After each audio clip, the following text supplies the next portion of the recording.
right now we're looking at all these things as we here in Shas. What is it? The Kami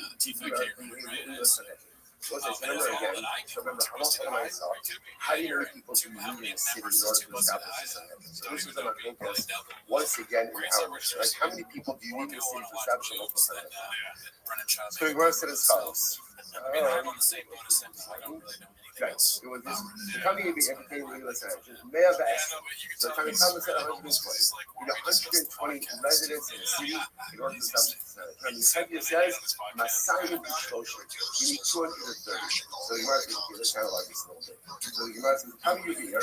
May have asked. Where do you get 120? Where is that from? Listen to this. Now remember again, this is talking about over here, talking about the residents of the city. Like, how many people do you need in a particular city in order to warrant the establishment of a Sanhedrin HaKata, 23-member base? So what you're going to see essentially is like this. So number one, so my Avinatara, Esim Shoshim Shana, you need 23. Like, so you start with 23, because you should have at least 23 residents corresponding to what? The 23 members of the Sanhedrin. Fine. The Shalosh Shuros, Shal Esrim Shal. And let's say you need that also. 3 rows of 23 students. So what is that? War in Ukraine. You look around the Shalosh Shuros, and a little bit after the so it's interestingly enough, whenever I they always had 3 rows made up of 23 students. Now, why is that? That's like the bulk. Like, that's the reserves. Like, so in other words, it couldn't very well be that for whatever reason the judge disqualified you. You have to you need a pool of people who are prepared to be able to pull. So every pool from. So if you have 23 cartons to then these rows of 23, are you in character? That also would be again too. Vasara Bakmanu shall be sacrificed. I was saying that would Bakmanu. Yeah, you're like, oh, I know that. Right. No, so let's say so. No, so the nice again. The nice here. Remember, Vasara Bakmanu means something different.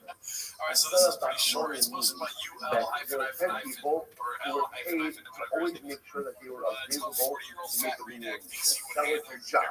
Right? They were hired by the community, paid by the community, not to take on another profession in order to ensure that they were always in the university. That puts you up to 102. Shnei Sofers, remember again, you have 2 scribes. Every city had that. Lift up, give it a masjid, or a mishaki, you get down the height. So these scribes, remember, these were court scribes. These are people who were trusted to write up whatever the court was doing. They has money, right? 2 again, it wasn't happening. Rather than say, 2 got money, 2 doing, 2 litigants, who stayed, 2 witnesses, and 2 witnesses become attested falsely. Now again, you'll see witnesses the snake only zoning, right? And 2 witnesses, so 2 witnesses make the first witness zoning, and 2 witnesses make the second set witnesses zoning. Or you that gives you 114. And what this is saying is that in the general community, you have to have enough people on the streets to fill all of these roles. Furthermore, any city that doesn't have the following 10 things, a should not live there. And one of these things is basic national evolution. Near basin has people giving country. Chupa shot stuff, need a stucker fund. Make this percent. Any self-respecting stucker fund is administered by 2 people. Right? You don't want it by 1 person because remember, if it's 1 person, the person can be accused of misappropriation. You need a minimum of 2 people. Right? Furthermore, again, because and it's given out by 3 people. Based on that, that's new issue. Based on that, touching the back house. Based on piece, you need an outhouse. Low faith, you need a back door. Woman, you need a blood center. Lavlar, you need a tanner. Kava, you need a butcher. Ulamek post, and ultimately again we need a Rabbi. Dear Rabbi, Rabbi Kiva Omer, you also need fruit, you need access to fruit. Because fruit provides good eyesight. So let's say, by the way, so when you put all those conditions together, right, and you add up all the things, what do you come up with? 120. So in the list of people, service providers that in town, you can have one person do multiple jobs. So ultimately, again, that gives you your full 120. 120 represents the basic unit necessary in order to run a functional community, and if it says that's the minimum number of people you need to count in order to have some hedge all right, great. We didn't finish the parak, but let's say a little piece of the parak from tomorrow. Let's say the shleach, what one is tomorrow. I always close out. We didn't have some. Such a good. I'm a cock, but I love Izzy. But I gotta do it. All right. You bid. All these things overlap. What do you want to do? He's like a Freudian slip of you be a cuck. But he says like you pick. Oh, okay. $3 grand? Yeah. All right. I hate doing it. I don't want to take your money. But he'll do everybody here. There it is again. There he is. Dio got his camera time. Dio, tweet out right now. Dana, you're too good to us. $79.99. Dude, you're the best, Uncle D. Every fight, you get the broadcast. I get my feet, my toenails done. Yeah, I've done that before. I don't like it. I don't like it. They make fun of me. I don't understand you speaking, Chinese. They're all got the big toe. I can hear him say that. Hurts my feelings. He knows. Is he saying that he can speak Chinese? No, he's saying when you go to get your toes done, they only speak Chinese. I know, but he just said Godzilla, big toe. Is he saying they can translate from their Chinese? Oh, no, I think he's saying That's the only thing they say. The only thing that they Chinese toenail technicians say in English is that, oh, you Godzilla and you have big toenail. He's like, don't get me started with the masseuse. He's like, you like my finger in your butthole for a long time. He goes, sorry, but you're they don't have an accent. They don't speak Chinese. They're Indian. Yeah, they're Indian. Sorry. There's no alcohol in this, right? No, man. Okay. Sometime in May, they close it on one side. Not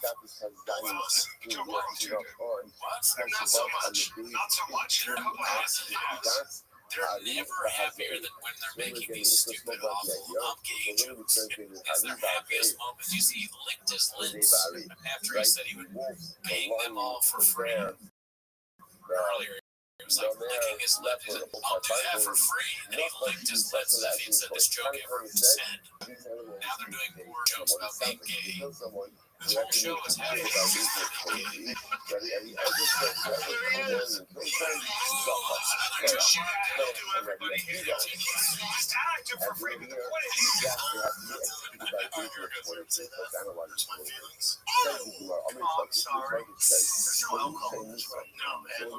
Sometime in May, they close it want to suck off.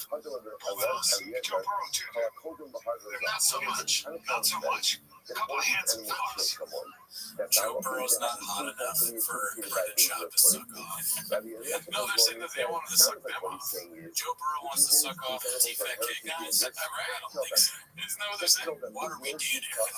No, I think they're saying that they want to suck them off. Oh, let's watch it one more time. Just to make sure. Wait, they're going to put more context to that, I think, probably, right? Right here. No, man. Sometime in May, they close it want to suck off. Oh, want to suck off. You might want to suck off. It's hard to tell, because as usual, his grasp of English language is razor thin. Razor thin margins here, folks. We fight for that inch. Joe Burrow too good. Not so much. Not so much. A couple of handsome fellas. These animals. Yeah, she's a handsome man. Trish, who's that guy? The giant black guy? Yeah. He's the start tight end, I think, for the Bengals. Is he? Can be owned, therefore, and therefore, again, come off of the right side. Not fucking funny. Not funny. We was kind of part is awful. Whoever comes along and kills you, that's good. That's good. So you might say, hey, what is that? That's not our gun will kill someone. You're not able to kill someone, you come along, you kill that animal, you try to kill the Alright, so this was supposed to be my Toronto shirt. It's called Callan, a friend of the left, the goddess left. The godless left. Okay, here we go. Let me hold on. What's your honest feedback on an ancient tape? Because I want to get caught up with yourself. That tape where he was beating that woman, that was a consensual thing. I know that. She came out and said, yes, she asked for it. This is what I'm saying. I cannot work with you. It's so funny whenever they drop this video randomly in the middle of the clip, dude. What did he say, though? He said, no, I think about it was fake when he was beating him. Yeah, so Andrew Tate was in a consensual relationship on some TV show. Definitely this made it worse. Yeah. I think at the end of the day, he's a good guy, an accomplished man who probably says always he really listens to be a high value male and then attract a high value female. And I think some of the things he says are the actual strong. What I've heard say is that he's saying it bad. I don't know enough to the left is vilifying him because he's completely represented as a huge problem. Yeah, but she's completely against what the left wants you to believe. Yeah, he's they need to know. They gotta focus on great trends, shit like for a reason they decided to pick on Joe, which is a terrible idea. Turning him being the engine of Romania is awful. Awfulness. On the side, him and his brother's been there is horrendous. That's a rookie American citizen. It's horrible. Anything he's American, yes. My thoughts on this is this. Despite some bigger little before you go on, what they're doing. He's great. He's great at interrupting people. He makes like a point that's sort of incoherent. I think he just like, you know what, I like to take. And then it's just like, here's what I think. He's like, one more thing before you start. Say something more smart than what I just said. By the way, I just go. So let me just go. I have a few more things. I'll let you talk about that routine. It's followers up. I know people that love this man. It needs some. When you pick they fucked up. I fucked with the wrong guy. It's like when the left decides to go after me, it's like, God, you're fucking right. Like when you went for Rogan, he got bigger. When you went for Ed Drake, it makes him bigger. That fan base. His feeds the cat up into it. What happens is they just keep pushing me over. So I am not a friend for whackers. I'm off this left. It's so fun. Right when he starts talking. You keep pushing me. I'm gonna keep you busy. Yeah, what are you, a fan of the left? I think well, you want to know my politics? I don't give a fuck. Yeah, I doubt it. If you do it, I'm sure I'll keep you busy. My politics, I'm balls deep. Balls deep on Trump. I'm balls deep. Alright, so this one is this one's posted by LOL ECD. It's called Thick Crust. Look at these sexy dudes, like Brendan Shucken, chiseled fat bitch. Like he's got the slick hair, the cool chick's got a chain on. I would never even think to put on a chain. Like kind of like a part of bikini. Yes, like part of it. That's so good, but damn boy, yeah. Thick and not good for you. Yeah, he's a thick crust. And he's got the cheese in there too. Oh yeah, you stretch it and it pulls. Oh yeah. I know. I will watch like hours of people making fun of Shab in front of you, and there's no like, I can't let God oh my God. I'll talk about them more after show. I'm talking about the one thing. That's the worst.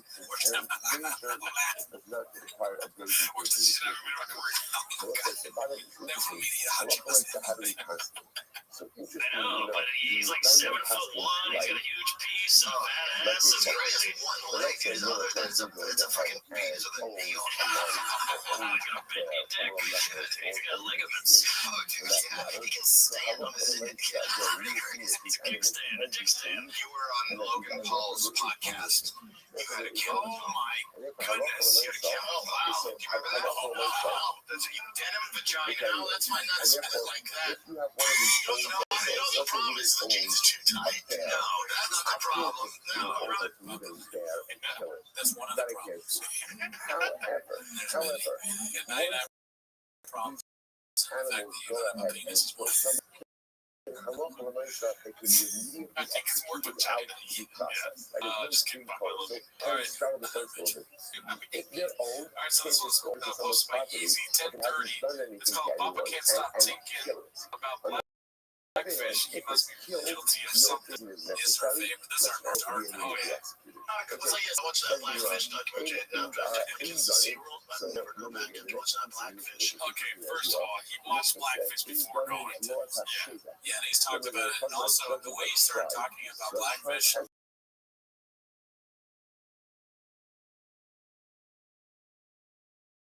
it's very So I say that because of these things that we tried, let me try to Papa has so CT literally playing a role. and the man says, even in Machine, Yeah, it's he still like that was talking about Blackfish for most of the beginning of this podcast. and You know, sort of different to all Blackfish. Mama had Blackfish, Mama had killer whales, Mama had. If it wasn't for Brendan Shaw watching Blackfish, we probably would have never made this show. And it was definitely one of the funnier things we watched in the beginning. Yeah. And now he's saying he just copied. We saw the picture from him at SeaWorld. He constantly talks about you. Yeah. He goes and he's like, I just watched Blackfish. Yeah. Otherwise, He goes to SeaWorld and he's like, let's to SeaWorld and he goes, right. Let's see here. Well said. How many penguins did he hug? Let's find out. They have a black pulling out one, but they had a trainer. She just gets mauled by this thing.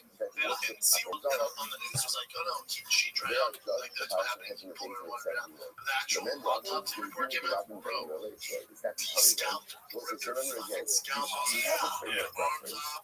I heard that happened. I was worth the pain. Doctor came out. There's an Asian doctor in SeaWorld. Yeah. Mr. Shaw was paid a lot. Was paid a lot.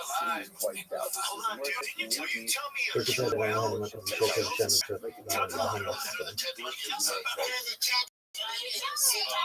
They say that in the wild there have been no reliably verified fatal attacks, but technical people.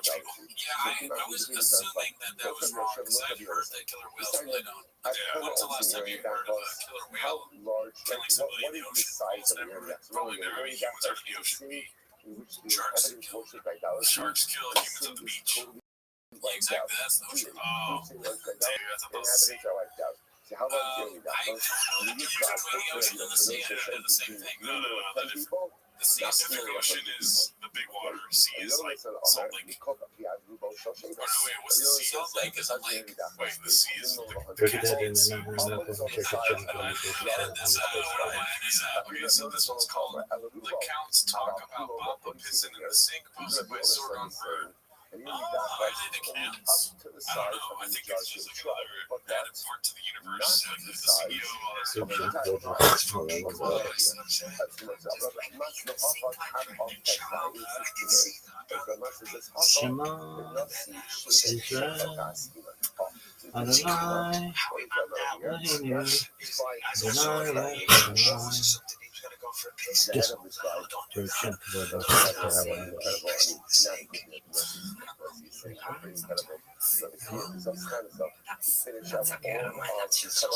It doesn't seem real that they actually do that. They just kind of do it.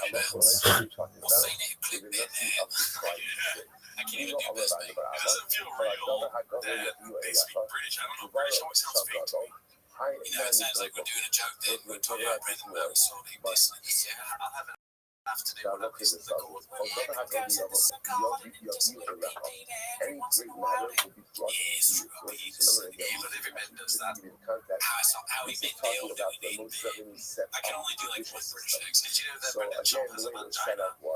The Sanhedrin will go ahead, the High Court will go ahead and in England, you can just pee anywhere you want. They're like, oh, yes, take the big deal. and whatever I'll whip it out. Have you seen this glitch? All right, so this one's called Brian Collins' Right Wing Power Hour, posted by Ty Fire Eagle. Now, Donald Trump threw censor's president. So yesterday, James recent people at YouTube and other media companies are sensitive to words. Words, yes. It's not funny to people. For example, of the case involving the greatest of people, a tribal prince. Maybe YouTube suppresses some of that stuff. I don't doubt it. But there's no way that they're suppressing TV. It's just too stupid and irrelevant and unimportant. There's no way that he is getting shadow banned. For what? Now, Were they trying to stop us from buying toeholds on it? Maybe the government is trying to prevent us from prevent people when we're dumb enough to enjoy Bradshaw content from Brian Kratom, so they don't have to link themselves because they are the first people over the Kratom. That's possible. Or he is advertising chewing tobacco. That's kind of maybe legitimate in that. I don't know, but definitely nothing political. There's something that Shop says that threatens the fabric of democracy. Between tribes. I don't know. We've got shadow banned before. Tribal property. Yeah, it seems like every day. I literally banned before. Yeah, because of Pixel. No, because of the president's Biden thing, right? Yeah, so I mean, that was weird. That was weird. They took down our Hunter Biden thing. Yeah, and for no reason, just like we broke some sort of policy, but it was like I don't remember what it was.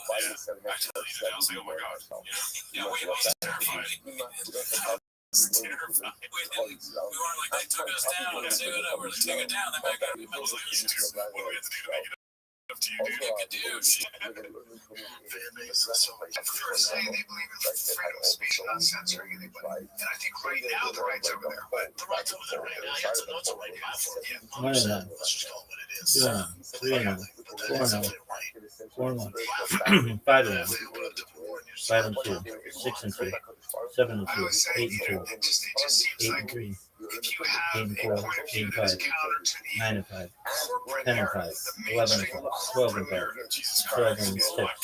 12-6, 12-7, 12-8.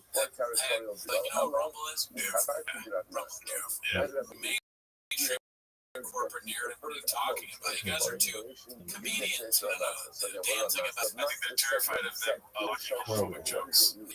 That's what I'm What are we living off Afghanistan? That's what I feel like. Afghanistan. Rogan, that show, Rogan, is pretty fascinating. Stressed me out. I think that what I got from it was that Trump went after the deep state. And I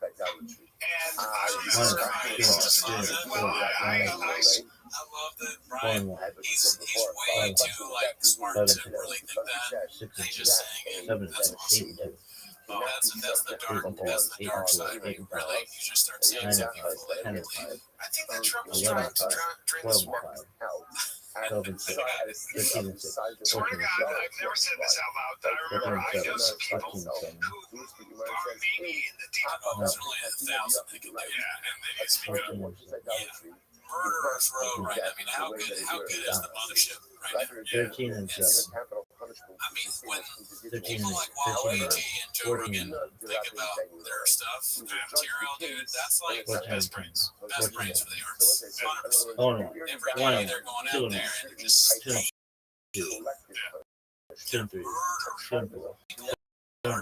from laughing when Schultz about black guys have big dicks, dude. 6 5, Big dicks. 6 and In their shorts. 6 and 7, They can say the small shorts. That's some shit that I'm like, what is this? What are we doing? What are we doing here? This is like if Booker also picked up a microphone and was like, check it out. That Spanish chick over there is breaking this book. That guy right there is Asian as shit.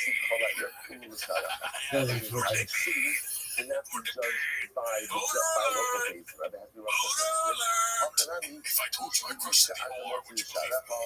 And Cal's calling out the deep state, bro. Yeah. He's noticing, he's seeing the stuff because he is dangerous. One of the most dangerous, and I'm not talking physically, one of the most dangerous comedians out there right now is a guy, I think you know what he does. Yeah. I talked to some people that are pretty close inside to the deep state, and they told me the same thing. Jordan even talking to people. Yeah. Jordan knows people in the deep state. I just don't, just chill. I mean, yeah, you're right. Don't go too far, right? No, because then I know, right? I fuck some people in the deep state, some men, fucking guys in the deep state. What do you do? I was deep in the deep state. Mr. Whole Foods is gay. I fucked him, and he's also the head of the CIA. So, that's all it is for this week. Thanks. Tune in next week. Bye. That being said, anyone that are earning Danchos being adjudicated by a Sanhedrin, so too when a tribe watches Avodah Zarah, they also can only be adjudicated by the Sanhedrin. Okay, beautiful. Says the Gemara. We also already said that false prophet is also adjudicated by the Sanhedrin.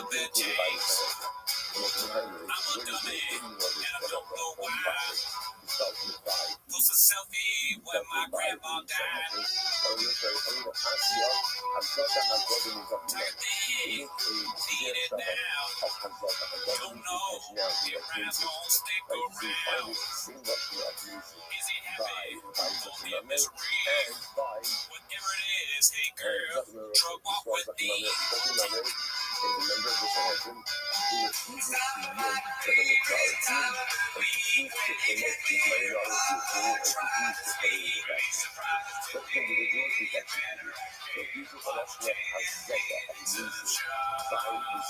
Welcome back to T-Mos.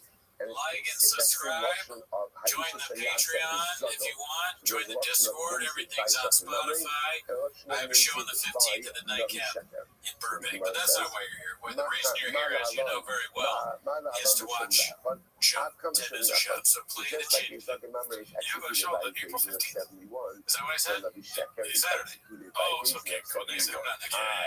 Dude, I'm not even waiting. 7 days ahead, dude. If you're in Australia, so get to it. I have a show in April 22nd, the next Saturday after that. Hell yeah, downtown Los Angeles.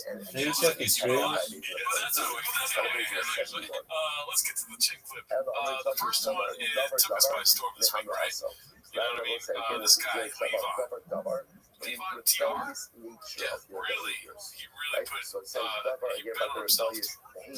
And a lot of work ethic put into this, kind of like a mini series, a kiddie series, if you will. It's a little bit of a spoiler alert if you haven't seen it yet. Very well done and stuff. I don't want to spoil it even more than I have, so let's just check it out. Alright, so it's called The Redacted War. Very title. Never seen it. Never heard it.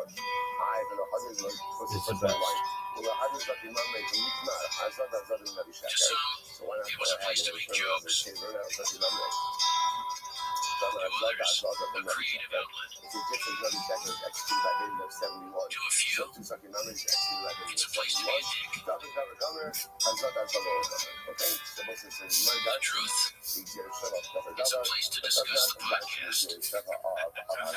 This is Chang's. This is amazing. A person is only Do you watch some more? and ultimately sent to Globalized army is started perhaps the widest inside joke of all time. He himself did not get it from history facing That's so good. It's like when he gets knocked out, I miss that. There's things that you see in this that you don't catch the first time. That's how good it is. That's true. I didn't notice that until the second time around. I think I was floored by like, what? Somebody made something like this, right? Amazing. It is. Also, too, just the choice of words, an inside joke that nobody else thought of, or that he had to actually get himself. Or the part where he's like, this is changing. anything that the lower court says will show the local to you. The understanding of the 60-year-old young man the status of the Sanhedrin. But in your actions, any matter, the founding father of change. the level, the level. any one of the prominent foreign countries, that will be brought to the Senate. I think that's the Senate. Okay? Therefore, again, the first is really beautiful. It's so good.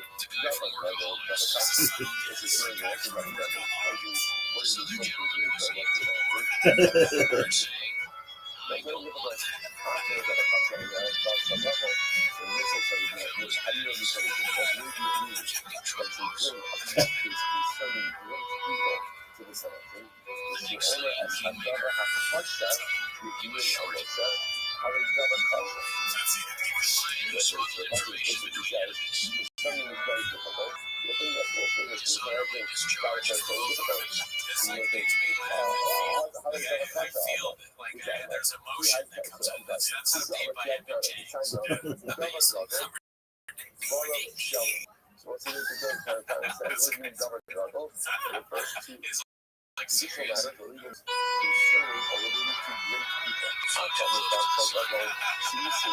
or related to great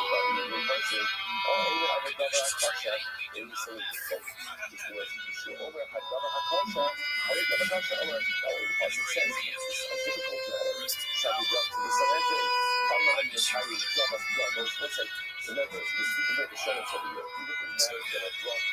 Oh, I want to make one of these. So it's easy to think that Rabbi Next, still to come, the redacted war. difficult. That can't be why. The Apostle God said, Rabbi Kasha, so what does Rabbi Gadol mean? Come on, you can Rabbi Gadol, Zalot shall Gadol. Rabbi Gadol must mean not a difficult matter, but rather what? Something relating to his level, to a great person. The high title, straight playing on me. Those was kind of what he was doing. So, one as the command might say that the Sanhedrin must feel difficult things, and the other for actual obligation. Like, how do you do that?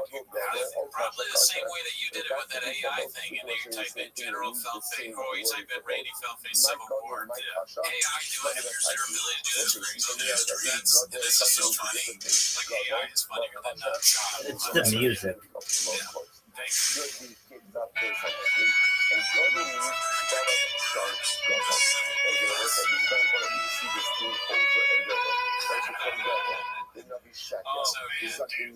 Rest in peace to Levon's cat. I forget his name, but he says like the first picture. Dude, I could use a sepia with that fucking music. O'Malley, your Netflix. Alright, same with that post beat. Yeah, obviously he's changed lore. Yeah, very good. That was very close to not being redacted.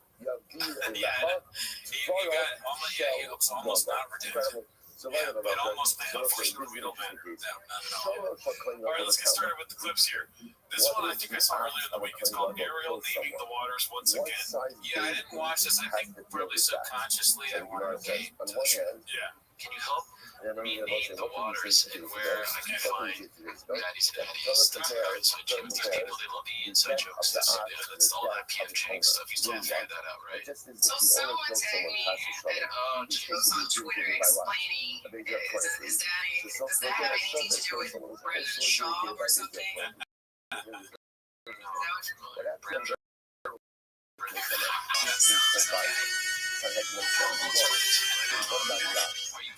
Buddy, use a sepia.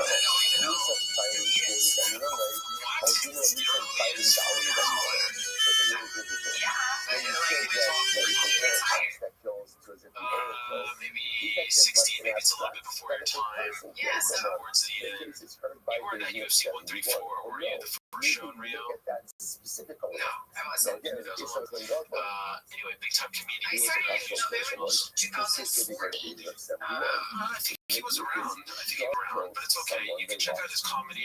He's done some big specials. Highly rated. Big fan. She knows who he is.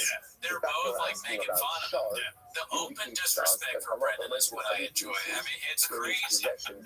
They're both of them are just like, it doesn't matter. It's kind of like you're being mean if you say, "Oh, I have no idea who he is," right? But then it's also mean if you're kind of playing like, "Oh, do you like him?" Like they both don't like him. Nobody cares. Even a nice young lady who used to do UFC cardio before they go play on the ring like you do.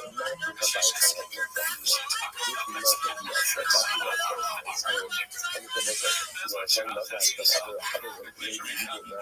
about this. Like, you know what, she said that because she's Taco Bell messing with. I'm like, well, hard, man, you know? Man, nobody cares. People will just overly disrespect him like he's almost like the way people do about Trump or Biden. He's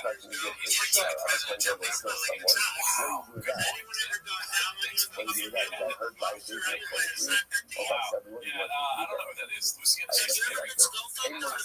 assume maybe that's messed up. That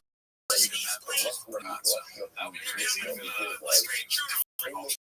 universe girl that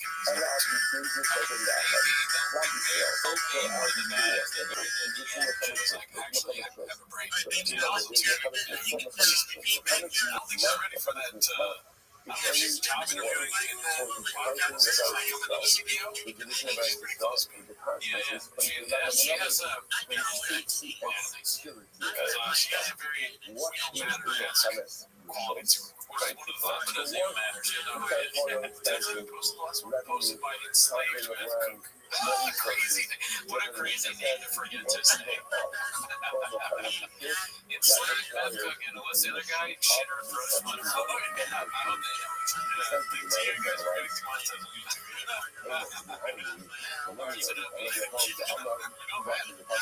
This one's called Hey Bob, You're Wrong, Take the Bell.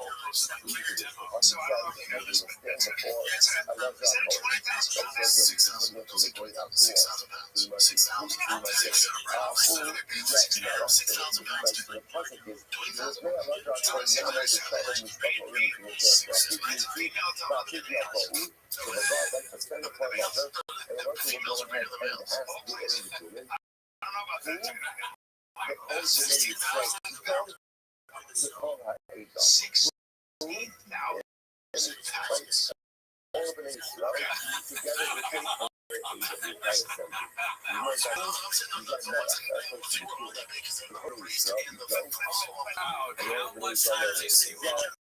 why is he an expert in these things? Well, he's obviously not. He doesn't know what he's talking about. Like, why is it becomes like a little kid who's trying to be like, he's used to being wrong. If he's used to being wrong, it makes no sense to say all the time. His brain is probably just bad to do. I don't know. I get that. And it walks out. And then somebody else takes over. His brain is fed up. He's like, you don't listen to what I tell you. Just listen to your gut. Your gut's always wrong. Your gut's 20,000 pounds. Children is 6 billion. Children with 6,000 pounds. It's a lot of weight. It's also kids who are savages. They go in the ocean. Well, they 22,000 pounds heavy.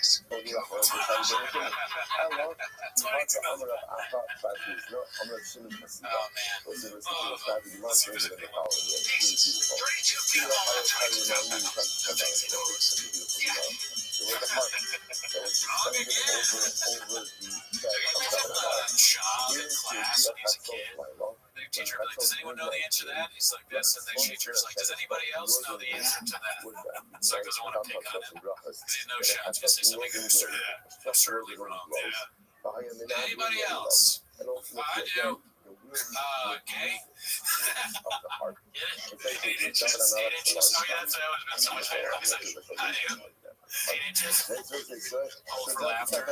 They're speaking jibber jabber.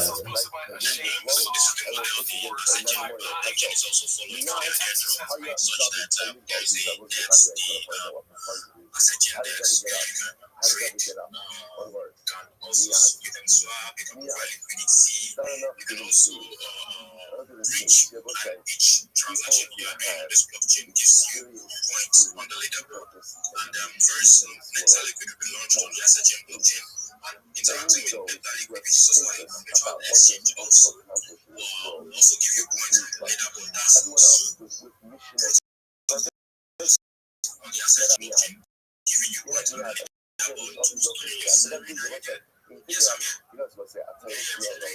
Listen, if you're going to have the captain's flight, it doesn't make a difference what kind of flight in the So morning. you said, No, it's just, no one ever cracks about it. You get up, and you go, why? Because there's a sense of purpose. There's a sense of purpose. I have a purpose today. What's my purpose today? I'm going away. The goal in life is to be a sense of purpose. So everyday life comes up. This is the first right? What's it the first? Kunkari. A person has to get up like a lion. Right? Forget. Listen, I was thinking, by the way, you ever see a lion get up in the morning? Or you ever see a lion get up? Watch a lion get up. It's not kind of impressive. A lot of yawning, a lot of stretching. Right? So it's one for sure. When the lion gets up in the morning, the lion knows who he is. The lion is the king. The king knows that he's the king. The king knows whether he needs to. Governor gets up and he gets up. And that is the mission-driven life. The mission-driven life is no rolling over. The mission-driven life is no sleeping. The mission-driven life, the alarm goes up. I get out because there is so much to accomplish. So what happens? Relative to Torah, Ashiyana Amadashaka. And he got up and he learned up until dawn. So like another idea. Why did Torah get up and learn between Chesed and dawn? They say why? For the same reason that we get up every single morning and learn at this ungodly hour. Why? Because it is the one time of day where you are not distracted. And that's it. I just want to point out. If you're distracted during that film at 5:45 in the morning, one thing is clear, which is it's self-created distraction. No one's calling you. No one's texting you. No one's texting you, right? No one's calling you. No one's doing anything. The only distractions that occur are distractions you visit upon yourself and the distractions you allow yourself to engage. I will say this is incredibly important. There's no other time of day where you are not distracted. Think about it. You go to work, there are some distractions. Come home, distractions. I'm not calling family distractions. Right? But again, at night, there's other stuff going on. Listen, take advantage of it. The one time of day where you don't have to be pulled to a device, and the one time of day where you don't have to be on is between 5:45 and 6:45 in the morning. That's it. Come on.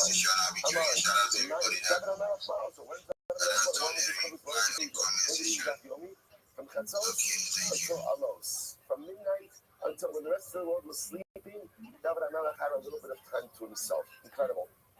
So the Imam was like,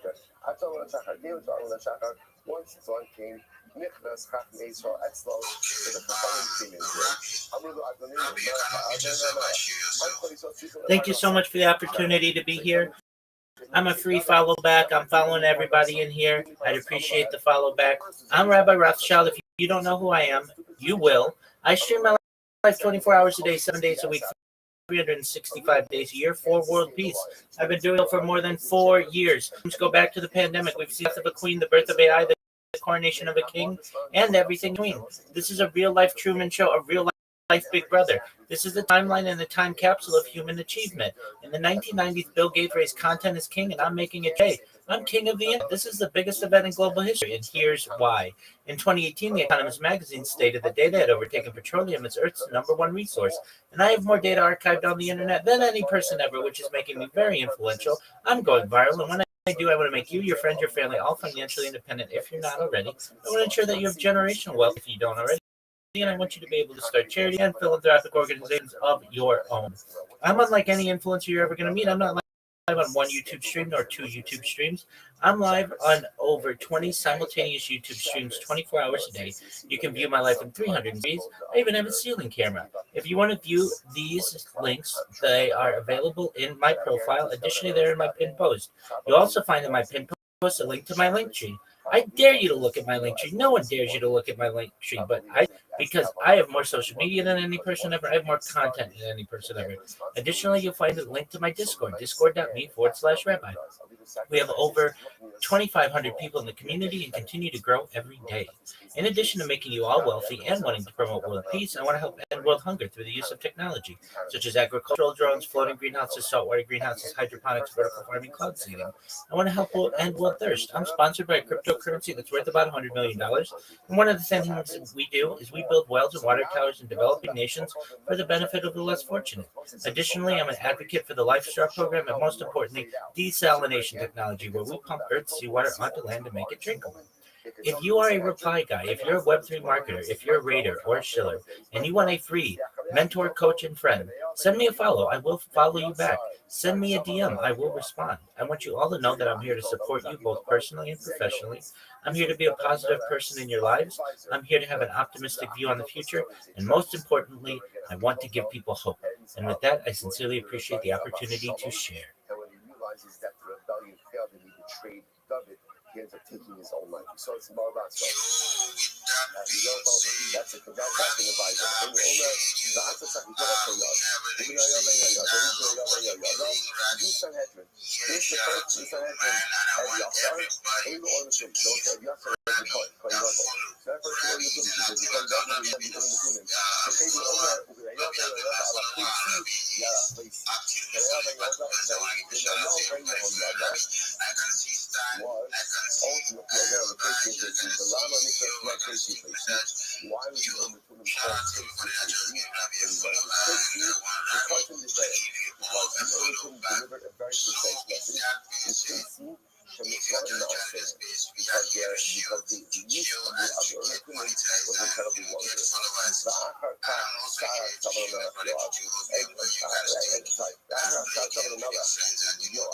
And afterwards, again, after all the different levels of people, by the way, it's also fascinating to see that checks and balances, right? The king, when it comes to safety and security by himself, the king protects the people right after war. For any Muhammad people, the king just can't take the nations to war. There's got to be the Shabbat, there's got to be the Kohen Gadol, there's got to be the Urban multiple levels of checks and balances. My God, what's the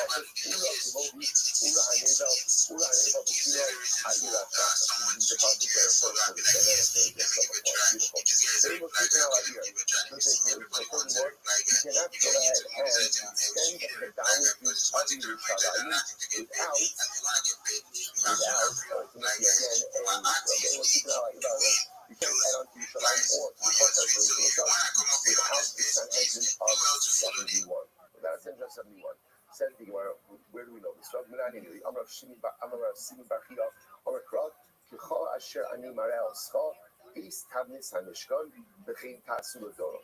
what's this? Now we're talking specifically about the contract of the Beis Hamikdash. Remember again, the Parshat says to Moshe Rabbeinu, construct the Mishkan in the way that I am telling you. Right? In the way that I'm telling you. I just love the beginning of the song. Was created by Moshe. Moshe was the Sanhedrin. So to any time you want to I absolutely love the beginning of the song. That boom, boom, boom, boom, boom, boom,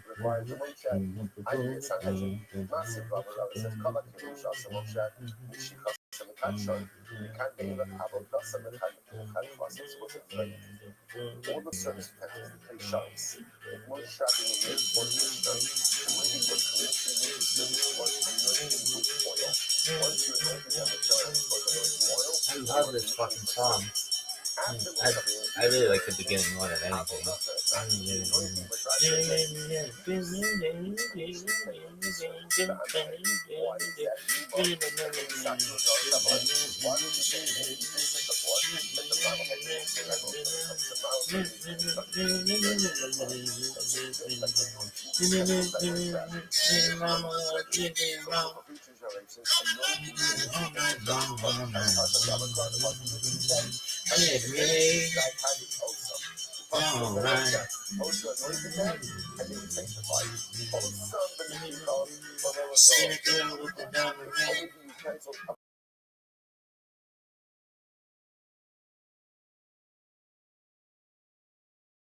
She's not gonna. Well, the Doros Mashiach level, the eye, but so maybe for most of the generation, it was Mashiach. But for each generation, it's either Mashiach or usage on the Omicron, Asher Yishar Subam Bakodesh. Hakosel Taman, the songs of the movies, the use of these utensils with usage of the Osam, Labari, Ilat Osam, Havamin, the record, Shukababo, the record of the Osam like this. The new generation getting both anointing and usage. Not sick, but usage. So that's what Osam. Also, Mashiach, so it's an incredible, fascinating idea. The most I knew about Mishkan, the way they put new utensils into service was through Mashiach, through anointing with Shalom Mishkan, anointing oil, in generations. How did you go and commission utensils into service? How? Through usage. So, by the way, what if the down was a hospital? How do you make a clean utensils? How do you make a utensil into a holy utensil? Use it for holy purposes. We have a great that is in this world with us. Man is a clean. Because in that clean goes in the Shabbat. He was telling us, how does a person sanctify their clean? How do you sanctify your personalistic clean? And what's the answer? Shavus, service. Do. Don't just think, don't just plan, don't just dream, don't just aspire. The way ultimately again to bring Kedusha to your personalistic clean is through Shavus, is through the ongoing service of the Rebbe. So I don't say, we'll have to stop over for today. We're doing great. We're doing absolutely great. And yes, Hashem, tomorrow is a much shorter daf. John is shorter daf. Will be great. Most incredible Gemara. Shkayach, everyone.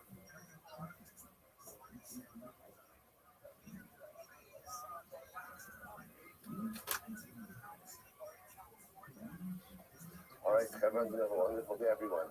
We'll live to get Hamilton.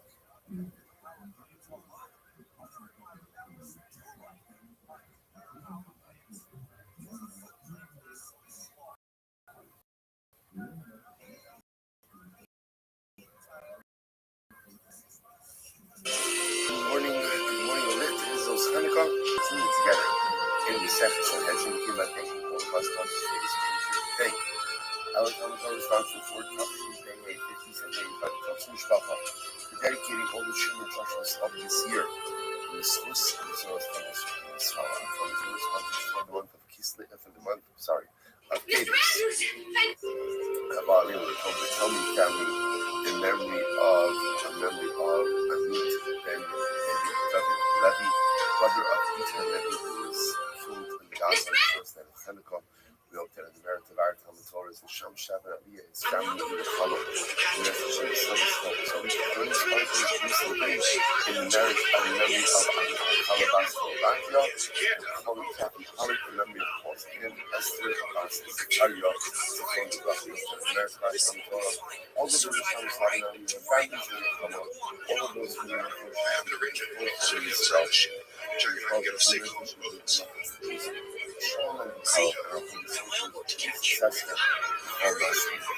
Was that let us believe the last today, last only be a Hanukkah Jewish Hanukkah, so today's daf is called Diamond 16. We are picking up on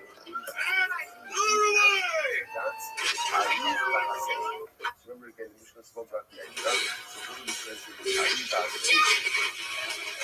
right? We have the volume there, the Yomer method of Katargis, not much to something that's usual. When said that these animals, if someone sounds to someone, they have to be educated by reason. As we said, whatever comes on and kills them, Safa, Shkoya, and in here, that they have to explain what I mean for the otherwise. Said to our when you say, now, again,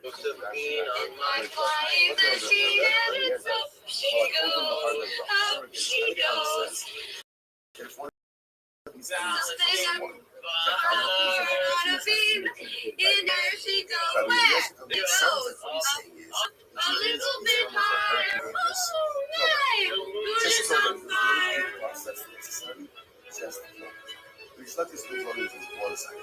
When is that? What do you see? That's Here we are. and we start things. So one of these animals is someone already. WWF says, you know what? Kill them. There's no due process. There's no court. There's no judge. There's no jury. Just kill them. Like, although he may seem low, but if these animals do not harm something, then a person does not have the right just to come along and kill them. So what do you think? How much that summer is the sun says the very thing. So vast and endless. And tamed. They're so small. Based on bio. And because they Look can around. therefore You think they're giants? They're not even dust in God's so eye. teachers come along and kill them. And There's so been a again, mistake. this was like a few things. But on one of them, you mailed the wrong address. I did, didn't I? Look, shooting star. Instead of them kill someone. So that feels like someone you can only kill them Do I pause you to tell me? someone. You don't have right just to kill on you kill someone's lion or someone's bear or some snake or something of the sort. Rabbi Yochanan says no. Rabbi Yochanan says no, that's not what Rabbi Eliezer is saying. Rabbi Eliezer holds that these animals are inherently dangerous. So because they're inherently dangerous, even if they have not yet killed someone, you still have a right to be proactive and to go ahead and kill them. Now, what do you see from here? So, what do you see from here? That animals like this cannot be tamed. They cannot be tamed, and because they cannot be tamed, therefore what? Therefore, there's no ownership over them. Right? It's supposed to say fundamental machlokas. Rabbi Eliezer over. Rabbi Eliezer over. The Eliezer says, not right. The Eliezer says, if one kills one of these animals, Zacha acquires. So what does that mean? So there's something that you have to learn. The nice Zacha, what does it mean when you say that you've acquired? It means you've acquired their hides. In other words, in Rabbi Yochanan's interpretation of Rabbi Eliezer, if you run into a lion, to a bear, right, to a polecat, to a leopard, you can just kill these animals proactively because they're innocent. Because you can kill them proactively, they can't be tamed. Because they can't be tamed, they can't be owned. And therefore, to love the nice again, they're hefty. Because they're hefty, when you kill them, they're high. Elo Reish Lakish, the nice of love. Came and Shemi Susha in the Rabbi, but according to Reish Lakish, it's over again. Welcome to my son. So once these animals have killed someone, it's as if they're taking mercy. It's converting against the Reish Lakish's model. These animals can be tamed, and therefore these animals can be owned, and therefore only if you've killed someone do you go ahead and subject them to death. It turns out that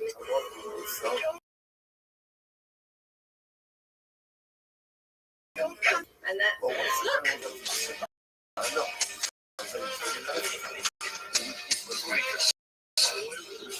Says, my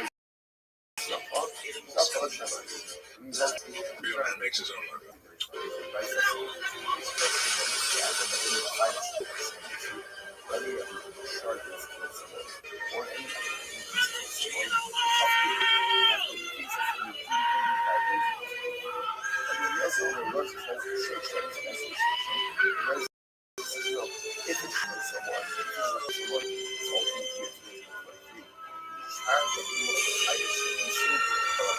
Don't do it. Stay back. There's not anyone allowed to. When I killed someone, there is no due process necessary, and how long the first person who runs into it. Don't do it.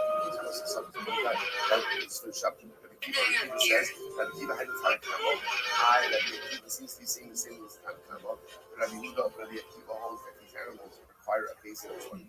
The Gemara says, Ika benayu nachash. So the difference between them would be a snake. Look at Rashi. Ika benayu nachash. About 4 lines up and 4 Rashi wide. Tanakama Pasha Beit Bahadei Ubay Chakibo. Holds that a snake is in the same category as the lion, the bear, the leopard, all these other animals. And therefore, according to Tanakama, even a snake kills someone. That case requires a 23 minute based into a Jewish parent. On the other hand, Rabbi Akiva, the Inach Svirlik Hakami Nachash, Kigamir Basus Habarba Avos Nizi, Nachash was an only different home. On the other hand, Rabbi Akiva will say that over Rabbi Akiva uses all other animals because of its inherent danger. It does not require a base into its indication. It's curious. So it says, why don't this interesting? How do you pass it? So interesting to me, I'm asking like your sluggish. But let's say again a person goes ahead and owns a lion, owns a bear, or a leopard, or even a snake, for that matter. So halacha l'maisa, again, we assume that these animals can be tamed, and that there is ownership. Therefore, there is ownership. And therefore, halacha l'maisa, they can be owned. And therefore, if you have one of these owned facilities, so let's say Louis owns a bear, I can't just bring it over to Louis' bear and kill it. That I can't. However, once these animals go ahead and kill someone, then halacha l'maisa it can be immediately executed without due process. Like, in other words, there's no din Torah. So kind of style defense. No matter what if they're old, I can't just go over to someone's property if it hasn't done anything to anyone and kill it. On the other hand, if it's killed, no basement is necessary. Such an animal can be immediately executed. Okay, incredible. Says the in Zayin. So look, the next piece of the idea. Mishnah said, in Zayin loas hashevet. Remember, they were talking about judging a tribe. So a tribe has to be judged by a Sanhedrin. 71 of them were based. So let's analyze this a little bit. So I shevet the chata b'man. When we say judging a tribe, what did the tribe do? What are they being judged for? So the Gemara says, Ilaim l'shevet shechil l'shabbos. Okay, so if we wanted to, let's say for example, you have a field of shevet Ruben, and shevet Ruben is a whole Chalal Shabbos. This great Shabbos. So the Gemara says, Eber the Pavlik one of the Yehudim Ruben that you have all this problem. Shabbos is made for the East. So it says the only time in halacha that we see a difference between an individual versus a collective in the performance of an Aveira by a Bodazar, by a Dal. Otherwise, again, by other Aveiras, whether it's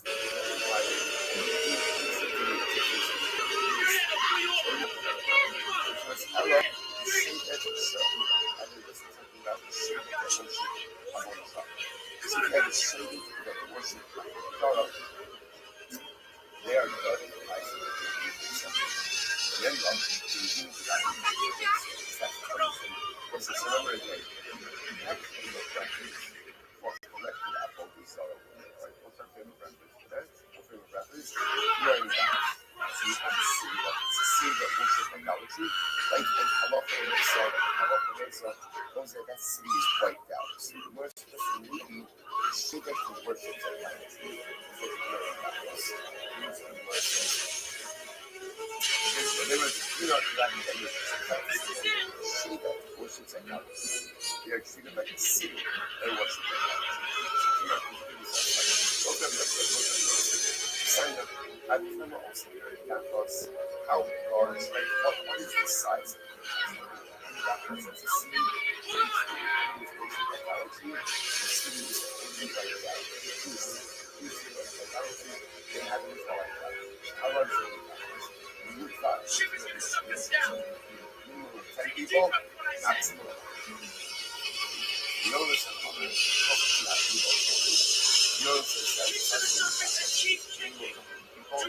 up until the size of the majority of the stock.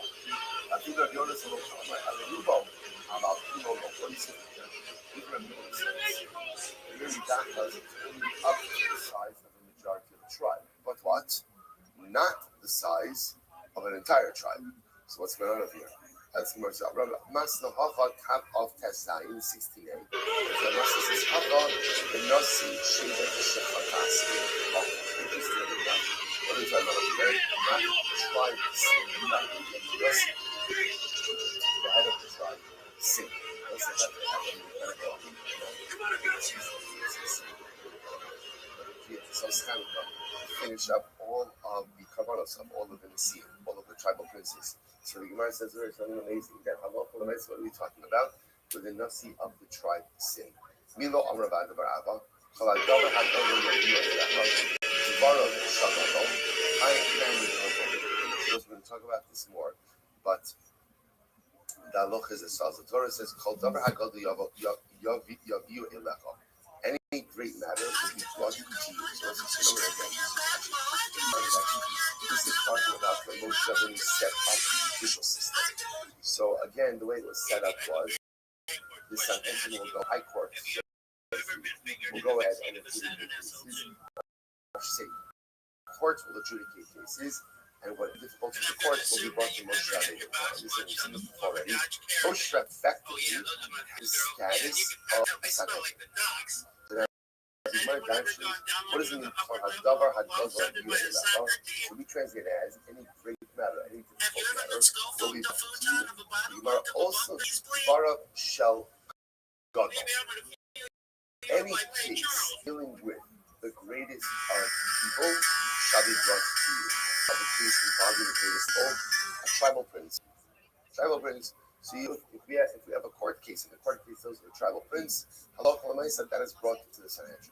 Ula Am Rabbi Lazar be'ba'in al iskin nachlos u'kitchilas ashal Eretz Yisrael. So this is beautiful. Ula said.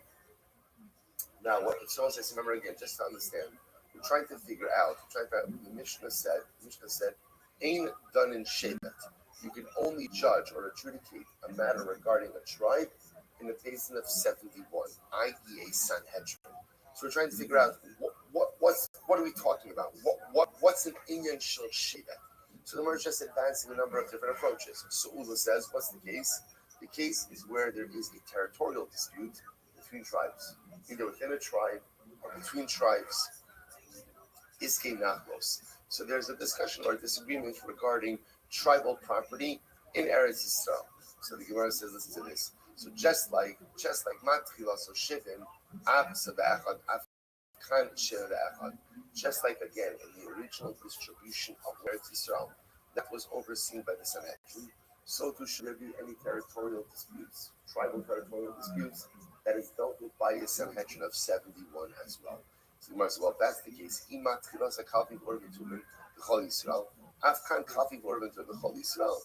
Well, if that's the case, the original distribution of land in Eretz Yisrael also allowed the Urim V'Tumim.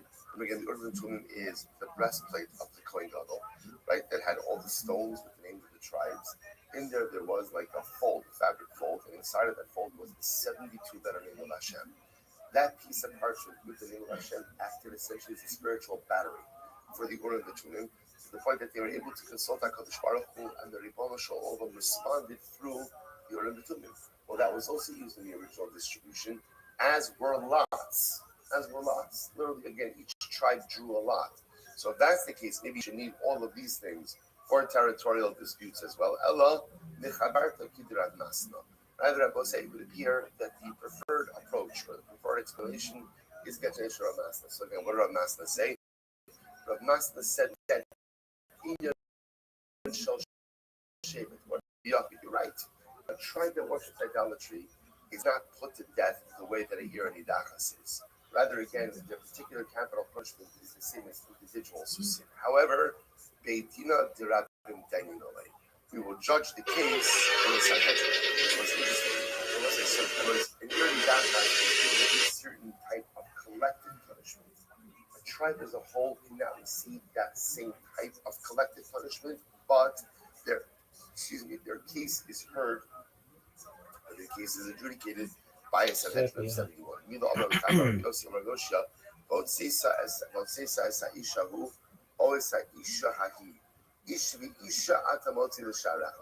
A man or woman, individuals, you can bring out to your gate, which means a man or a woman you can have adjudicated by a local beis din. But an entire city cannot be judged by a local beis din. Hachanami.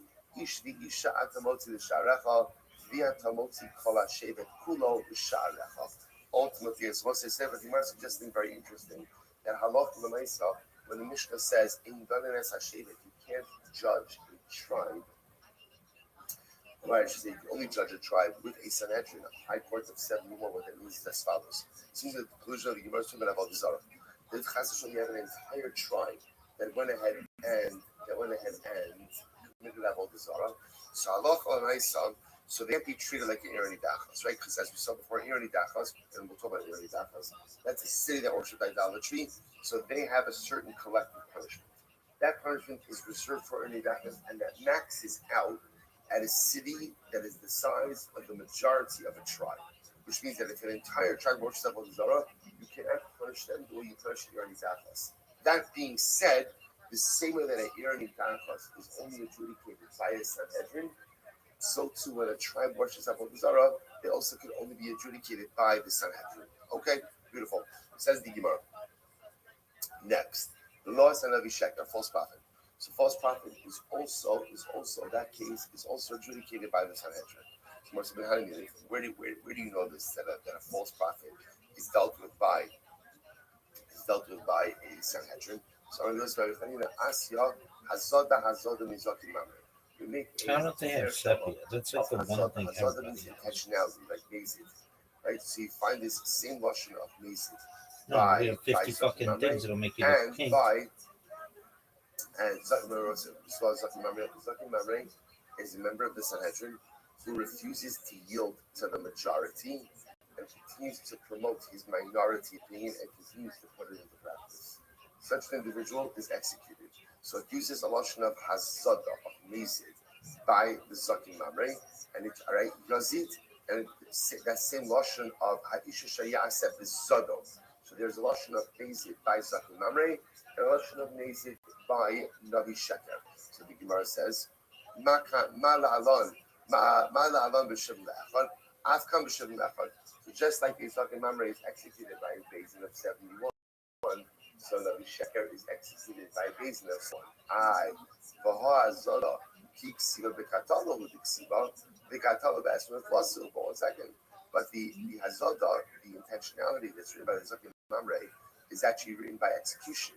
Right? And execution is carried out by a basin of 23, not a basin of 71. Rather, I will say, davar for the rebellious nature of their behaviors. Right? So it says davar again by the rebellious behavior of the Zakim Mamre, and it says davar by the rebellious nature, by the rebellious behavior of the Navi Sheker. So the Gemara says we learn from that just as the Zakim Mamre can only be established as a Zakim Mamre by a basin of 71, so to know can only be designated as a Navi Sheker by a basin of 71. But the Hadar, let's say first white line. Well, the Hadar Zakim Mamre Likmar Hazad Navi Sheker. So why not go ahead and then turn around and say learn out Zakim Mamre from Hazad Navi Sheker and say just as Navi Sheker is executed by a basin of 71, so too Zakim Mamre is executed by a basin of 71. Davar Gomer, Hazad Gomer. Okay, so very darshan the Xer Shava of Davar, but does not darshan the Xer Shava of Hazad. Therefore, we'll say again, the nugget of information to extract from here is that halacha l'maisa, a person is only designated and ultimately sentenced to death as a Navi Sheker, as a false prophet, by a Sanhedrin of basin of 7. Next, the law is not Kohen Gadol. For again, any case, any adjudication, any judgment of the Kohen Gadol could only be done by a basin of 71. So the Gemara said, where do you know this? Where do you know this? So the Gemara said, what's the third white line? We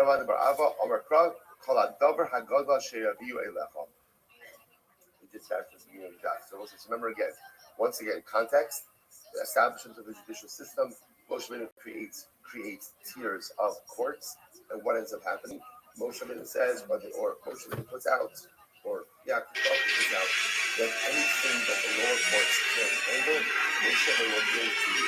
And if Moshe Rabbeinu has the status of a Sanhedrin. Now the Gemara Darshans called Davar Gadol Divrei Shagad, Dvarav Shagad. Any matter concerning the Gadol, who's the Gadol? Anyone of great prominence and importance, that will be brought to the Sanhedrin. And they're brought to the Sanhedrin. Okay? Therefore, again, if you have a court case dealing with the Kohen Gadol, This thing sucks. What's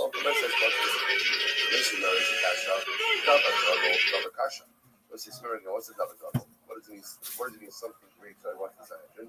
That means something difficult. So something difficult. So you'll say something. How do you know it means something difficult? Maybe it means that you'll bring a court case concerning great people to the Sanhedrin. Kishu Omer es hadavar hakosha yiviyun al Moshe hare davar kasha. So the passage explicitly says if something is very difficult, you'll bring that to Moshe to the Sanhedrin. Is that referring to something difficult? Damn, bitch. So the Gemara says, hare davar kasha amar. Huda amar. So I'm sorry. Huda amar. The Sanya. Davar gadol. Varav shel gadol. Davar gadol. It refers to judicial matters or legal matters or relating to great people. I told my father to a legal proceeding regarding a great person. Oh, ain't a davar hakasha. Anything difficult. Omer had davar hakasha. Only davar hakasha. Omer. That one the pasuk says a difficult matter shall be brought to the Sanhedrin. Haman mekayim davar gadol. Suppose say, remember, there's two different Rishonim. Two different matters that are in Sanhedrin. Davar kasha and davar gadol. So it's easy to think that davar gadol means something of great importance, something difficult. That can't be why, because the pasuk already says davar kasha. So what does davar gadol mean? Haman in the kind of davar gadol, varav shel gadol. Davar gadol must mean not a difficult matter, but rather what? Something relating to a gadol, to a great person. The high Tana, Trey Krai Lamani, Memphis Tana, why didn't you give him something? So, have the Sabah Ba'am of the Kavlasira. One as the command, right, saying that the Sanhedrin must hear difficult things, and the other for actual obligations of putting in the practice. Interest of Gadol, O Kasha Kasha. But if that's the case, that both people are saying the same thing, they use the same wording for both. My Gadol, my Kasha, Shmamina Takti. Okay, see from here that really Gadol and Kasha mean two different things. Gadol, well, Kasha means whatever is difficult for most. Should be fixed up to the Sanhedrin. And Gadol means Dvarav Shel Gadol. Now, again, the most important is to see this theme over and over. Right? You come Gadol, the Navi Shaka, the Zakim Mamre, the king as we see. Any judicial matters concerning people, important people, leadership prominence has to be brought before the Sanhedrin. Where do we get that from? Hagadol called Hagadol Yaviu Elecha Dvarav Shel Gadol. Incredible. So what about that? So we'll say this is an interesting case. Shoro shall come Gadol V'Kama. What if the act of a Kohen Gadol kills someone? What side of Beis Din has to deal with that? So the Gemara says, on one hand, and I remember you both saying, what did we say 2 days ago? What did we say 2 days ago? That the Torah compares the death of the act to the death of its owner. Meaning what? That just as if the owner killed someone past the show. This case would be adjudicated by what? Beis Din 23. So again, a shor that kills someone was also adjudicated by Beis Din 23. It was interesting. What happens if the Kohen Gadol kills someone? Who is this case heard by? Sanhedrin of 71. So the Shaila is, what about his ox? What about his ox? This is so fascinating. So you want to listen to this. So on one hand, the Kama, the Misas Bailin Bigay Midamina Lay, or Dumala Misas Bailin Da'ala Midamina. Listen, here is interesting.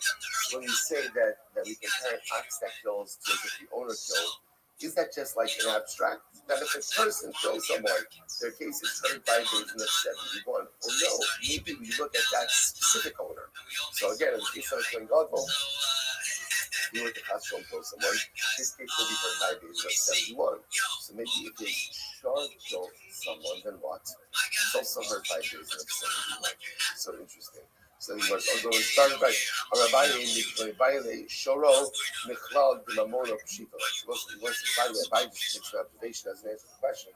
And he says, just as a side point, the fact that we're asking about Shar indicates to us that halacha might in other cases where his possessions end up killing someone, that it's pashit that all you need is a regular Beis Din of 3. So the Gemara says, all the concept called Davar Gadol, called Varsha Gadol, Kamash Mo. So I'm not sure we'll say that, but hold up. So since the concept says Davar Gadol, maybe that means anything related to a Kohen Gadol is only by a Sanhedrin of 71. Which the Gemara says no, that's actually not what it's saying. In other words, obviously we'll say, a Kohen Gadol has some other related legal matter that's not being kicked up to the Sanhedrin. It's obviously only concerning grave matter, like I will kill someone, things like that. Those cases are heard by a Bezdin of 71. So the answer to the question is if the shar of a Kohen will kill someone, what do you do with that? What do you do with that? Is that heard by a Bezdin of 23 or by 71? You want to read that on that. That's correct. Ein Motzir. Ein Motzir. So let's remember again, the Lashon of the Mishnah over here was Ein Motzir L'Mechamas HaRashos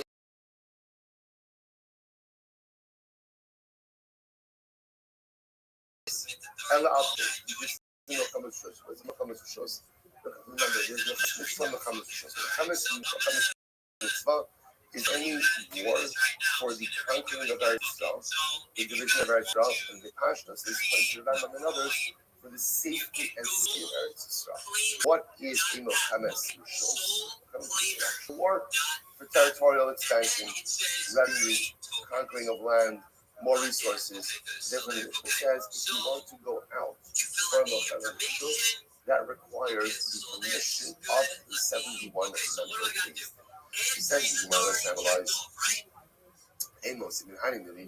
From where do you know this? Rabbi Abba, the Amar Krak, as the pasuk says, for the Fnei Elazar Kohen is Yam. So listen to this. The pasuk says that they will stand before Elazar Kohen. Right. So again, it's going out to war. The man says, who? So the man says, who? Melech, so לפני אלעזר הכהן יעמוד ושלום משפט הורים ותלמודי השלחית יישוב ועתיד יבואו. So they'll go out right to stand before Elazar, and Elazar will go ahead and ask the Urim V'Tulim, who the Chol B'nei Yisrael, Ito the Chol Ha'eda, who him, right, all of B'nei Yisrael, together with him and the entire age of the entire assembly. Who Zeh Melech, first the king, the Chol B'nei Yisrael, Ito, and all of the nations along with him. Zeh Mashiach Machalo. This refers to the Kohen God was anointed, the Kohen was anointed for battle. The Chola Eden, all the assembly, Zeh Sanhedrin.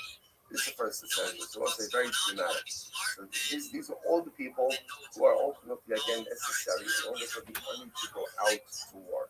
I the Duma, the Sanhedrin, the Kalalu, the Shiloh Urim to them. So maybe, so long as the Gemara is reading this line, what do you see from here? That the aid of the Sanhedrin has to be part of the war effort. You assume the Sanhedrin has to be consulted before going out to Milchames Rishon. Maybe not. Maybe what it means is like this. Maybe the Urim V'Tumim are consulted before going out to battle. Like maybe that's what's happening over here. So the Gemara says, Ella, he had the Amar of Achat, Baptist, not Amar of Shimon Chasida. So listen to this. Now the Gemara is going to do the following. It's really beautiful. There was a harp that was suspended over the head of David when Chatzos midnight came, the northern wind would not be nice without that a northern wind, a soft northern wind blows, and ultimately again the wind would move the heart. Essentially it was David Amalek's large rock. Beautiful animal. And so that David Amalek would get up, right? The wind would blow, and that's all. Haya David almost how did David get up? How did David get up? One word. Miyad. David didn't choose. People who have a serious feeling of purpose and mission in this world only those who have status about what they're supposed to accomplish in this world get choose from. Everyone else with mission and purpose, get up, miyad. Get up, miyad. Okay, we should all these open. Yeah, but that is the one thing. When you think about it, you know what I'll tell you, you all know, you know this. Listen, if you go on vacation and you have to catch a flight, it doesn't make a difference what kind of flight in the morning is. No one says, no one ever cracks it out. You get up and you go, why? Because if there is, and it makes it, there's a sense of purpose. There's a sense of purpose. I have a purpose today. What's my purpose today? I'm going away. The goal in life is to bring a sense of purpose to everyday life as well. This is the first halacha of Shulchan. Kumkari, a person has to get up like a lion. A person has to get. Let's say that's interesting, by the way. You ever see a lion get up in the morning? Or you ever see a lion? Ever go to the zoo, watch a lion get up? It's not incredibly impressive. A lot of yawning, a lot of stretching, right? So what's the shot? When the lion gets up in the morning, the lion knows who he is. The lion is the king. The king knows it. And the king knows where his mission is. Gets up, he gets up, that is a mission-driven life. A mission-driven life is no rolling over. And a mission-driven life is no snoozing. A mission-driven life, the alarm goes up, I get out, because there is so much to accomplish. So what happens? And he got up and he learned up until dawn. Up until dawn. That was another profound idea. Why does David get up and learn between Chatzos and dawn? We'll say why? For the same reason that we get up every single morning and learn at this ungodly hour. Why? Because it is the one time of day where you are not distracted. And that's it. Listen, I just want to point out. If you're distracted during that film at 5:45 in the morning, one thing is clear: it's self-created distraction. No one's calling you. No one's texting you right now. No one's texting you. Like no one's calling you. No one's doing anything. The only distractions you visit upon yourself, and the distractions you allow yourself to engage in. Look at this incredibly important. There's no other time of day where you are not distracted. Think about this. You go to work, there's also distractions. Come home, distraction. I'm not calling with family. Right? But for myself, again, at night, when you think there's other stuff going on, listen, take advantage of it. The one time of day where you don't have to be close to a device, and the one time of day where you don't have to be on, is between 5:45 and 6:45 in the morning. That's it for most of us. The rest of the time, I'm on. So what is David HaMelech? What was this coming? What does it say there? What did he do that for me? From Chatzos until Alos. From midnight until when the rest of the world was sleeping, David HaMelech had a little bit of time to himself. Incredible. So the Gemara goes right there. Once dawn came, Nichnas Chachmei Yisrael Etzlo, so the Chachamim came into him. Amru Adonenu Melech, Am Kol Yisrael Shlichim Leparnasam. Incredible. They come into him and they say, David, the people need Parnasam. People need Parnasam. Amru Lahem, L'chu Beis Parnasam Zem Yisrael. So that's okay. No, do business with each other. Amru Lahem said in a Komitz Maspia Azari, a little bit can't sustain the line, which means we're unable to generate enough business from within our ranks to support us. They have bar mitzvah and what's interesting enough, if you think of pig, exactly fill in it the same way with the same dirt as it was originally. For whatever the reason, the dirt can't fill in the same dirt. In other words, the return of Rabbi is we need to expand. We need to expand the economy.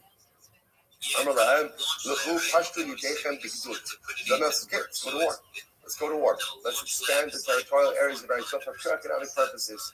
Miyad. So again, here's an example of a Milchamet Rishos. Right? This is not a Milchamet Mitzvah. It's not safety and security. It's expanding the country. What's the introduction what's missing on David HaMelech's schedule morning? Says what's missing? Shabbos. Shabbos. I would say, so you see from here that sometimes it is the avoda of a leader to give up his will for the crowd.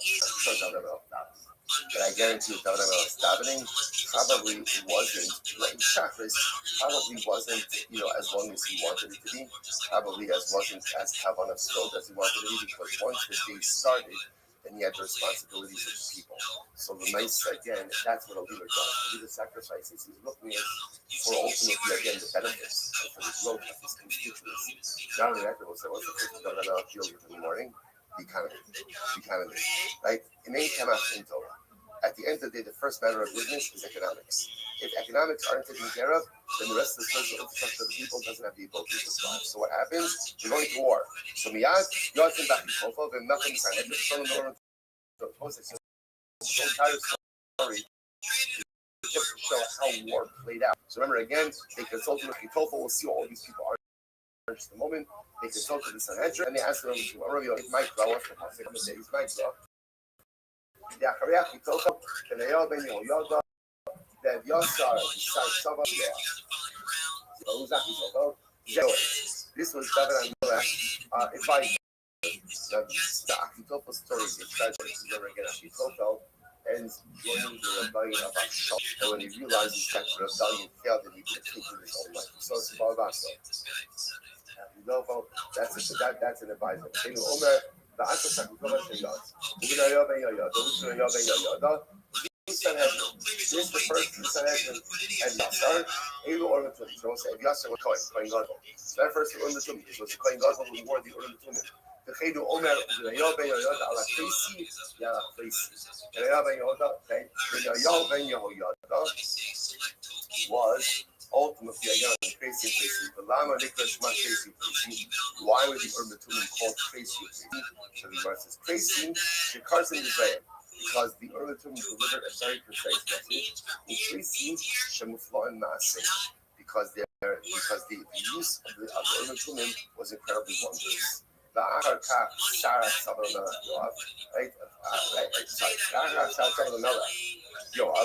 afterwards, again, after all the different levels of food work, it's also a fascinating system of checks and balances. Right? The king, from the Chamas, it's a safety and security of all themselves. The king can take people right out to war. For any Mechanas Rishos, there's a system. King just can't take the nation to war. There's got to be the Sanhedrin. There's got to be the Kohen Gadol. There's got to be the Urim Tumim. Multiple levels of checks and balances. Mike, Rob, what's the Ura Modi, Ura Nevel, Ura Nevel, Bikino, Aira Shasa. The positive first and it's dynamic, they were just something more beautiful. They will see from our ear. So furthermore, you cannot go ahead and extend the boundaries of Yerushalayim without ultimately again you can't add on to Yerushalayim or to the part of the Mikdash without a Sanhedrin of 71. That is 71. Says the word, where do you know? I'm not shooting back it up. All right, well, to call Asher Ani Marel, Scott, East Hadmis Hanshon, the Chin Tasu Ladoros. So, what's this? Now we're talking specifically about the contract of the Beis Hamikdash. So, remember again, the Pasuk says to Moshe Rabbeinu, construct the Mishkan in the way that I am telling you. Right? So, in the way that I'm telling you, call Asher Ani Moskat as Hadmis Hanshon, the Chin Tasu. So, the Doros Haboy. We'll say, so the same way that the Mishkan was created by Moshe.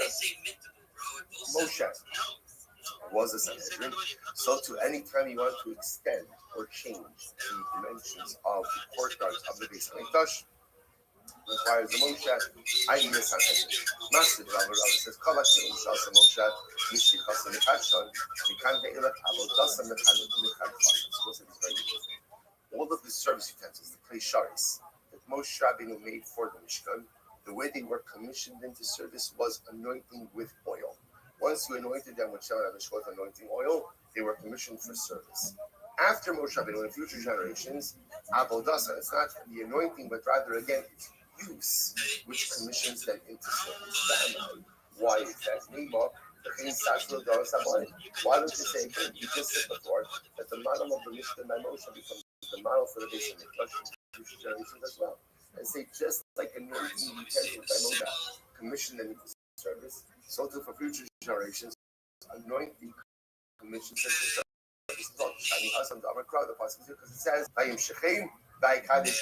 The pasuk says, "By Moshe, them, and they were saved." Osam b'Mashiach, v'lo Doros b'Mashiach. It's only the utensils of Moshe Rabbeinu's generations that ultimately were commissioned with anointing, but not for future generations. Ultimately, again, it's usage which commissions them. The Ema Osam b'Mashiach, v'lo Doros b'Mashiach Babel. The I, but say maybe for Moshe Rabbeinu's generation, it was Mashiach, but for future generations, it's either Mashiach or usage from the Papa Amekra, Asher Yishar Subam Bakodesh, Akosuf Tzalon Yisherus. Right? The Torah hinges the use of these utensils with usage. Ela Osam Lamali, Ila Osam Havamim Lador Mashiach Babel. That's where Osam is like this. The future generations need both anointing and usage. Haksiv the King Sasu, Kasibakona Osam, Osam Mashiach, Olo Lador Mashiach. So it's an incredible halakha, fascinating idea. The Moshe Rabbeinu by the Mishkan, the way they commissioned new utensils into service was through Mashiach, through anointing with Shemen HaMishkan, anointing oil. in future generations. How did you go out and commission utensils into service? How? Through research. Also, by the way, what a profound message. Like, how in the future, how do you make Can you hear me? How do you make a utensil into a holy utensil? Can you hear me? Use it for holy purposes. Also, one of the greatest things that is man. Man is the king. Because we are king of the sun. So you know who must say this? And there's a person sanctified their feet. How do you sanctify their feet? And what's the answer? Service. Do. Don't just think, don't just plan, don't just see, don't just decide. The way ultimately you're going to be ongoing service unbelievable. So I'm going to say, well, to start with different today, it's doing great, it's doing absolutely great. And yes, I think tomorrow is a much shorter day. Thanks for that. Will be great. Wasn't that one tomorrow? Right, everyone.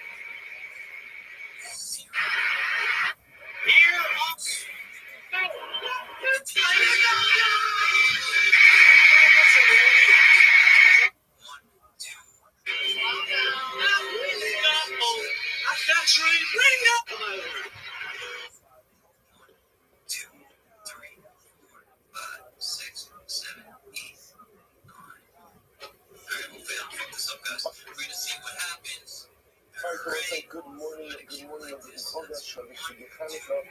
So partnership to be able to continue everyone to the key factor of things. I haven't started a network that will put all of that. I think the first thing I look at all back in the tab, but I know that we get holidays sometimes to sit down and fit the schedule. So we just got someone who's just going to laugh at us. If I need that, he's like this guy. He's going to solve the way to keep him with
Shea Stadium twice.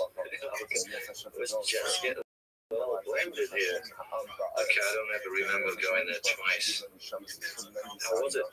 Well, that's really surprising because I thought we only played it once. You mean we played Shea Stadium twice? Let's just get all blended here. Okay, I don't ever remember going there twice. How was it?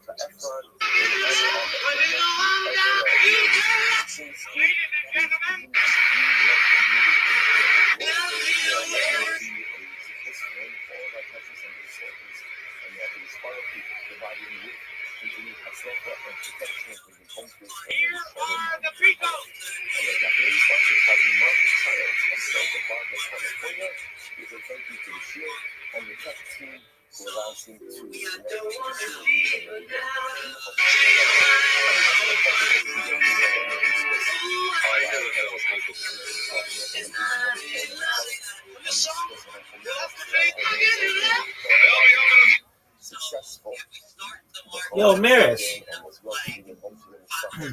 How you living, girl? Maris. How are you? Oh, Maris, how are you? Yes. Thank you.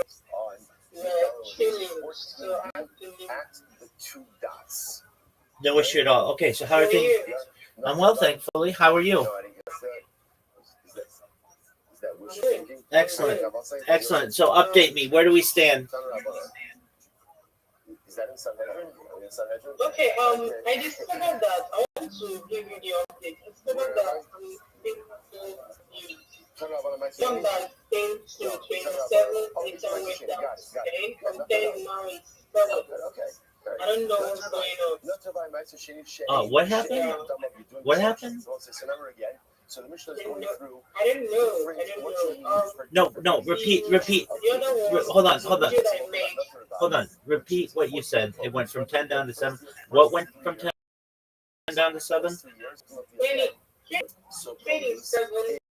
27 to 7. Who- From 27 to 7 went up to 12, and now it's now 7 again. Okay, what? First, that was the first. The best shots are uploaded. Okay, so let me understand. Is this on YouTube? Yeah.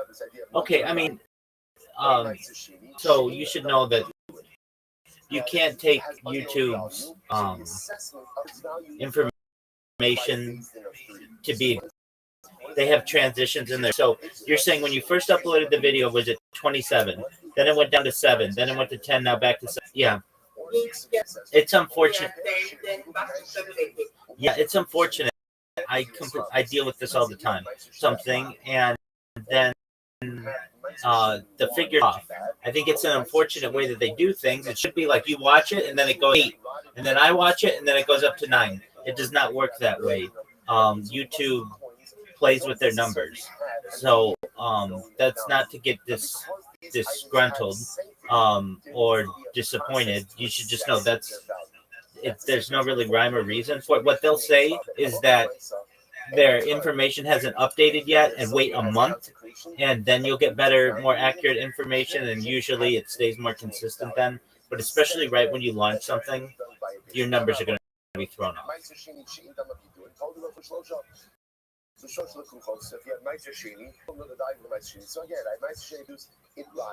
Also, The last video I wanted to.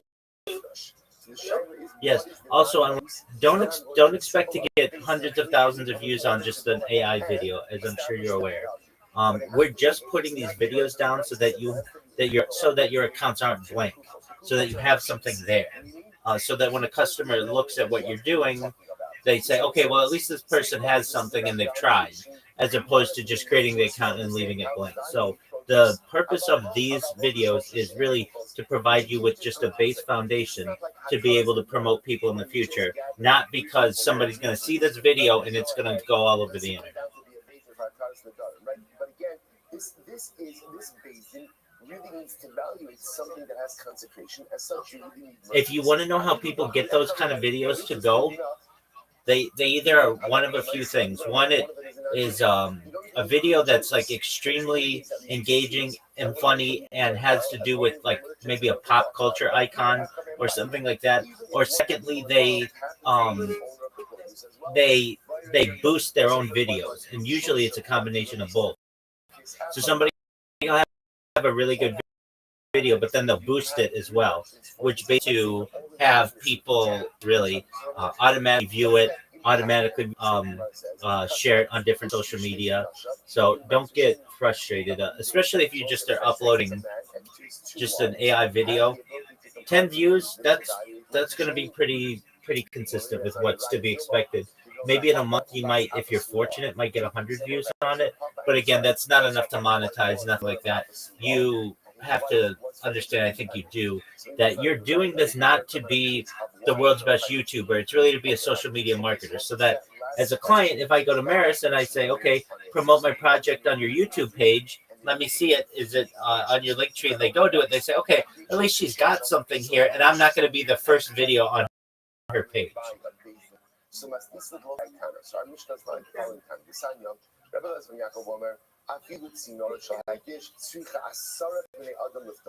Wow. So remember again, when we're talking the other video, the last one I for now, did, what we're talking about is as follows. I used CapCut. The third one gave me free. The first one had watermark on it, so I couldn't upload it. So I had to source for Pro. No. And I deleted the Mekong video, so I need to do another one. Hold on. Why did you subscribe to something?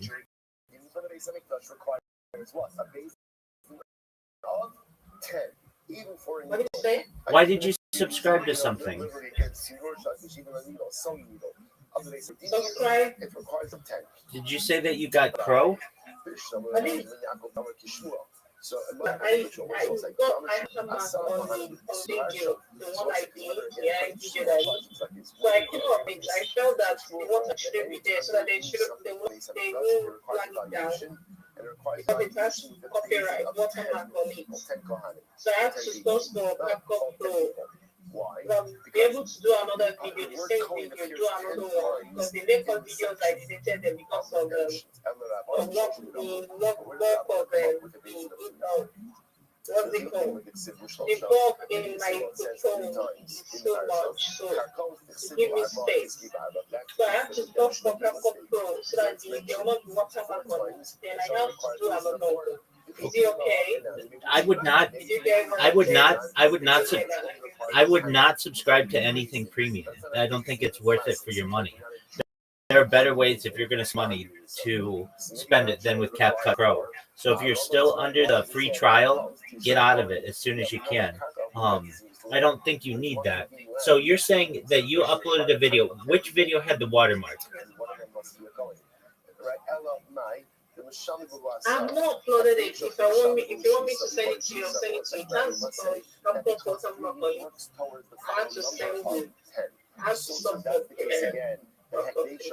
Okay, I mean it's okay that there's a watermark on it.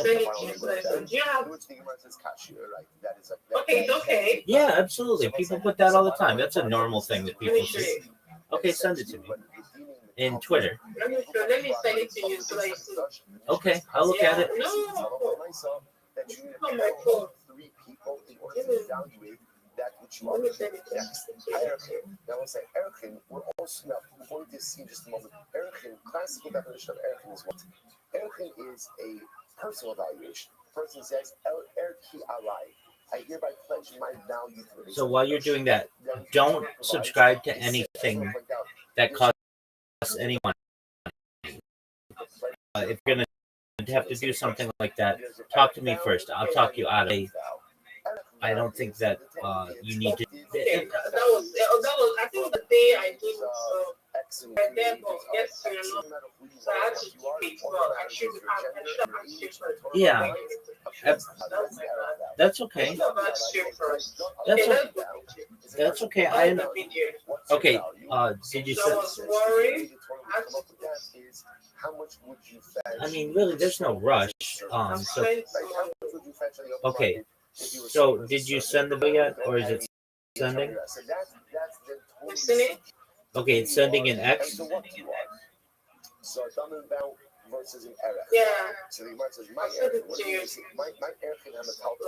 Okay, it's up. I haven't received it yet, but I'm ready for it. The problem just is there is no such thing as an Erech valve that deals with. Yeah, it's uploaded. Maybe it's next one. Like you just said, Erech is a very specific valve where a person says. Well, if it's a video, it'll take a little while. It should have a little. It should have a little progress bar. Have you taken the statistics? This is very interesting. So this is what the case. Someone says fascinating. The case where I say the value. So how do you say? Let's say the standard. What'd you say? The value of this standard is upon me. Now, we'll say, now, in reality, that phrase doesn't make So you see it? It's still uploading. I haven't seen it. The last thing that you have sent says, but I will get on my feet again, and then I like that. So what happens when a person says Erech Kli Ze'alai? So then we'll give Omerat. So the couple test about Ha'omer Erech Kli Ze'alai. If a person makes that statement, the erech, right? The value of this kli is upon me.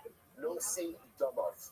I'm enjoying every bit of things, but I needed time management to work on my time.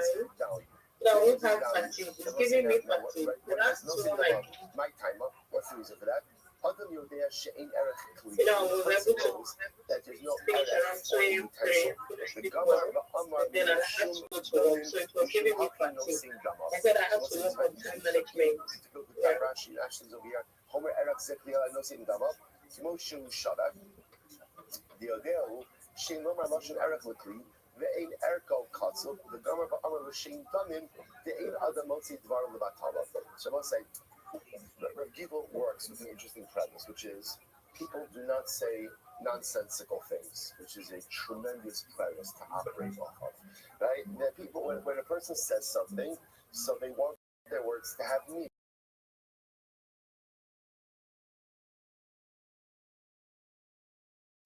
So therefore, a person says, because there's no erech, so what must the person be saying? Must be using erech, just a synonym for dominant, for value. And therefore, really what they're doing is measuring the value of the another one that includes like I knew,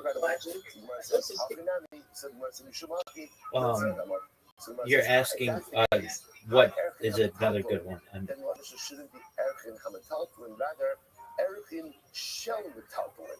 It should be the value of metalpulin violate. So which one says you're right? Yeah. What are you asking?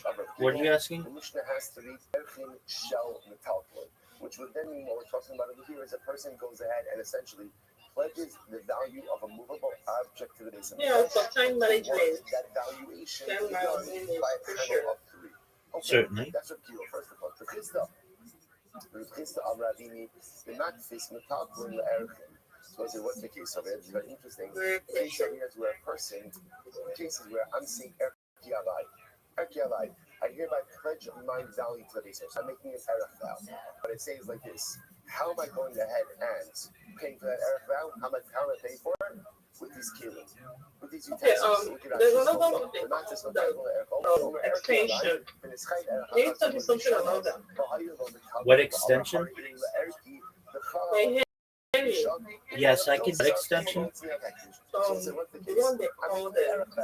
I'm making a regular erech vow. The one they So call I the. say erki alai, and then again, but I'm paying for the erech vow. Maybe I will check if there's another because I want to. So let's see again. Can I do another video, another channel? Okay, hold on. Hold on. Just hold on a second. Okay, your video just set. So I'm looking at it right now. Let me look at it. So again, the problem is my standard is how do you evaluate it?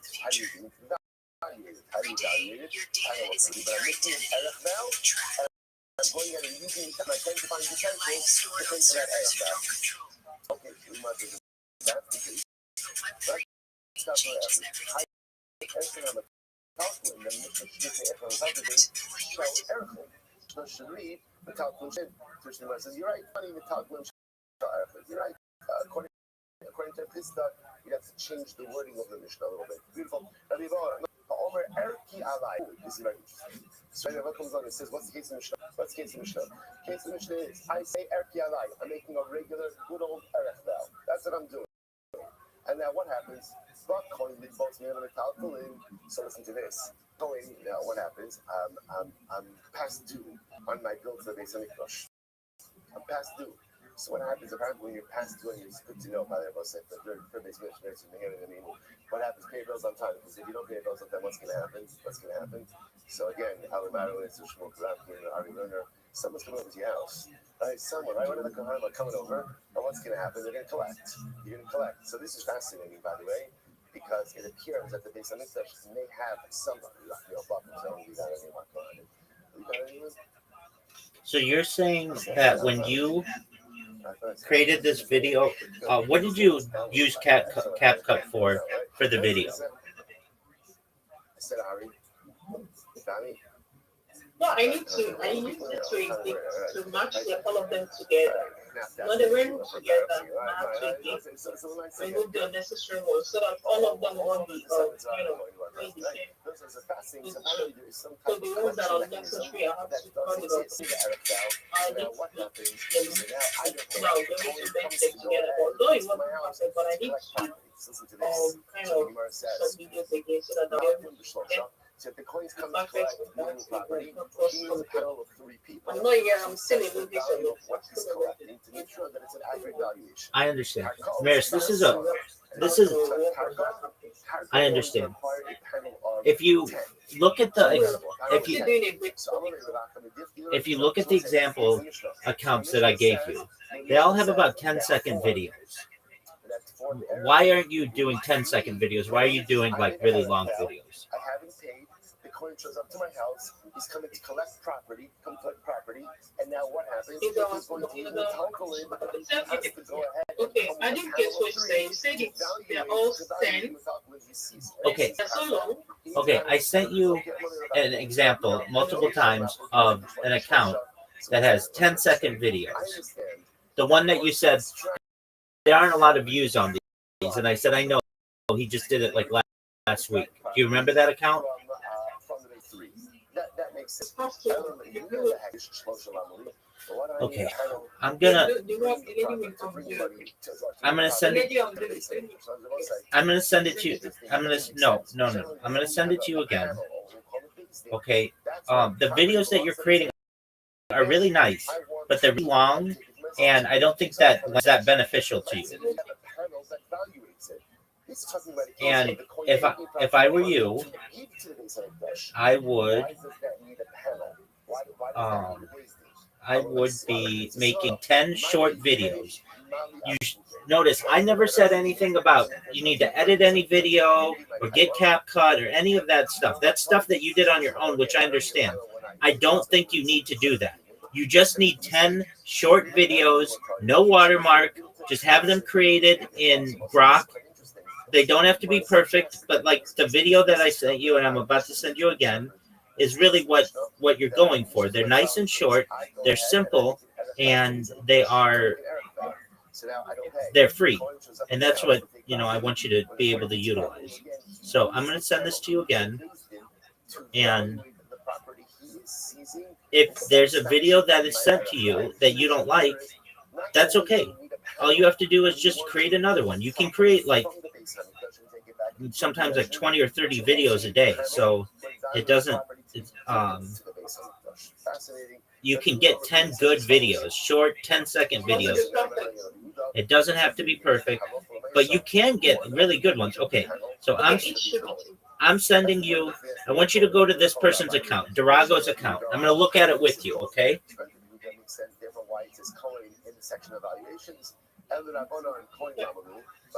All right. Are you on his page? I sent you the link.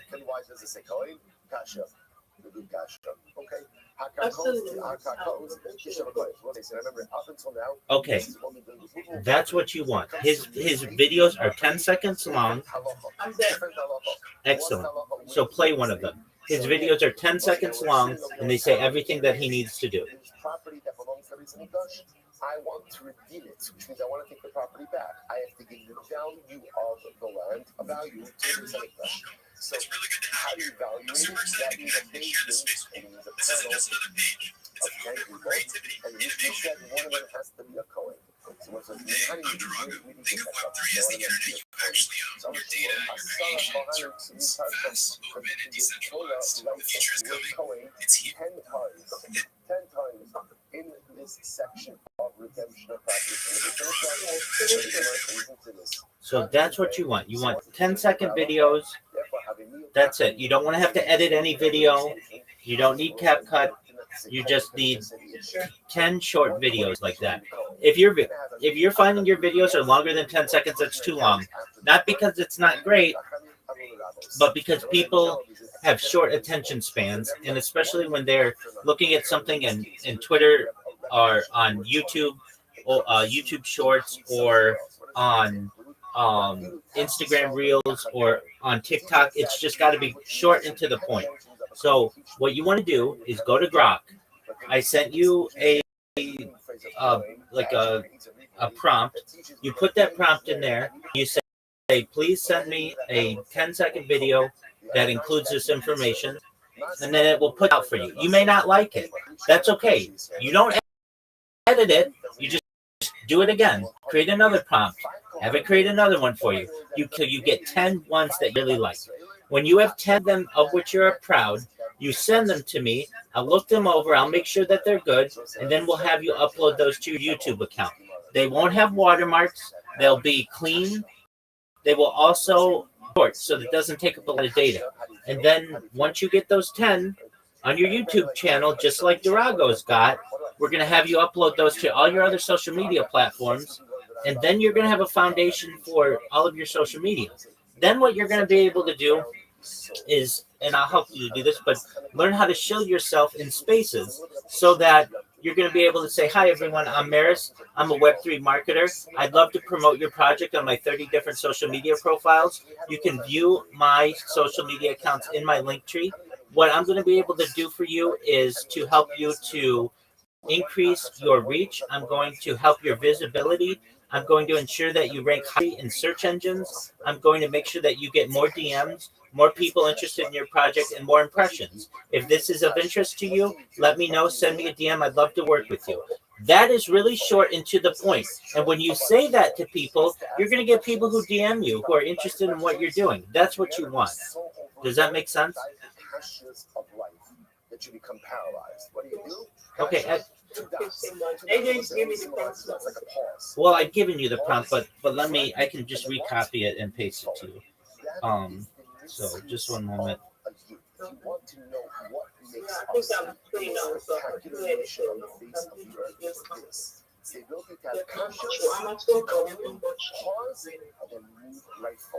And it has to be the abode in our personal lives as well. Life is so conscious, full of difficult moments. Pause for a little bit, catch your breath, and then move right forward. Incredible. Let's go back to Adam Kyotzi lines. And I will say, same thing as if a person is consecrated. So the Gemara says, Adam, I don't think, could a person become consecrated? Is that possible? So the Gemara says, I'm going to be above, but Omer dummy alive. No, a person makes a dumb and vow. Person makes a what is it done and vow? Okay, a person pledged their value to the base Hamikdash. Again, so next one. There's an Erech vow and a Dummy vow. Two different types of vows. A person says, Dummy alai, Disanyo, Homer Dummy alai. Person says, my value is upon me. Shamim also, Ke'evan Hanin Grabishok. So again, I both say, how do you assess a person's value? How do you assess a person's value? So again, like we said, it's the amount of the money that you can be sold as a servant, a laborer. A laborer, how much money would you fetch as a laborer on the open market? The Eved is Gishtakakos, and an Eved is compared to real property, to real estate. Just like real estate requires, right? So to an Eved requires 10. So, I am sending this to you. And so what it says is, my name is Maris. I'm a Web3 marketer, and I would like you to make a 10-second video for me that is very futuristic and cool and talks about how Web3 is the future, and you want to partner with me in Web3 for all your marketing needs. Please do not put any text overlay on the video. Thank you. You take this, you put it into Grok. Now, it may give you a man, it may give you something you don't want. That's fine. You can put in there, I'm a young African female, and I want that to reflect who I am. Something like that. Tell them about yourself, or you can upload a picture of you or whatever you want, just so that it's the right character. What it's going to do is it's going to generate a 10-second video for you. It may not be right just right off the bat. You may not like it. That's okay. Do it again. If you get another one, you don't like it, do it again. And another one, you're going to get, though, the more that you do this, you're going to get 10 good videos that you're proud of, that you're like, okay, this looks like me. It reflects what I want to do. I like this. Once you have 10 of those, you send them to me. I'll look at them. I'll make sure that they're good. And then what we're going to do is we're going to upload those to your YouTube account. You're not going to have to edit any video. You're not going to have any watermarks. Does this make sense? Okay, excellent. Excellent. And you want me to use my image? Yeah, you can. It's a great image. It's a very it's a great representation of who you are and what you want to do. So I think that's great. And you upload that, it will know that's the character that you want to use. And then again, if it's not right the first time, no big deal. Don't go editing the video. Just ask it to create another one and ask it to create another one. I say to people, sometimes you have to have it make 20 or 30 different videos for you to get 10 of them that you like. But that's okay. It's free. So just have it keep generating videos. All you need is 10 of them. You don't need a million of them. You don't need 100 of them, just 10. And then once we have 10, then we're going to put those on forms. It's going to have a foundation for you. And then you're going to be able to go in and shill yourself. And then you're going to shill yourself like it's a job. Like whenever you see a shill space and I'll find them, you're going to say, all right, Maris, it's to promote myself. I'm going to go to this space and you're going to exactly be able to say this where you're going to write it down for you. Hi, my name is Maris. I'm a Web3 leader. I would love to promote your project on my 30 different social media platforms. They're available in my link tree, which is in my profile. What I'm going to be able to do for you is help you to rank higher in social media, higher in search engines, higher in AI. I'm going to ensure that you get more visibility to your project. You are going to get more DMs. You are going to get more people who are interested in your project, and also more people who are going to have positive impressions by your project. If this is of interest to you, please send me a DM. I would love to work with you. If somebody DMs you, I'm going to give you basically a message to send them, like what your prices are. And telling people is this, what is fair. You will repost their content 5 times on your X page for free. That's easy for you to do. All you have to do is press a button 5 times. But then also what you'll do is for $5, they can choose any of your Linktree social media accounts, and you will repost their content on each one of your platforms for one time for each one of them for $5, and you'll do it 5 times. If people want it for 10 different platforms that you have, then you'll charge them $10. And if they want all of them, then you charge them $20. Basically, an all-encompassing package. And this is going to be extra money in your pocket that isn't a whole lot of work for you. Now, I know that's not necessarily your goal. I know when we first met, you want to be a YouTube. You want to, in a lot of ways, have some YouTube automation, maybe have a YouTube account and get away from having to be a registered nurse. And I understand that. And we'll get there. But right now, you just really need to create a foundation for your social media. And this is a great way to do it. Is what I'm saying making sense to you, Maris? Excellent. Okay, good. I appreciate with me following this step by step. Absolutely, Maris. I'm here to help you. So what you want to do now is take the prompt that I gave you, put it in the Grok, create a bunch of videos. Excellent. Once you get 10 that you like, send them to me, come back in here, we'll talk about them, we'll make sure you then will upload them with hash and descriptions and titles on your other social media platforms. And once that's done, then you're going to work on your pitch, and we'll also teach you how to join different communities and such so you can network a little bit better. And then you're going to treat pitching, basically shilling yourself as a secondary job. Like you're certainly a registered nurse, but whenever you're not doing that, you're going to find different spaces. I'm going to show you these different spaces where to go to be able to promote yourself. And you're going to use that pitch. Told you, it's short, it's to the point. You're going to be attractive to a lot of people who hear what you're saying, and you may pitch yourself 100 times a day. You won't pitch yourself that many, but you may pitch yourself 10 times a day, and you may only get 5 messages from all of those pitches, but that's fine. That's 5 messages you weren't getting before. And then you're going to send them what your packages are, basically like what you charge. And you may get, of the 5 people who message, 1 or 2 of them who are interested in winning. That's fine. If you do that every year, you're going to make $100. You have to understand about quantity. You want to just keep being determined, ensuring that people know what you're doing. And really, right now, if you were to go and shill yourself, and even if you use that pitch, you don't any content on your social media, so people are going to say, why don't want to be the first thing on her page. Doesn't have much experience, but when you have some content on there already and it's attractive and people like it, then they're going to be willing to take more of a risk on you. Does that make sense? Excellent. Okay, so make those 10 videos, and when you're done, come back to me and we'll look at them, okay?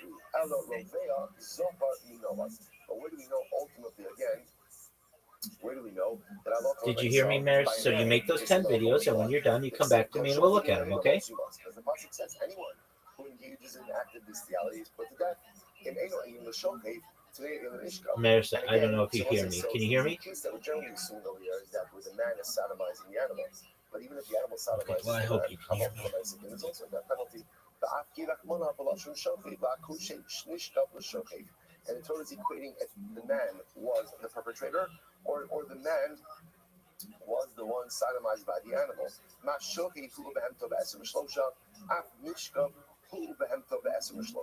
Just as again, if the man was the one who sodomized, ultimately again, he's put to death together with the animal by Beis 23. So too again, if he was sodomized by the animal, he's put to death together with Beis 23. All right, we're not going to go through the Rambam on that. I think it's pretty self-explanatory. All right, Gemara says as follows. Good. Right next. Shar Nizkal. So once remember again, if you have a stone ox, right? Ox that's stone. Now, when you have a Shar Nizkal, ox killed someone. So Allah reminds again, the ox itself is put to death. So the Gemara says, Shneimar, Hashar Yisakel, V'gam Ba'alav Yumas. So once the pasuk says, the ox will be stoned, and also its owner will be put to death. The same way that a person would be put to death, so too if a person kills someone, so too again, the ox is put to death. And just as if a person kills someone, they would be put to death with skila, so too if the ox kills someone, the ox is put to death with skila.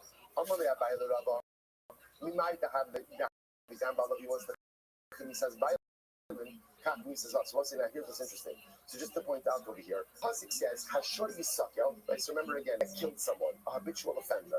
Right. Back to Rabbi days. So you have a short muad. The ox killed someone. Right.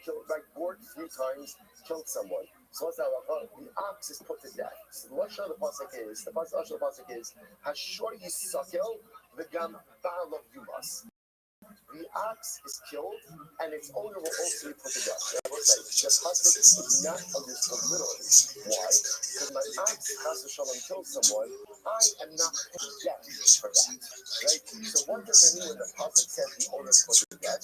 The Gemara argues the same death penalty that you would give to a person if they killed another person is the right death penalty to the ox if it kills someone. What is that penalty? If you may kill Shimon, what's that penalty? Skila. The social of Yule ox killed someone, the ox gets skila, not the owner. Now the Gemara says, how do you know? I'm going to buy the Rabbi.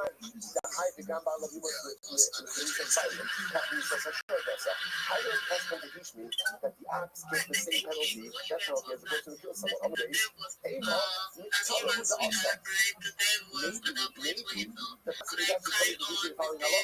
maybe the owner of the ox is also put to death. Maybe if Reuben's ox kills someone, not only is the ox executed, but Reuben is executed as well. Maybe both. You must lift up the Gambalo. Then possibly just said, and also the owner. Right? The possibly just said also the owner. Say, let the shark be executed, and also the owner. Why? Because, and just leave it like that. Why write it in the prolonged form of Gam Ba'alav Yumas? So if you are considered as place, you want to do that. If you come back somebody in the public building, that the project of the public building, you want to do that too. So we have Bobby up here. The speaker section. Bobby, can we hear from you? How you doing? As well.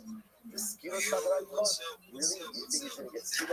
So the Gemara says, samurai talk, I'm sorry, the skila samurai talk, constantly decided. Now, one of the skila, that was interesting. The Gemara said, actually, if one person kills another person, the punishment, the death penalty is cited. That was one of the things we're going to do in Sanhedrin. So actually, we'll go through every different death penalty. Just a minute. I know why you don't know what me I do. Sorry. I know you don't know where my last name, but it's not prison. It's different. I just finished speaking. So yeah. So And depending on the infraction, depending on the sin, really determine which death penalty one receives. So the Gemara says over here that if a person kills someone else, he gets cited, he gets a sword, he gets decapitation, sword. So the Gemara says, Mamona Skila, and yet if his ox kills someone, he'll get Skila. Skila is considered to be a more severe form of death. We'll discuss how Skila was done if he pushed a very high roof shot, and if he wouldn't have an impact, then he was stoned. Then there's also just a more severe form of death penalty as opposed to decapitation, which is inconvenience. So the Gemara says, "Hi, because of Rahman Yumas, last well, maybe the person comes to me and we're going to put the owner to death also, but maybe we'll make a law that will go ahead and we won't subject him to sign it, but rather we'll subject him to panic to strangulation." So the Gemara says, "Honey, from my panic chamor." That is the opinion that says that panic strangulation is a more severe form of death penalty than the sword. However, I'm a panic kill, not again, right? But according to the opinion that says that strangulation is more common, more lenient, what is this? The Gemara says, "No, so that I could say in cold you shot Allah." It says, interestingly enough, a anti-payment shall be imposed upon it. We think that the owner of the ox that killed someone shall be subject to a death penalty. So that's interesting. The Torah tells us that when Reuben's ox kills Shimon, so the ox is put to death and Reuben has to pay a financial penalty. But what's happening? Reuben himself was subject to a death penalty. The Torah tells explicitly that when someone is subject to capital liability, they cannot buy their way out of that situation. Like you can't offer money instead of your life. To which the Gemara says, the Pasuk says, you should be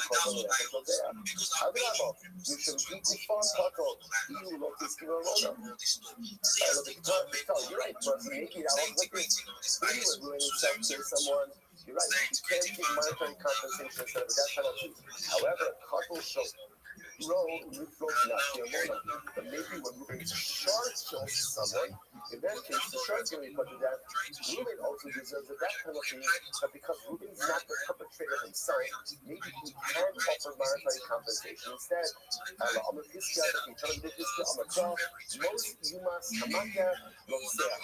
What success? When Reuben killed Shimon, through a striking, right? Not to attack. So when Reuben strikes Shimon and kills him, Reuben is a murderer, he's put to death. So what the halacha is that a person is only put to death when they themselves have taken life of someone else. They are not put to death when their property is taken life. So what's the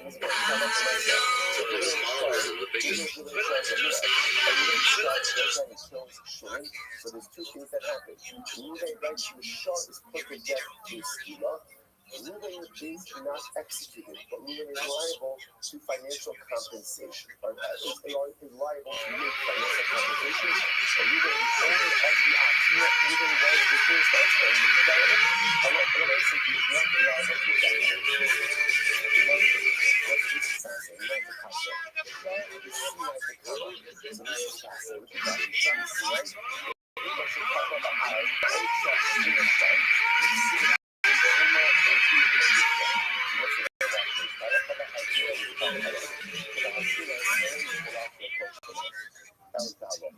Right now, that approaching the mountain, the driver should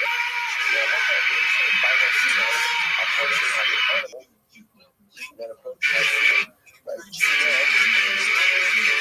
Such an animal has to be put to death. How many people do you know we said before that showing shot on this skull requires a basing of 23. So what would you need by a basing by Harsina? So we go shot on the go. Ultimately, again, do we burn out? Would we burn out that local for Harsina by what would be done in subsequent generations? Or not? Let's say, generally, again, by shot on this skull, by what the Mishnah said, by shot on this skull, ultimately, again, we needed 23. Shot on this skull, that's what so we just say, like, this is fascinating. Generally, we learn halacha, we look for precedent.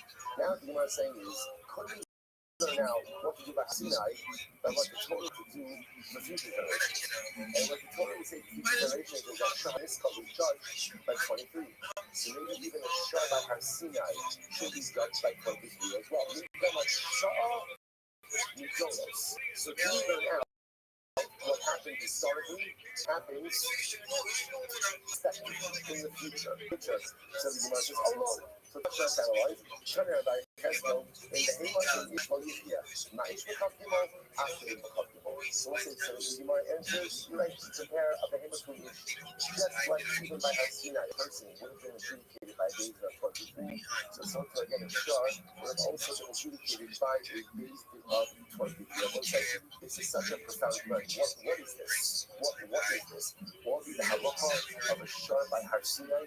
So once I think there's something pretty incredibly profound over here, which is, I don't know, I've never really seen Gemara, but generally, whenever we see a halacha, we always look at halacha retrospectively. What was done, and how was it done, right? How did it occur?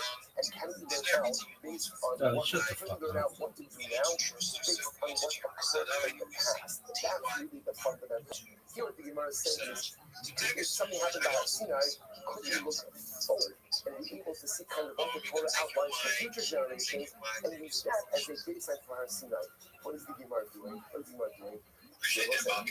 no reason.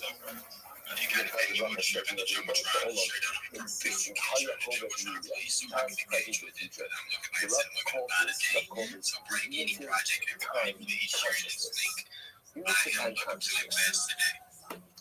And I'll say the incredible part is we are making sentimental change, which means that there's a piece of us that is also able to live Haya Hova past, present, and future. Time is not a linear continuum. So that we both wrong, it's not. I think it's true in steps for us, it's not as well. We know this. There's because the tshuva. And if a person does tshuva of a high enough to do, what can you do? You can fundamentally change your past. Right? And a person asks down to figure what can happen, they fundamentally set a different course for their future. I think the Gemara highlights something to remind us that there's the possibility of impacting the future and impacting the past. Although we're right here in the present, what we do has such a dramatic ripple effect on what comes after us, but also could have a tremendous retrospective ripple effect as well on our past as well.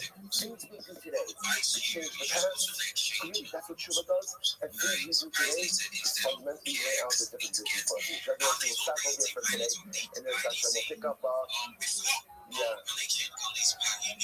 Oh boy.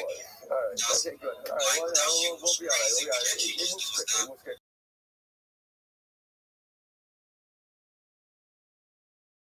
I would say share 30 million years that can be message, and the 900 million years that shall be here for start everyone.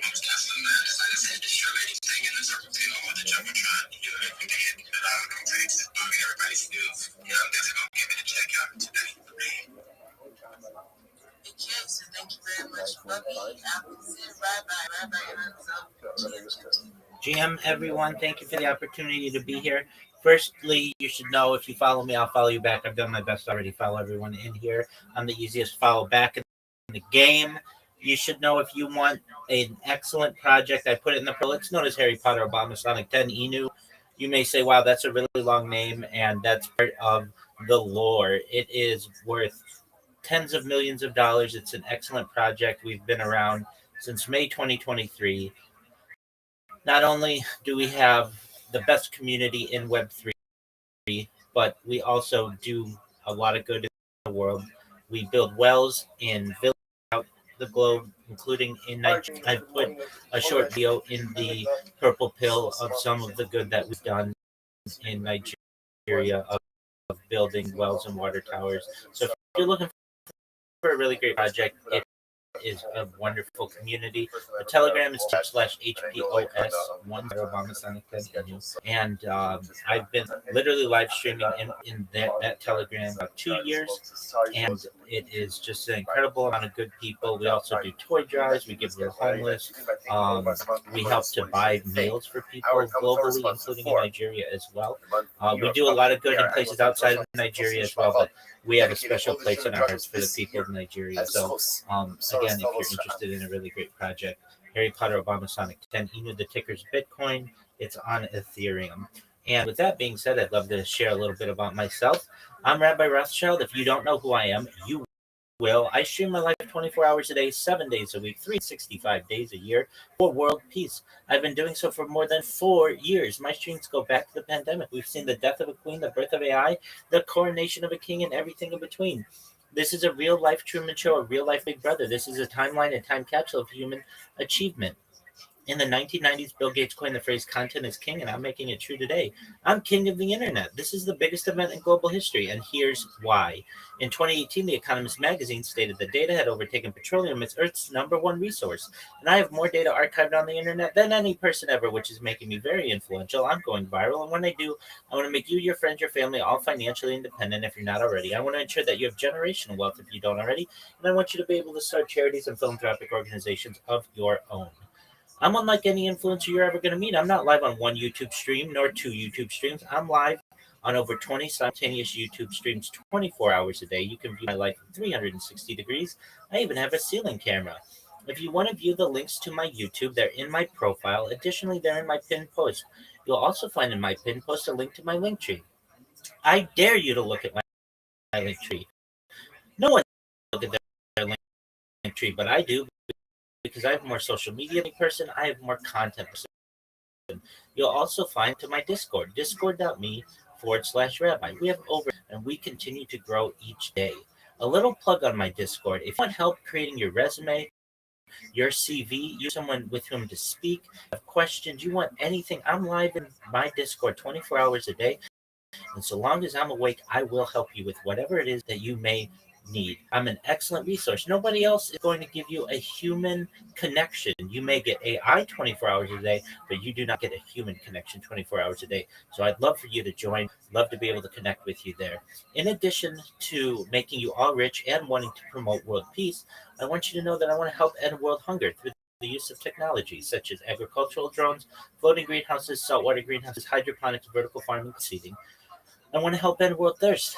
As I previously said, I'm sponsored by a cryptocurrency that's worth tens of millions of dollars. And one of the things that we do is we build wells and water towers in developing nations for the benefit of the less fortunate. Additionally, I'm an advocate for the LifeStar program and most importantly, desalination technology, where we pump Earth's seawater onto land to make it drinkable.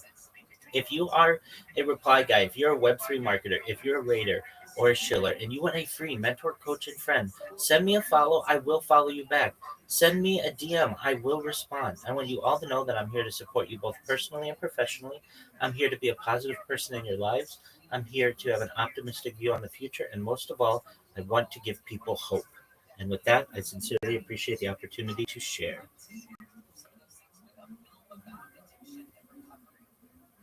Thank you for that, Rabbi. Baby, out there? Yeah. Thank you very much, Rabbi. Rabbi, I have a question. Go ahead. Okay, so do you really trust who are you really trusting? Do you trust your research whenever you want to input into a coin or into a project? You trust your research or you just like this? Well, first of all, I don't know if you can really trust anyone truly in life, not even yourself.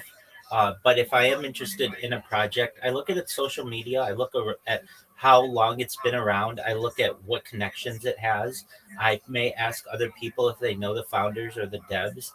I ensure to do my due diligence, do my research before investing in a project or before perhaps promoting a project. If I see that a project just created their social media, or even worse, they don't have social media and they want to be successful, I already know that they're getting on the wrong foot. But I know if they have an established community, they have a Discord, they have a Telegram, they have an X community, those are all really good signs that this is going to be a project for the long haul, and I think it's best to have those types of connections, meaning not pump and dump schemes, certainly not rug pulls. If I'm going to invest in something, I want to do so for the future. And if I'm going to do so, first thing I do is look at their social media. I look at the communities they're in. I ask about their dev. I want to know that their dev is doxxed. I want to be able to speak to their dev on Twitter Spaces if needed, or on Telegram. I don't want it to be someone who's faceless. I want it to be someone who ended the project a while back and somebody else took over and they're just passing the ball on. There's a lot of information that I want before I end up engaging with a project. But those are some of the things that I do. I hope that answered your question. Yeah, sure. It really did. Thank you very much, Rabbi. So, please can you help? Okay, I can see you, but I don't remember that part already. So, yeah, thank you very much, Rabbi. So, who do we have as our next speaker? Let's hear from the Touch Class. Touch Class, I can see you in the speaker section. GMGT Touch Class. Hey, good morning. How's everybody doing today? Yeah. Touch Grass, how you doing? I'm doing amazing. Actually out here walking, touching a little bit of grass. Always like to ask, you guys touch some grass today? Yes, sir. Yes, sir. Actually, I got snow to touch. I'm in Kentucky, bro. Oh yeah, I know all about that. I'm originally from Tennessee. I'm living in Florida though, so we don't got any snow here, but I know how I can get up there, so hopefully it's not too bad. No, it's not too bad, bro. But they made it for the kids that have to go to school today, so I'm a little mad about that. So I'm sitting here at the crib, so yeah. Man, I love it. Well, glad that at least would touch some grass if it wasn't snowing, and with touch grass, that's what we're all about at the end of the day. You know, a lot of people use that phrase, and we want to be able to tokenize it and build a brand and business around it as well. And, you know, that's important to us, but really the mental health aspect of it is where we're coming from with it, because it's so important to step outside and just disconnect from the screens and things, because we just live in a world where a lot of us spend a lot, or probably a majority of our time, either on a tablet, a computer, a phone, a video game, VR headset, whatever it might be. And there's just so important that sometimes we take time to disconnect and simply go outside and touch a little bit of grass. Me, IRL, I have a psychology background, so it just made sense for me and my team to build something like this. And we really want to do and build a project. It would make more sense to be turf management, but I understand.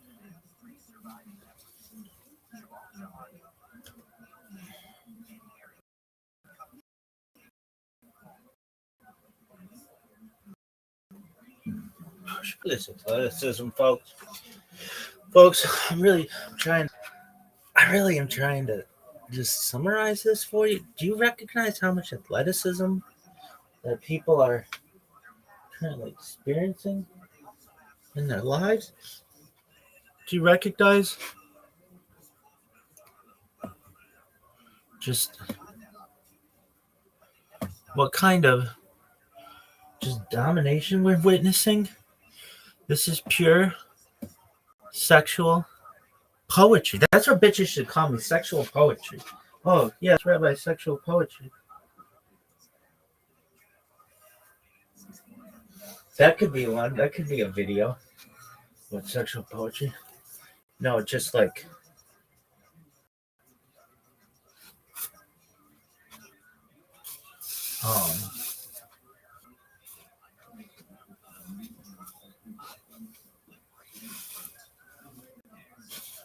shit that I do.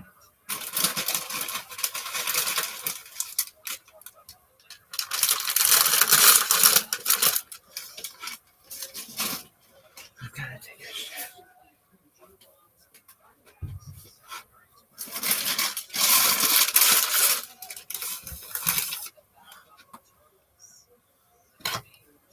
No, nicknames.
Why doesn't it?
Who's DJ?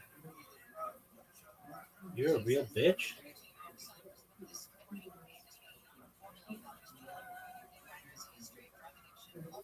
Damn.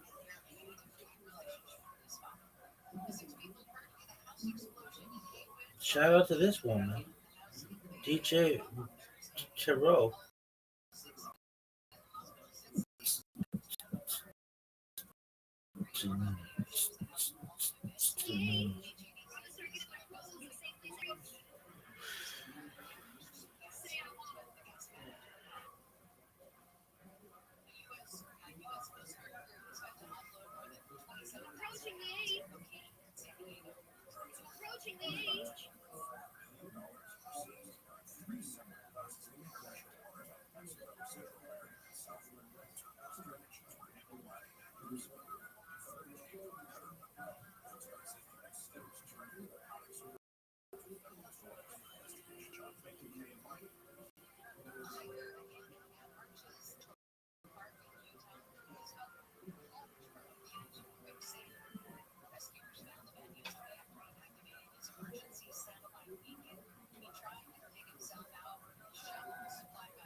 Oh, I already did it?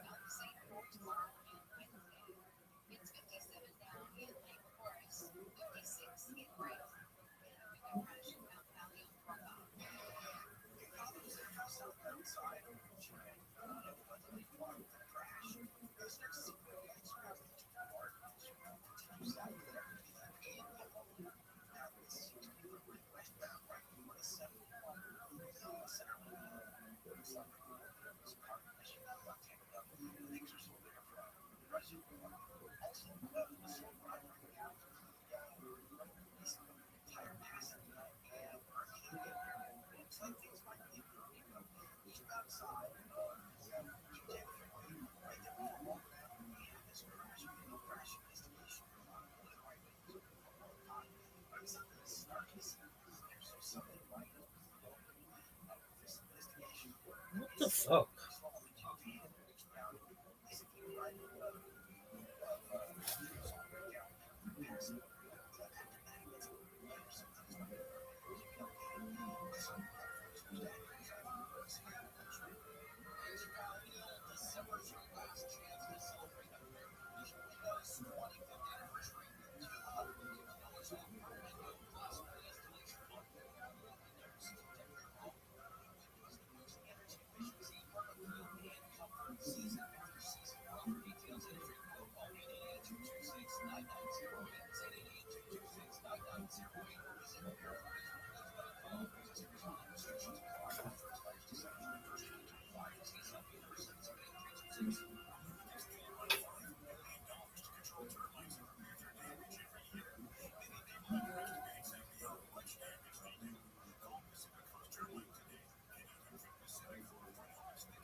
What the fuck?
During Trump Trump coin, the meme coin, which was developed during the Trump general election, the US general election, from $0 to $70.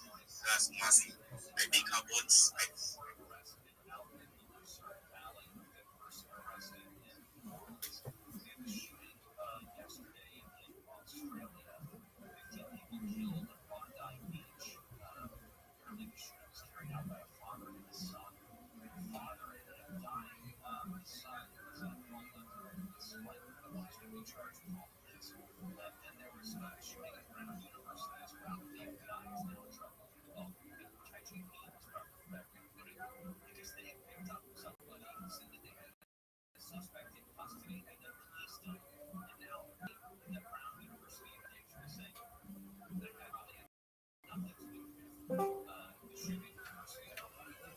Yo, what up, Vex?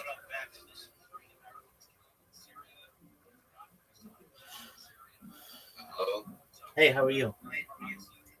I'm fine. How'd What you? about you? I'm amazing, thankfully. How'd you find out about me? I mean, I've been in the server for like a couple of months, maybe a few weeks, and my friend invited me because he thinks that it's interesting that you sit here 24/7. Well, I don't just sit here 24/7, but I do. I am on stream a lot, so yeah. Well, great.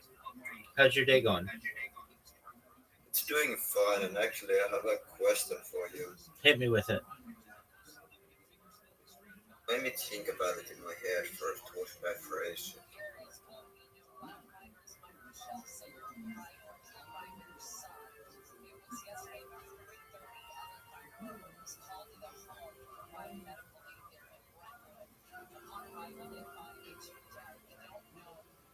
What do you think is the best way to earn money right now? Cryptocurrency, aside from a regular job. Okay.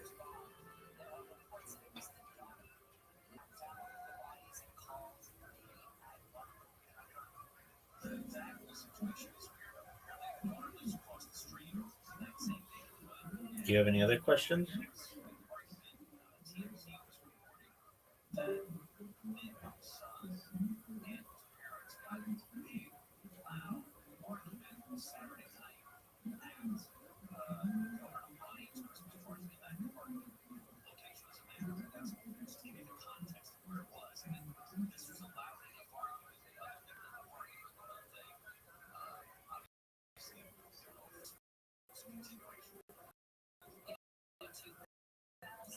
My khakis.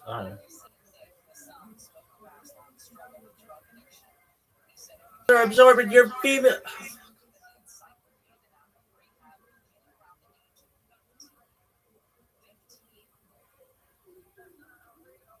Get in here, bitch. My khakis. Get in here, bitch. My khakis are absorbing your ejaculate.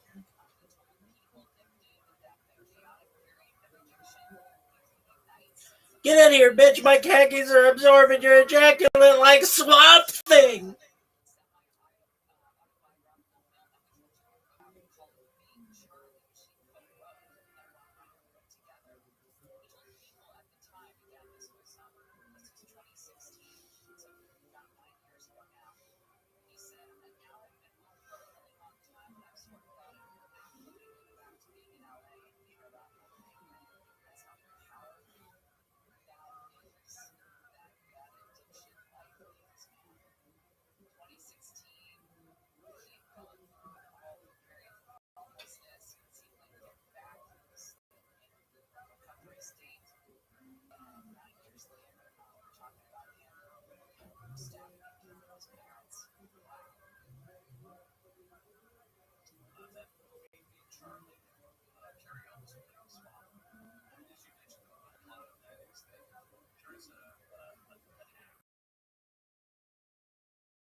I'm down here, you leaky bitch.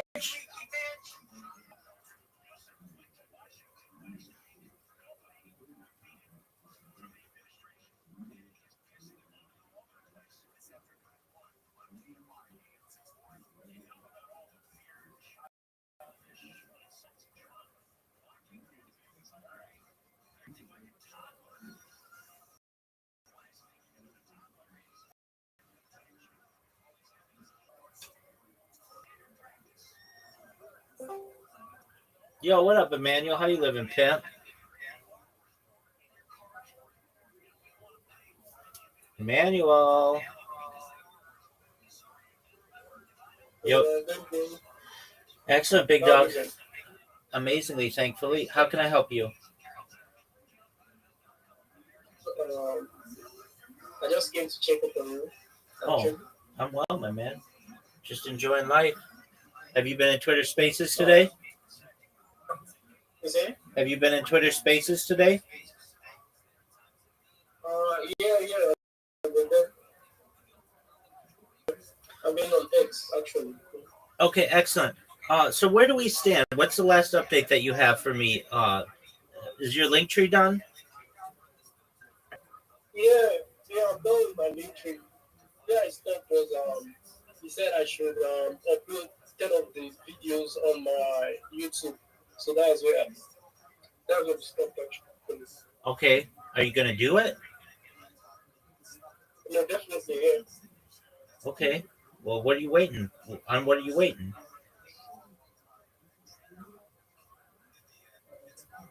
Nothing actually. I'll do that just right now. All right, you do it. You know what to put in the title. You know what to put in the titles and the. Do you know what to put in the titles and the descriptions? The titles and descriptions. I think you sent it to. Okay, excellent. Description. Excellent.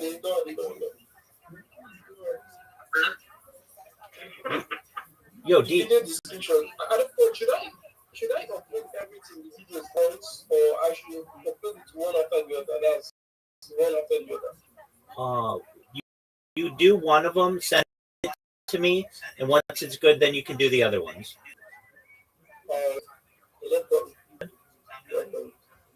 Yeah. Excellent. DeFi Mike, I love your profile picture. It looks great.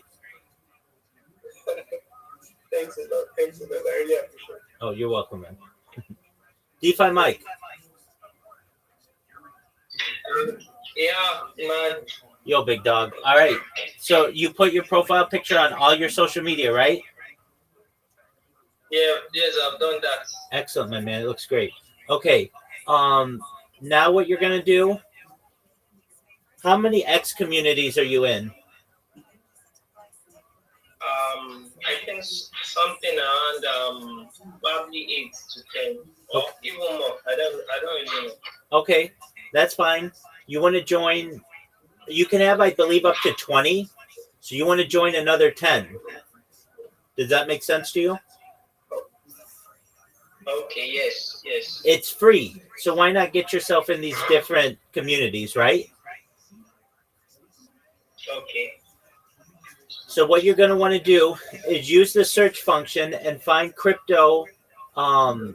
You can find airdrops or crypto spaces or whatever you want, but basically you want to maximize the amount of X spaces that you're in.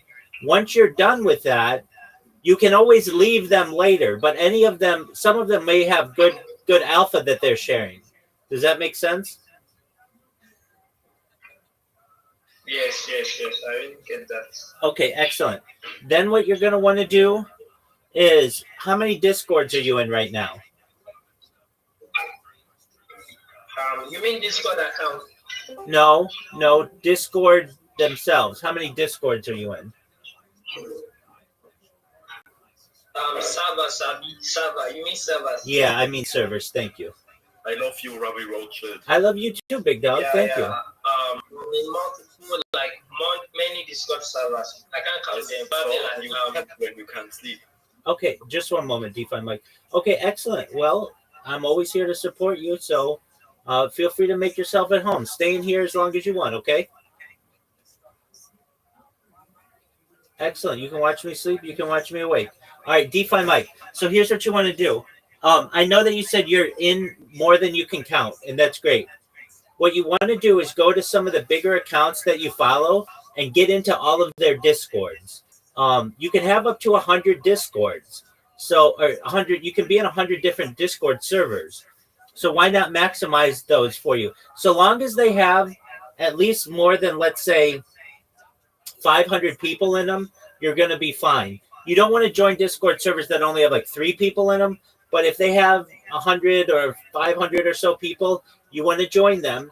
And so what you want to do right now is get into all of those X communities that we talked about and then start joining more Discords. When you've maxed out, come back here, and then we'll start reviewing your pitch. Okay, DeFi Mike?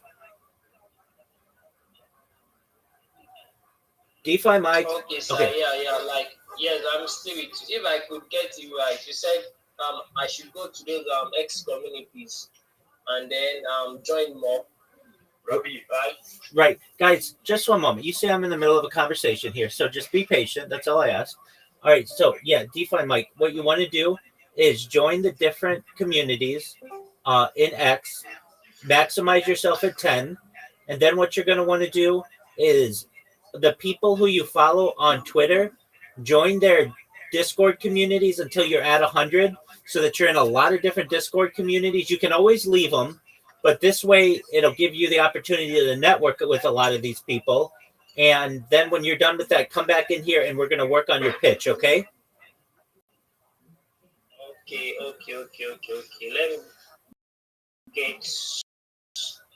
Let me get to work on. Okay, excellent, DeFi. I'm here if you need my help, okay? Okay, thanks, man. Excellent. All right, to my other friends, what's going on? How are you? Hello. Hello. How are you? I'm well, thankfully. How are you? I'm also very good. Okay, excellent. I have a question. Go ahead. I saw in your channel you said if you can't sleep, you go fat. Do you do this on stream? Oh, allegedly, I probably have a whole lot.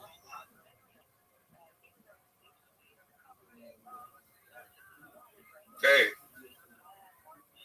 Don't you get banned for this? Who knows what I'm doing underneath the covers? Okay. Wait a second. This is lagging.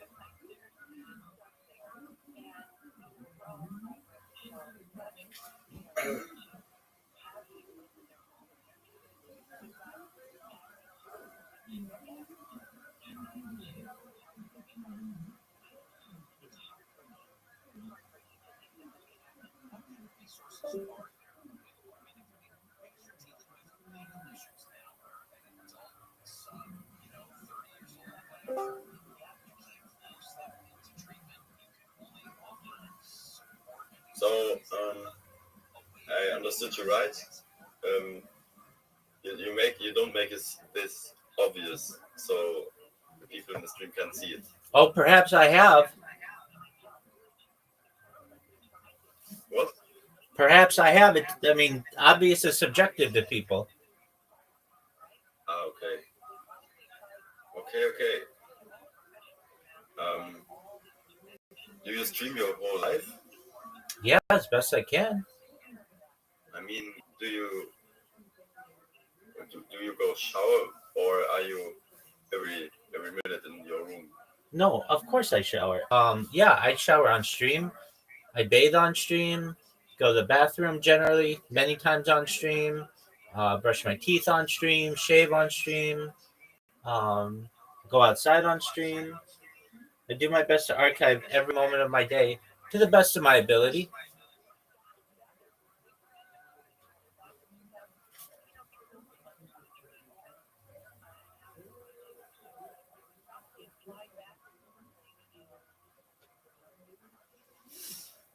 Hope that answers your question. I'm back, but I hate you. You hate me? I heard you. Oh, Sorry, you're my English is not good. You're okay.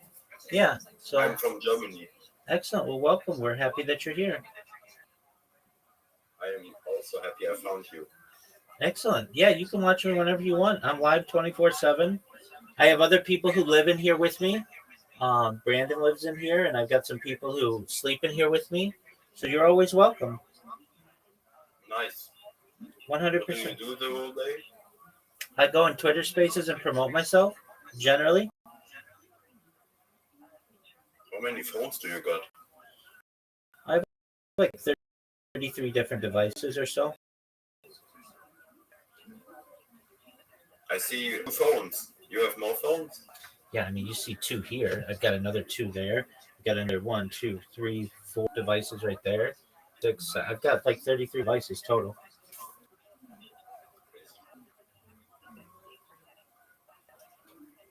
And how long are you going to do this?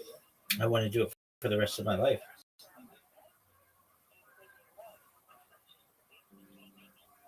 Don't you want kids? I want to live Or my you produce them in the stream? the latter, just like that. Yeah, there'll be a lot of women who want to be on stream and raise their children, perhaps on camera. Okay. With you?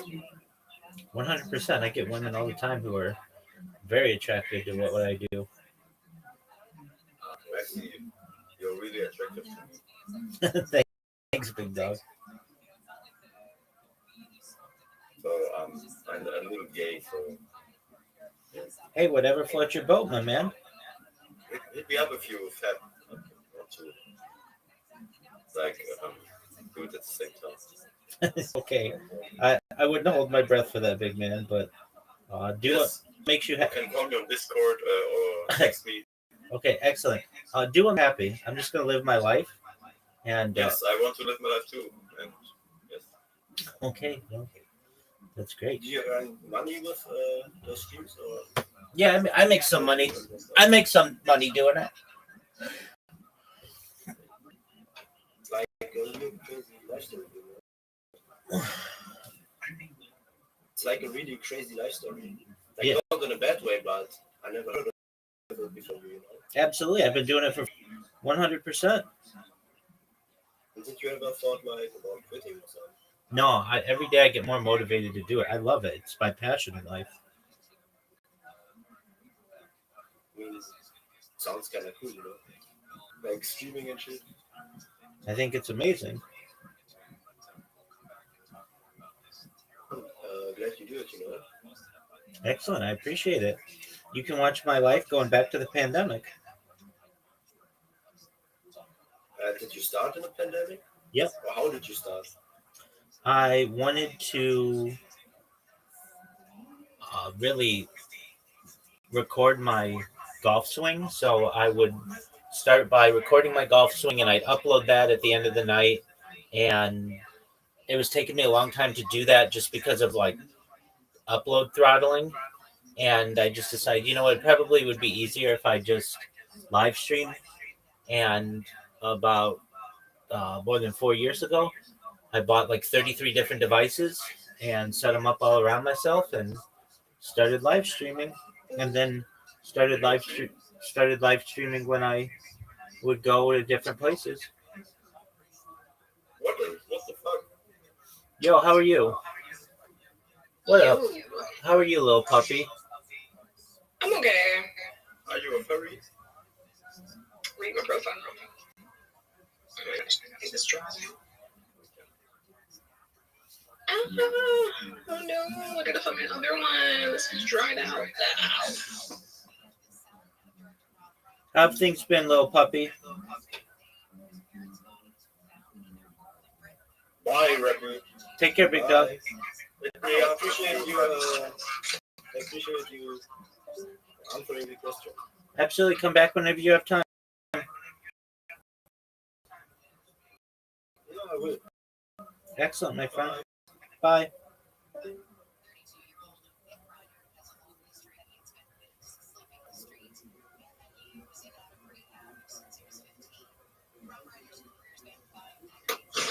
Yay, I got it. Excellent. Jeez, somebody knocked on the door hard. Let me make sure. Oh, right, right. You know, somebody's knocking on the door. Here, there.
Yeah, my grandma's baby came.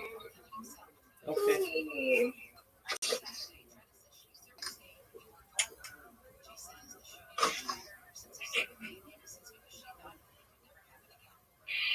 But yeah, how are you feeling, Rabbi? I'm doing amazing, Ooh, little puppy. I am feeling well, thankfully. I am in a positive state of mind, so that's great. And yes. I have been shilling myself like it's going out of style on X. I've gotten 2,500 people following me on X, which is cool. And that's all within like 50 days, so can't beat that. Nice. How about you? I was thinking about you the other day. How have you been? Well, so much has happened. I've been searching high for my future husband, and I think I found him on here. Excellent. How'd you guys meet? I want to say it was Goon World that I have on my badge, my tag. All right. So you found him in Goon World. Yeah, I don't know. I think we might have talked before that one time, but I don't know, probably not. Because I found Guru through, I want to say, eChat. Yeah. Let me make sure. But yeah, I made friends with the guy that runs Goon World, and oh, Goon World has 23,000? Yeah, 23,000 members right now, which is really cool. But I made friends with the server host, and then the server host told me that he considers his brother. I don't know if this is his real brother, but it, might just be roleplay brother. And I was like, oh gosh. All right, so you're gonna tell your future kids that you met your husband from Goon World, or no? I'm trying to think. It probably wasn't there. I don't know. I feel like it was in the e-chat. Right? Probably not.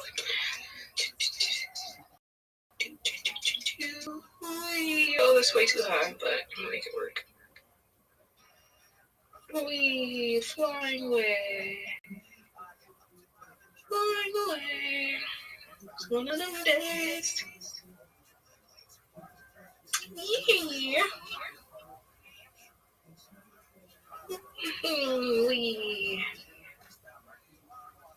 But either way, it's been great.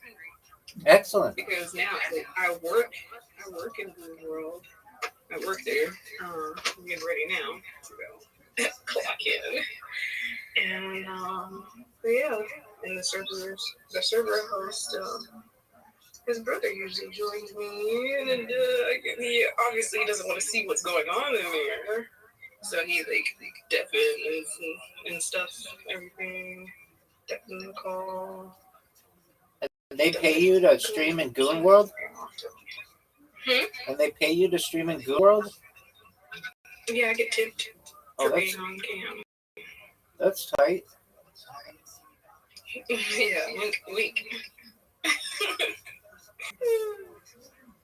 Well, good on you. I'm glad that you found somebody. That's a wonderful piece of information.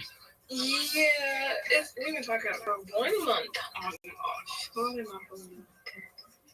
We had our first fight last night. Uh-oh. Well, I am superstitious, and I feel like anybody that doesn't like or is allergic to cats is evil. Anyone who is allergic to cats is evil? That's what I feel like. Okay, why is that? It just, I don't know, it just feels like it. Because cats are wonderful. They're worshipped like gods. Okay. And every person I met that doesn't like or is allergic to cats isn't the greatest person. All right. Well, isn't like being allergic to cats like something you can't control? Yeah, I hear you.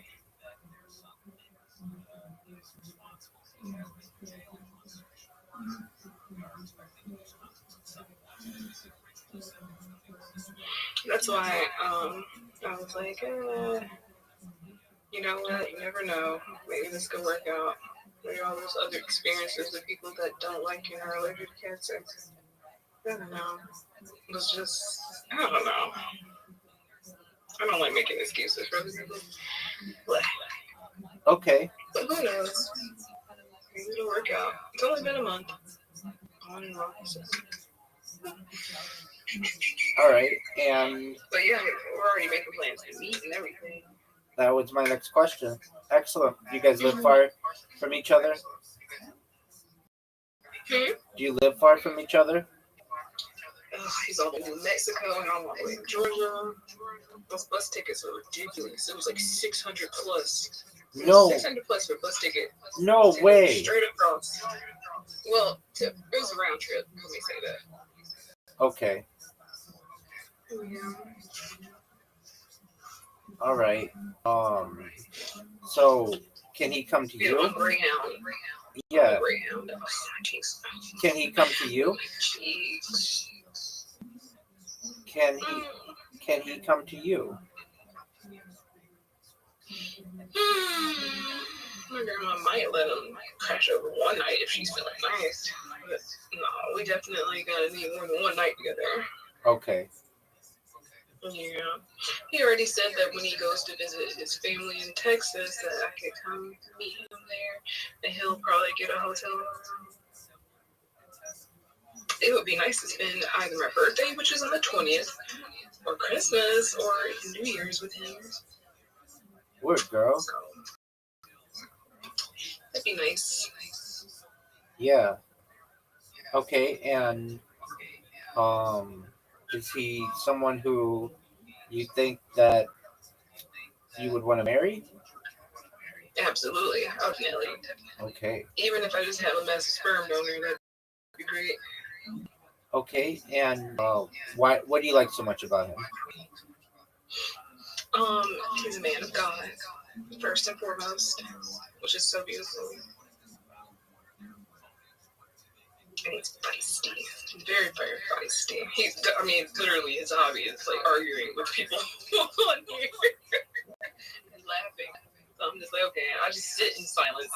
And he goes back and forth with people and gets ganged up on, blah, blah, blah, gangs up on. It's hilarious. I'm like, you are so feisty and sassy, but he just does it for kicks and giggles. Okay. And he's really good with kids. He's really good with kids.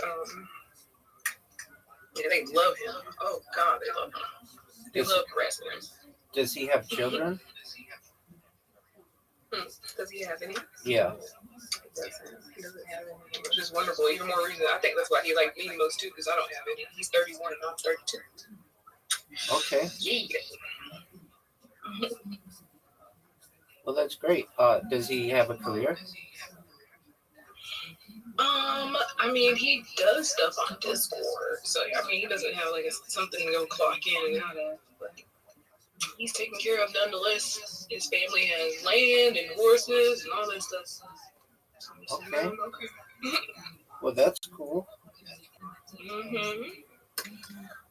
All right. So, do you think you're gonna get through? I mean, it sounds like you're gonna get through this first initial fight about cats, right?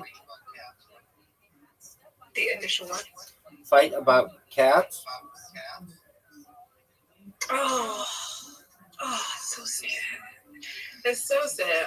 But yeah, no, I'm already over it because when he unfriended me, everything last night. Oh, my heart.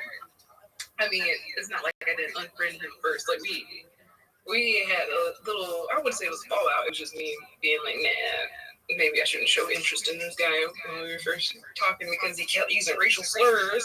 And I'm like, Jesus Christ, oh my, he's a Spanish man.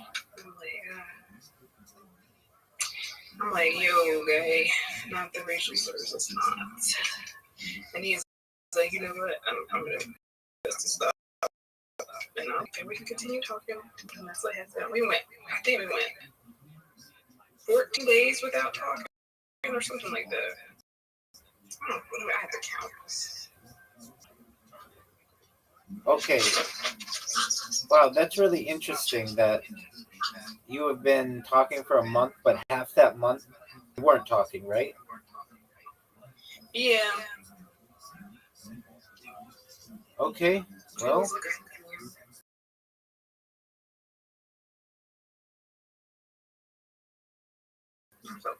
I see. I think we're still friends or something like that. Yeah, we're still friends. I think. No, because I had to add him back. I haven't been anymore, but not blocked. Okay. All right. And you're attracted to him? Oh my goodness. Yes. He is that I thought I would never obtain it. I've never been with anybody like him that looks like him or he's tall, 6'1". All right. Well, It's good. so long as you're happy, I've got to say, I'm your friend, and I'm just going to let you. If you met a guy for 30 days and you didn't talk to him for 15 of those days, and he likes to fight, and that's not a good start. I'm just being honest with you. I think you can do better, but that's just my opinion. Watch he comes in. I get you. I totally understand. Watch It's one of those situations where it feels like me and him have known each other for quite a while. And he uses slurs.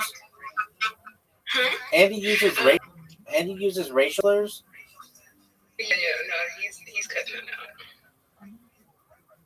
Yeah, but doesn't that tell you a lot about him? Like that he's not very open-minded. I mean, but he is open-minded because he said he'll stop. So okay, he knows it's wrong. It's not like he's one of those delusional people who are like, I can say it don't matter. Okay, well, that's better. Hello. Emmanuel Saipian. What up, Emmanuel?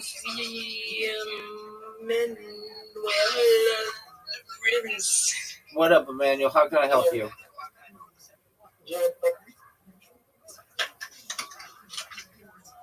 Emmanuel, go ahead. What's new? Okay, yeah. I've actually posted the video. Okay, excellent. Did you send me a link? Okay. That's my YouTube link, right? Yeah, send it to me on Twitter.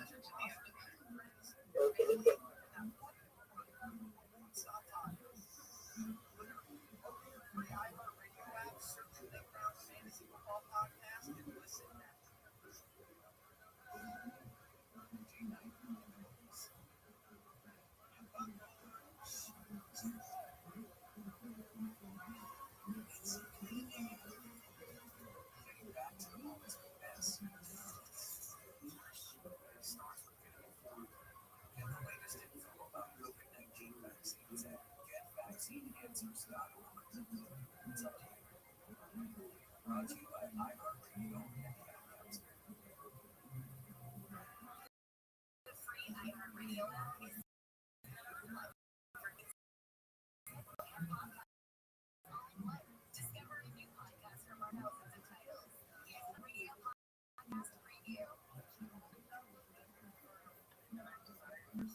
All right, Big Dog, I'm looking at it. Just for a moment.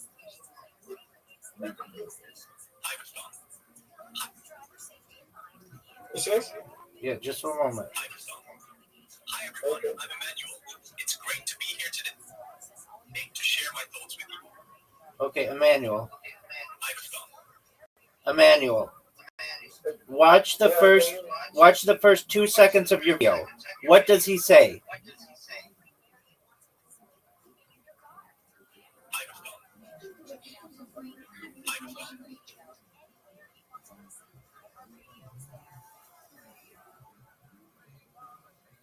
Emmanuel, watch the first 2 seconds of the video you just sent me. What does he just say? What does he say?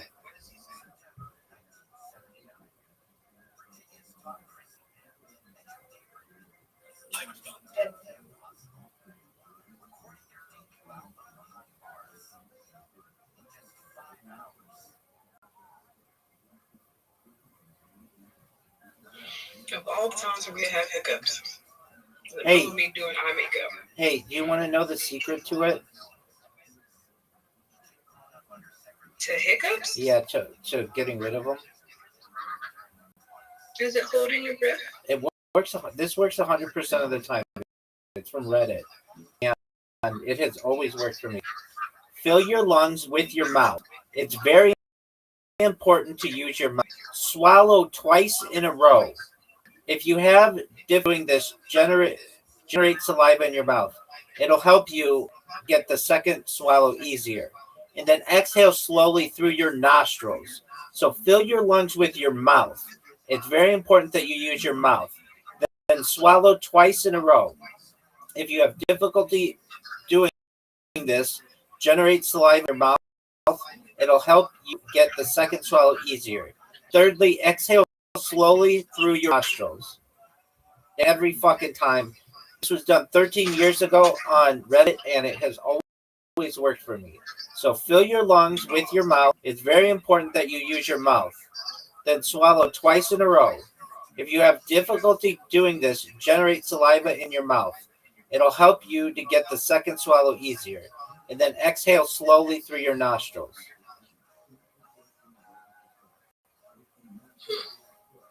Isn't that wild? It's lovely that there's that advice. I agree. That's why you're here, girl. Life hacks. Hey, thank you for sharing. You're welcome. Emmanuel.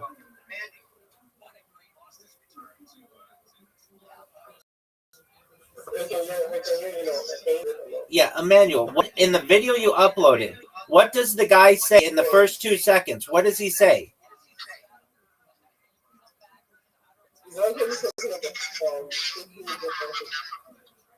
Emmanuel, you just uploaded a video to YouTube. What does the man say in the first 2 seconds?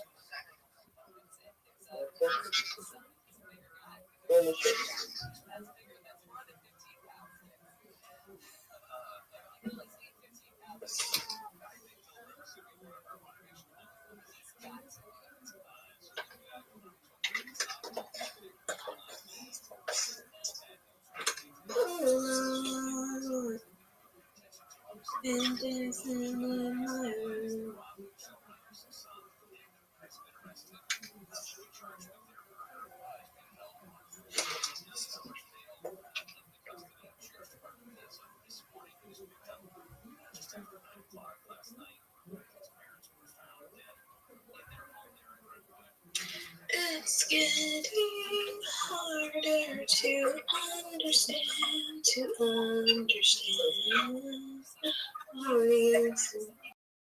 In my place.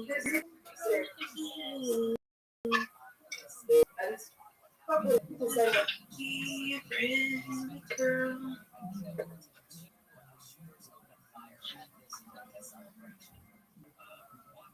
Emmanuel.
Oh, are you listening to the attack that happened a couple days ago? What was it?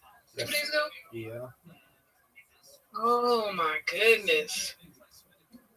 So it was a mass shooting, right? I didn't get the details. I haven't listened to it. I bet if I turn on my news out here. Yeah. Alexa.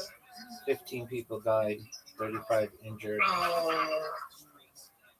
Oh.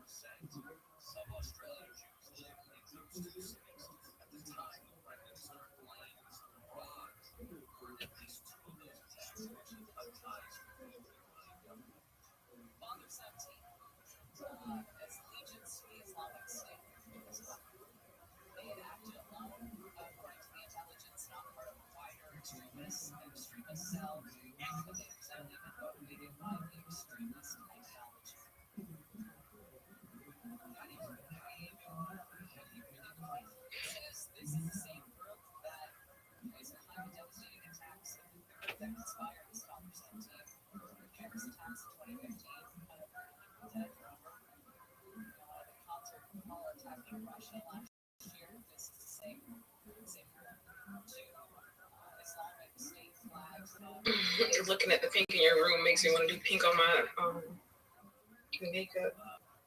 There you go, girl.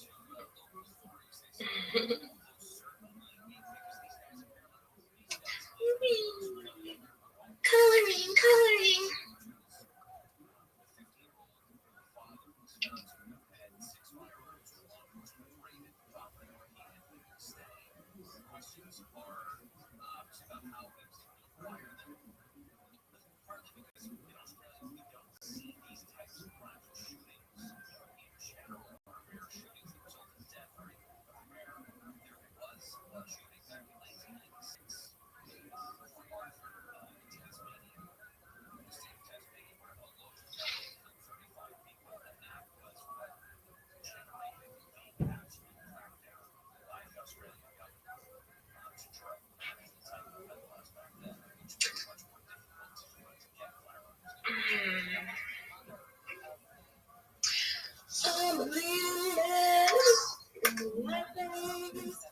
So intricate. Oh, sorry.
The 32-year-old son of director Rabbi has been arrested on suspicion of murder a day after his parents were found stabbed to death in a Brentwood home.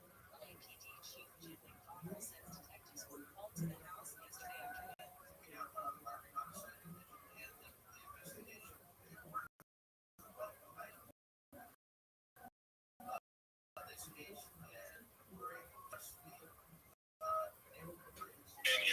Listen, I don't like this beef, like that you're mad at us. A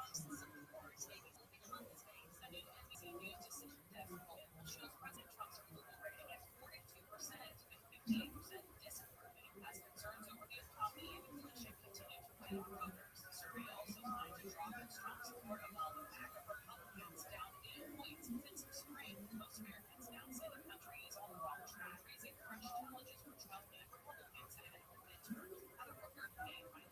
Federal and state leaders in Australia say they'll take gun laws after 15 people were killed in a mass shooting in Sydney over the weekend. Authorities say a father and a son carried out the attack during a Hanukkah celebration at Bondi Beach. Prime Minister Anthony Albanese says the father died in the scene and the 24-year-old son remains in a coma.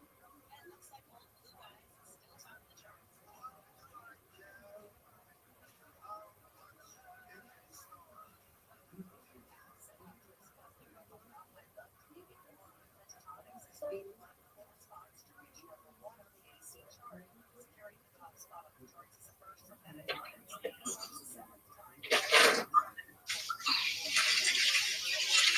Get up in my wings, find my wings.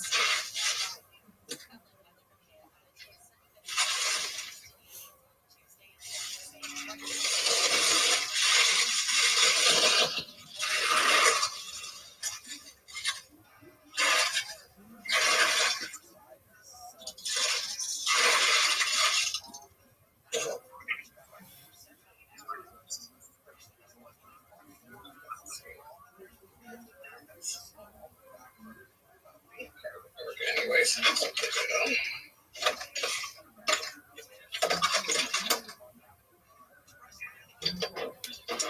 and so here's what look for.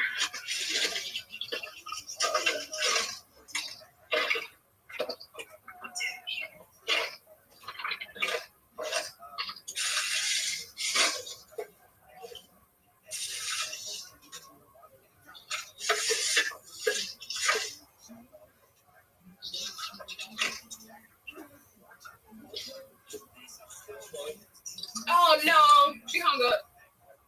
Okay.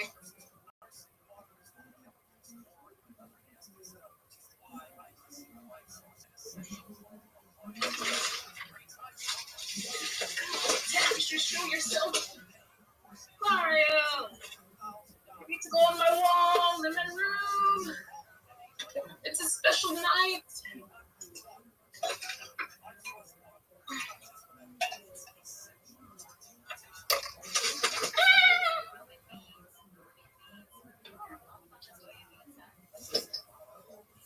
I'm gonna be on cam all night long. I'll be slacking. Where could my tapestry be?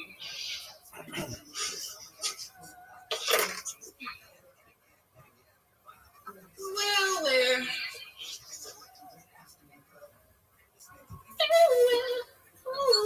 To my tapestry.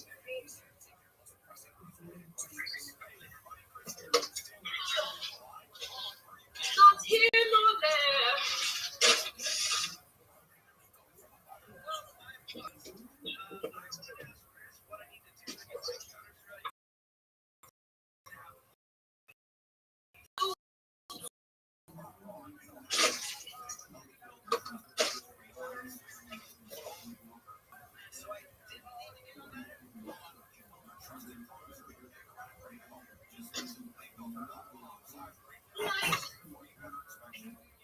Like, up to.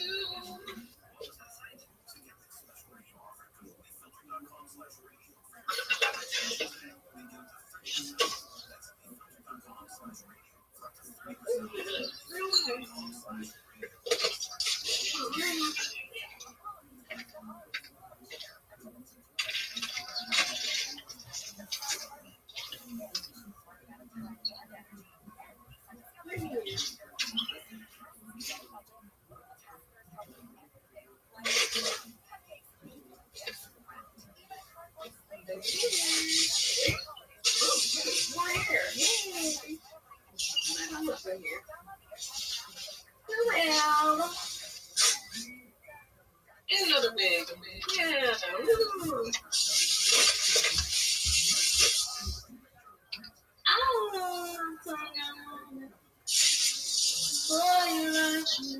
I can do the same.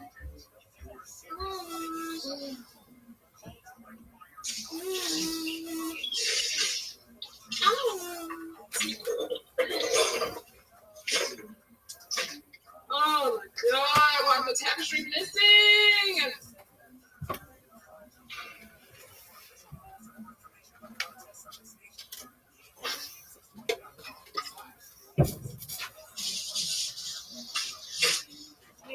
Maybe.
Oh, devastating.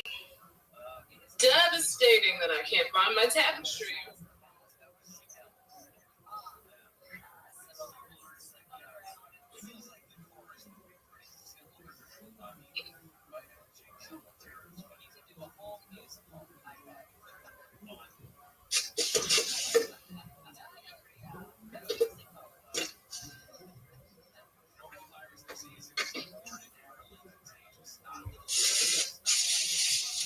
My mother says what you're gonna do with your life.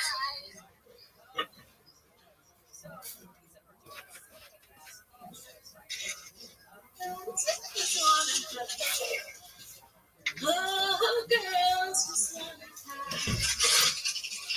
That's all we really want. Some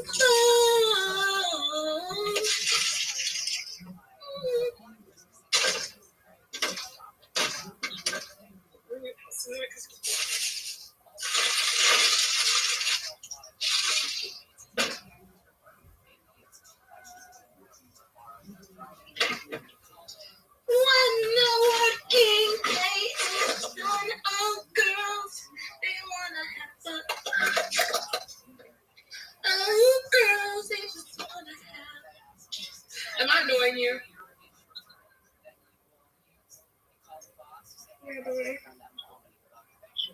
Hello?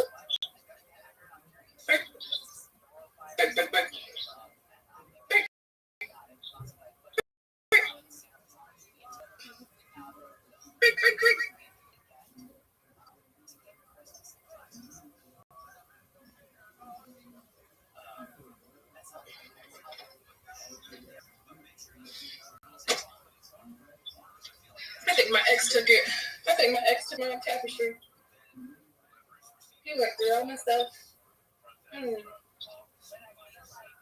Maybe it's somewhere.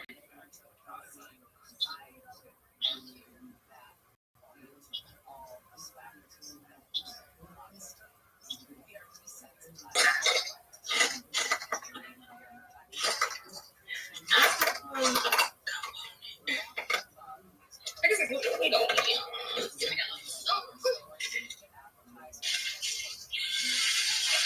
Oh shit. Sit down. I want my neighbor. Where is he?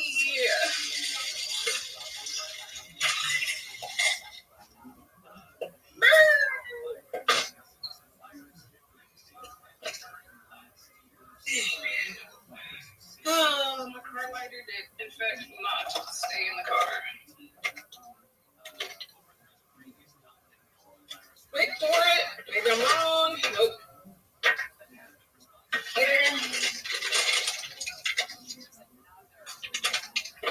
Extra? Nope. No, I did not. I totally won't. I did.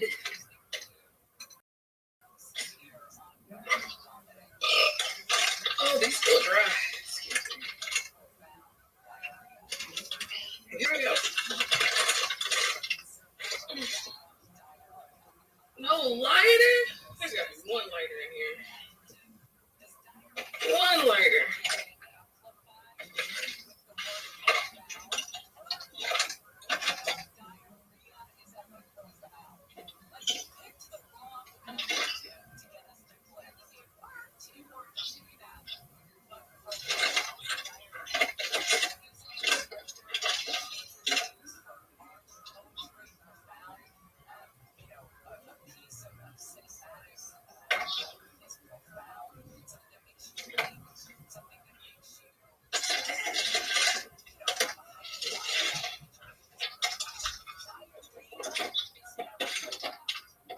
Oh, wait, I forgot. I gave my neighbor my freaking car lighter.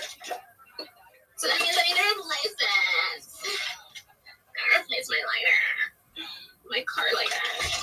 I need a new car lighter. Wee.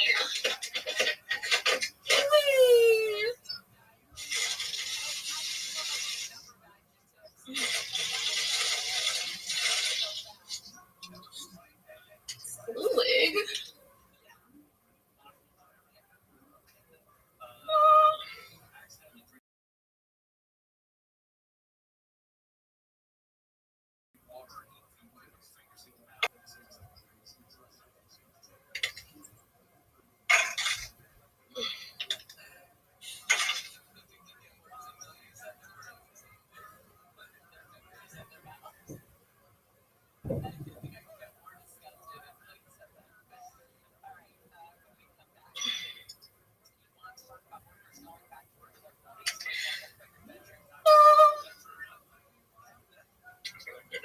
This the optional way. Put this on.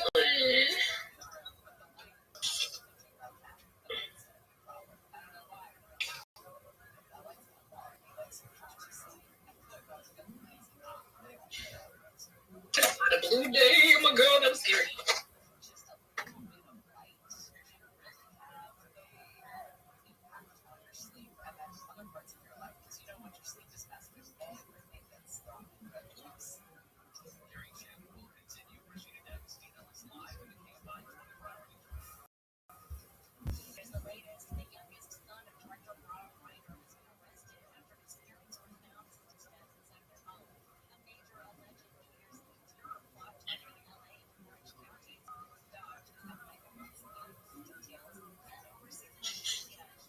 Oh, I'll be back another time.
Oh, that is so amazing. I didn't know that was you, Neil.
Most well-organized NFT projects that I can see moving forward in 2026 that is like a already tier one secondary vendor or something like that. And then Burgess is our other official partner who we are helping grow their presence in the space, and we'll be partners with them for the perpetual future. So everybody go make sure you are following both Burgess and Yucky Ducks. The post is pasted to the Jumbotron. Go screenshot those follows and post them in the Discord, and I will be picking winners. Wizard is the first entry. He is on. If you guys are not in the Discord, the Discord link is also in the Jumbotron for you guys to go and peep. And we appreciate all the love and support from you guys for real. I have a question to Oxygen. Actually, Oxygen Token has been up here just hanging out with us for a while now. I'm interested to hear you guys got you want to drop the shell while we're waiting for some giveaway action to come through the Discord. After the giveaway. After the giveaway? No, shell now because it's gonna. I give people like 15-20 minutes to do it. Thanks for everything. I appreciate it. How you doing? Dude, I'm fantastic. How are you? Okay, so I'm gonna chill myself real quick. Okay, I'm the community manager for Oxygen. I'm still working for them because it's a project that was supporting to Oxygen is a project that needs and it's so it's mission very simple. To stop deforestation, so cutting down trees.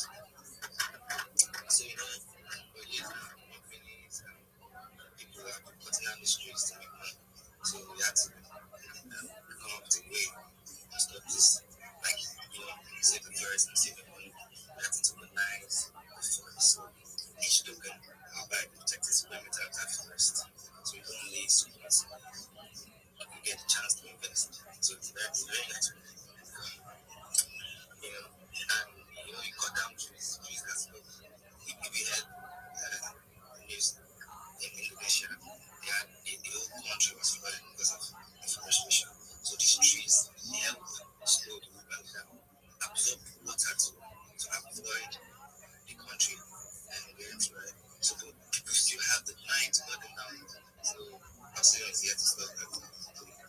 Buy our table and also we have added a new feature on our website. So any questions you have, send us a DM and also a blog session. So everything you want to know about Absalom on the website. And the website is English, the language there is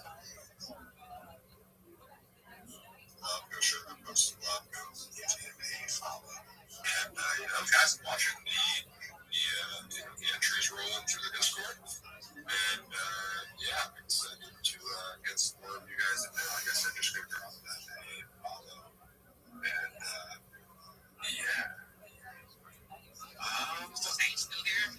Yo, Saint. I love it. I wonder where he got that from. He's playing Rocket League, bro.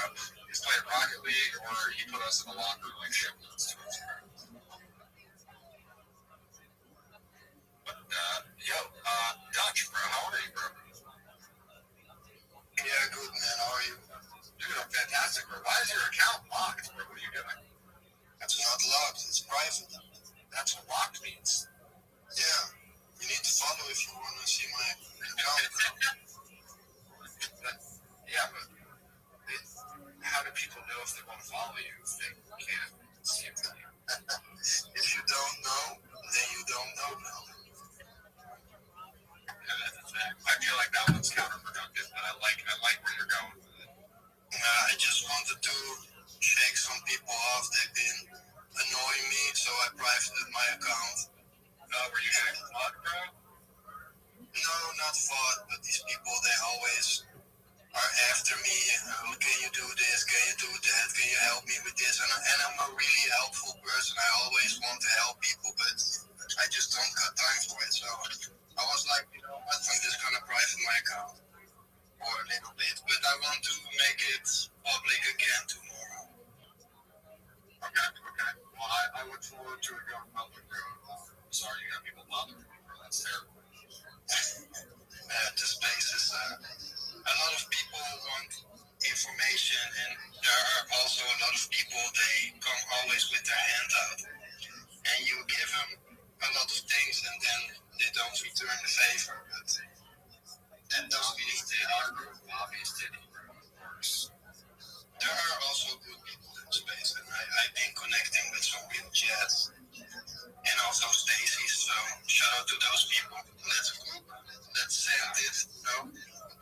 We appreciate you, Coach, for thank you for stopping around. Yeah, of course. Do you have anything you want to show, bro? I know you work with this for a call. Do you want to tell people about that? Or? No, man. No, okay, got you, bro. All right, bro. You can check out the Endless Protocol. It's a cool protocol. It's for developers. And yeah, they just make it way more easy for developers to make applications on their website. So yeah, man, check them out. They are based in India, and you can also launch tokens on their website and do other stuff. So they are really about it, man. It's not some kind of shit launchpad or whatever. They are really about something. So definitely, if you are into programming and developing, you should check Endless Protocol out. Nice. I'm actually going to give that a little peek because I do some dev work, so thank you. Okay. Didn't even fucking know what it was, so I appreciate you. That's why these badges are bullish, right? I love the badges, bro. They're awesome. They're probably the most effective way of marketing in Web3, to be completely honest. Yeah, because me too. When I see a profile picture, or maybe I interact with someone and I see the badge, I always click. Not always, but a lot of the times I click and I just read the bio. Oh, this is what this is about. Am I interested? Okay, let me go to the website. So yeah,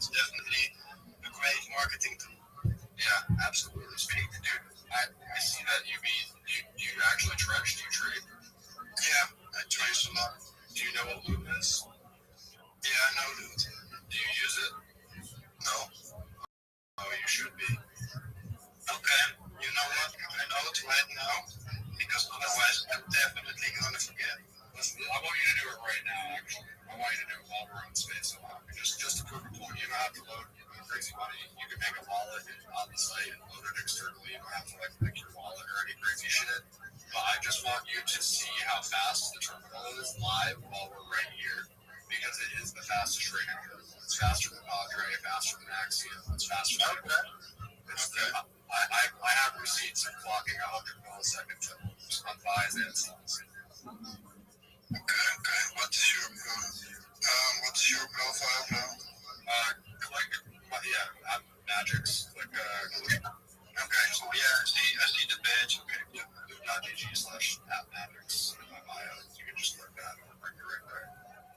Alright, well, have a look. Go ahead and give me some time. Yeah, dude, absolutely. I like doing stuff like this with people who actually trade, because everybody who I showed this shit, they're like, what? How is this not everybody's trading terminal? And they social final out. You can get the Magic's friends, and like, it's basically like Fortnite swap trading. You can like see the buys from your friends. So when you make your account, add me immediately. I'm going to show you some stuff. My name is just Henry Matthew, so you can add me as a friend. Okay. Yeah, and it's basically like this market is getting saturated with launch pads and with trading terminals and all of that stuff. So that's why some people just don't know what the best is, right? No, David, that's exactly the truth. And like most of the noise on crypto Twitter is being pushed through like the cabal channels. So it's like if they don't sign off on it, then it's pretty much, it's on people like us to like actually interact and go out of the way. You know what I mean? I want you to see what we're doing. So. I don't know why, but my internet on my computer is shit, so I'm gonna restart my computer right now. Yeah, I really want to try it out, man. I'm not joking. Like, I know like I said, it's a solid platform, and they made it. You can actually like you feel like when you interact with the coin, there's more incentive to actually trade, because their cashback rewards are the best.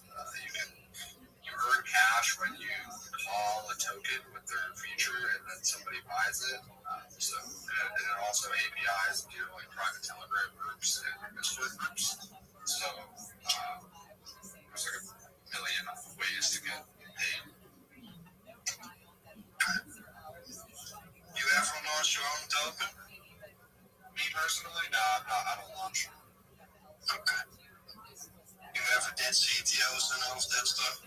I work with the CTO right now, but besides that, no. I mean, like I do marketing for like large scale projects for the most part. I work with Blockstream and now Burgess. I like to work with like NFT projects and stuff. I usually, like, I'll be honest, this trading platform brought me out of retirement for meme coins, because I retired from meme coins like a year and a half ago, basically. Or no, maybe 9 months ago, or 10 months ago, or something like that. Yeah, and You made a kid play. yeah. My last coin that I like really ate off of that was like not recent was Orc. Yeah. Yeah, I front ran the shit out of that from like 800K all the way up. You just need one coin, bro. Oh yeah, no, I got it free. Just take one. Listen, I only have one coin in my bio. It's fat for it. So. Listen, bro, it's the coin. Good coin, dude. Yeah, I mean, listen, it could have been good coin, but good wasn't even like a meme back then. So that's from a post on 4chan in 2017 that like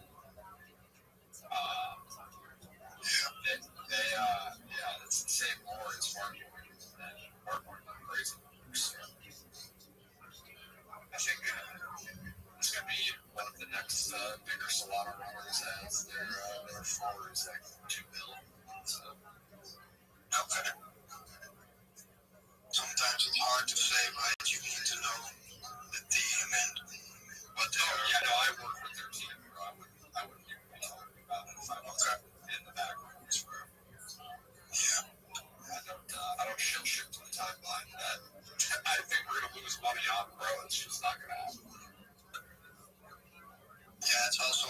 for your rap, right?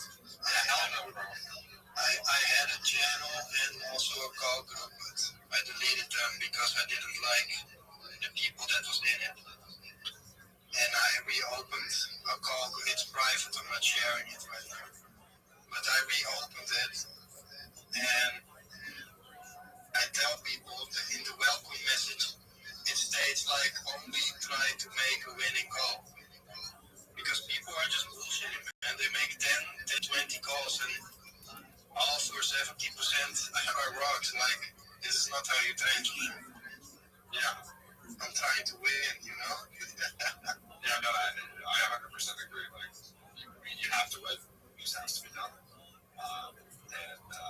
People who don't understand that that's what you're trying to do. There's always going to be fuckers and people who are mad because they're retarded and they're fucking not trained intelligently. And, that's unfortunately the case for a lot of people. But, what are the choices? Either they top blast or they sign the loop. So it's like, that's on them to take a risk, That's the name of the beat when we improve this fight. I always back when I was really trenching, bro, no crying in the fucking casino, bro. This is basically crash, bro. Some of it's long-term crash, and some of it's short-term crash, not like 15 seconds. You have to be smart with the way things are settled. Definitely.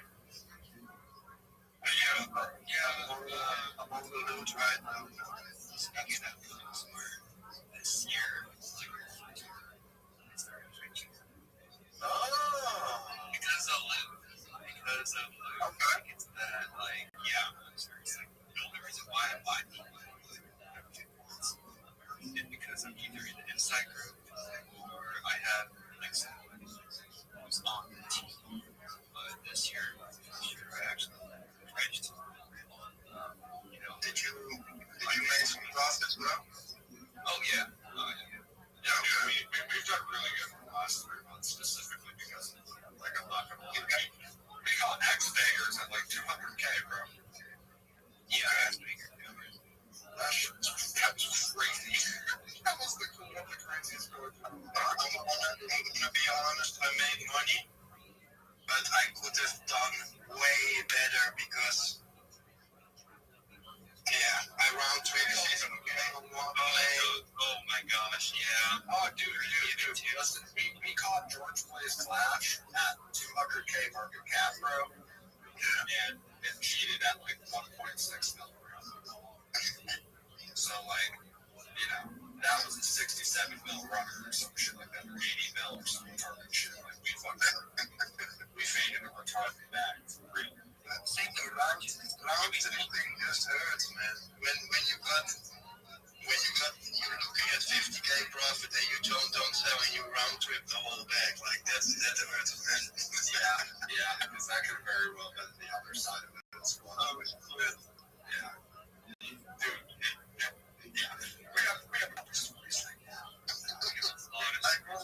I think you need those stories to become a better trader. So I'm still happy I experienced all of it, Yeah, likewise. I think it's live and learn. Yeah, man. Yeah, definitely. My big share.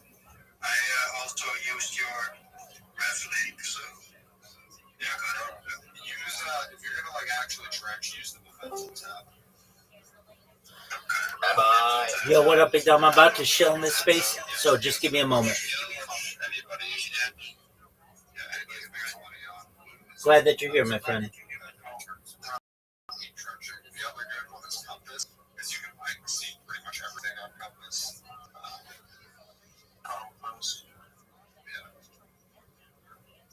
I'm not gonna lie, I still need to learn. I mean, I know how to use the terminal or trading path, but I still need to learn how to use it correctly and be a little bit more comfortable with it. I just never took the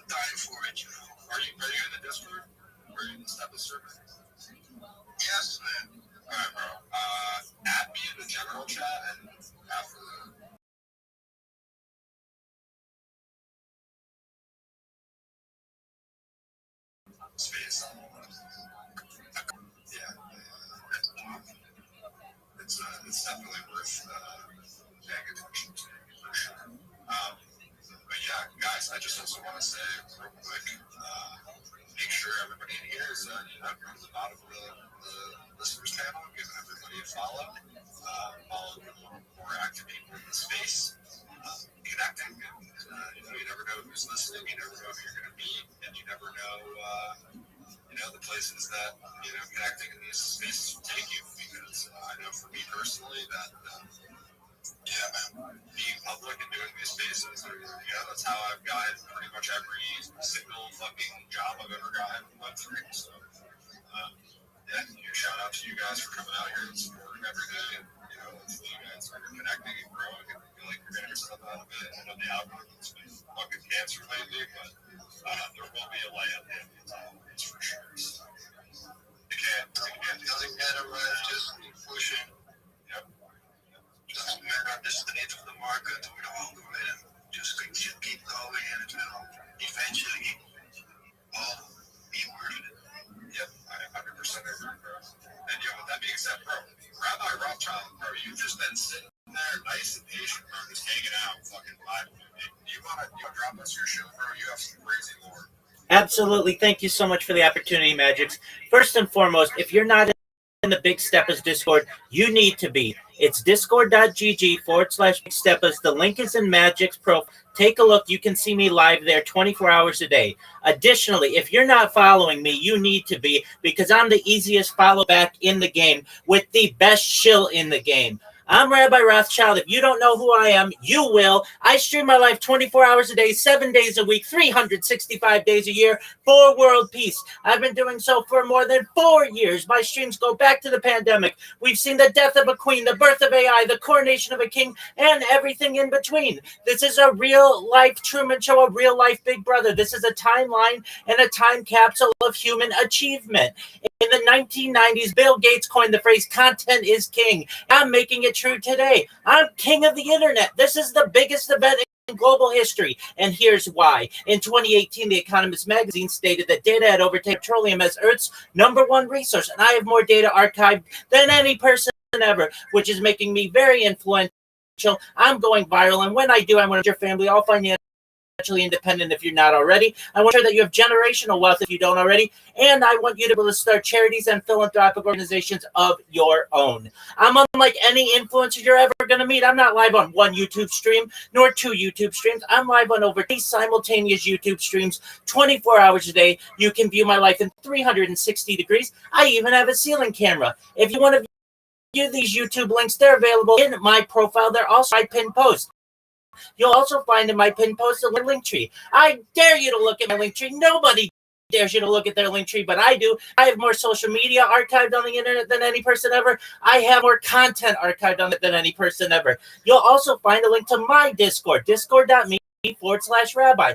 We invite you to join our community. We have over 2,700 people, and we are growing every day. In addition to making you all wealthy and to promote world peace, I want you to know that end world hunger through the use of technology such as agricultural drones and greenhouses, hydroponics, vertical farming, cloud seeding. I want to help end world thirst. I'm sponsored by a cryptocurrency that's worth about $100 million, and one of the things that we do is we build wells and water towers in developing nations for the benefit of the less fortunate. I'm an advocate for the Life Straw program, but most importantly, desalination technology, where we pump Earth's seawater onto land to make it drinkable.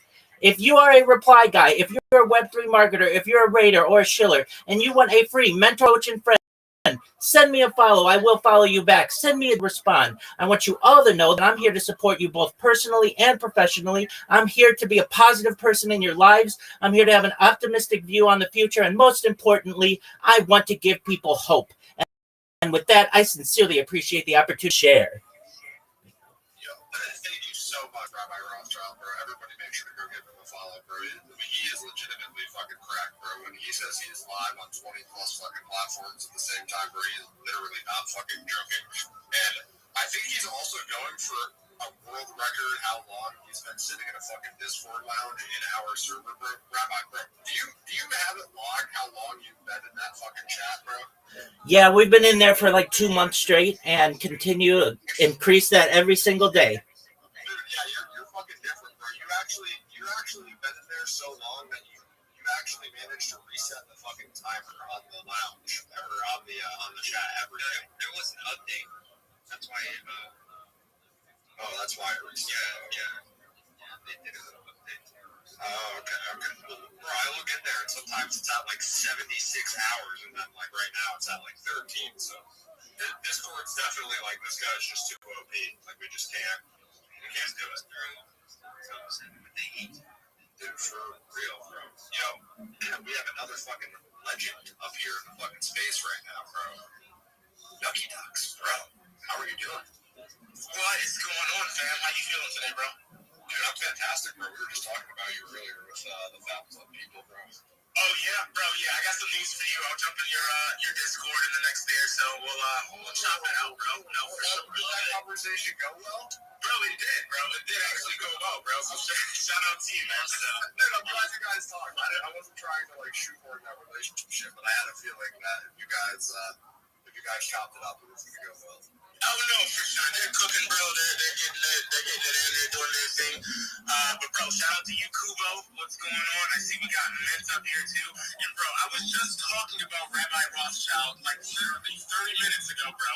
And what I said, I was on the phone with someone, and I said, anytime I'm doing a space and I gotta cook up a giveaway, I gotta cook up a post. If I need a reliable shiller that's gonna come up here and just crush it, then I choose Rabbi Rothschild to do the same, bro.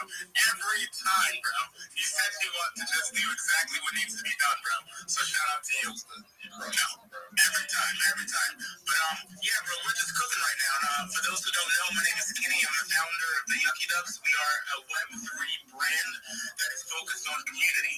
All right, we believe that if you show up and your community helps you build, then they deserve to be rewarded. All right, we do this by giving away Ethereum, NFTs from other artist communities, and also giving back through charity every single week. We haven't even launched our NFTs yet, and we've already given away thousands of dollars, and we're just going to keep going. All right, we are building every single day. Right now, this week, we are focused on real-world products. All right, so we're getting the prototypes done for our plush toy. We have sweatshirts being done, ball caps, T-shirts. There's a number of other things that are in the works right now because we're trying to bring the Yucky Ducks to you, basically. This is going to be a worldwide brand. So we're just building consistently our Discord, which is called the Waddle, because that's what we are. We are the Waddle. Our Discord is growing. We just launched a coin on the Discord. It's called Yuck Coins. So by being part of the Discord, by participating, joining us in our game nights, joining us in our Yuck Offs, our other meme contests, you actually get to earn these Yuck Coins on our server. You can take these coins and you can trade them in for specialty emojis, specialty server roles. You can trade them for charity donations, and you can even trade them in for Ethereum itself.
Where are the other accounts that I sent?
Yo, what up, Amatai?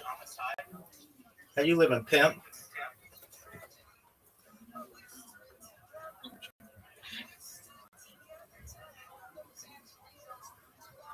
Good.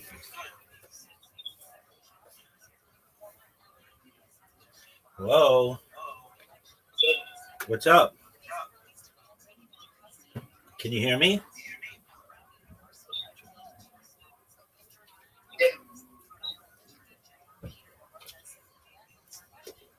Go ahead. What's new? Oh, you're from Twitch. You're from Twitter. I'm eating. Yeah, so I sent you a breakdown. Does it make sense to you? Yes. Excellent. So you want to create your link tree? Do you have a link?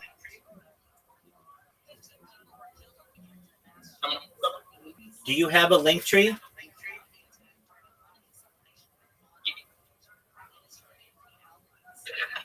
Yeah, I can hear you. Okay, do you have a link tree? No, not yet.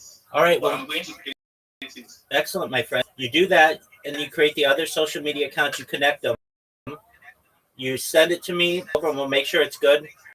Then what we'll do is we'll put content on it, basically AI videos. I'll help you to join different communities, to optimize your profiles, to optimize your profile pictures, and then I'll teach you how to shill in different spaces, and then you can get some jobs for yourself. Sound good? Yeah, sounds good. Excellent. All right.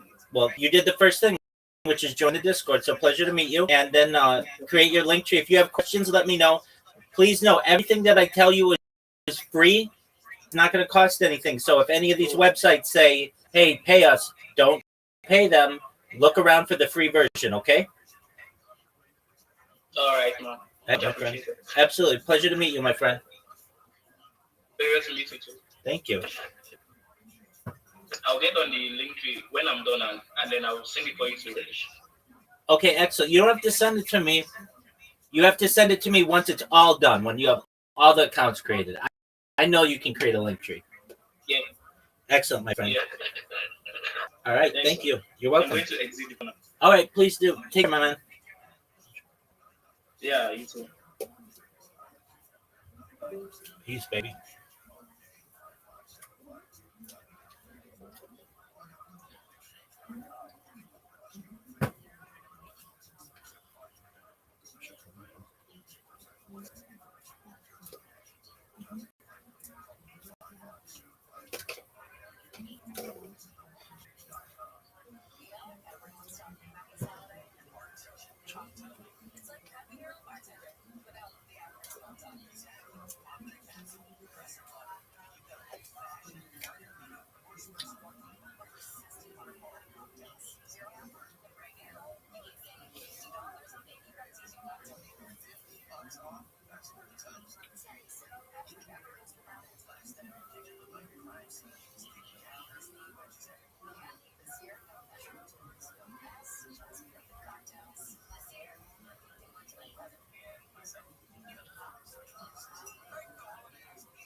Hey, you leaky bitch, I'm down here.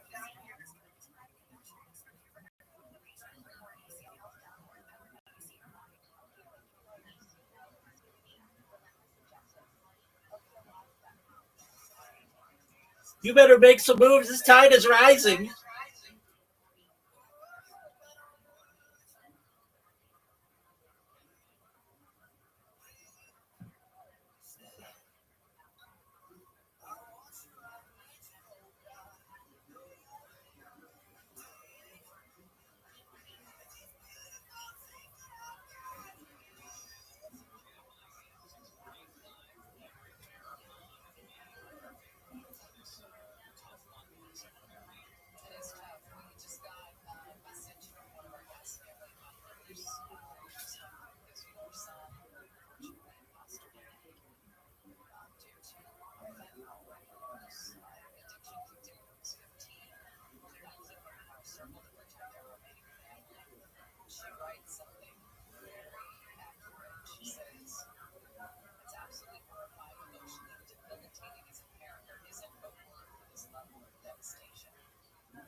Baby, you're gonna have to dive into your own liquid like a sea turtle. Baby, you're gonna have to dive into your own liquid like a sea turtle migrating to the ocean.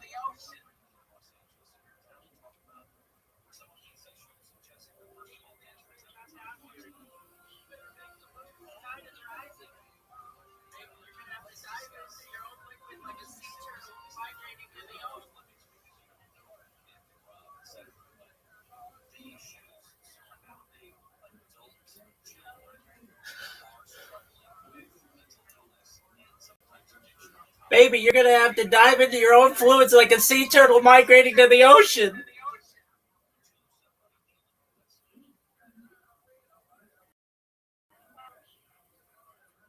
Baby, you're gonna have to.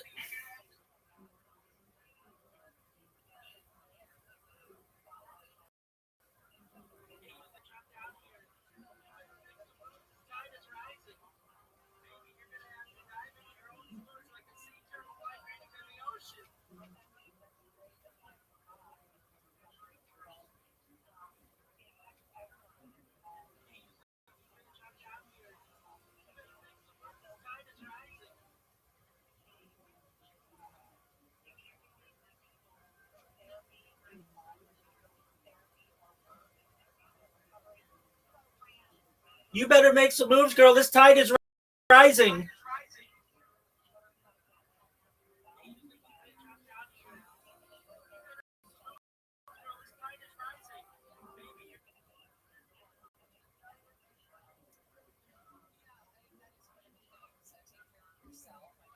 Hey, you leaky bitch, I'm down here.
Woman, that sprinkler between your legs is filling this room up like a burst pipe.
You better hurry. I'm knee deep in your liquid.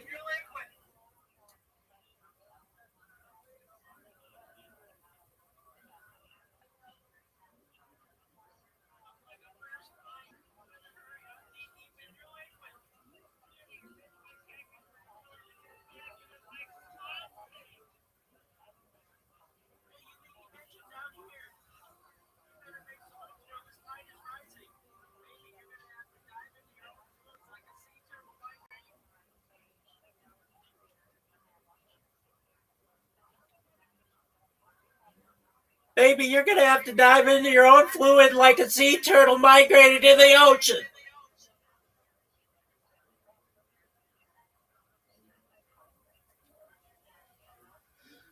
Baby, you're going to have to dive into your own fluid like a sea turtle migrating into the ocean.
Rabbi, Yo, what up, puppy?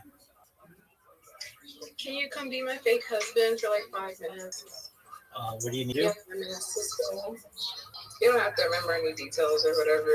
You know, we just vibe. Okay, what do you need It's in me? the Goon world though, so it's 18 plus. What do you need me to do? I want you to be my fake husband. Okay, I get. I'll just go this husband. And then you can tell them what you do and all that stuff, because yeah, they don't know me. They just wanted to see if I had a Discord husband. And my actual Discord husband is indisposed right now. Okay. But yeah, you can tell them what you do. Oh no, I've no. You can be my fake husband. I have no issue doing that. Hmm? I have no issue doing that. Okay, so do I have to act like we're really married? No, Discord husband, roleplay only. Just Discord. Okay. Just Discord. Hey, thank you. That's it. You don't even have to remember anything about me. Okay, well, you just be like, yeah, this is what I do. Okay, that's cool. Yeah, okay, but it's in Goon World, so it's 18 plus, so you might see a penis. Just saying. Or boob. All right. Just warning here. Okay. All right, I'm going to send you a second. As a matter of fact, you should be able to, I was going to say you should be able to click the tag, but that might not bring it to you. So here, copy link. Yes. And is this chat box open? No, it's not. So I'm going to send it to your DMs. Paste.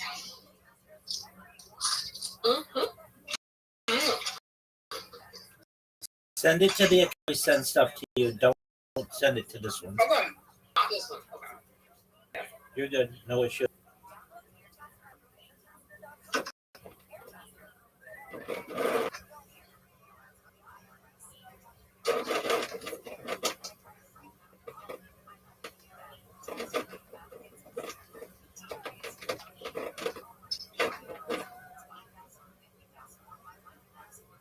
There you go.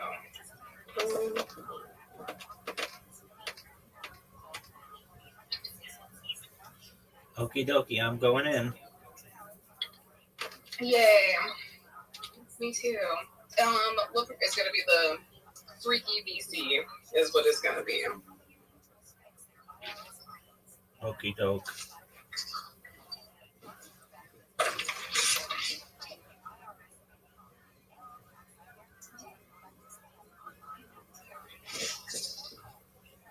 Hey.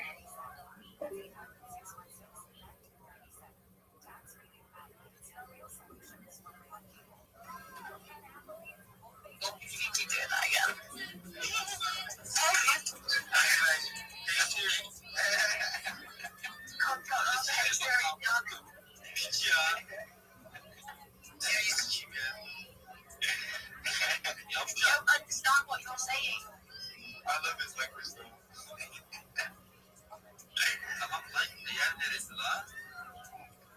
Wait, who's talking? Oh, his accent. He's Turkish, so he doesn't understand what we say. Oh, it's beautiful. He understands He's looking at me, giving me a death stare now. It's freaking me out. adorable. But yeah, welcome, Rabbi.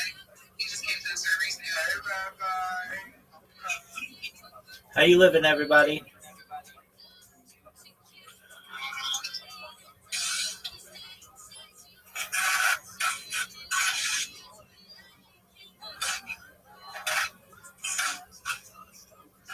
Do you mind if I tell you about myself? Yes, go ahead. Hey, thank you so much for the opportunity. I'm Rabbi Rothschild. I stream my life 24 hours a day, 7 days a week, 365 days a year for world peace. I've been doing so for more than 4 years. My streams go back to the pandemic. We've seen the death of a queen, the birth of AI, the coronation of a king, and everything in between. This is a real-life Truman Show, a real-life Big Brother. This is a timeline and a time capsule of human achievement. In the 1990s, Bill Gates coined the phrase, content is king, and I'm making it true today. I'm king of the internet. This is the biggest event in global history, and here's why. In 2018, The Economist magazine stated that data had overtaken petroleum as Earth's number one resource, and I have more data on the internet than any person ever, which make me very influential. I'm going by you. I want to make you, your friends, your family, all financially independent if you're not already. I want to ensure that you have generational wealth if you don't. And I want you to be able to start charities and nonprofit organizations of your own. How's that?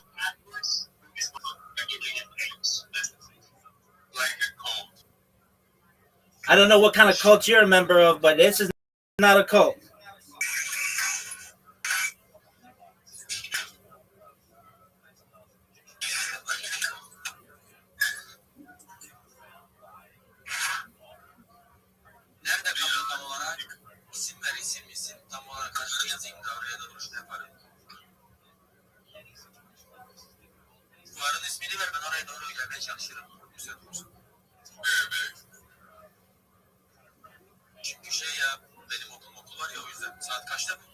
I wonder if I can get UFO to come in here. He's the server host.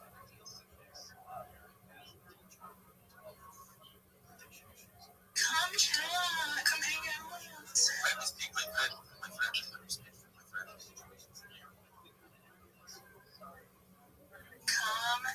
out. I know it's like it's daytime for me, so maybe it might be daytime for him too. I think he's more so prone to be on at night. So. What hobbies do you all have? What hobbies do you all have? What do you like to do? Mine just texted me saying, "Can you unban it?"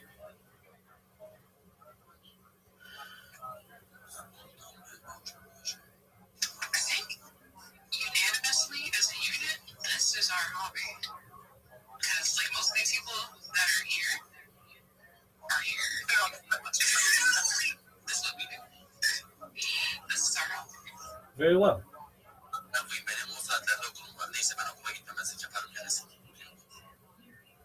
We're one sexy unit.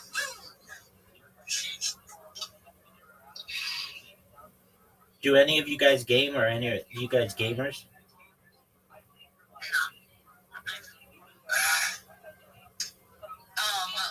I think MG. Yeah, definitely him. MG. What game you play? My life, my rules, my style. What games do you play? Yes. Not. I know you're not playing a game right now. I tried. Yeah. He's asking if you're a gamer. Are you a gamer? He's saying he's not playing a game right now.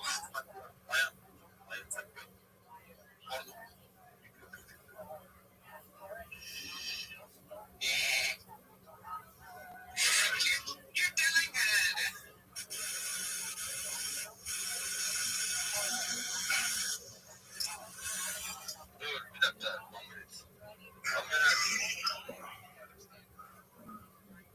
Okay, welcome back, Cook.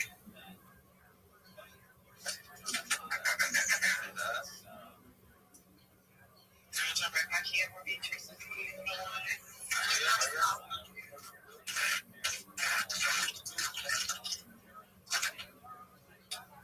Yeah, it's packed on camera today.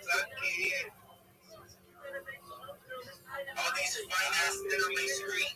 That's what I just said. I said we sexy as a unit. It's good. I have good too. It's good.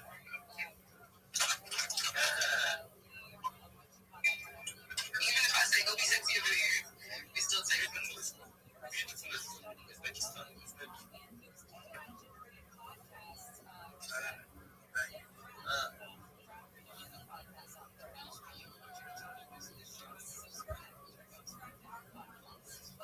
Help, sloppy bitch! I'm down here.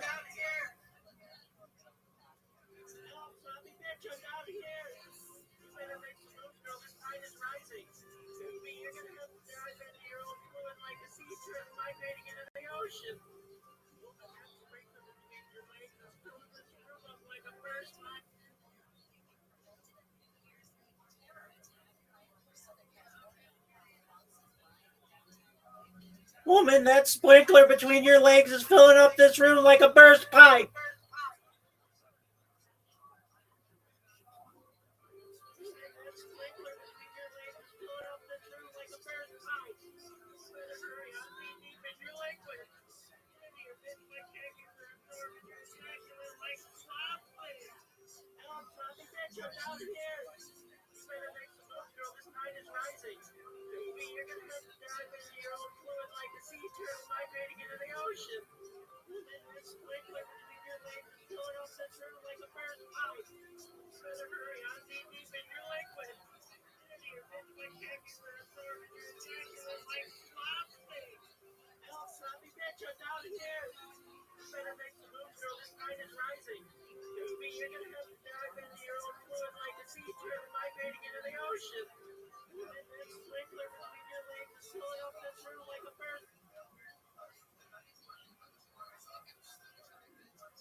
Woman, that sprinkler between your legs is filling up this room like a burst pipe.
I'm the king of the internet!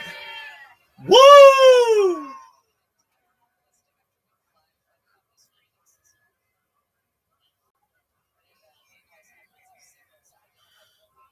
I'm the king of the...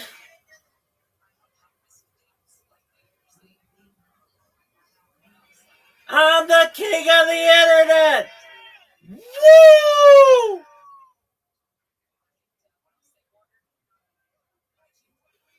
I'm the king of the internet! Woo!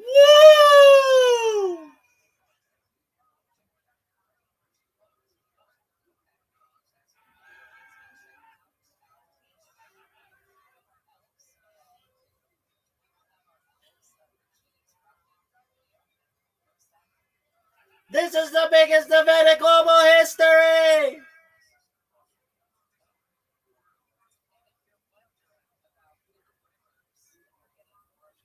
I'm the biggest pimp of all time!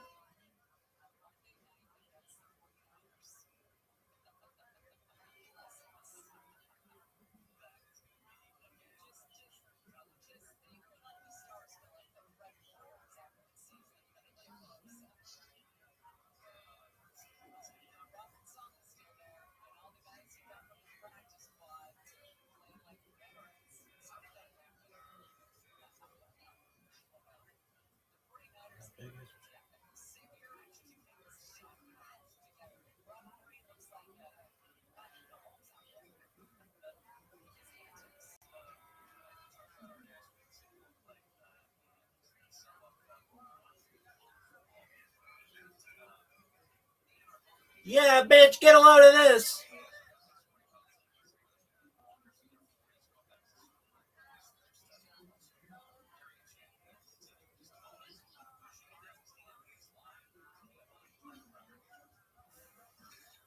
Yeah, bitch, get a load of this!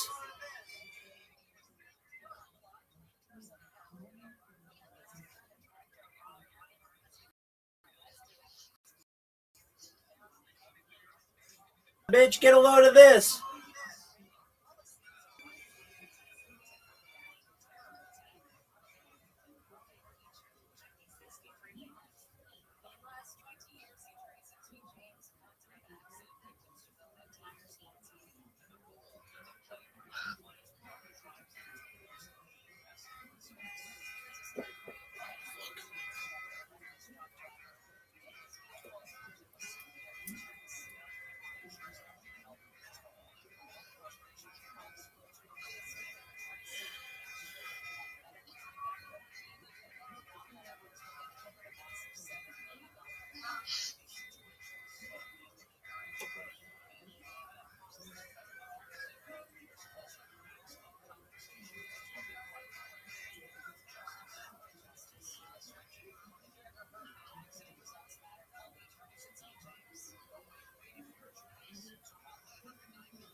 Yeah, bitch, I'm like that motherfucker with the 2x4s.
Yeah, bitch, I'm like that motherfucker with the 2x4s.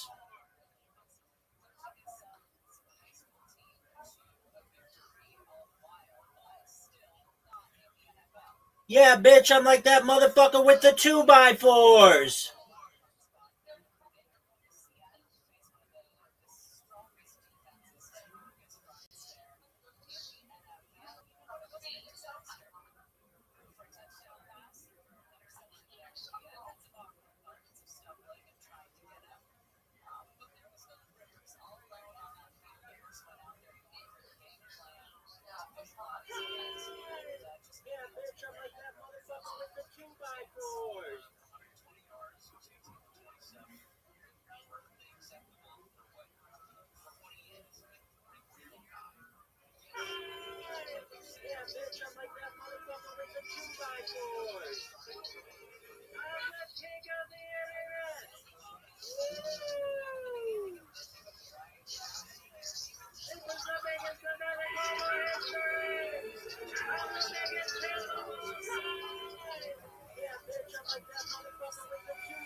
Am Yisrael, we thank the Tosim Mishpacha, Tam Torah sponsors for the month of Teves, Haba Alinu L'Tov, the Kelman family, in memory of Amit Zichron Lebracha ben David Levi, the brother of Itai Levi, who was killed in Gaza on the first night of Hanukkah. You may remember again that Itai and Rachel, Itai Levi married Rachel Kelman, the daughter of Avram and Shemi Kelman, who used to here in Baltimore, made Aliyah, Baruch Hashem, and this is Itai's brother. Very, very special Neshama, who Mamish gave his life on the Mizbeach of Kiddush Hashem for Am Yisrael, for Eretz Yisrael. Yeah. Read about the stories of the Maccabim and the Hashmonai, and it's important to understand so much in a time where we have modern day Hashmonai and Maccabim as well. They wear the uniform of Tzahal, the uniforms of the Israel Defense Forces. They are Hashmonai, they are a Maccabim, and each and every day they go out and they're most of nefesh for Am Yisrael, for Eretz Yisrael, and not just for our brothers and sisters in Eretz Yisrael, for everyone. We should just make sure that of course at this time to continue to daven for their safety, to continue to daven for their hatzlacha, and Emir Hashem for those who have given their lives like Kiddush Hashem Ha'am Ba'aretz, and Baruch Hu should give their neshamas to Aliyah and their families in Nechama. Our week of learning sponsors Ruth Levin in the merit and memory of Avital. Fuck yeah, baby, yeehaw! Colin Kathy Pollack in memory of Esther Bas Zacharia. Our Dafyomi sponsors for today. Menashe and Bracha Ephron in honor of Lev Toshinsi, who is beginning a 3-month middle in the north. May our learning be a zechus for him and for all of our precious and brave soldiers. And may HaKadosh Baruch Hu provide him with continued hatzlacha and protection and bring him home to his family with Shem and the Karov. And our Dafyomi sponsor, Chazan Mark Childs of Santa Barbara, California, with a thank you to the Shir and the tech team who allows him to connected to the shir each and every day. Beautiful, incredible. All right, once again, of course, as we dedicate our learning in this course of our precious hostages, and the schools of our holy soldiers, may we allow them to be successful in the whole Masir again, and as well to be the home to the Mishpachos, Shalom, and recovery. Once with that, let us begin. Today's daf is Tesvav. We have a lot to do today, and it's never enough time. But in Hashem, we will do our best. So today's daf is Tesvav. We have 15. We are picking up the next Hashem on Yud Daled Reach 14b active dots. Right? Yeah, not to revise? No, I didn't get up there. Is that wishful thinking? Tanya Kavasai, Rabbi Yosef? Tana Rabbanon. Is that something else? Where am I? Tana Rabbanon, Meister Sheni? No, Tana Rabbanon. Oh, is it Meister Sheni? Got it. Yeah, not to Fuck yeah, baby. Yeehaw! Not to revise. Meister Sheni, She'ein Damav Yidun B'Shlosh. So remember again. So the Mishnah is going through different what you need for the adjudication of different cases. So the Mishnah spoke about Letter Rabbi, which is 4th year program. So remember again, first 3 years, ultimately again. So produce is considered to be arma. Right after 3 years, 4th year produce has a different status called Letter Rabbi or Kerem Rabbi. If he's talking about a vineyard. What's the status of Rabbi produce? Essentially, it's treated like Meiser Sheni, which means it's yours. Excuse me. You utilize it, but you have to consume it in Yerushalayim Yerakodesh. That's the halacha. So the Mishnah spoke about this idea of not to Rabbi or Meiser Sheni, She'ein Damav Yidun, that has an unknown value. So the assessment of its value is done by a Beis Din of 3. So the Gemara says, what does that mean? So Torah Rabbanon, Ezu Meiser Sheni, She'ein Damav Yidun. What does it mean? Meiser Sheni doesn't have a value that's known. Or so the Gemara says, for example, Pero Shir Kibu B'Yayin Shekrim Umal Shechli. So an example would be as follows. Let's say you have Meiser Sheni produce that rotted, or you have Meiser Sheni wine that went bad, or Meiser Sheni coins that rusted over. So the issue over here is that rotted produce or churned wine, or for that matter, unusual rusted coins don't necessarily have an immediately known value. But because these items have sanctity, there needs to be a process of value. Essentially, it's unfolding over. The mission really teaching is as follows: that halacha l'maisa, you have something that has consequence, and you need to evaluate it. You can't just have an individual value. That has to be done by Tarabanan. Meiser Sheni Shama Bidun.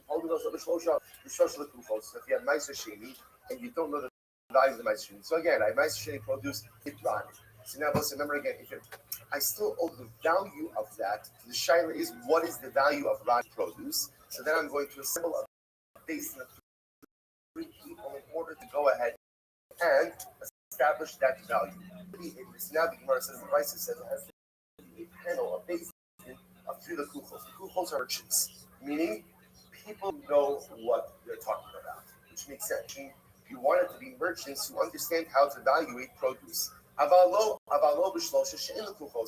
you can't just, listen, this is not like Hataras Nadarim, where you just gather 3 people who are Jewish and Greek, right, and go ahead and sit them down to be a basin for Hataras Nadarim, right? But again, this basin really needs to value something that has consecration. As such, you really need merchants. Interestingly enough, even if halacha l'maisa, even one of them is a non-Jew, you don't even need 3 Jews. What you need is at least 2 Jews, and one of them could be a Gentile, as long as they're merchants and know what they talk about. Even if one of the people involved happens to be the owner of the produce as well. What's the first white line? What happens if you have 3 merchants for this Beis Din, but let's say they're all in business with each other? So in other words, does that impact anything? So the Gemara says, Tashma, Ish Shteit Nashav, Holding Meiser Sheni, Shein Damav. So once you have a bride that says a man and his 2 wives have the ability to comprise a Beis Din to evaluate Meiser Sheni. But maybe that's not the right. Dilma, they go Rapapa, Ubas, Abasura. Maybe the example of that is Rapapa and his wife. So Papa's wife was the daughter of Abasura, and was financially independent.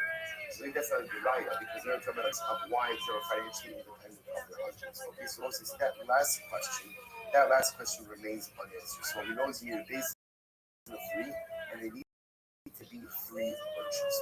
Incredible. Next, Hekdeshos Bishlam. So Hekdesh, seeing again, Hekdesh has to be evaluated by a base of the three. So must this is mostly icon. So our Mishnah is like following Tanya. Rabbi Lezben Yaakov, Afilut Sinor Shalahesh, Tzricha Asara B'nei Adam Dos. Wow. So I will say, so remember again, when we're talking, what are we talking about? We're assuming for now that what we're talking about is as follows. There's an item that belongs to Hekdesh. I want to redeem it from Hekdesh, which means I want to transfer the value of it to the base of Mikdash and keep the object for myself. So the Mishnah tells me, the Mishnah told me that requires a basis of three-fold valuation. So the Gemara says our Mishnah doesn't reflect the view of Rabbi Lezben Yaakov. Because what does Rabbi Lezben Yaakov say?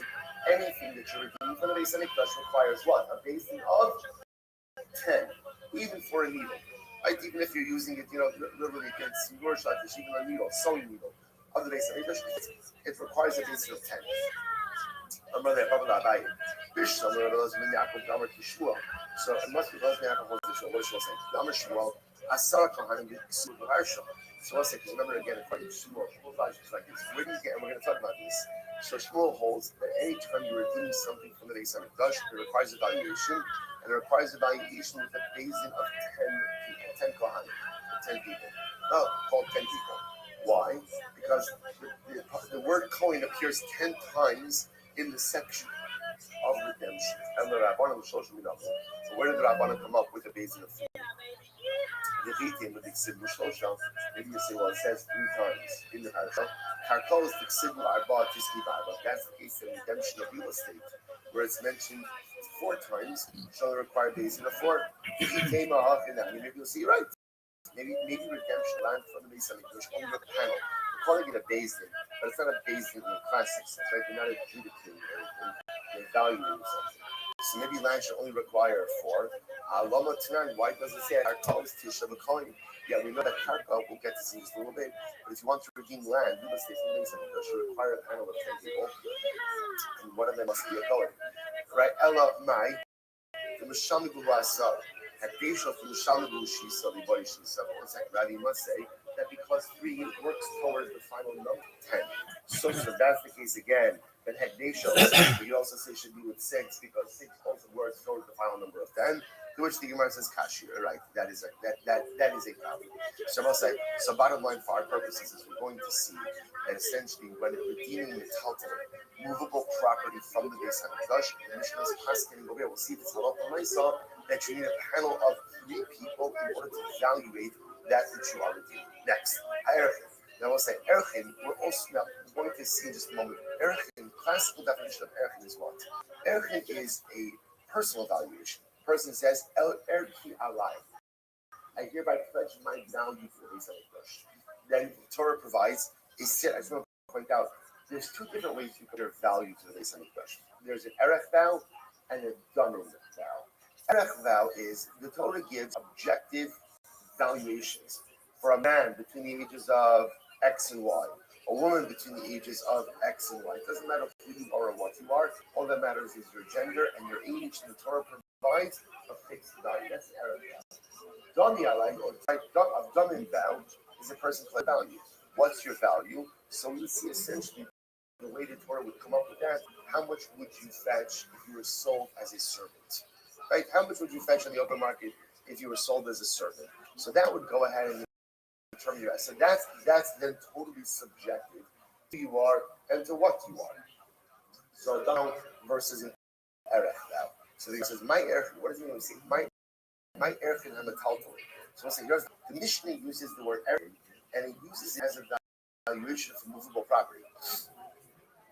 The problem just is there is no erech vow that deals with movable property. Like we just said, erech is a very specific vow where a person says, Erki Alai, I hereby pledge my value to the base of Mikdash, and there are different categories. Where does Metalku and Amar Gigo Amarat, the Omer Erech Kli Ze Alai. This is very interesting. So here's what's the case. So this is fascinating. The case where I say the value of this Kli, let's say the Shtender. Like the Erech of the value of this Shtender is upon me. Now I will say, Now, in reality, that phrase doesn't make any sense because an erech vow is a personal valuation that is put into objective categories. A utensil does not have an erech value. So what happens when a person says erech kli ze'alai? So the Rabbi Amarav goes at top of Tesvav. Ha'omer erech kli ze'alai. If a person makes that statement, the erech, right, the value of this kli is upon me. No saint damav. He ultimately goes ahead and gives his value. He gives his value. And we'll say now what, right, what is this? No saint damav. My time up. What's the reason for that? Adam yodea she'ein erech kli. A person knows that there's no erech for a utensil. The gamar va'amar yushum damim yushum hachim no saint damav. So we'll say it's very interesting. So people, if you go to top Rashi is over here. Homer erech seklia no saint damav. Kimoshu shabbat. The odeu shein lomar lashon erech kli. The ein ergo katzuf. The gamar va'amar l'shein damim. The ein adam mosi dvar levat. So we'll say the people work in interesting practice, which is people do not say nonsensical things, which is a tremendous premise to operate off of. Right? Now, people, when a person says something, so they want their words to have meaning. So when a person says erech kli ze'alai, the statement halachically says there's no erech alai. So what must the person be saying? They must be using erech as just a synonym for damin, for value. And therefore, really, what they're doing is they're pledging the value of the utensil to the base of the Hamikdash. Incredible. So Gemara says, "Hakinami." So Gemara says, "Shumaki." No sense. So Gemara says, if that's the case, high erchin hamitaltoin, then lashon the Mishnah shouldn't be erchin hamitaltoin, rather erchin shel mitaltoin. It should be the value of mitaltoin. So the Mishnah says, "You're right." Honey erchin shel mitaltoin. According to this approach of the people, the Mishnah has to read erchin shel mitaltoin. Which would then mean what we're talking about over here is a person goes ahead and essentially pledges the value of a movable object to the Hamikdash. We want that valuation to be done by a panel of three. Okay, that's Rav Kilo, first of all. Rav Chisda Amradini, the matfis metaltlin le'erech. So I say, what's the case over here? It's very interesting. The case over here is where a person, cases where I'm saying erki alai. I hereby pledge my value to the Bais. So I'm making an erech vow. But what I say is like this: how am I going ahead and paying for that erech vow? How am I paying for it? With these kelim, with these utensils. Look at that, just a moment. The matas metalton erech. Oh, shomer erki alai. And it's chayv erech hakantzal v'vishanov. V'hayu lo metalton v'amar hara'il le'erki. The chara of kedusha. U'balef dosan sar kimol boltzing hektish. So we'll say, what's the case? I'm making an erech vow. I'm making a regular erech vow. So I go ahead and I say erki alai, and then again, but I plan on paying for the erech vow with these utensils, and I articulate that. So let's say erki alai. Let's say my erech is 100 zuzim, right? 100 zuzim, 100 shekel. So okay, how am I paying? Paying with my shtender. Paying with my shtender. So now I say, now what happened? Now I changed mind. I don't want to pay with the shtender. I'll pay cash, but I want my shtender back. So again, the problem is my shtender is pledged to the. So what do I need to? I need to redeem it. How do you redeem it? How do you evaluate it? How do you evaluate it? How? And I'm going out and I'm identifying utensils to pay for that erech vow. Yeah. Okay, so the Gemara says if that's the case, hi erchen hamatalpulin. Then the Mishnah shouldn't say erchen hamatalpulin. It should say metalpulin shel erchen. Then the Mishnah should read metalpulin shel erchen. So the Gemara says you're right. Tani metalpulin shel erchen. You're right. According to this thought, you have to change the wording of the Mishnah a little bit. Beautiful. Rabbi Yavo, another approach. Rabbi Yavo says Omer erki alai. Oh, this is very interesting. So Rabbi Yavo comes along and says, what's the case of the Mishnah? What's the case of the Mishnah? The case of the Mishnah is, I say erki alai. I'm making a regular, good old erech vow. That's what I'm doing. And now what happens? So listen to this. Now the Kohen, now what happens? I'm past due on my bill for the Bais Hamikdash. I'm past due. So what happens? Apparently, when you're past due, and it's good to know, but I will say, what happens? Pay bills on time. Because if you don't pay bills on time, what's going to happen? So again, Alamaro is a Shmuel Karafi and Ari Lerner. Someone's coming over to your house, right? Someone, right? One of the Kohanim are coming over, and what's going to happen? They're going to collect. You're going to collect. So this is fascinating, by the way, because it appears that the Bais Hamikdash may have some. You got anything?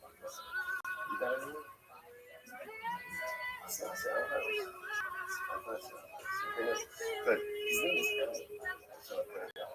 Right? That's I said Ari, Donnie, how many people here? All right. All right. Not that for embarrassing. All right, fine. All right, so nice again. Good. All other descendants are right? Those things are fascinating. So apparently there is some type of collection of them that does exist. So I made an Erev thou. So now what happens? So now I don't pay up. Cohen comes to go ahead. He comes to my house to collect property. So listen to this. So the Gemara says, so if the Kohen is coming to collect movable property, he needs a panel of 3 people to assess the value of what he's collecting to make sure that it's an accurate valuation. Karkos ba'asa. And if he's coming to collect Karka is going to require a panel of 10. So incredible. A panel of 10. So I'm going to Ravina. So I'll say that's the case of the Mishnah. So the Mishnah says that for Erechim, you need 3. What it means is I made an Erech vow. I haven't paid. The Kohen shows up to my house. He's coming to collect property. And now what happens? If he's going to use metaltalin, he has to go ahead and come with a panel of 3 to evaluate the metaltalin he sees. And if he sees in Karka, he needs a panel of 10. Okay, I'm going to go back to Ravina. So 1 second. Let me get this straight. I understand that in order to extract property from the Beis Hamikdash, you need a panel of 3. That makes sense. Why do I need a panel to bring property to the Beis Hamikdash? So as Rabbi said, it's interesting. It doesn't make sense. Generally, whenever we have a panel, or we'll call it Beis Din, that's when property belongs to the Beis Hamikdash. I want to redeem it and take it for myself. So if you're going to take something from the Beis Hamikdash, you need to have a panel that evaluates it. This is talking about a case of the Kohen taking property from me to give it to the Beis Hamikdash. Why does that need a panel? Why does that need a Beis Din? It's a svara. Mali afuke. What is matter if you're giving to the Beis Hamikdash or taking from the Beis Hamikdash? Afuke my taima. Dilma toy. Because again, why do I need a panel when I take property and I redeem it? Lest I make a mistake. So even when you're giving to the Beis Hamikdash, there could be a mistake as well. So mostly this is quite interesting. So therefore, the Gemara suggests that in this case, and this is how the Rambam chooses to interpret this case of Mishnah, that when the Mishnah is about the following case, I go ahead and I make an Erech vow to Beis Hamikdash. I make an Erech vow. So now I don't pay. Kohen shows up at my house to take property. When the Kohen takes property, again, he needs a panel. He needs a Beis Din to evaluate the property he is seizing, his satisfaction of my Erech vow. And the Kiddush over here is, not only do you need a panel when you want to redeem a property from the Beis Hamikdash and take it back into your possession, but you also need a panel when evaluating property to be given to the Beis Hamikdash. Fascinating. Rabbi Yehuda says as follows. So now remembering Rabbi Yehuda was of the opinion that halacha l'maisa, one of the members of the panel has to be a Kohen. That's one of the 3 has to be a Kohen. Rabbi Yehuda, that makes sense. Therefore, why it says Kohen in the section of valuations. El Rabbanan Kohen Lamamu. But according to the Rabbanan, who say you just need a panel of 3 people, you don't want them to be a Kohen. Then why does it say Kohen? Kasha, the good Kasha. Okay. Hakakos Tisha Kohen. So we'll say. So remember, up until now, this is only the movable property. When it comes to real estate, real property, different halacha. What's the halacha with real estate? So again, now we're assuming over here what's happening here is there's property that belongs to the Beis Hamikdash. I want to redeem it, which means I want to put the property back. I have to give the value of the land, value to the Beis Hamikdash. How do you evaluate it? That you need a Beis Din, which means a panel of 10 people, and the Mishnah said one of them has to be a Kohen. Because Minhani Mili, where do you get that from? That one of them has to be a Kohen. So Amar Shmuel, Asara Kohanim Ksuvim Parsha, because the Torah writes the word Kohen 10 times. 10 times in this section of redemption of property from the Beis Hamikdash. So the verse, listen to this. So what is the teacher take halacha? Therefore, hadimiyut achamiyut. This is an exclusion after an exclusion, because we'll say it didn't say Kohen, it could have just said each. So one Kohen. Then I have a miyut, one limiting or exclusion after the other. Miyut achamiyut avol rabos. And we'll say in general, there's an exchange principle. Whenever you have one after another, in this case, repeated a repetition of the word Kohen, it comes to include something else. What does it come to include? Dafilu tes Yisrael v'echad kohen. To teach us that really what you need. So 10 mentions of a kohen teach me that I need a panel of 10. But the repeated exclusionary or limiting phrase of kohen actually creates a ribui that teaches me that at the end of the day, I need a panel of 10, but all I need of that panel of 10 is one kohen. The other 9 can actually be Yisraelim.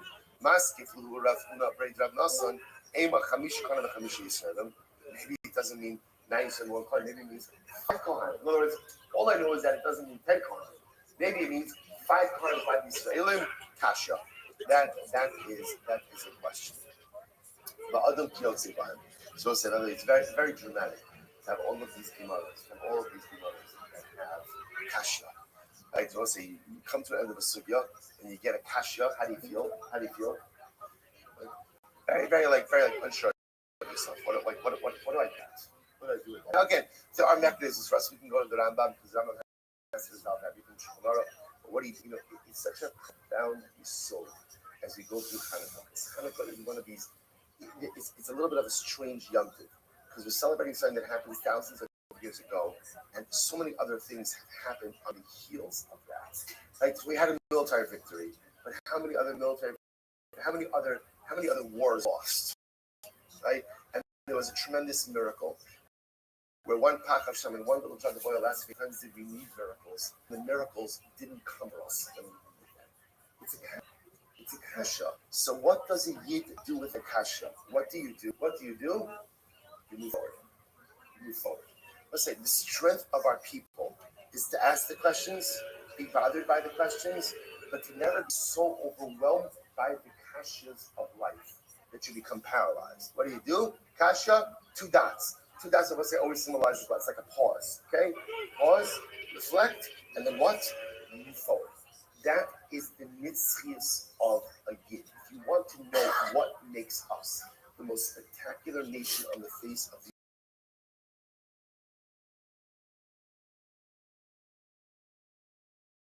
the earth, it's this. It's the avoda in our national lives, and it has to be the avoda in our products as well. Life is filled with difficult moments. Pause for a little bit, catch your breath, and then move right forward. Incredible. Let's go back there.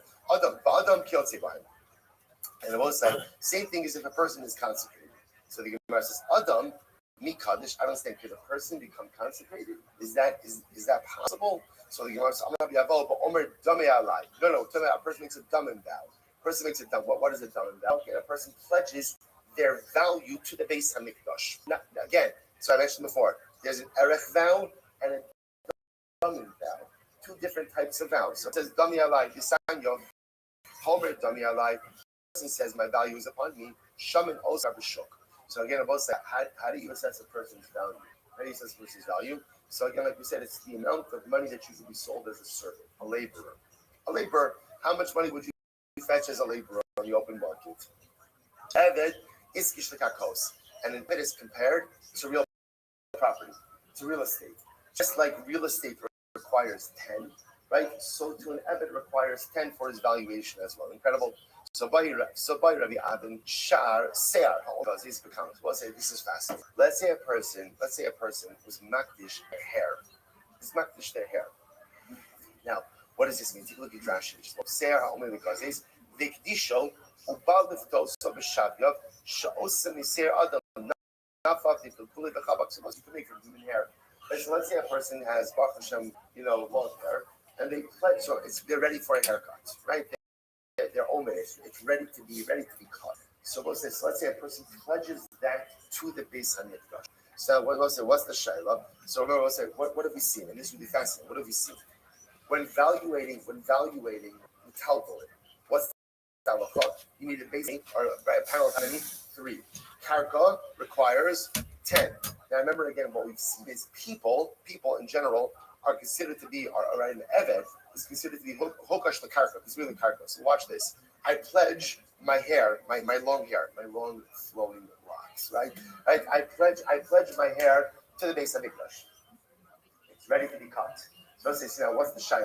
So the shayla is now, how do we treat this? Watch this. So Sarah only because it's bekama. How many people do you need for the valuation? Do we on the one hand do we say kigaz is dummy? So we'll say we have a concept that since my hair is ready to be cut, it's considered to be like it's cut already. We have this kind of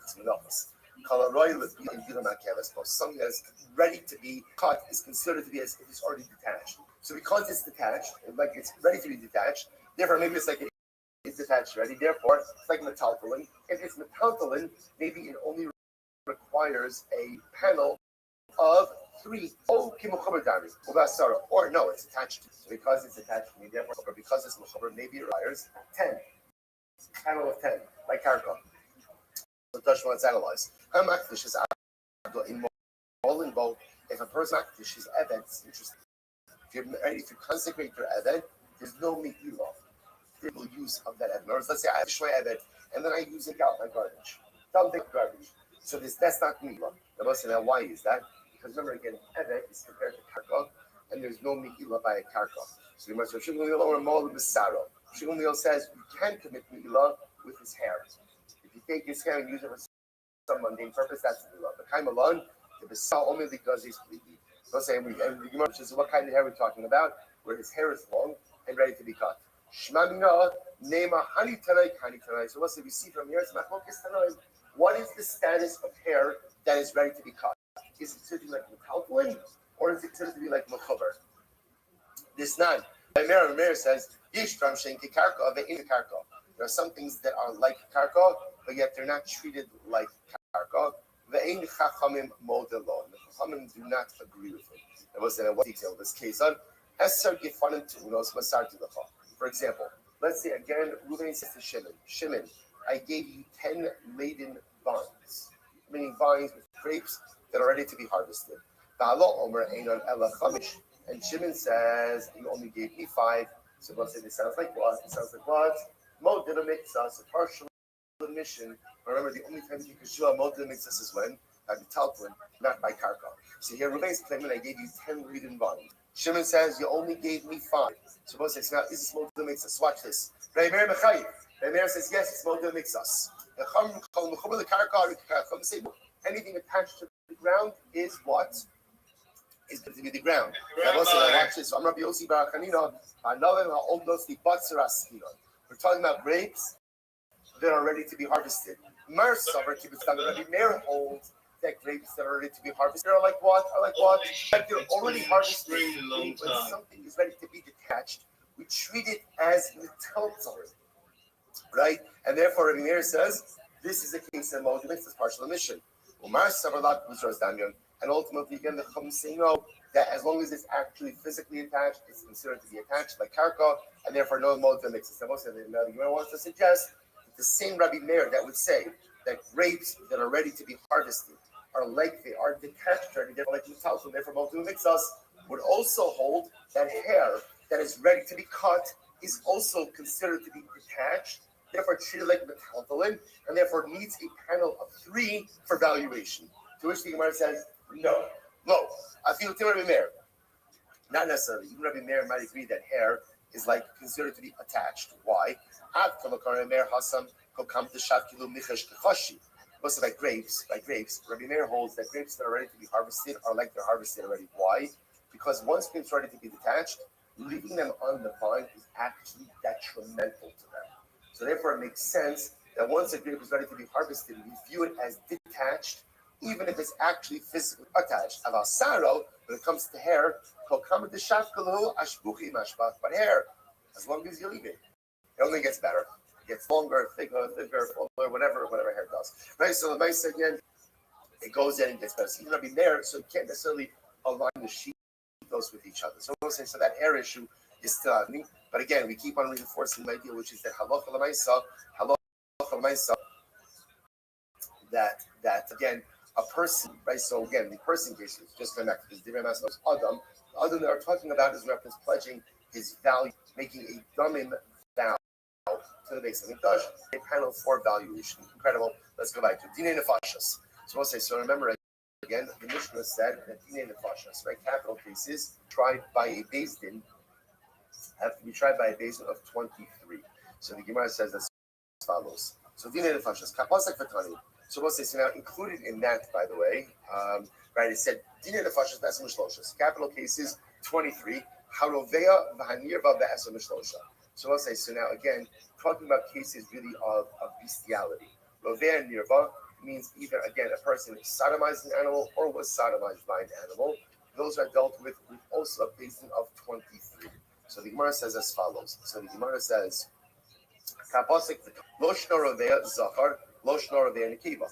Now it doesn't make a difference if the animal had relations with a man or had relations with a woman. Either way, again, that type of case, bestiality case, is going to be dealt with by a basin of 23. So Bishtama Rovea Nikiva Dechsebarak Das Isha Vesabahima. So I am understanding the woman with the animal because that is an explicit pasuk in the Torah. Chas V'Shalom engages in an act of bestiality, right? That ultimately she and the animal are both judged, right, put to death by basin of 23. Ella Rovea Zar Minoah. But where do we know ultimately again? Where do we know that Allah by a man that this is not would apply? As the pasuk says, anyone who engages in active bestiality is put to death. And again, so let's say, so the case that we're generally assuming over here is that where the man is sodomizing the animal. But even if the animal sodomizes the man, there's also that penalty. And the Torah is equating if the man was the perpetrator or the man was the one sodomized by the animal.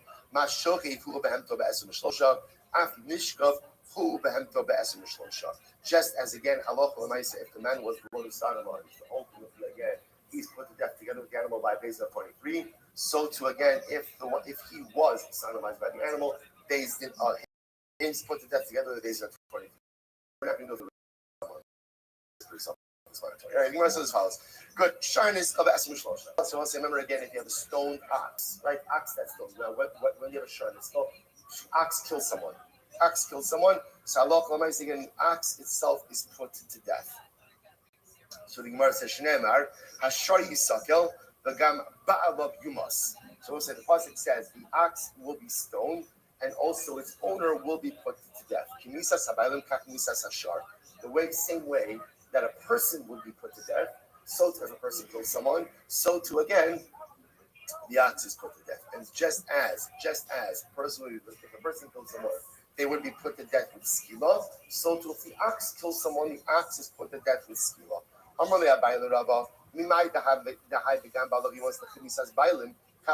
So once again, here's what's interesting. So just to point out over here, the pasuk says, Hashor Yisakel, right? So remember again, we're talking about an ox that killed someone, a habitual offender, right? Back to our public days. So you have a shor muad. The ox killed someone, right? Gored 3 times, killed someone. So what's that? The ox is put to death. So the pasuk is Hashor Yisakel v'gam ba'alav yumas. The ox is killed, and its owner will also be put to death. The pasuk is not understood literally. Why? Because if my ox chas v'shalom kills someone, I am not put to death for that, right? So what does it mean when the pasuk said the owner is put to death? The Gemara darshans the same death penalty that you would give to a person if they killed another person is the very death penalty you give to an ox if it kills someone. What's the death penalty? If Reuven kills Shimon, what's the death penalty? Skila. So two things. Ox kills someone, the ox gets skila, not the owner. Now the Gemara says, how do you know? I'm going to buy the Rabbi. Mimang. How do the pasuk come to teach me that the ox gets the same penalty, death penalty, as a person who kills someone? Maybe the pasuk is actually coming to teach you the following halacha. Maybe the owner of the ox is also put to death. In other words, maybe if Reuven's ox kills someone, not only is the ox executed, but Reuven is executed as well. Maybe it's both. So the then the pasuk could have just said, and also the owner, right? The pasuk could have just said, also the owner. Say, let the shar be executed, and also the owner. Why? And just leave it like that. Why write it in the prolonged form of gam ba'alav yumas? And remember, any time Torah uses extra words, it's for drasha purposes. But I'll tell you what. Because if it would have just said gam ba'alav, hava amina the skila. I would have thought that maybe the owner gets skila as well. The skila sadaraitcha, really? Do you think he's going to get skila? So the Gemara says, sadaraitcha, the skila sadaraitcha, katal ihu b'sayif. The mona b'skila, that was interesting. Gemara says actually, if one person kills another, the punishment, the death penalty is saif. That was one of the things we're going to do in Sanhedrin. Is actually going to go through all the different death penalties. Because interestingly enough, kind of when you think about death penalty, you think about kind of obviously either way you're dying, right? The person being put to death. We're going to see that in halacha there were certain death penalties that were more painful, certain that were less painful, and depending on the infraction, depending on the sin, really determined which death penalty one received. So it says over here that if a person kills someone else, he gets sayif, he gets sword, like decapitation, sword. So the Gemara says, "Mamona b'skila," you get it. Ox kills someone, will get skila. Skila is considered to be a more severe form of death. We'll discuss how skila was done as they would push off a very high rooftop, and if he wouldn't die from impact, then they would stone him. Then they would say, so it's considered to be the more severe forms of penalty as opposed to decapitation, which is instantaneous. So the Gemara says, "The Dilma, high because of Rahmana Yumas, la kule apiluya, la fuki misaya v'kanek." Well, maybe the pasuk comes to teach you. No, we're going to put the owner to death also, but maybe we'll make on him. That we'll go ahead and we won't subject him to sayif, but rather we'll subject him to chenek. Chenek is strangulation. So the Gemara says, that makes it spread to the opinion that says that chenek, strangulation, is a more severe form of death penalty than the sword. But according to the opinion that says that strangulation is more calm, is more lenient, what is there to say? To which the Gemara says, the pasuk says, interestingly enough, if a monetary payment shall be imposed upon him, if you think that the owner of the ox that killed someone should himself be subject to a death penalty, so here's what's interesting. The Torah tells us that when Reuven's ox Shimon, so the ox is put to death, and Reuven has to pay a financial penalty. Well, 1 second. If Reuven himself was subject to a death penalty, Torah tells exclusively that when someone is subject to capital liability, they cannot buy their way out of that punishment. Right? You can't offer money instead of your life. To which the Gemara says, the pasuk says, Adrabo, Mishum Hikufa Katal, Iu Lotiskimamona. You're right, Marcy. Maybe that looks like this. Maybe when himself kills someone, you're right. He can't give monetary compensation instead of a death penalty. However, Katal Ro Lifrok Nafshiamona. Maybe when Reuven's shar kills someone, in that case, the shar is going to be put to death. Reuven also deserves a death penalty, but because Reuven's not the perpetrator himself, maybe he can offer monetary compensation instead. Most yumas hamaka rotseahu. The pasuk says when Reuven kills Shimon through a striking him, right? So when Reuven strikes Shimon and kills him, Reuven is a murderer. He's put to death. Al ritzichas atahargo v'i atahargo al ritzichas shoro. So I'll say the halacha is that a person is only put to death when they themselves have taken the life of someone else. They are not put to death when their property is taken life. So we'll say this is important. This is halacha l'maisa. So if Reuven has a shar, even if Reuven's shar is a mu'ar, and Reuven's shar goes ahead and kills Shimon, so there's two things that happen. Reuven, right, the shar is put to death for skila. Reuven is not executed, but Reuven is liable to financial compensation, or is liable to make financial compensation. But Reuven, the owner of the ox, Reuven was irresponsible and he was derelict. Halacha l'maisa, he is not liable to a death penalty. So I said, this is fascinating. Shar b'sinai. So this is fascinating. Look at Rashi. Shar b'sinai. Behema shekarva lahar ba'od shashchina sham. T'chsev im behema im ish lo yichla. So what's it? Now watch this. The halacha by Har Sinai was the following halacha. So by Har Sinai, it's allowed to approach the mountain. That was the halacha. Right? Not only that, approaching the mountain was liable. So now what happens if by Har Sinai, a person had an animal that approached Har Sinai? Right? So now, the Shiloh said that such an animal has to be put to death. How many people do you need on the panel to judge that ox? So in other words, we said before that generally Shar HaNiskal requires a basin of 23. So what would you need by a basin by Har Sinai? The Kamo, so mi gomer Shah Midoros, Olo. Ultimately, again, do we learn out what happened by Har Sinai? In other words, would we learn out the halacha for Har Sinai by what would be done in subsequent generations? Or not? We'll say generally again by Shar. What did we usually say? By Shar Niskal, ultimately again we needed 23. What was it? Right? So do we say like this? Maybe we can learn the halacha is fascinating. Generally, when we learn halacha, we look for precedent. Now what the Gemara is saying is, could we learn out what to do by Sinai, that what the Torah would say to for future generations? And what the Torah would say to future generations is that Shah Niska was judged by 23. So maybe even a Shar by Har Sinai should be judged by 23 as well. Migamar Shah Midot.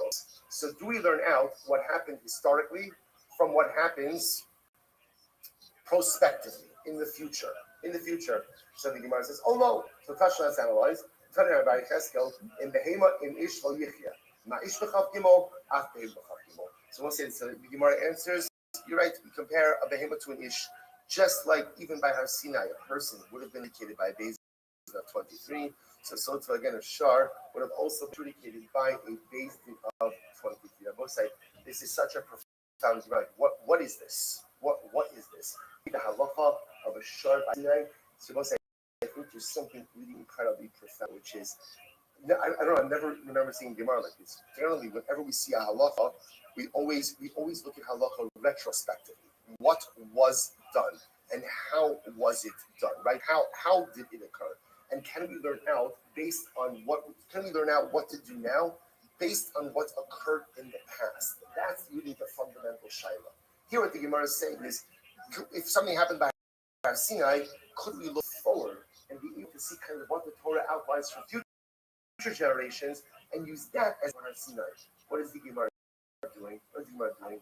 Say, Rabbi Soloveitchik, the Rav said, the Ribbon Shalom exists in Haya Hovet past, present, and future. The Rav called this the unitive time consciousness. Unitive time consciousness. And I'll say, the incredible part is we are made with Selam Elokim, which means that there's a piece of us that is also able to live Haya, Hove, V'yeya, past, present, and future. Time is not a linear continuum. For the Ribbon Shalom, it's not, and even in certain respects for us, it's not as well. We know this. There's the concept of tshuva, and if a person does tshuva of a high enough degree, what can you do? Fundamentally change your past, right? And a person acts now in a particular, what can happen? They fundamentally set a different course for their future. I think the Gemara highlights something like this to remind us that there is the possibility of impacting the future and impacting the past. Although we're right here in the present, what we do has such a dramatic ripple effect on what comes after us, but also have a tremendous retrospective ripple effect well on our past as well. Things we do today could change the past. Really, that's what Shuvah does. And things we do today could fundamentally lay out a different vision for our future. So we'll stop over here for today. And then we'll pick up, oh boy. All right. Okay, good. All right. Well, we'll be all right. It moves quickly. I don't say, Shkayach, Alif, Chanukah, Good Chodesh. I'm discussing with all of you. The 8:30 million in Meretz Hashem is going to take place in the base medrash, and the 9 o'clock million in Meretz Hashem be here in the show. Shkayach, everyone.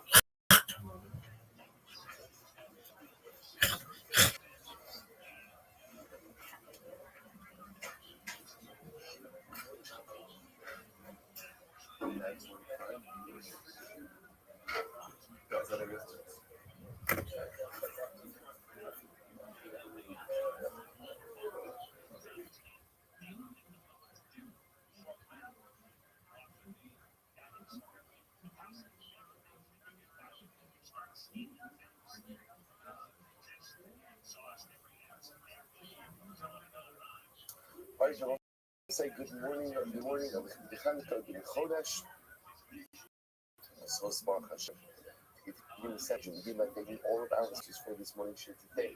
Our Talmud Torah sponsors, our annual Talmud Torah sponsor for Tafshin Pei, the Tosin Mishpach and Israel, for dedicating all of the Shiur and the Drushos this month as a Zechus from Zohar Stamos for all of Am Yisrael. Our Talmud Torah sponsors for the month of Kislev Haba, Luna Vatova, Josh and Becca Friedman, dedicating Shiur this month in virtually our site of Josh's father, Yisrael Yehuda, the Rav Chaim Rafael from the Bracha Semi and Malka Esterson, in memory of their parents, Yitzchak, Leib, and Aaron Akoin, Sarah Rachel, Bas Baruch Avron, Inda, Bas Henech Ephraim, and beloved husband, father, great soldier, dear friend, Naftali, Gordon Naftali, Yonah Shemi Kongama, the Beatrice Min, and Daniel Yigal, Liga Burning sponsors. Bruce Levin, in merit and memory of Abital Kala Bas Tova Batya, and Paul and Kathy Kala in memory of Paul's aunt Esther Bas Zecharia, Zichron Rabbi, in the merit of our Talmud Torah. All of the Shamaslav and Aliyah, the families in the Chama, all those in Europe, should have a kind of Kol Choni Yisrael. Bring our hostages home, the Shalom and the Kol, and our holy soldiers should be successful. The Chol Maseh Yedehim. Because with that, let us begin a lot to detail about the incredible daf ahead of us. Today's daf is Yud Dalet 14, and we are picking up on Yud Dalet. Actually, we made some good headway yesterday, and we are picking up Rabbi ben Baba, which is 1, 2, 3, 4, 5, 6, 7, 11, 13, 15 lines down. The Gemara introduced us to the concept of smicha. So remember, we were dealing yesterday with two different types of smicha. Actual smicha, in other words, putting your hands on the carbon, referring to a parhel on government at Tzibor, a special carbon that's offered when the Sanhedrin offers an erroneous ruling, and Klal Yisrael acts upon that ruling. There's a special offering, a sin offering that is brought by the members of this.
What up, baby?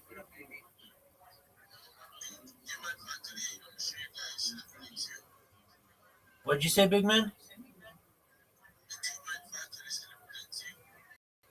Yeah, go ahead. Send it to my other account, though.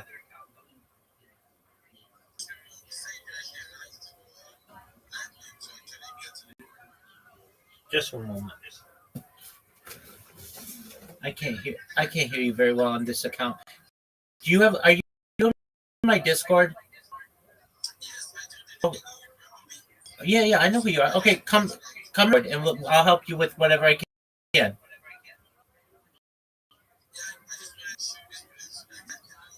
Oh, absolutely.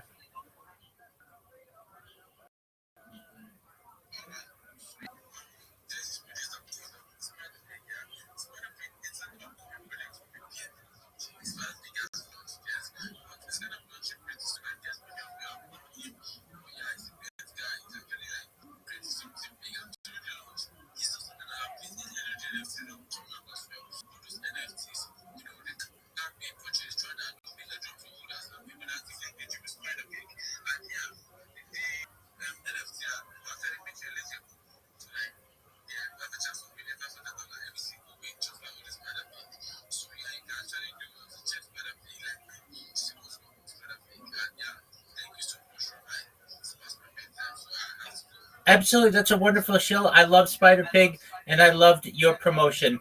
When you get some sleep, you come back, and I'd love to talk to you more. I hope the best for you. Get some rest.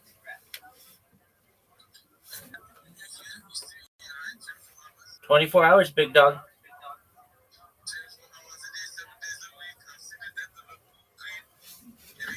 I love you. You remember it. Yeah, that's exactly right.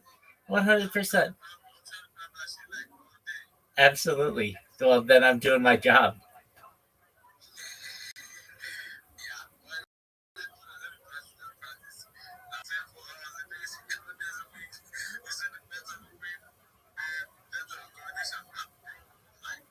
I'll help you with it. I'll help you with it. So I stream my life 24 hours a day, 7 days a week, 365 days a year for world peace.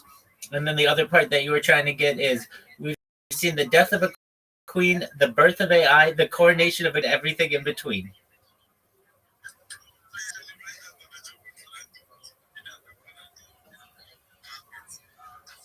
Oh boy, I wish I could, but I can't.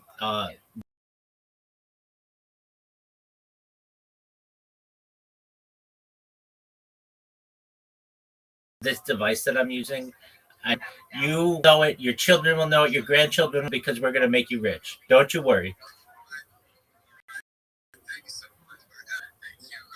Love you too, man. Sweet dreams. We'll talk tomorrow. Take care, my man.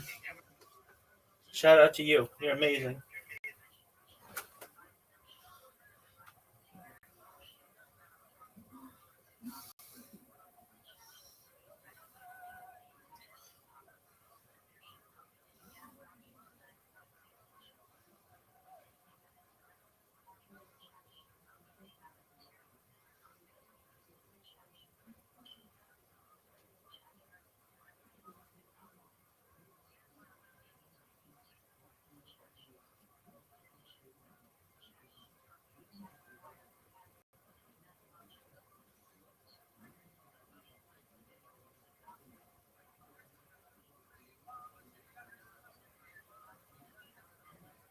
Life is but a dream.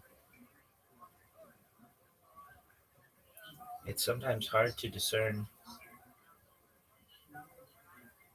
what is a dream and what is reality. My life, in many ways, has felt like a dream. And it was a dream that caused me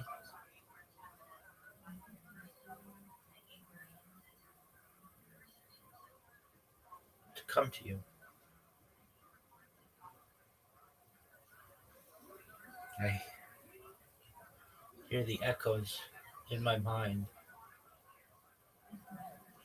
of those who want me and those who are frustrated of waiting.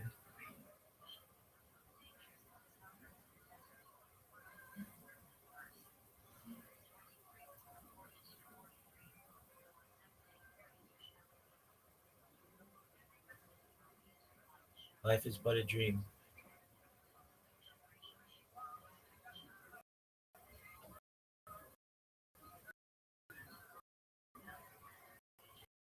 It can be difficult to discern what is a dream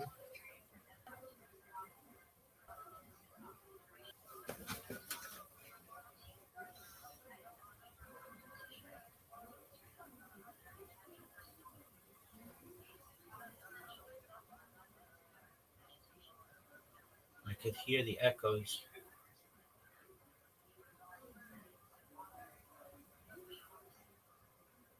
a desire for me, a frustration of waiting. I could hear the echoes in my mind of people. That sounds bad.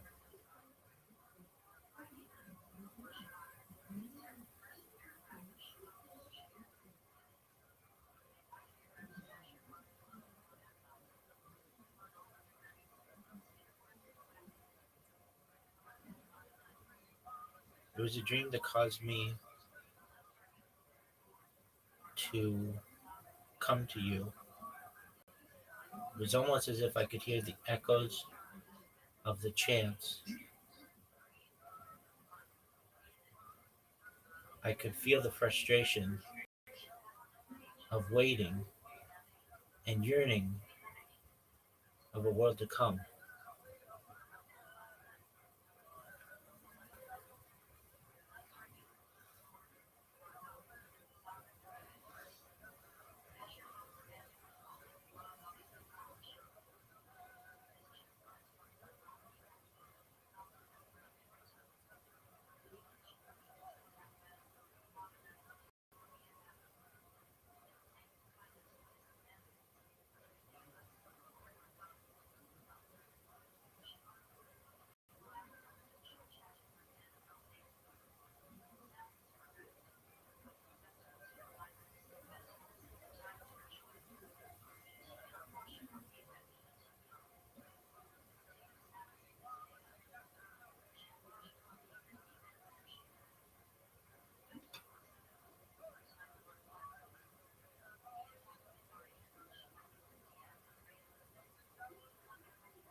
I don't even know how to relay this information as it is like it never even existed.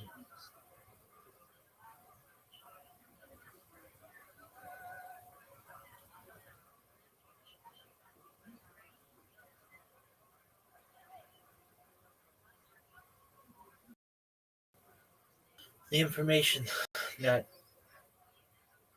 I'm about to share with you has never been heard, nor may ever be heard again. Perhaps it never even occurred, but it burns deeply within inside me, and I feel it must be communicated to you all. It perhaps is a tale as old as time, seemingly decades or centuries or millennia in the making.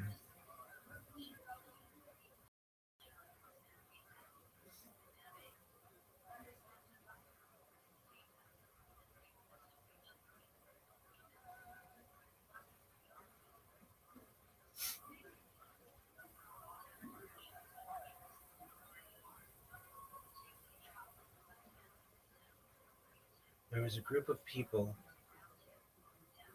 who awaited my arrival for perhaps thousands of years. And it had felt like thousands of years to meet them.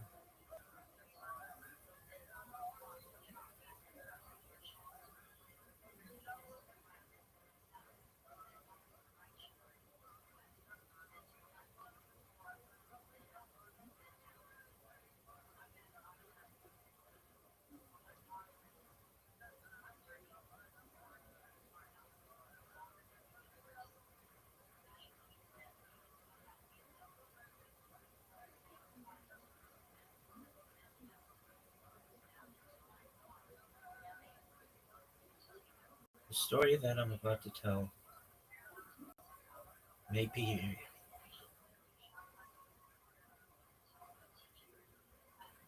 the story that I'm about to tell may perhaps be from the future, but it feels as real as the present.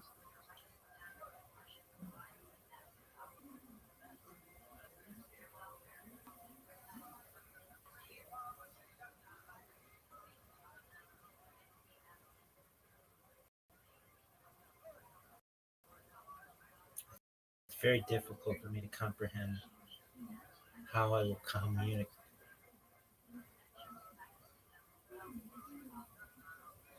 At times, often lack. At times, I can doubt myself, like anyone. I feel that I lack the skills to be able to communicate such an event. At times, I recognize I am but a human, but perhaps I'm more. Perhaps we are all more. I'm going to do my best to attempt to tell you this story with as much accuracy as I can. But know that no matter how detailed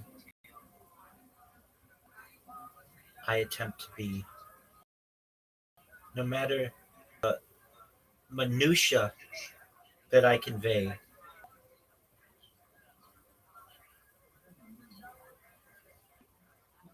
the reality still is more vivid than is possible to communicate.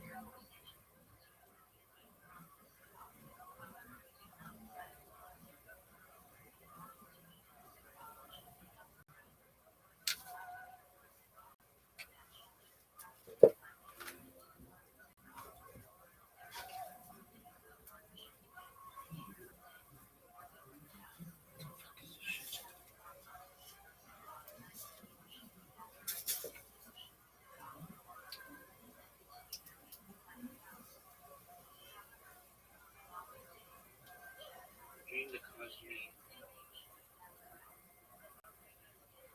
to come to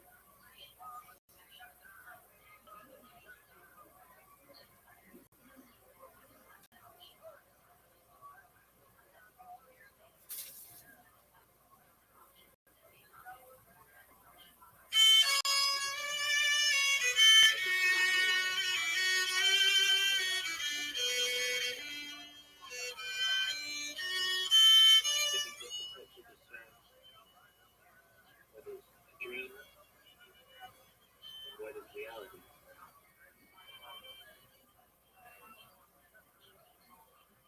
It was a dream that caused me to come to you. It's almost as if I could feel the people of the chin. I could feel the frustration of waiting and yearning for the world to come. The information that I'm about to share with you has never been heard, nor may it ever be heard again. Perhaps it's never even out there.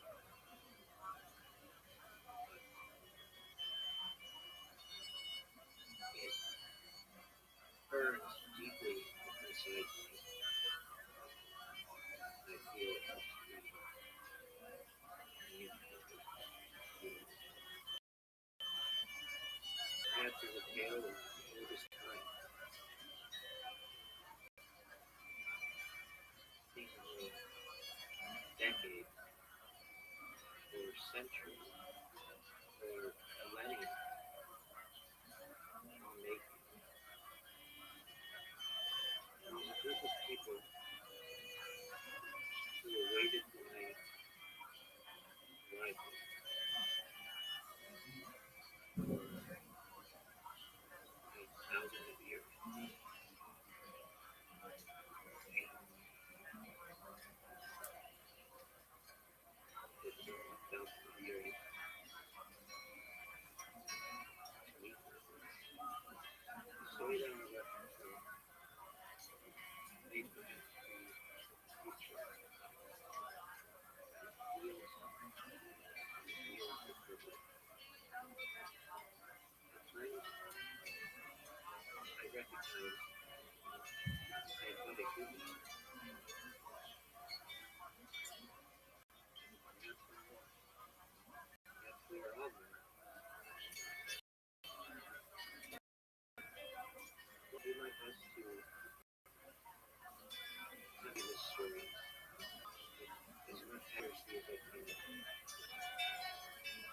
But know that no matter how detailed I attempt to be, no matter the minutia that I convey,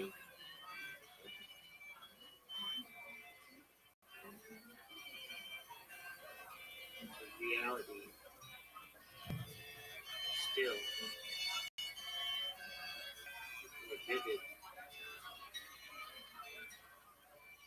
and as possible.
Do what I'm doing.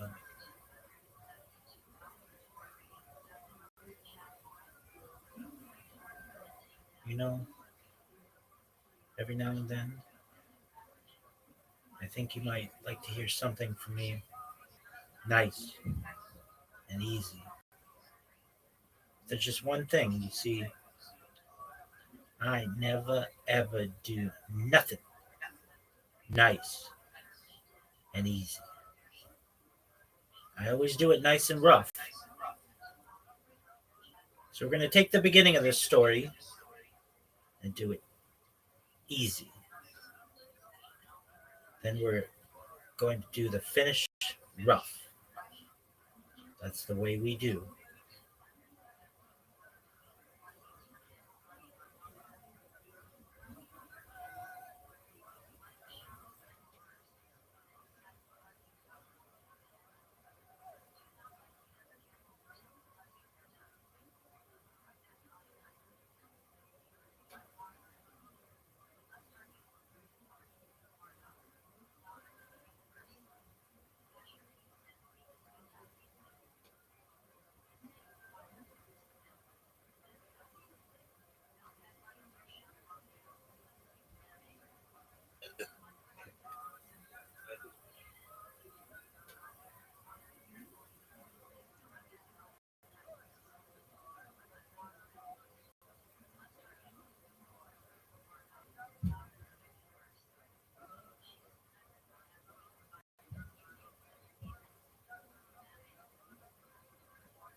So if you're ready to hear this story,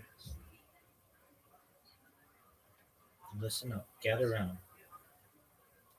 From the youngest of the young to the oldest of the old, this is the best I can do. Simply the best. Better than ever the rest.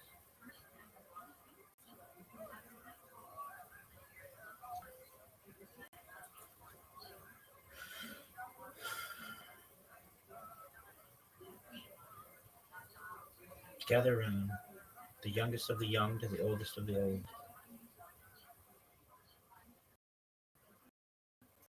This is the best that I can do.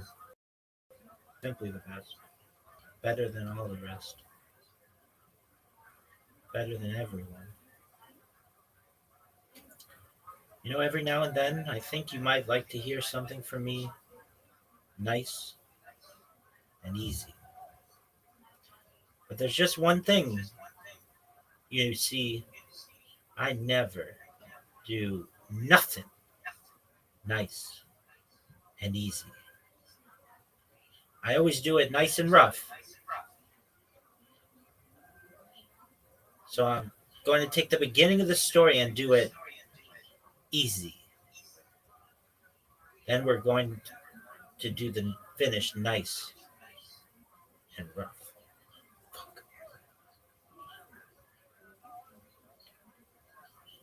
I'm going to try to convey this story as best I can. It's like a blur in my mind, and perhaps it was just but a dream. I'm going to do the best I can to convey this story to you all. But perhaps it was just a dream. Perhaps it was a future event or a distant memory.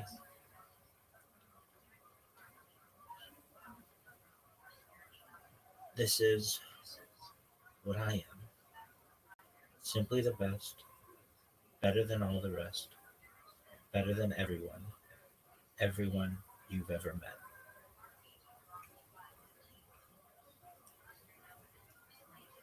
You know, every now and then, I think that you might like to hear something from me nice, and easy. But there's just one thing, you see, I never ever do nothing nice and easy. I always do it nice and rough. So I'm going to take the beginning of this story and do it nice.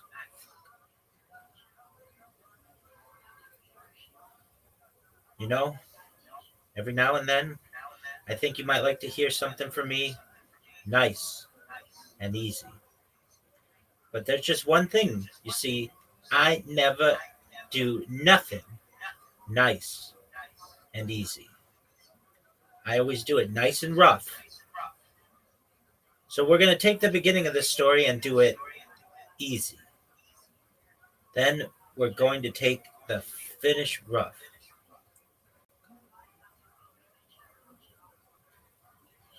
You know, every now and then I think you might like to think, you know, every now and then I think you might like to hear something from me nice and easy. But there's just one thing, you see, I never ever do nothing.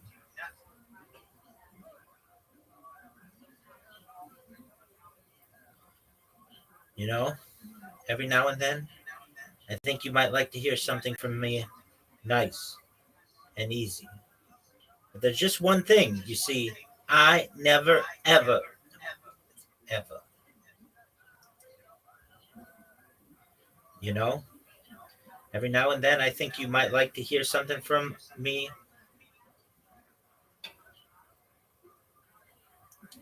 You know, every now and then I think you might like to hear something from me nice and easy.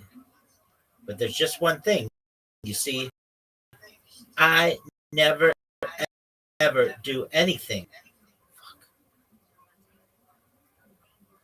You know, every now for me nice and easy. But there's just one thing, you see, I never ever do nothing nice and easy. I always do it nice rough. So we're going to take the beginning of this story and do it easy. Then we're going to do the finish rough. This is the way we do.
Yo, dog, I'm writing something like in Ken Burns' Civil War, just like a narration, and I need some help.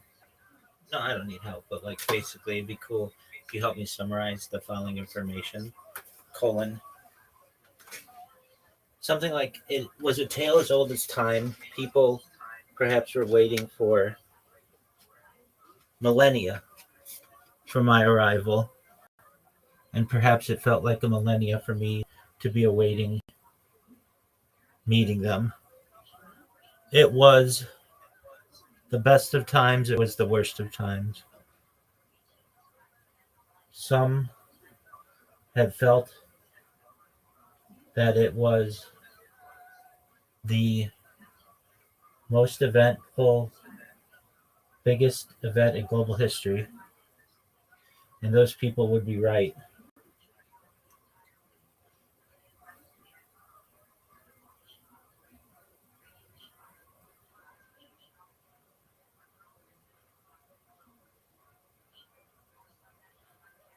It's not even really possible to communicate how massive a story this is. And I'm only one person, and I'm a simple person, and I'm my best to try to convey this story to you all. But know that no matter the perfection of my performance, comma, imperfection still will exist.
It was all a dream,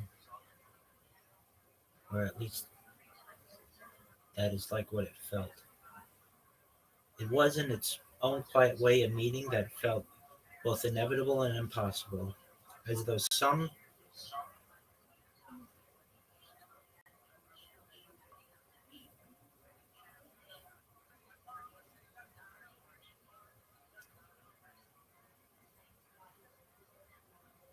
It was all a dream.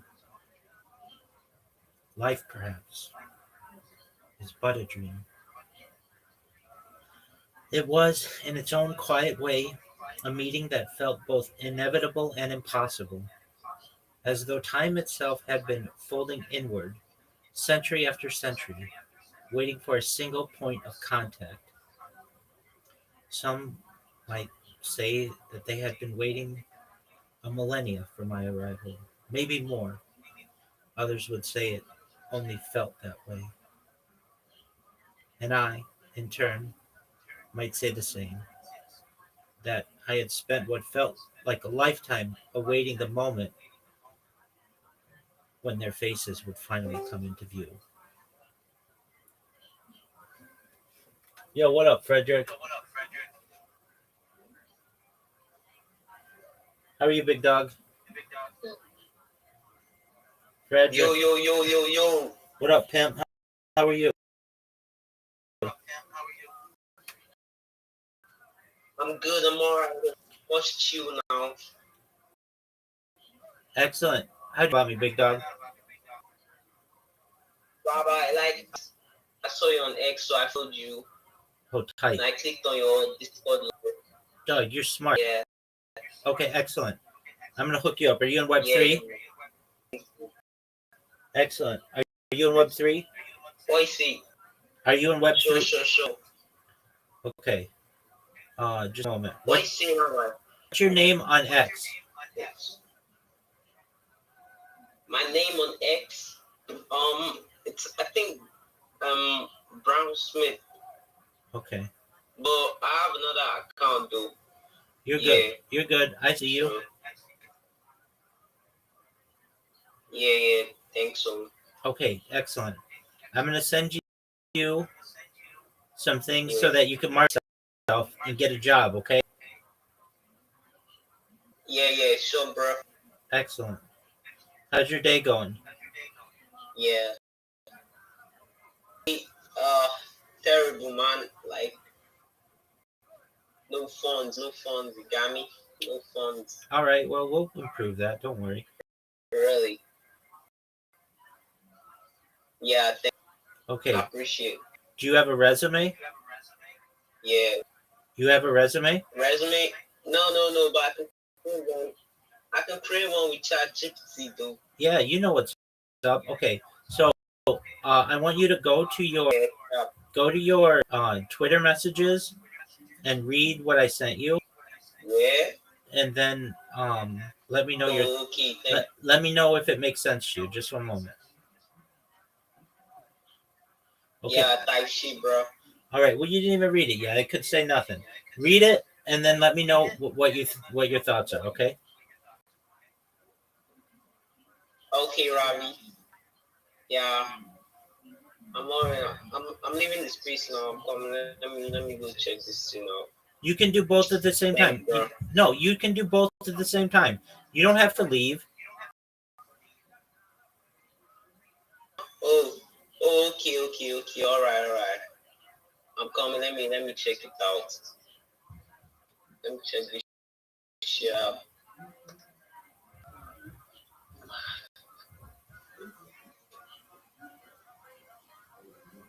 Yeah, so just read it.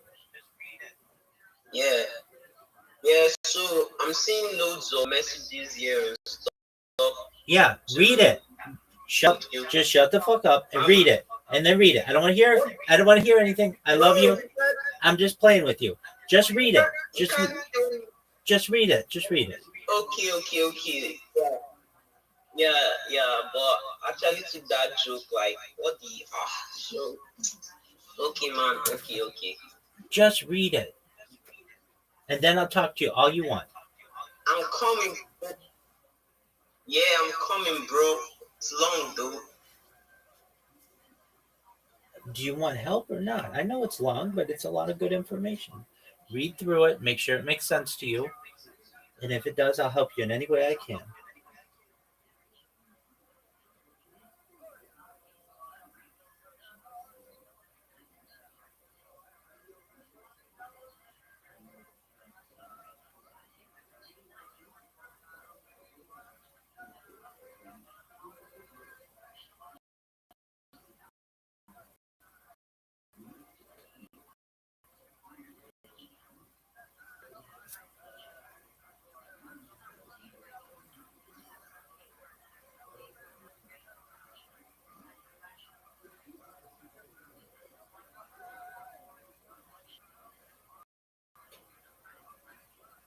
Oh, okay. Yo, Robbie. Yes, sir. I'm back. So I already have a Linktree account. That's great. So I have a Linktree account. Let me ask you. Let me ask you a question. Let me ask you a question. That's great. Did you read my messages? You read them all? You read everything? Yeah, sure. I did. Okay, I want you to read again. I'm still on it, dude. Keep reading it. You didn't read it all. You couldn't have read it all that quickly. It's a lot. Just take 1 minute to just. Scheme that. I don't want you to. My friend. I want to help you, and I'm going to help you. Yeah. But you have to be detail oriented. Are you paying? No, I'm not paying you. Wait a minute. You're not paying me? Nope. Fuck this shit. I'm off your space. Why the fuck? Like, what are you saying, bro? I'm all about the pay. I can't work for free, bro. Listen to me. You have to understand something. I've helped 50 people just like you, and I can right now kick you out, and you're gonna have to hear me in all these spaces, and I'm gonna help all your friends be respectful and understand. I'm not paying you. What I want to do is empower you to be able to get jobs. If you want jobs, Frederick. Like, dude, this thing is fucking. Hey, terrible. you know what? You know what? I don't want good things to happen to you.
Poetry in motion.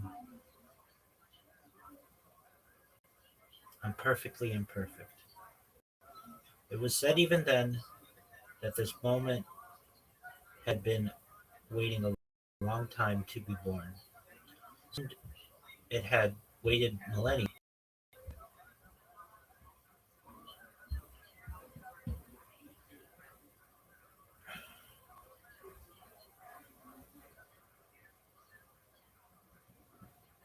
Poetry in motion. Perfectly imperfect. Some claimed they had waited patient as stone, quiet as dust, while others felt it arrived all at once, sudden and binding.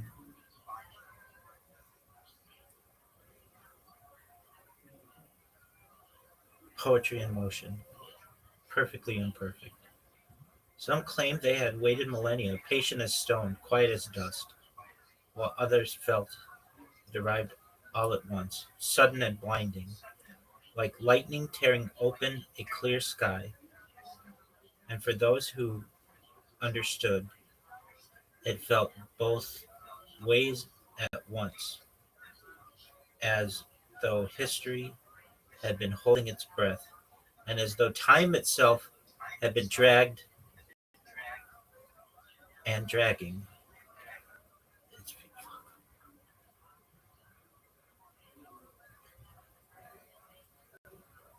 Poetry in motion, perfectly imperfect. Some claimed they had waited millennia, patient as stone, quiet as dust, while others felt it arrived all at once, sudden and blinding, like light tearing open a clear sky. And for those who stood within it, it felt both ways at once, as though history had been holding its breath, and as time itself had been dragging its feet, reluctant to arrive.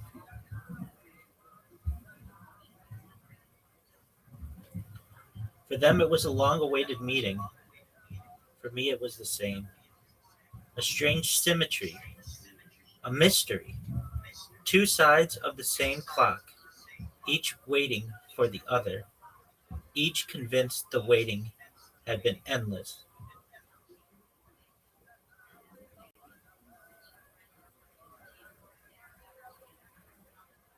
It was, as all great reckonings are, the best of times and the worst of times.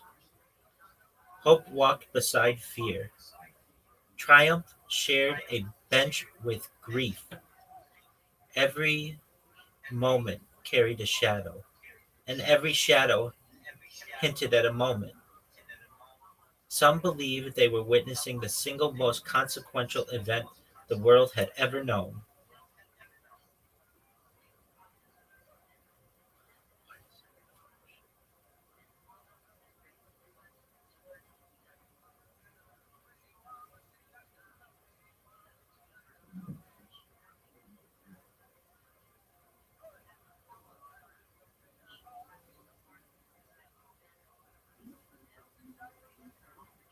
A hinge upon which the future would turn, and history, unsentimental though it may be, would later agree that they were not exaggerating.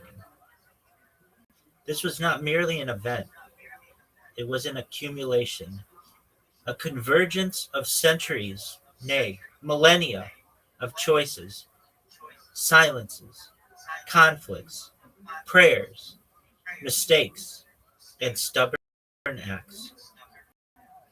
Generations had unknowingly contributed to it by what they built, by what they destroyed, and by what they refused to see. No single voice could claim ownership of the moment, and yet every voice, whether raised or muted, was somehow present within it.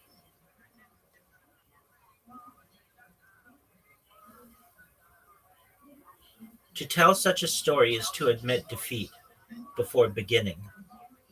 There are scales too large for language, weights too heavy for metaphor. The magnitude resides To tell such a story is to admit defeat before beginning. There are scales too large for language, weights too heavy for metaphor. The magnitude resists explanation, slipping through the cracks of even our best efforts. Words, after all, are small things. They march in single file, moves like a flood.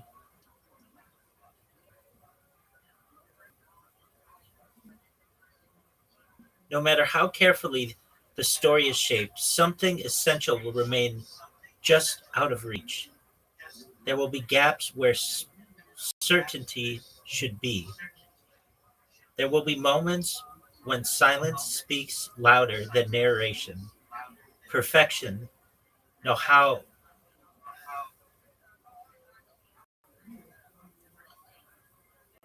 no matter how carefully the story is shaped, something essential will remain just out of reach.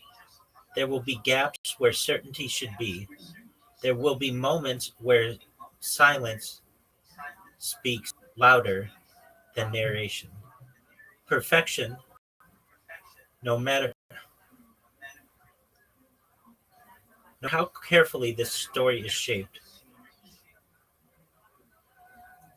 no matter how carefully this story is shaped, something essential will remain just out of reach. There will be gaps where certainty should be. There will be moments where silence speaks louder than narration. Perfection, no matter pursued, will fail to arrive on time.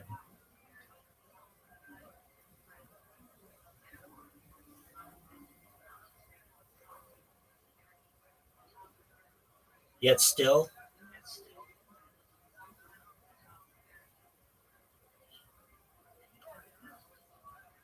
yet still, the telling matters, because stories are how we carry what cannot be lifted.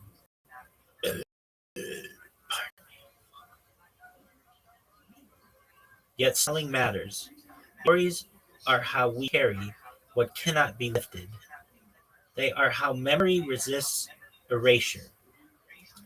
They are how meaning survives the passage of years.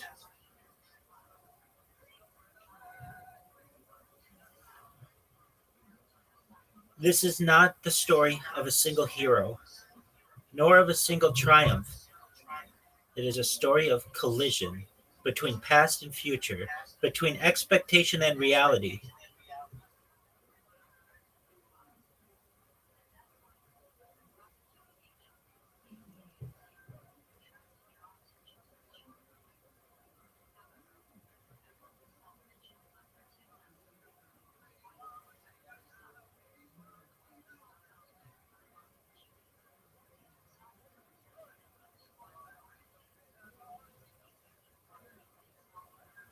Between who we believed ourselves to be and who we discovered we were. It is a story written not in straight lines, but in echoes. And if, by the end, something remains imperfect, unfinished, or unresolved, then it will only mirror the truth of the moment itself. For history does not conclude clearly, and neither do we. This is the story as best one voice can tell it.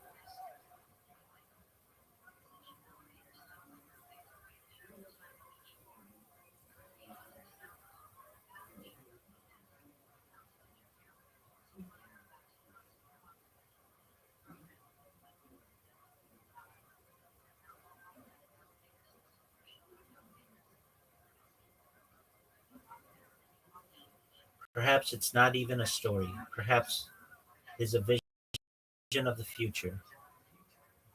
Perhaps it was a dream.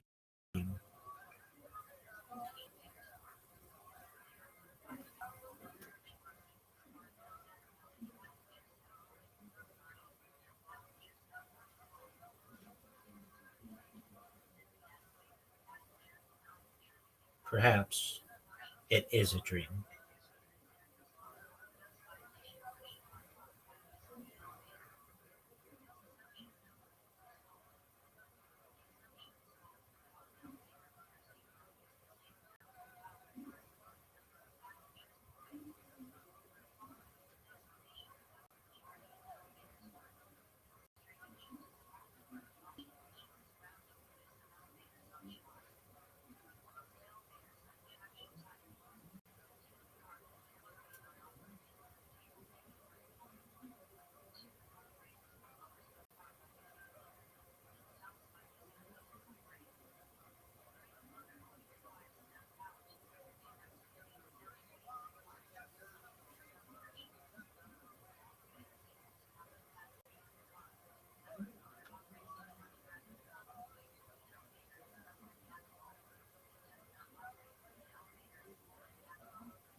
You know, every now and then I think you might like to hear something from me nice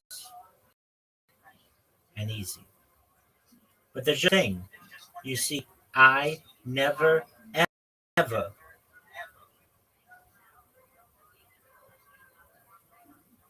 you know, every now and then I think you might like to hear something from me nice and easy. But there's just one thing. You see, I never, ever do anything. No, it's never, ever. You know, every now and then I think you might like to hear something from me nice and easy. But there's just one thing. You see, I never,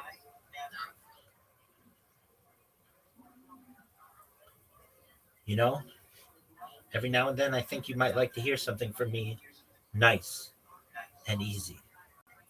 But there's just one thing. You see, I never, ever do anything. Fuck. You know, every now and then I think you might like to hear something from me nice and easy. But there's just one thing. You see, I never, ever do nothing nice and easy.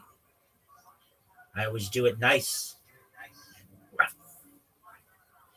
So I'm going to take the beginning of this story and do it easy. Then I'm going to do the finish rough. That's the way we do.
Poetry and music. Perfectly imperfect.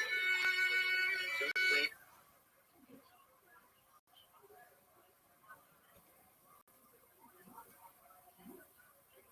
poetry and music.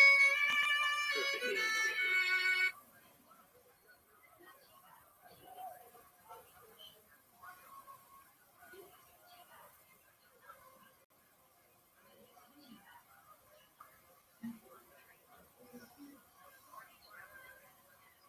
Poetry and music. Perfectly imperfect.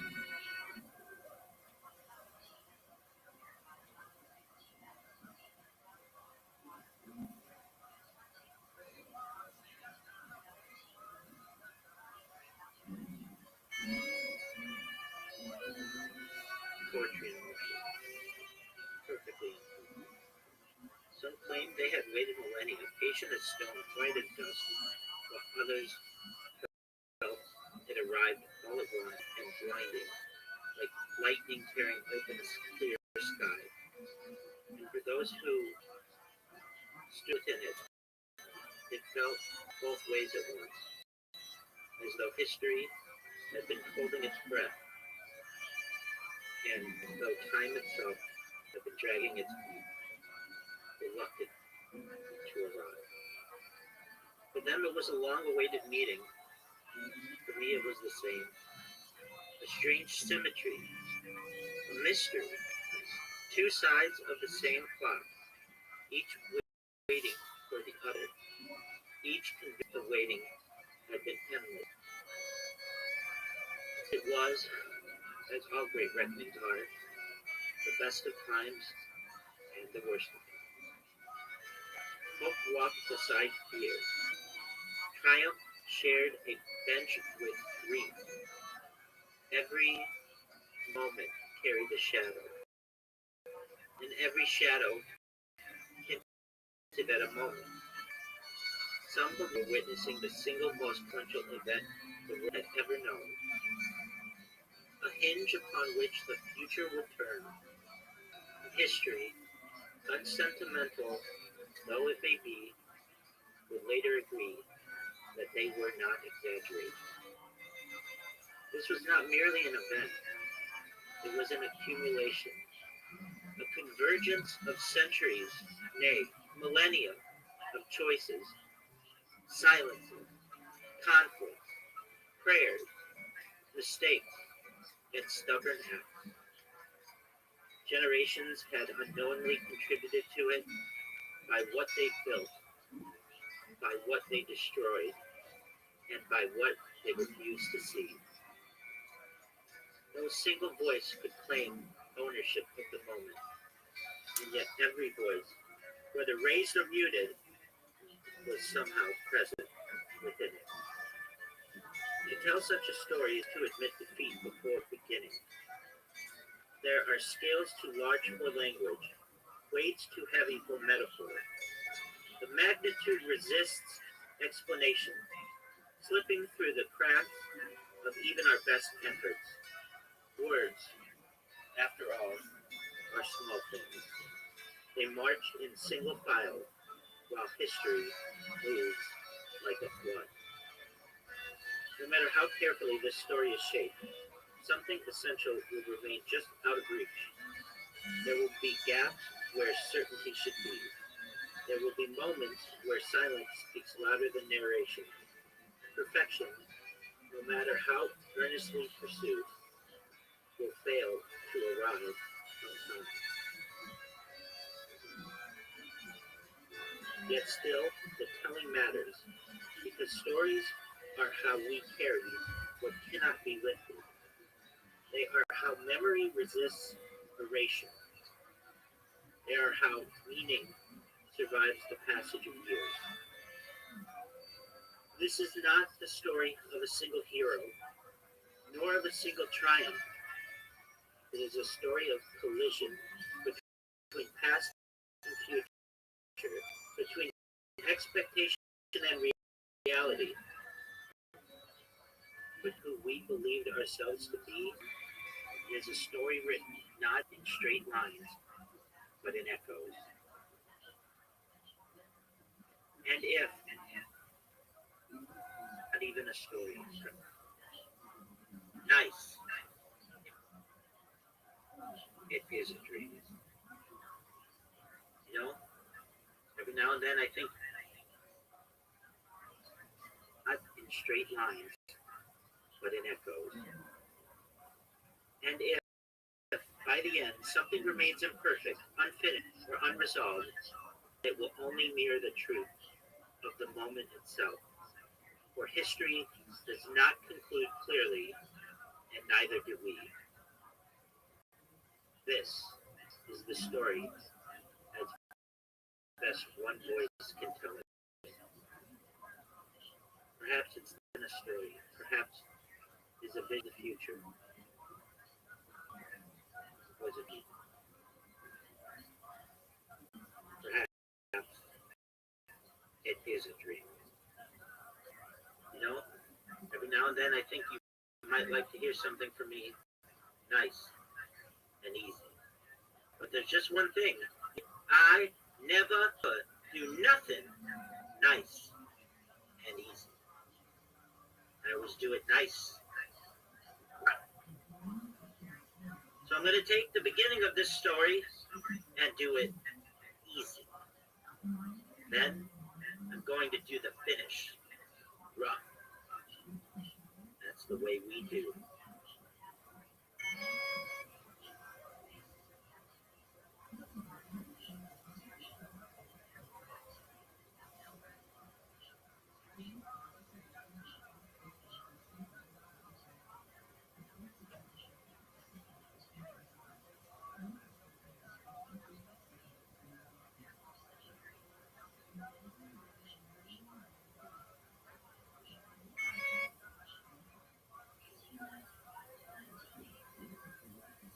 Ever do nothing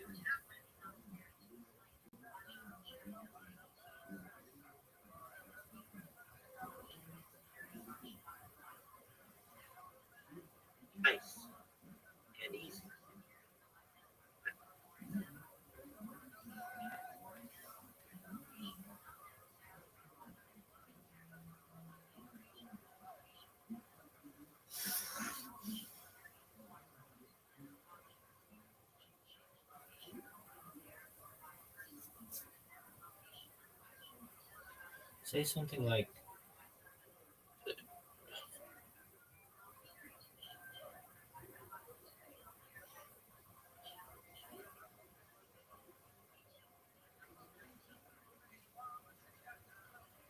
Say something like, nothing could have ever prepared me for that moment. There was nothing specific in Tanakh.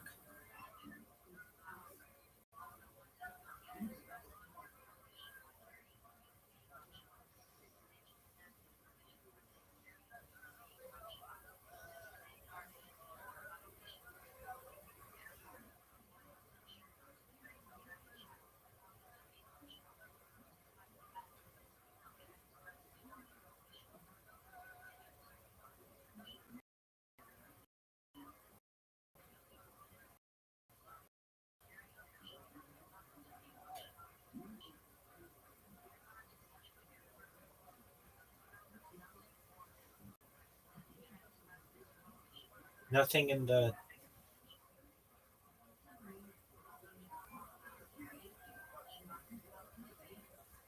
nothing in the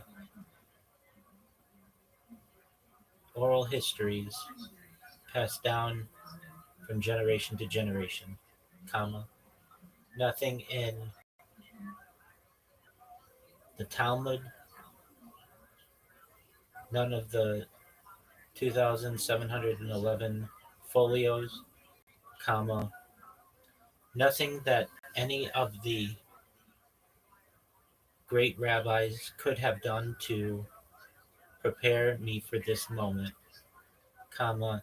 Nothing that Rabbi Hill nor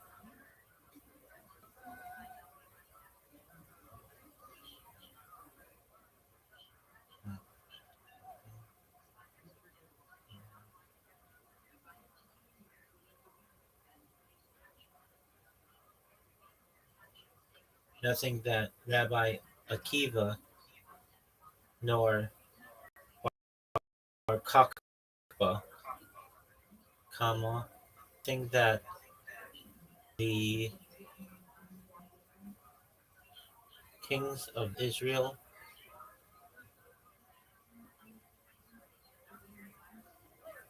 comma,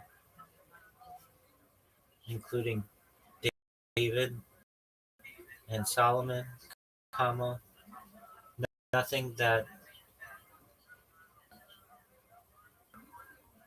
Rabbi Moshe ben Machman,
please elaborate and put these in chronological order and make it sound poetic.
not the Torah itself, neither the thunder of Sinai, nor the quiet fire folded between its letters, nothing plainly in the Chumash, nor hidden remez waiting to be uncovered, no drash suspended in time for this hour, nothing in the Ne'ivim, no warning in Yeshayahu,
I'm going to do the finish.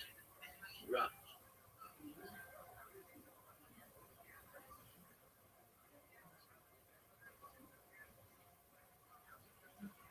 Not the Torah itself, neither the thunder of Sinai, nor the quiet fire folded between its letters, nothing written plainly in the Chumash, nor hidden remez waiting to be uncovered, no drash suspended for this hour, nothing in Nevi'im, no warning in Yeshayahu, no tears preserved by Yirmiyahu, no vision carried on by Ezekiel.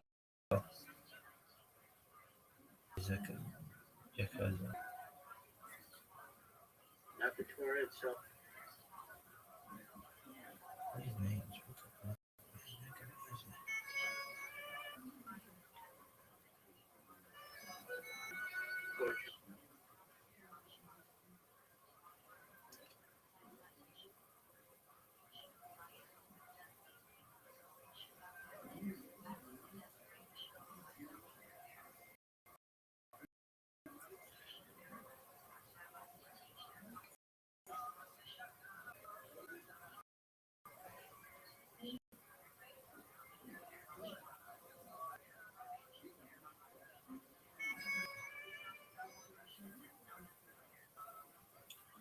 That's so stupid.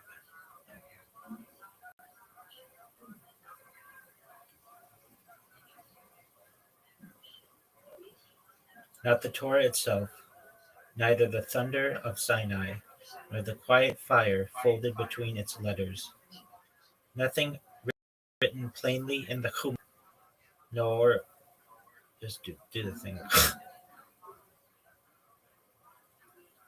Nothing written plainly.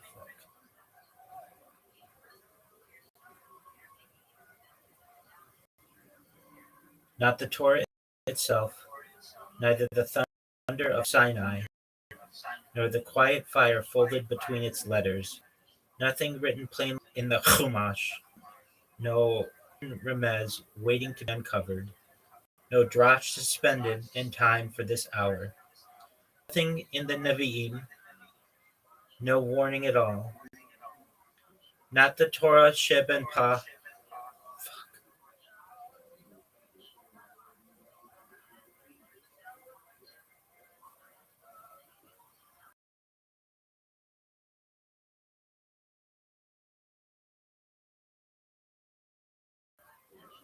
The quiet fire between its letters, nothing written plainly in the Chumash, no hidden remez waiting to be uncovered, no drash suspended in time for this, nothing in the name, nothing at all. Not the Torah Sheben Alpa carried mouth to mouth across generations, not the kings of Israel, neither David with his harp, nor Shlomo in all his splendor, not the throne in Yerushalayim, not the Beit HaMikdash at its height, not prophecy walking openly through the streets. We've got a shit ton of people in here. Oh. Yo, what up, Zoot? I didn't get on last night. What? There was just a lot of people, and they have a preference for putting down people who have never been on. Okay. Well, what about next week? It's not going to be for the second week of January because of the holidays. Well, dude, you're going to be on that TV show or try out for it, right? Yeah, so I got so that's on the same week. So it'll be, let me see.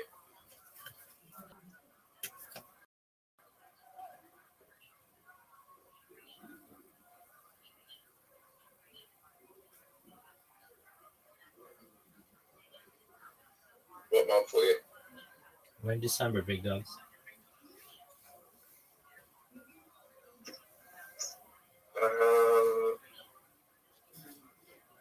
It'll be on the Monday the 12th and then the 16th for Friday, and my birthday is on the 15th. Oh, that's what you were talking about. That's when that thing is. Okay. So, are you ready to be on TV? Yep. Excellent to hear. I'm gonna do it. I gotta do a different set. It's more about different set. It's more about rejection, but it's more about like because it's being judged. I'm gonna do emotional blackmail for the judges, saying rejection will make me feel really bad in a way that's funny. Dog, that's a bad idea. Sad. That's a straight up bad idea. Why? It looks desperate. No. Yeah. It looks desperate as fuck, dog.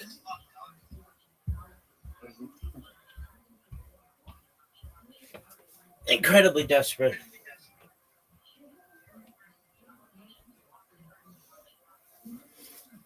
All right. Do you have your stand-up routine for January 16th? No. Okay, not yet. I need to work on that one. Okay, I'll be right back. I'm going to use the restroom. Yeah, I'll see.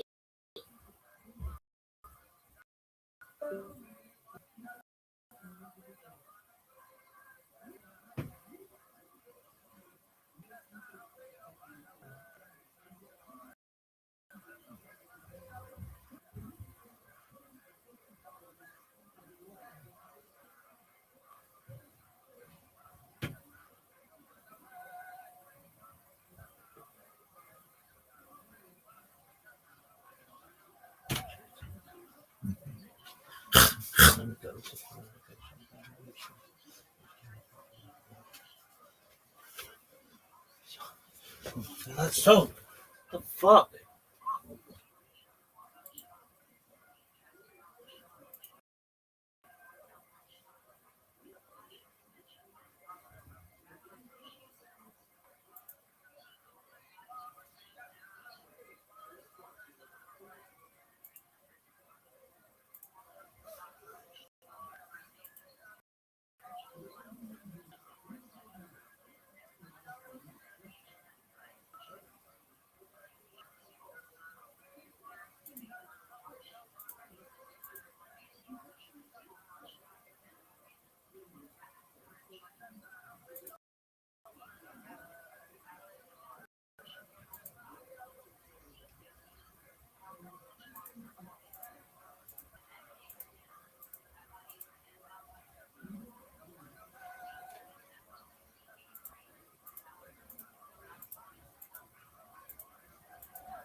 harp, nor Shlomo in all his splendor, not the throne in Yerushalayim, not the Beit HaMikdash at its height, not prophecy walking openly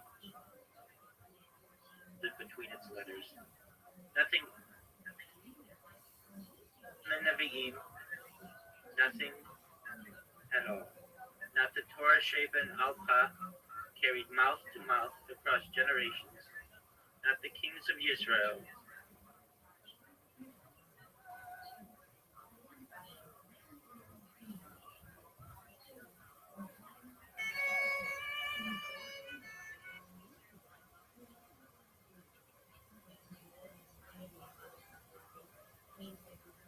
nothing written plainly in the Chumash, no him, nothing at all. In the Nevi'im,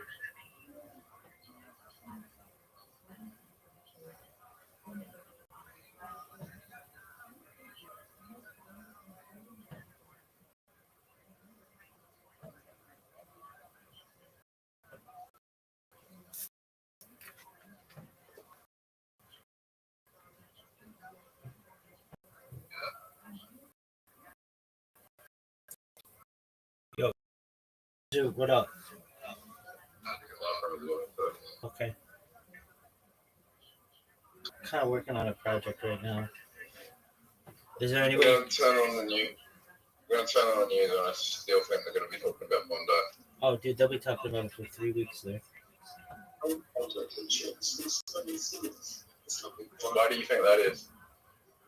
It's the biggest mass casualty event that you've had in 20 years. Is this what happens usually in the US when something big like this happens? 15 people die. It'll be news for a week.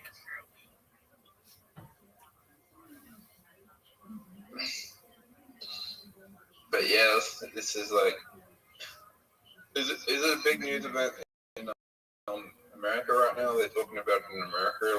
Well, not really. There are like 3 events going on right now. There's that. There's the 4 events. There's that. There's the shooting at Brown University. There's Reiner, who was the director of Wolf of Wall Street and some other stuff. His murder, and Wolf of Wall Street, and When Harry Met Sally. And No, not Wolf of Wall Street. Wall Street. Wolf of Wall Street. No, he was not. Martin Scorsese was the director of Wolf of Wall Street. You're wrong. You know, you're seemingly right on that. Hold on. Why did I? He wasn't of Wall Street. That's Oliver Stone. Hold on. Hold on. Yeah, you're right. It was Why Martin. did you say Wolf of Wall Street?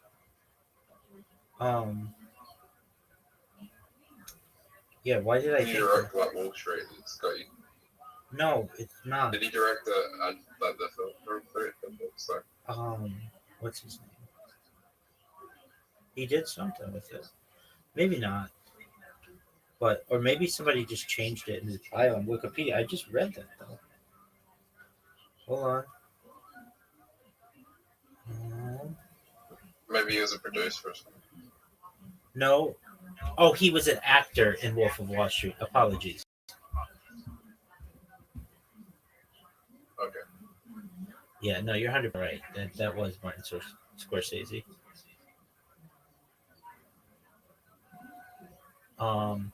So he did. But he was an actor. He was an actor as well. Yeah, he's a big time actor. He did This Is Spinal Tap, Princess Bride, When Harry Met Sally. He directed Stand By Me. Yeah. That's like the best, one of the best movies ever made. There you go. A Few Good Men. Oh my god, he made a lot of good movies. Yeah, that's why when I heard it, I was like, oh, this is a big story. So his kid killed him. He made Stand By Me, The Princess Bride, When Harry Met Sally. Those are 3 bangers in a row. Same with This Is Spinal Tap. That's like the best mockumentary ever.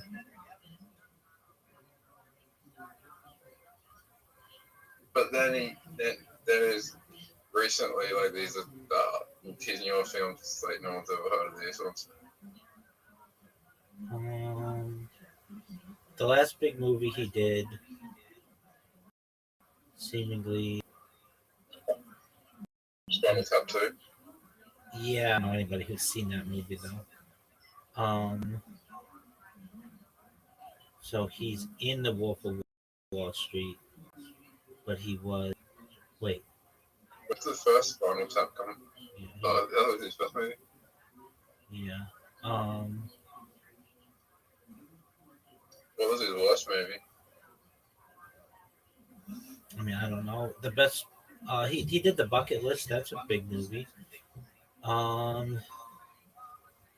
Ghost of Mississippi's big. The American President's big. A Few Good Men's big. And Harry Why Met would you Sally try big. and kill him when he made such good movies? I don't know. It's his kid. And then there's also a terror attack in LA in Orange County that was being planned for December 31st, and they stopped that. So they're like four big stories, but Bondi Beach is definitely the biggest one right now, but it's competing with three other things.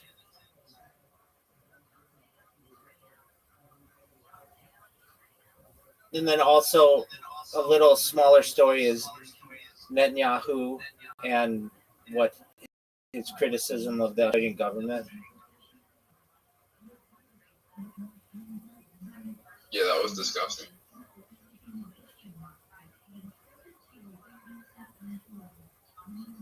Do you know what he said?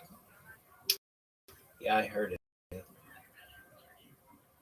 Like basically, Australia recognizing someone, then they like basically asked for this, and whether it's true or not, that's not my decision to make. I understand why he said what he said. He is ensuring that it is apparent to people that what the cause was of this, or at least insinuating what the cause was. Though it's interesting that the attackers, it's a father and son, but then, like you said, there was like a third person, but they never. Didn't you say they had three people on camera?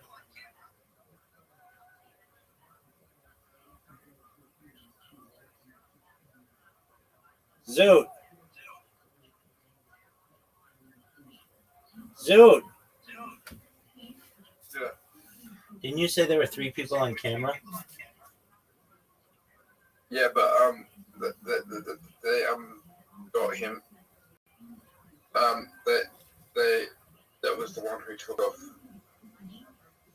So somebody got the away. gun off them. So somebody got away? Someone that took the gun off them. Oh, that guy. Okay. Well, that guy was a hero.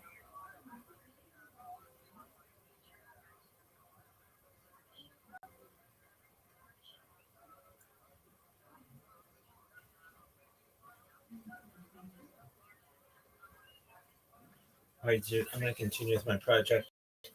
Come back in like 2 hours and play. Yeah. Excellent. I might go to bed, back to bed, and tired. Do whatever you need to do, baby. You watching at the top. It's just my computer screen.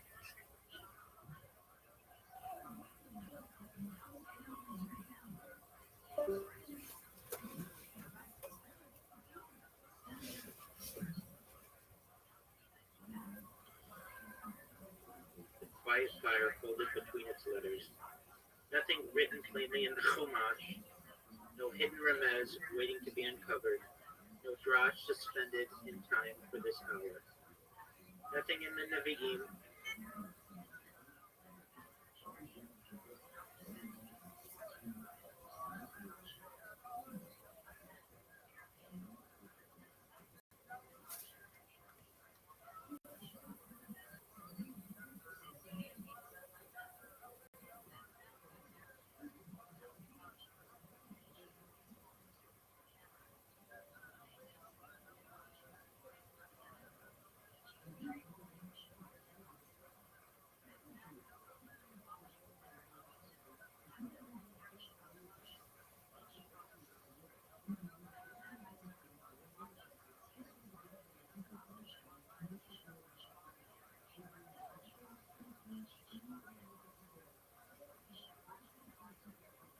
Nothing in Ketuvim.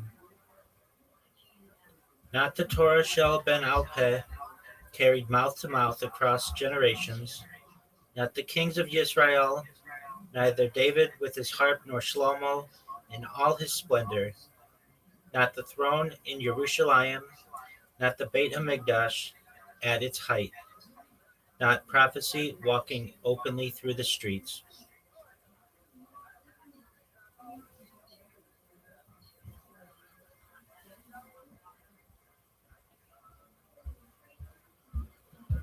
Not the Gemara, not a single daf among its 2,711 folios.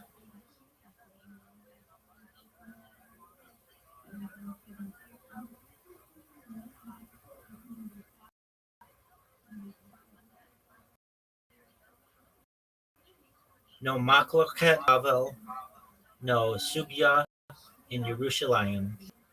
Not Rashi of the text, nor Tosafot pressing at its edges.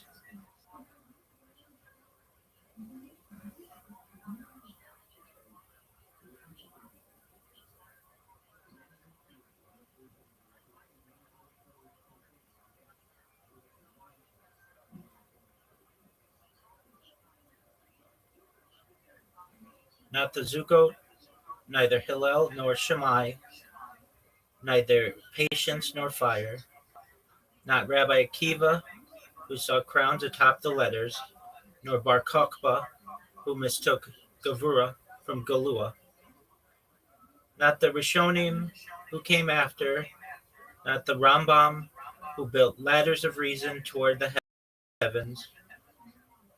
The Ramban, who felt Sod breathing beneath Pishat.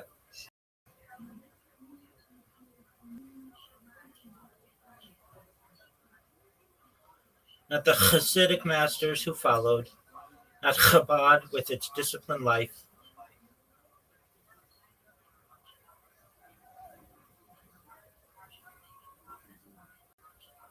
Not the Hasidic masters who followed, not Chabad with its disciplined light, not Breslov with its broken-hearted simcha, not Ger, Bells, not Satmar, nor any court that tried to gather the scattered sparks.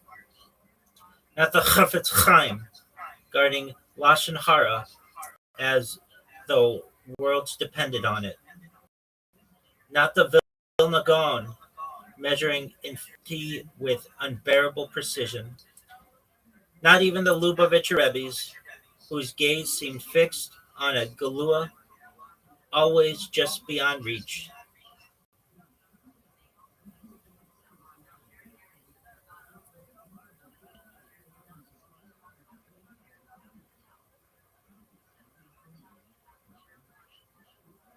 Not the Nigunim drifting out of the wooden B'tei Midrash, now reduced to ash and memory.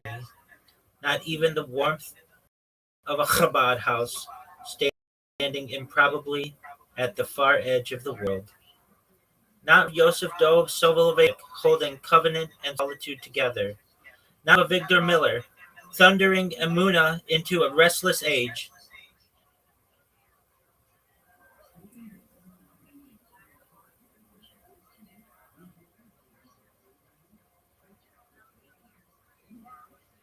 Not Rav Moshe Feinstein weighing modern questions on ancient scales. Not Kahana, not fury mistaken for destiny. Not even the Rebbe himself, whose hope stretched farther than any language.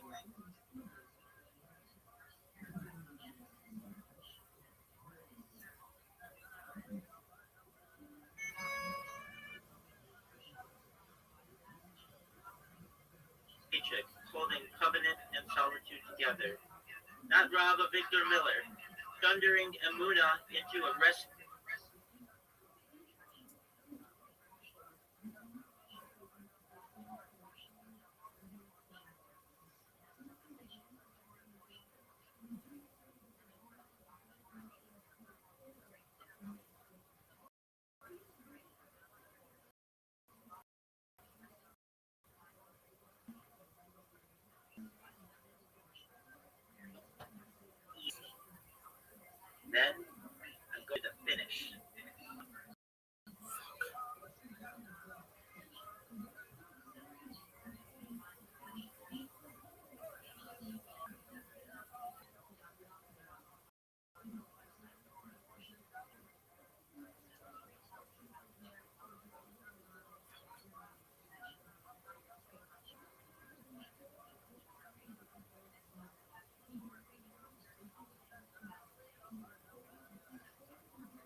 Not the Torah itself, neither the thunder of Sinai, nor the quiet fire folded between its letters.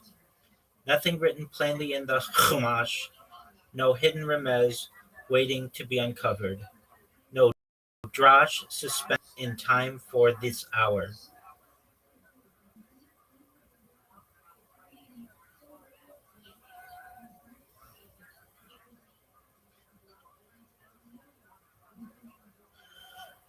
Nothing written plainly in the Chumash, no.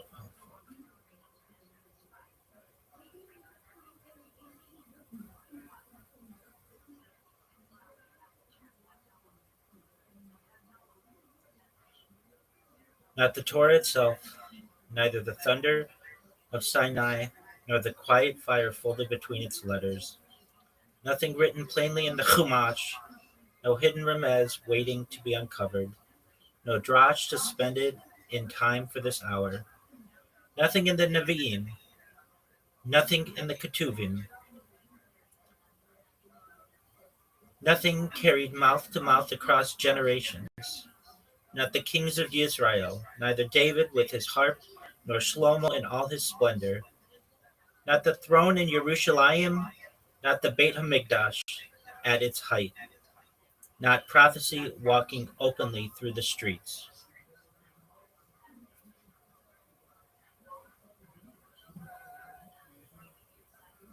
Not the Gemara, not a single daf amongst its 2,711 folios. No machloket in Babel, no sugya in Jerusalem. No Rashi anchoring the text, no Tosafot pressing at its edges.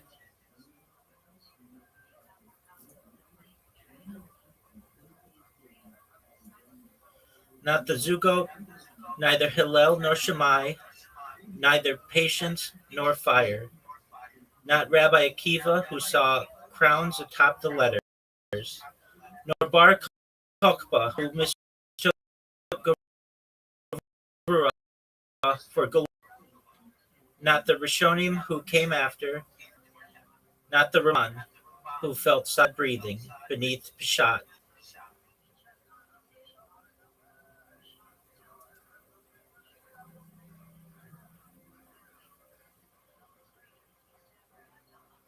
Not the Hasidic masters who followed, not Chabad with its disciplined light, not Breslov with its broken-hearted simcha, not Ger, not Belz, nor Satmar, nor any court that tried to gather the scattered sparks, not the Chafetz Chaim, guarding Lashon Hara as though worlds depended on it, not the Vilna Gaon, measuring everything with unbearable precision. Not any of the Lubavitcher Rebbes, whose gaze seemed fixed on a Galua, always just beyond reach. Not the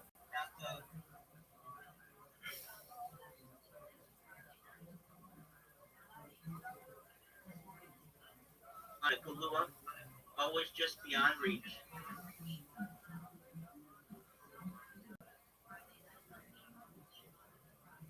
On a Galua, whose gaze seemed fixed on a Galua. Not any of the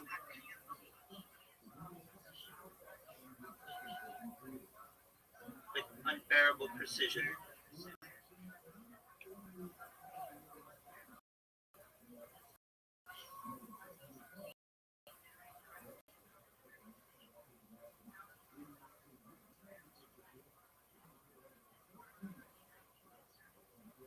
Not any of the Lubavitchers, whose gaze fixed on a Galua always beyond reach.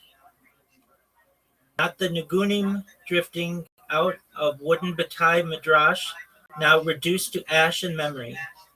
Not even the warmth of a Chabad house, standing improbably at the far edge of the world. Not Rav Yosef Dov Soloveitchik, holding covenant and solitude together. Not Rav Avigdor Miller, carrying Emunah into a restless age. Not Rav Moshe Feinstein, weighing modern questions on ancient scales. not kahana, not fury mistaken for destiny, not even the Lubavitcher Rebbe himself, whose hope stretched farther than language.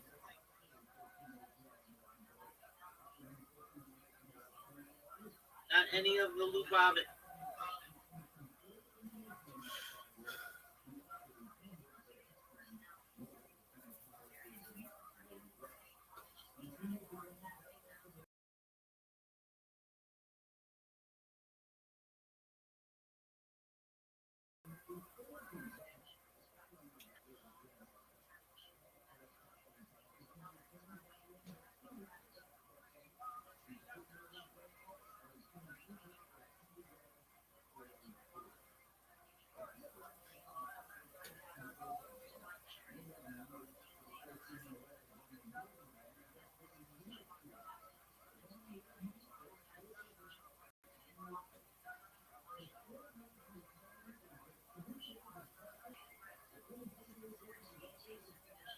Covenant and solitude, not fury mistaken for destiny, not even the Lubavitcher Rebbe himself. Not fury mistaken for destiny, not even the Lubavitcher Rebbe himself, whose hope stretched farther than language.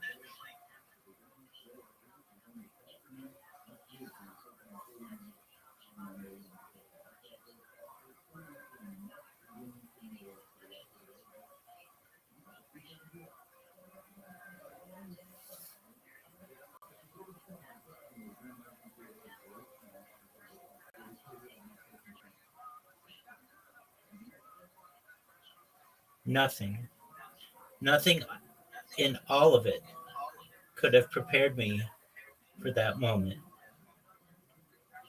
And yet every generation had been walking toward it.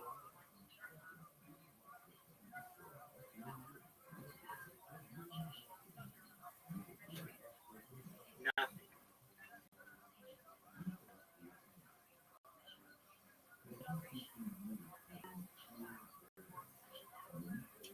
Nothing, nothing in all of it could have prepared me for that moment.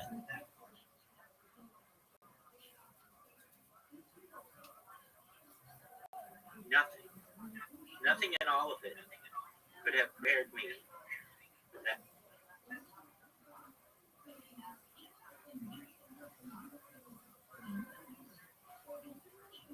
Nothing, nothing in all of it could have prepared me for that.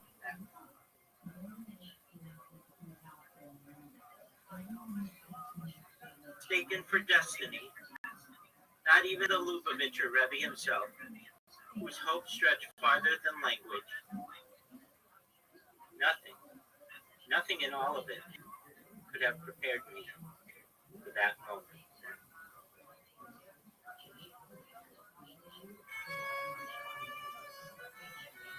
Poetry.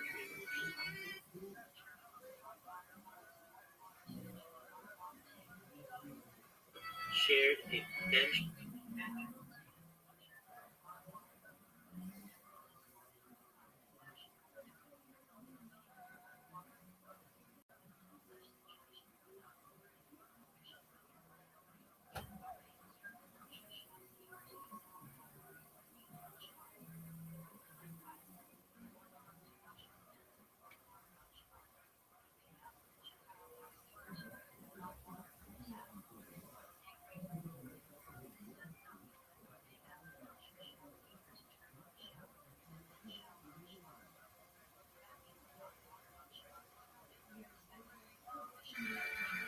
Is a story written not in straight lines, but in echoes.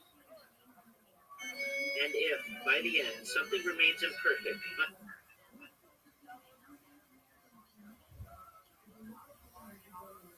not fury mistaken for destiny, not even the Lubavitcher Rebbe himself, whose hope stretched farther than language. Nothing, nothing in all of it could have prepared me for that moment.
pair of tarp-sized granny panties slapped me square in the face.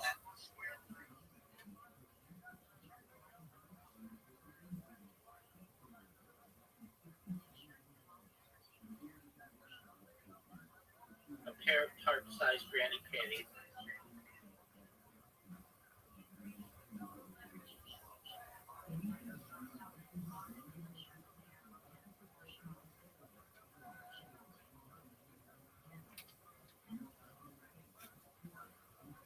A pair of tarp-sized granny panties slapped me.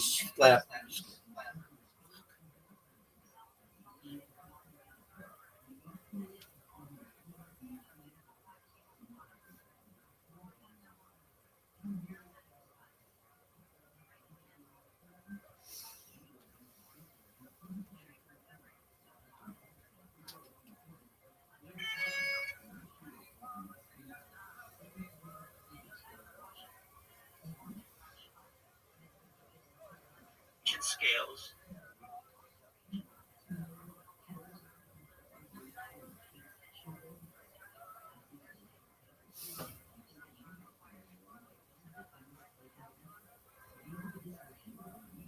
A pair of tarp-sized granny panties slapped me square in the face.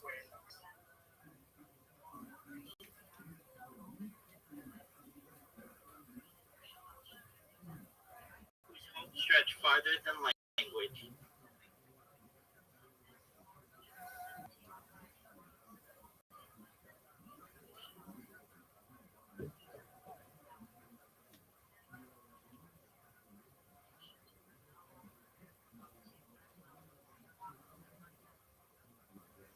Hope stretched farther than language.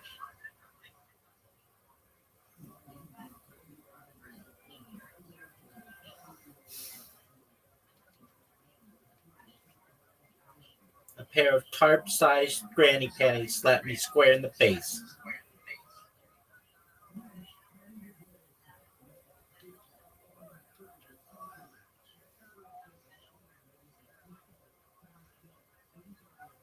A pair of tarp-sized granny panties slapped me square in the face.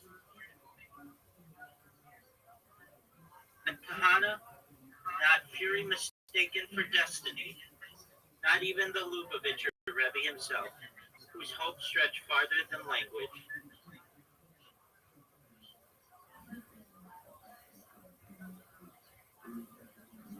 A pair of tarp-sized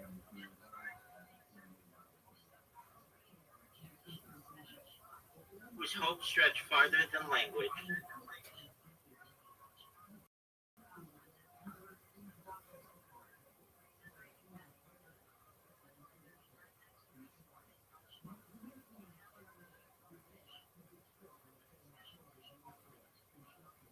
It was at that very moment that I knew my life would never be the same. It was at that very moment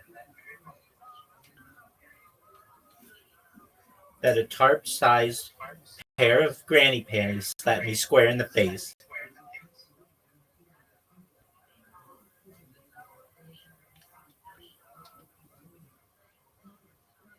Hope stretched farther than language. It was at that very moment that I knew my life would never be the same. It was at that very moment that a tarp-sized pair of granny panties slapped me square in the face. The Lubavitcher Rebbe himself, whose hope stretched farther than language.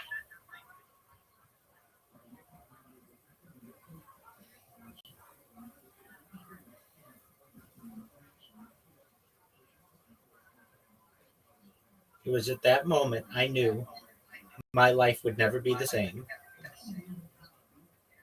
It was at that moment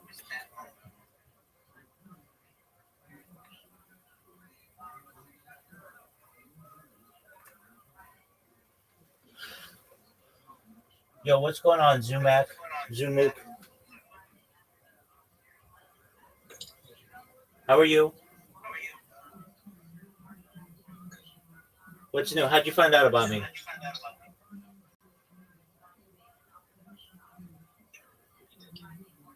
How did you find out about me?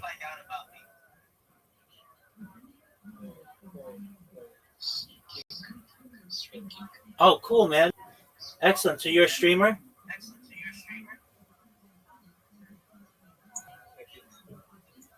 You stream? Yeah. Okay, cool. Well, you're welcome anytime you want. I'm working on a project right now, so feel free to sure. Just do whatever you want. We've got people who are streaming TV, so enjoy yourself. Pleasure to meet you, my friend. You're welcome.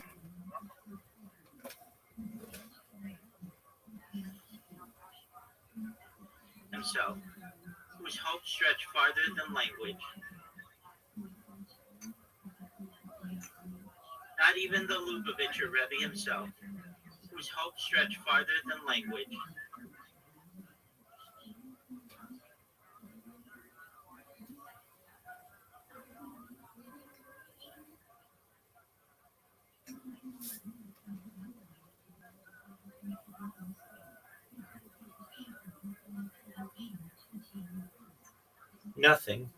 Nothing in all of it could have prepared me for that moment.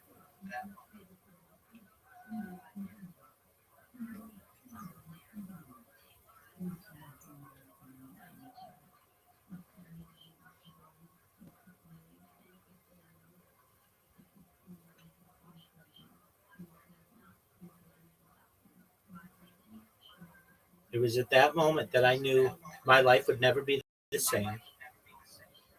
It was at that moment that I knew none of our lives would ever be the same. It was at that moment that a tarp-sized pair of granny panties slapped me square in the face.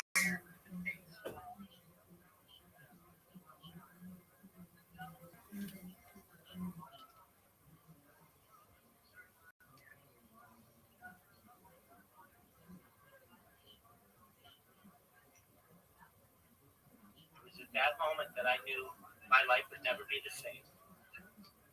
It was at that moment that I knew none of our lives would ever be the same. It was at that moment that a tarp-sized pair of granny panties slapped me square in the face.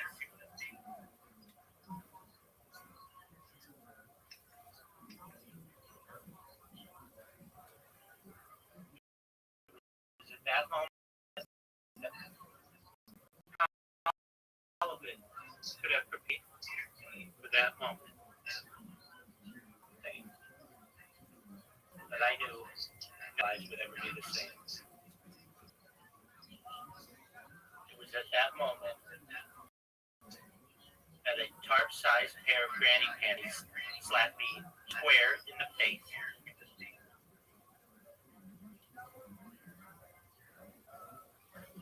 That moment.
It was at that moment that I knew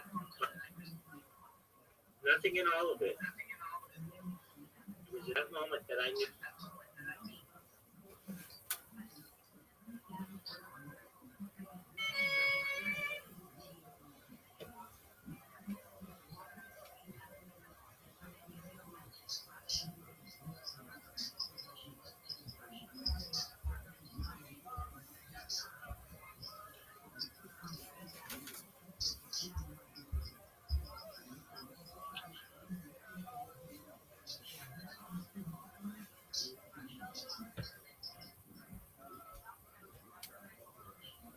It was at that very moment that I knew my life would never be the same.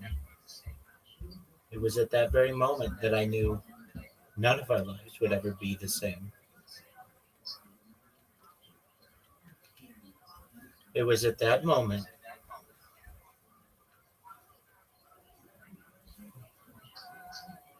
that I was hit in the face.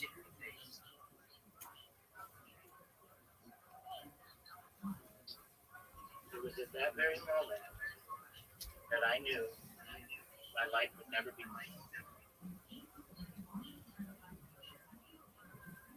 Moment that I knew a pair of granny panties slapped me square in the face.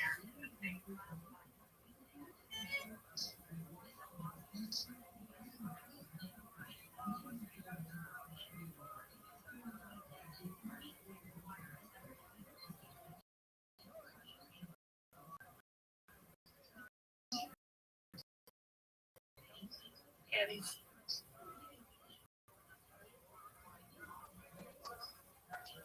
It was at that very moment that I knew that my life would never be the same. It was at that moment that I knew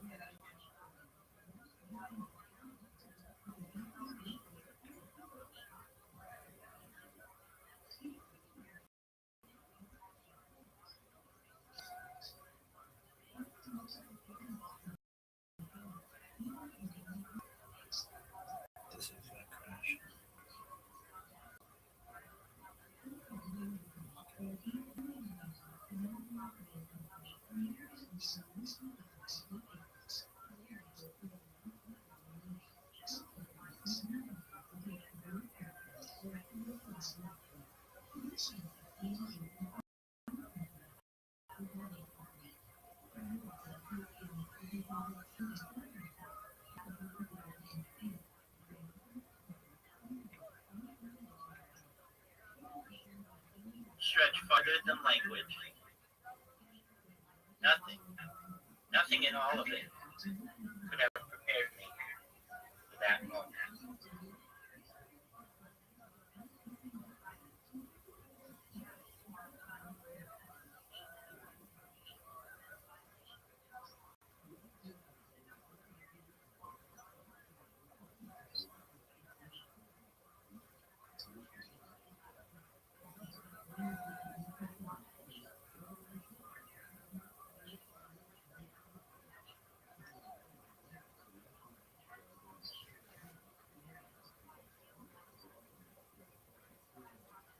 It was at that moment that I knew my life would never be the same. It was at that moment that I knew all our lives would never be the same. It was at that moment, that very moment, when a tarp-sized pair of granny panties slapped me square in the face.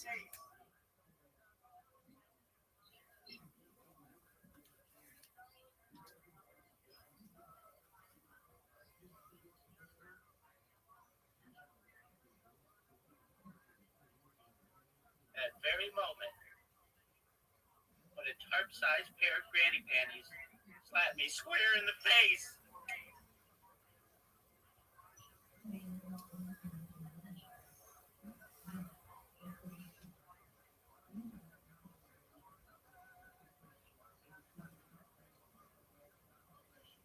In the face.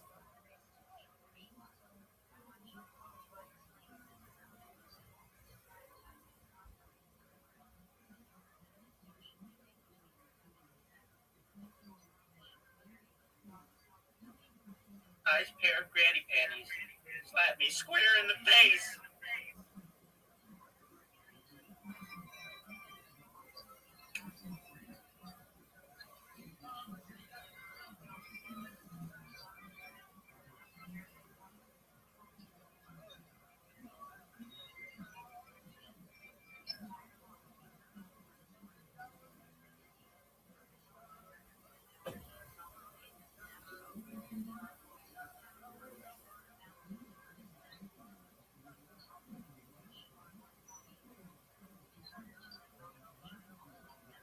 Face.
Nothing.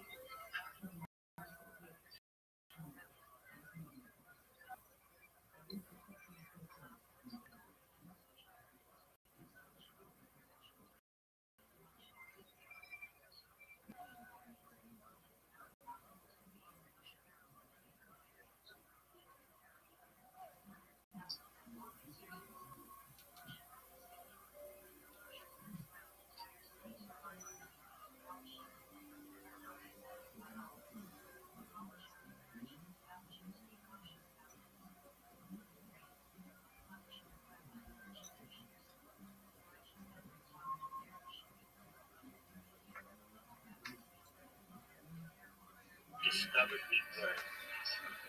It is a story written not in straight lines, but in echoes. And if, by the end, something remains imperfect, unfinished, or unresolved, it is a story written not in straight lines, between who we believed ourselves to be and who we discovered we were. It is a story written not in straight lines, but in echoes. And if, by the end, something remains imperfect, unfinished, or unresolved, then it will.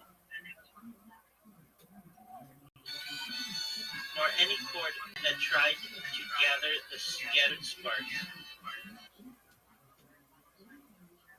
Lovacic, holding covenant and solitude together. Not Rob of Victor Miller, thundering Amuna into a restless age. Not Rob Moshe Feinstein, weighing modern questions on ancient scales. Not Kahana, Fury mistaken for destiny. Not even the Lubavitcher Rabbi himself, whose hope stretched farther than language. Nothing in all of it could have prepared me for that moment. At that moment, that I knew my life would never be the same. It was at that moment that I knew all our lives would never be the same. It was that moment, every moment, when a tarp-sized pair of granny panties slapped me square in the face.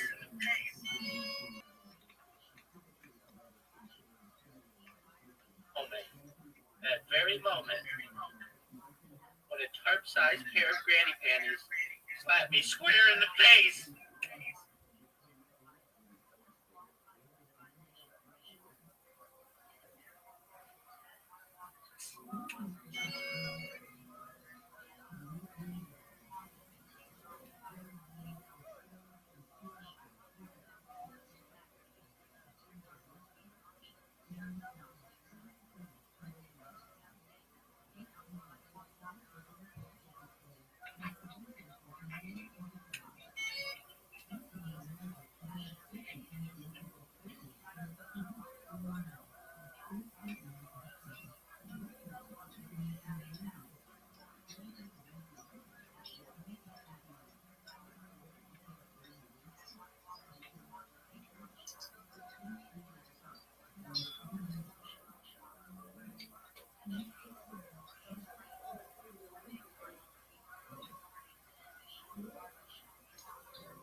Size pair of granny panties.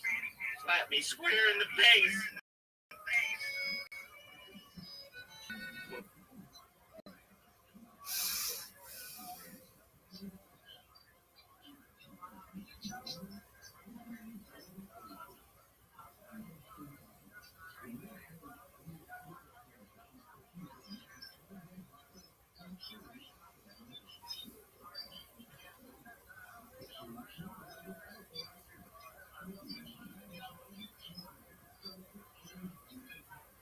Slap me square in the face.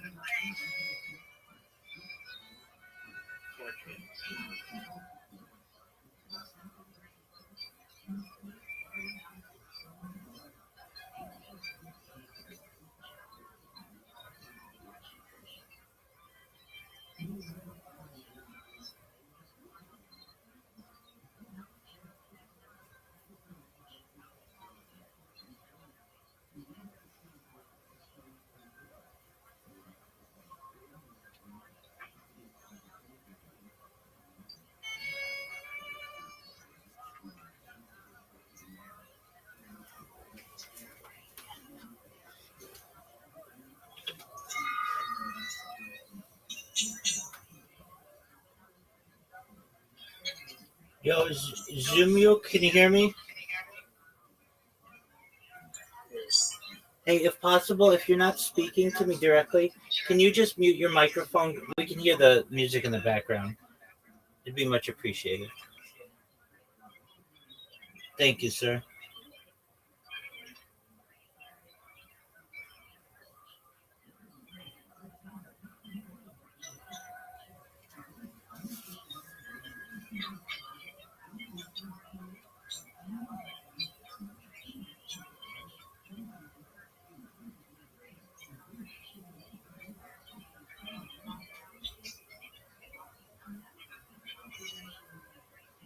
Yo, Zumio, did you hear me?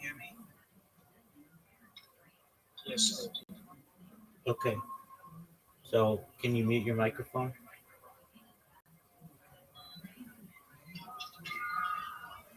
Thank you. Appreciate it.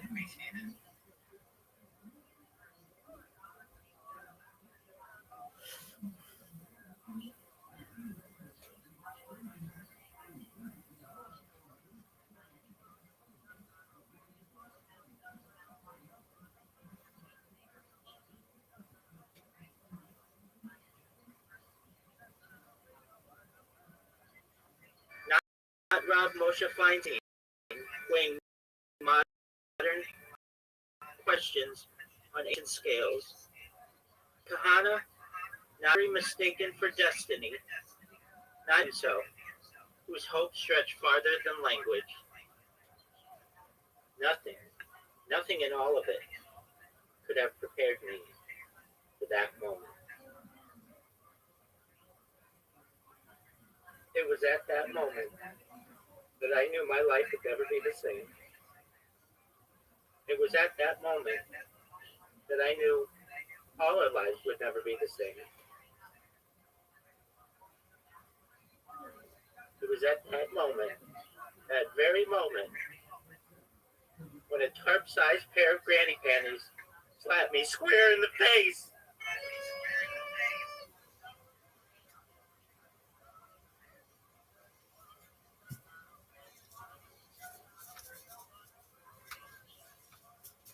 You want galama? No. You want manigot? You want scallop beans? What do you want? It's not that fucking simple. What do you want? Munch. Could you just offer me on, please? Please, on. Picture like fucking 10 minutes ago. I'm like, you want munch? You're like, yeah, I want munch. I'm like, what do you want? You said order anything. So I say Paguzio's and just go. I list the whole fucking menu. You say no to fucking everything. What do you want? But don't take the easy way out. Now, I don't like Paguzio sauce, and you do, so that's the fucking problem, okay? I'm fucking worried about what I want. I'm a fat fuck. I'll eat anything. Just pick something. Jesus fucking Christ. What do you want? I don't know. You want Chinese food? You want Thai food? No. You want Takis? No. Oh, Fungal, I had enough. I gotta fucking go. Jesus fucking Christ, man. On chicken pot pizza, gabagool, super pesh, You want galama? No. You want money god? You want...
hydrogen that carbon requires.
Contracts, implementation, and all of that. And there's also another one.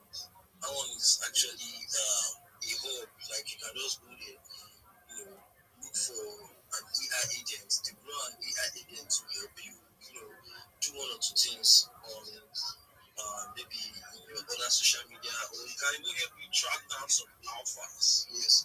So AI is taking over the workplace experience. So I don't want you guys to skip position because Web3 actually is taking a new turnaround from UST. Okay, yeah, I see so many people in this section like Rabbi. Rabbi has been one of our, he always come to our spaces and talk more about getting visibility on city. Yeah, so I see you, Rabbi, welcome, Rabbi. And, for my guys, their hands are up. I'm just going to pass the mic now to Mimi. Let me hear what's, I know you have a lot of questions, so you have the mic. Thank you so much for the mic. A lot of questions here. No, I just want to say, share to everybody, or a quick shout out before I go. Shout out to the host, shout out to you, Spare, the co-host, shout out to Timidayo, TJ, shout out to you, Bina, Gift, 57, Palazzo, UI, Zed. I already have my podcast now. But anyway, Rabbi, shout out to you, Blue, Vincent, and Big Shisha. Shout out to everybody on the space. Thank you so much for coming to support, for coming to be here. I just want to say, man, well, if there's anything, I'll definitely use the recording, so I won't see. Thank you guys for having me. Have a good night rest. Much love. Valley, thanks for coming to our space. Well, that was a very good one from Mimi. Mimi is actually this child. She's actually close friends. Oh, gifts. Just calm down. Someone has this all before you. Calm down. You're too yeah. Alright, TJ, you have to.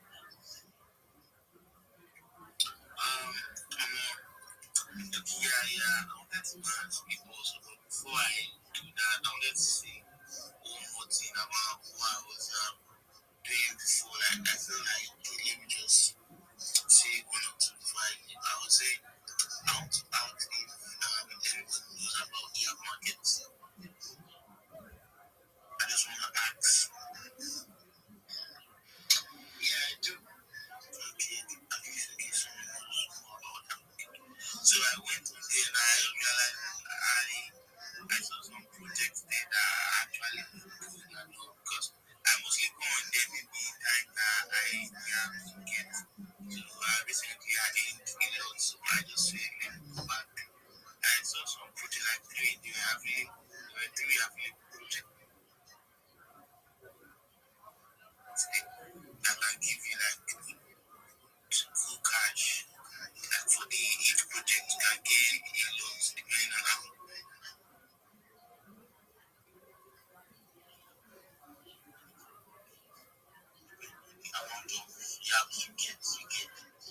absolutely interface, then yes, and it also depends on the amount of yaps you get. The more yaps you get, the more the price or mostly price. You can just make just one post for the project, and at the end of the program, and it's not sometimes it's just mostly like 10 days or 4 days before the project ends. You get once you just like make one post about it, your yap should not determine that okay before the project ends, you see it there that okay, you are eligible for like 10 USDT or 10 kind that kind of it will tell you already, so you already know where you're going to. And you're like already three projects there already. So if you are eligible for 10 USDT and you just by one post, you do not take many posts, and you just post for these three projects after applying. Okay, so that's like 20 euros you get. That is what I would say. I think I do with everybody. Right, thanks, man. Everybody, man. We're gonna check that out. Okay, Rab, yes, you have the mic, Rabbi. Thank you so much for allowing me to be here. Firstly, I have some alpha to share with the room. I put a website in the purple pill, and if you don't mind, I'm going to put it in the jumbotron so that everybody knows about it. It's known as spacesdashboard.com. If you've never been to it, you need to check it out. You aren't currently in all of the possible spaces that you could be if you're not using spacesdashboard.com. What Spaces Dashboard does is it organizes all of the spaces that are currently happening on Twitter in rank from largest to smallest. Additionally, you can order them from most recent to longest duration. You can also categorize them in terms of NFTs, cryptocurrency, entrepreneurship, finance, investing, whatever your interests are. It has an amazing search function. Many of you aren't aware that there are a lot more Twitter spaces that are going on at a current time that you aren't seeing, that you don't have exposure to. I want to ensure that you're in all of the possible conversations that may be occurring. So if you haven't had the chance, you should bookmark spacesdashboard.com. It is the best resource that you are going to find in finding new spaces, in joining new communities, and increasing your exposure on X. With that being said, also, I followed everybody in the room. I would appreciate if you would follow me back. I'm the easiest follow back in the world. I will follow you back 100%. I'll follow your friends back if you want me to. I want you to know that I am here to help you engage in any possible way. Additionally, you all should know that my Discord is open to you all. It's in my name, and it is also in my pinned post. You should utilize me as a resource. I'm live 24 hours a day. And so long as I'm awake, I'll help you with anything you want, whether it's getting your CV together, your resume together, working with a recruiter, improving your social media. If you want me to proofread something, I'm here to help you. So if you haven't joined my Discord, the link is in my name. It's right at the end of my name in here. It's Rabbi Rothschild. That's my name. And then discord.gg / and you'll see the rest of it. You need to join it. It's an excellent resource. If you ever want to get a human 100% of the time that I'm awake, I will help you. All right, with that being said, here is my pitch. So if you have heard it before, apologies, but I'm going to make it so that you all have it memorized by the end of this. I'm Rabbi Rothschild. If you don't know who I am, you will. I stream my life 24 hours a day, 7 days a week, 306 days a year for world peace. I've been so for more than 4 years. My pandemic. We've seen the Queen, the birth of AI, the coronation, and everything in between. This is a real life Truman Show. This is a real life Big Brother. This is a timeline and a time capsule of human achievement. In the 1990s, Bill Gates coined the phrase content is king, and I'm making it true today. I'm king internet. This is the biggest event in global history. And in 2018, The Economist magazine stated that data had overtaken petroleum as Earth's #1 resource. And I have more data archived on the internet than any person ever, which is making me very influential. I'm going viral. And when I do, I want to make you, your friends, your family, all financially independent if you're not already. I want to ensure that you have generational wealth if you do, and I want you to be able to start charity philanthropic organizations of your own. I'm unlike any influencer you're ever going to meet. I'm not live on one YouTube stream nor 2 YouTube streams. I'm live on over 20 simultaneous YouTube streams 24 hours a day. You can watch my life in 360 degrees. I even have a ceiling camera. If you want to view my YouTube links, they're in my profile. Additionally, they're in my pinned post. You'll also find in my pinned post a link to my link tree. I dare you to look at my link tree. No one dares you to look at their link tree, but I do because I have more social media than any person ever. I have more content than any person ever. Additionally, you'll find that link to my Discord, discord.me/rabbi. I invite you to join our community. We have over 27 people and continue to grow each day. In addition to making you all wealthy and wanting to promote world peace, I want you all to know that I want to help end world hunger through the use of technology such as agricultural drones, floating greenhouses, saltwater greenhouses, hydroponics, vertical farming, clouds. I want to help end world thirst. I'm sponsored by a cryptocurrency that's worth about $100 million. And one of the things that we do is we build wells and water towers in developing nations for the benefit of the less fortunate. Additionally, I'm an advocate for the LifeStar program and most importantly, desalination technology, where we pump earth seawater onto land to make it drinkable. If you are a reply guy, if you're a Web3 marketer, if you're a raider, you're a shiller, and you want a free mentor, coaching friend, send me a follow. I will follow you back. Send me a DM. I will respond. I want you all to know that I'm here to promote you both personally and professionally. I'm here to be a positive person in your lives. I'm here to have an optimistic view on the future. And most importantly, I want to give people hope. And with that, I sincerely appreciate the opportunity to share.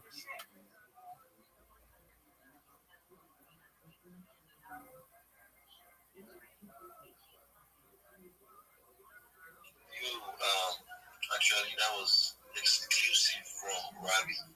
Yeah, so you guys should do well to follow Rabbi. Yo, what up, Hey Y Solar? How are you? I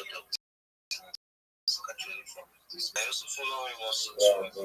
Excellent. I'll be with you in just a second. He's actually the real, let's say, the real lecturer and we're pretty, let me just put it that way. So just want to follow Rabbi if you wish to grow personally. It's actually there 24 hours savings. Yeah. So that being said, I think everyone is asleep. Shall we please flash an emoji? If you can hear me, flash an emoji. Wow, Rabbi, you're the only one here. Everyone is fast asleep. So funny. You want to say something, Rabbi? Most certainly.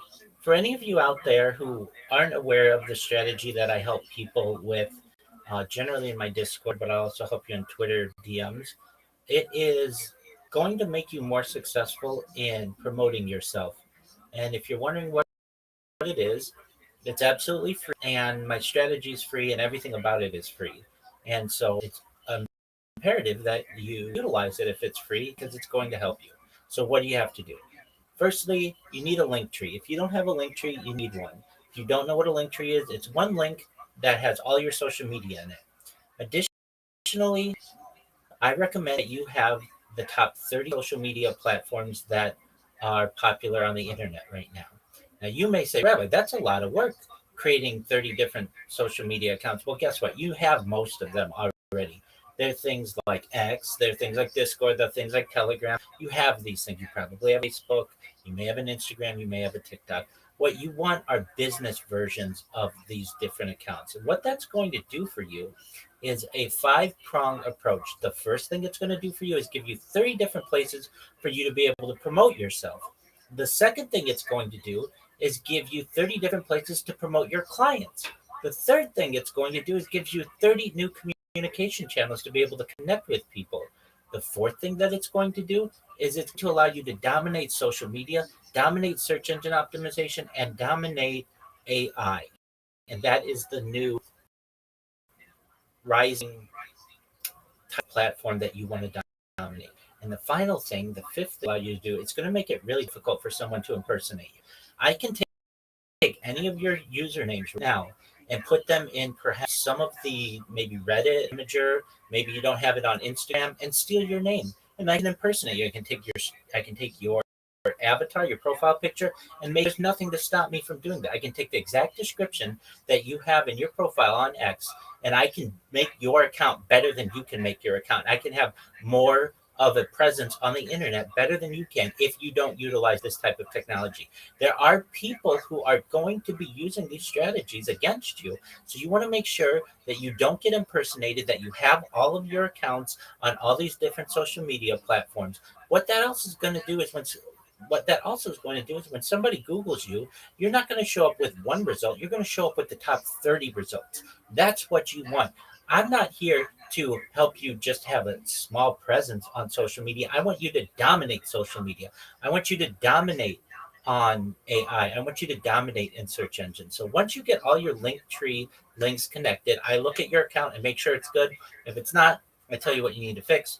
Once it looks really good, though, which isn't hard, it's a few hours worth of work for a lifetime of results, then we're going to start putting some content on your social media, which is things like maybe some short AI videos that just basically are simple. They say, hi, my name's XYZ. I'm a Web3 marketer. I would love to help promote your project. Send me a DM if you're interested. Videos are going to help you to dominate on Instagram Reel and on YouTube Short and on the Twitter, the TikTok algorithm. These are places where you probably don't have much of a presence right now, and I want you to. Additionally, I help to optimize your account, make sure your descriptions are correct, make sure your titles are correct, that you're using the right hashtags. I also help people then to create if they want to optimize their profile picture, we help people to create a Fiverr account. If you don't know what Fiverr is, it's basically a third party platform, a marketplace where you can get jobs anywhere from $5 to $500. And all you need to do is like post something for someone on YouTube or on Instagram or on perhaps LinkedIn or maybe on Reddit. And you can price yourself of whatever you want these services to be. If you want to say that you'll repost someone for $5, then you say you'll do it for $5. If you want to say you'll do it for $25, you can do it for $25. You name your price. Additionally, I help people to join different communities, not just on X, but on Discord, on Telegram, on Facebook, some other places, because as we know, your network is your net worth, and I want to increase both of those for you. I also help people to create memes and market themselves with memes so that people not only know who is the creative force, or that there's a creative force behind this, but also who that creative force is behind these ideas. I also help people to shill, to get a 30-second pitch, a 60-second pitch, and a 3-minute pitch. I'm sure you've probably heard people today, some of you have even said it yourself. You go into a space and you say, Jim the host, Jim the co-host, Jim to the speakers, Jim to the audience. I'm new. I don't really know what to say. I need a job. Send me a job. DM with me a job. And that's cool. At least you're trying. I'm not going to fault you for that. You're trying. But with just a little bit of preparation and a little bit of work and putting into your social media, you could come in to any space on X and say, GM everyone, my name is XYZ and I'm a Web3 marketer. I would love to help you promote your content on all of my 30 different social media platforms. I'm going to make sure that your project gets more DMs, more impressions, more visibility. I'm going to make sure if it's an NFT that more people are buying it. If it's a cryptocurrency, that more people have it in their wallets. I want you to know that I'm also going to help you to rank higher on YouTube and on Google and on Instagram and on TikTok and on Reels and on X. When somebody types in your project into these search engines, I will help you to rank very highly because I already have a presence there. If this is of interest to you, you should know that my DMs are open and I'm excited to work with you, not just now, but for a lifetime partnership in the future, because I know I will be able to deliver on that which I tell you, and you will be very satisfied with the result, and you want to work with me for the remainder of your business lifetime. When you're able to say that to someone, you're going to have DMs every single time you have that pitch. You're going to get big projects who say, all right, so how much is it for me to partner with you? And you can say, it'll be $5, and I'll do your content on 5 of my accounts, or $10, 10 of your accounts, or I'll post on all of my social media for $20. If you do that 2 or 3 times a week, you're going to get an extra $50, maybe an extra $100 in your bank account every single week. The course of 50, that's, an extra five, could be as much as 10 grand a year for you. And all you have to do is just promote yourself. This is what I help people. If this is of interest to you, and it should be, send you the list of the social media that you need. I'll send you the list of, additionally, I'll make sure to coach you and mentor you to make sure that you do these things correctly. And for those of you who aren't doing this, just know that there is an entire legion of people on X who are doing what I'm telling them to do, and they're better marketers than you are. And they're going to continue to be better marketers than you are. You don't want to get left behind. You want to be part of this legion. So if that's of interest to you, send me a DM. It's all free. I don't want you paying absolutely anything for this, and you're not going to. You do exactly what I say, and I'll make sure you're very successful. Thank you so much for allowing me to contribute. Yeah, thank you so much, Rabbi. I actually vibe so much with you, and I'm actually going to look into that link. I was actually, creating that link tree one time like that, but multitasking.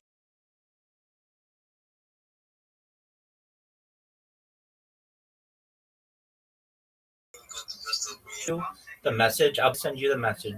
It's got 30 different social media platforms on it. Once you get that done, you're going to be an amazing marketer. You're going to not only be able to promote people on X, but on YouTube.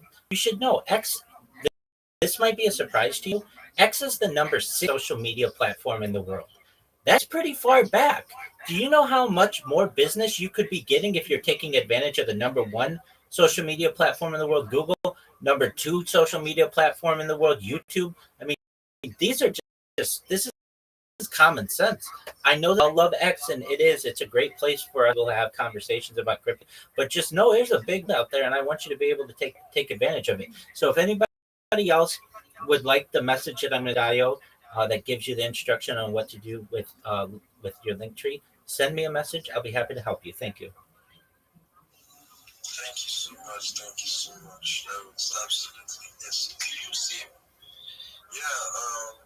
If there's anybody out there that can listen to the can hear me, please, like to flash at much. Vincent, what's up? I don't know. Okay, 57 years, yeah. Everyone is gone. Wow. Alright. I don't know if you listen to Rabbi, you really shared a lot of points, getting visibility out, in social media in general. So I would like you guys, to DM him, follow his page. Actually, he has a lot to help one become busy. I'm actually going to DM right now because I actually need that visibility, for myself, for my brand, and also to gain that visibility and relevance out here to decentralize. So thank you, Rabbi. I've seen it here. I'm going to do the needful immediately up down. And thank you once again for coming to my space or to our community space. Yes, you're always welcome to stop by and say hello to your tribes. Yeah, 57. So if you have anything, because I'm currently not in chat. I don't know if my host is actually here. Sipe, are you there with me or you slept? Yo, to my man, Hey Y Solar. Can you hear me, big man?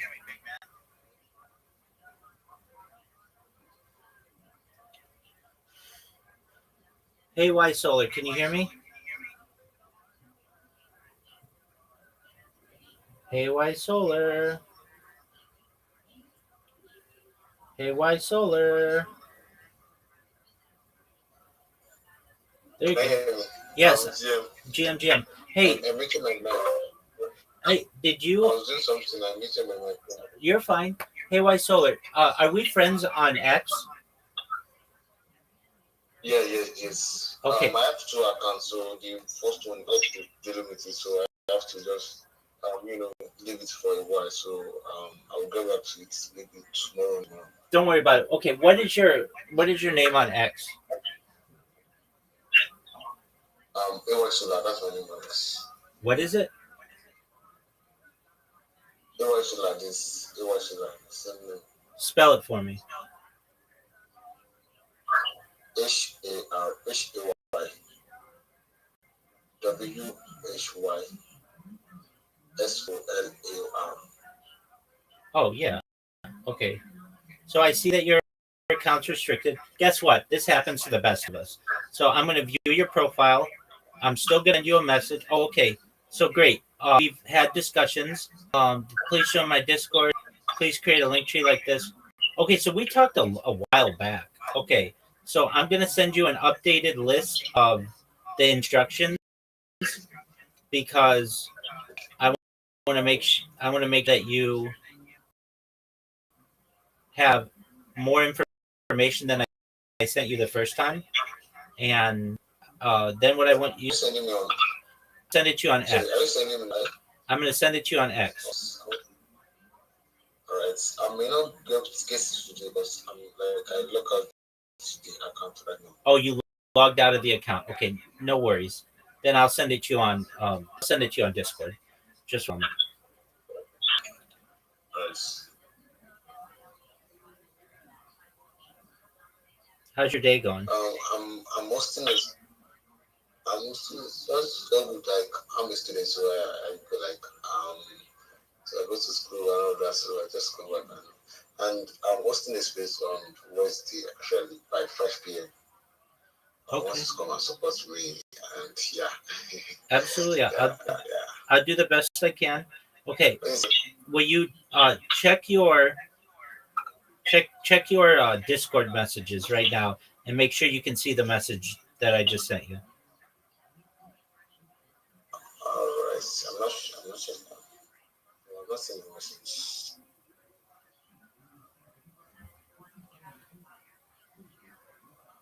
I'm not seeing it. You're not seeing it? Okay, let me check. Okay, yes. Yeah, I've seen that. Do you see it? Alright, I've seen it. Yeah. Okay, I want you to read it right now and let me know if it makes sense to you. Alright. The link tree I've updated my own. Let me send it to you. Check it out. Hold on. Do you have all the social media that I have there? I have X. I have Facebook. I have TikTok. I have Discord. Okay, I have. that's fine. I have a list of 30 different. Just read the message that I sent you. Once you have all that social media, that's when I want you to send it to me. If it's not done yet, I don't want to see it. Alright. I have Gmail, YouTube, Good. Telegram, Facebook, WhatsApp, Instagram. I have LinkedIn. I don't have LinkedIn. I have it, but the band so I'm not using it. Okay, no big deal. I understand. So read the messages that I just sent you. Make sure that they make sense. If you have questions, I'm here to answer them. And then once your link tree is done, that's when I can help you. That's when we can start making content for you. But read the messages that I just sent and let me know if they make sense to you. Okay, from the start, right? Yeah, just read I just sent you messages in Discord. Read the messages that I sent you in Discord, please. Okay, please read this below if you're interested if it's interesting to you. Let me know. I am Rebel Rothschild. Alright, I want to help you to make money as a social media marketer in Web3. Please join my Discord. I'm on Discord right now, so all this information I give is free. I will never ask you for money. All the social media services are free option. Now you have to create a link, trade, and connect all the social media platforms available to you. Download the Linktree app or go to the Linktree website. The link of the Linktree app will trade for iOS.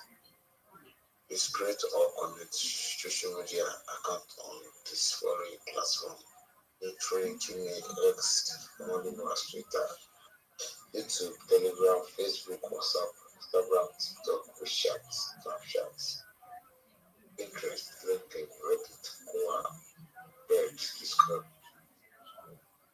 Door, Google, Mouse, Rumble, Story, Skype, Geek, ChatGPT,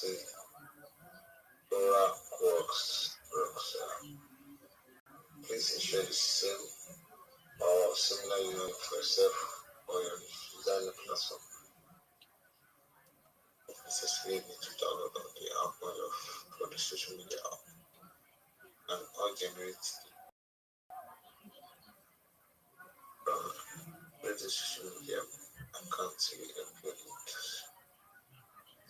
Promote yourself, help to promote your client, to get more business and clients, new clients.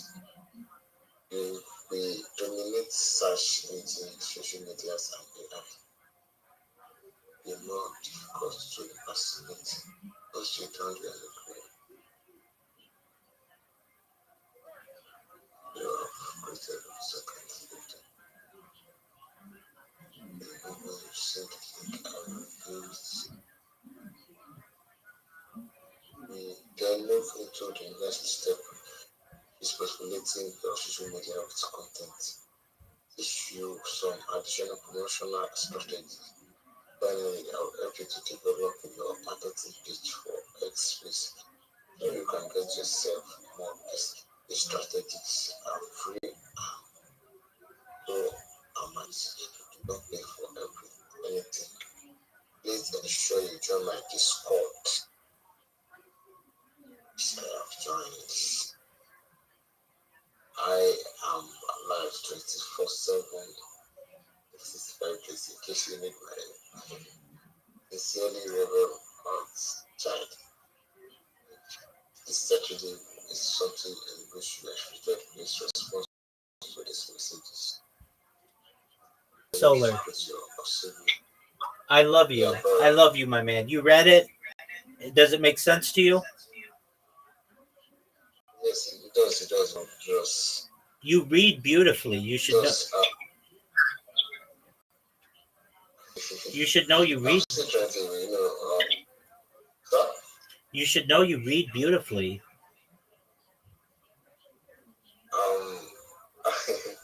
I am I don't know, I don't like reading faster, so I just like to break it like take it slowly and all that. It was perfect, my man. I mean, I was making sure that listen, you read it beautifully, and so you know what to do.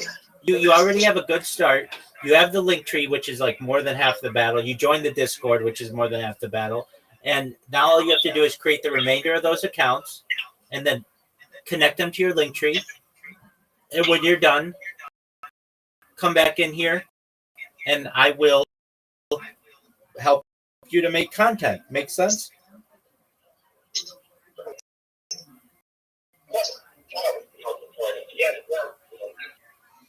Excellent. Hey, White Solar on this week, and if I'm able to make it, I'll join.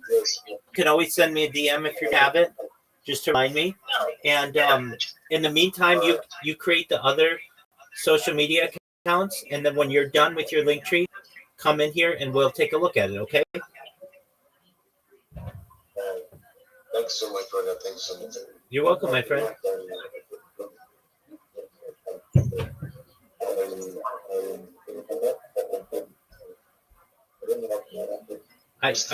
Can you repeat that? Are you blocking your microphone? Are you blocking your microphone? Can you repeat that? I don't know what.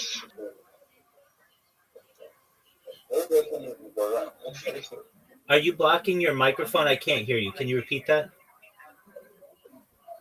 I'm coming out. Can you hear me now? Yes, sir. Okay. So I said I want to work on marketing stuff because I have some project I'm trying to work with and I don't know how to market. And they already launched their token. They want people to get their token. So I don't really know how to market it and let people buy their token or jump into their token. I don't really know how to market and stuff like that. So I think I need to work on that.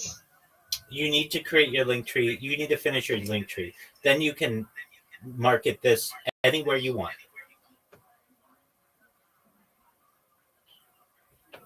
I'll this once I update it, I will message you. Oh, can I make? I can drop a message on this, correct? Yeah. To the same account that I sent you. Where I sent the messages. Okay.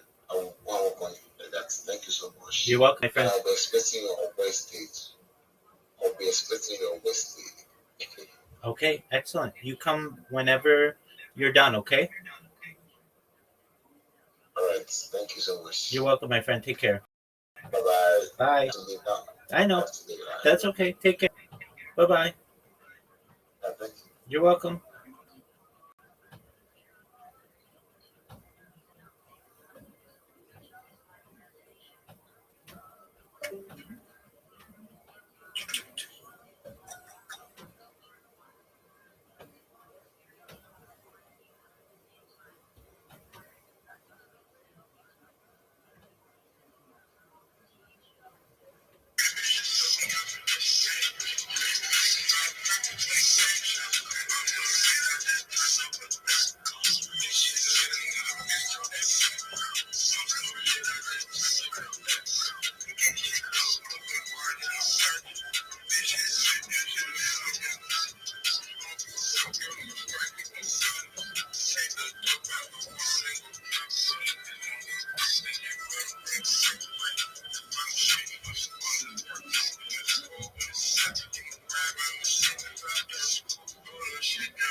Finally cut Papa off. Well, at a certain point, they trust you. Like, I had live once. Like, I've had a lot of people that I feel like I like them, but they're just not that funny. They just can't, they can't help you. Yeah. You know, it's like, I mean, honestly, though, your true opinion, do you think he's talking about Sean? I watched that whole episode, and I was saying, obviously Sean came to my head. I can't tell you whether or not, as far as thinking, yeah, then yeah, I'd say yes, possibly. Okay, because Sean definitely comes to my head only because I know that he's really unfunny and terrible. But Rogan had him on the podcast more than anybody else, told him to do stand-up, and seems to like it. Maybe is he still not been to the mothership? Oh yeah, I don't think he is. That's not the mother. So, I don't know. I don't think it's, I would love it if it was Sean, because that would just be funny. But I don't think it is. In my honest opinion, I think he's probably talking about somebody else. When I thought it was Sean was because he was saying how close of a friend he was to a person like that. Okay. In the actual context of the episode. Maybe, but then all at the same time, Rogan is not always picking. He's not sending his best. Not all the time. Right? I think we can all agree on that. I've said I like Rogan. You've said you like Rogan Murphy. But we came out. But he is not sending his best all the time. I think we know that well. You know what's funny is I think I cut it out in the last episode when we say we like Rogan. You cut it out again. And if I didn't, please let us know in the comments. Yeah, I'd give to me. Yeah, that'd be like, cut out your whole show. All right, so this has become one of my favorite parts of the show. Right? It's a random Danny Brown clip. Yes. For a guy I never met. It's called Danny Brown Talk on the Austin Comedy Scene. Posted by Elm 420. Hey, right on it. No respect. Comedy killed Tony's. Years ago, Tony. Bro. Let's talk about each other like this. I see comedians like talk shit about other comedians. They don't even know that I did it. Which is the worst shit ever. I talk shit about it with jokes. It's all about like financial shit. Bro. That's what I say. All they're funded from bullshit. Bro, and backstage at Kill Tony. Bro, comedians are the worst. You didn't have like a good emotional connection with business. They're gonna use it for a joke. Or they gonna talk shit about you to another comedian. There's good ones. There's good ones. Some of the best people I know are comedians. Yeah. First of all, Danny, it's only 1,000. Okay? Some of them, I can't believe that you would hang out at the mothership with that murderer's row. Second of all, how good is the mothership right now? Right? Just killer after killer, assassin. I'm a little bit fed up. Yeah. Not really. He's probably right. Have you been to the mothership? It's savage, dude. I mean, the financial thing sounds like it could be someone talking shit about Shop. And I wanted to have Danny Brown on the pod. I was hoping someday we could get him on. Yeah. But he may not like it. Although we don't really talk about Brennan's finances. We don't know. Yeah, no, I want him to be killing it. We've said in the past that we want him to be able to afford better cameras, but absolutely everything. Yeah, and I don't care who's paying for it, whether it's him, his dad, whatever. It doesn't matter. Yeah. As long as he has the finances to do more than just Truck Diaries and the Shop Show. We want another category. We want home decor, a home decor YouTube show. SeaWorld tour guiding tour. Don't laugh. He's balls. He's balls deep in tour guide. I want movie reviews. Yes, absolutely. Yeah. What would it be called? Let's put you on the spot. There will be Shop. If I said I was going to start another podcast, you wouldn't watch it because it'd be redacted. If there was another Thick Boy Entertainment coming soon, you wouldn't see it. Super Mario Brothers, great movie, never seen it.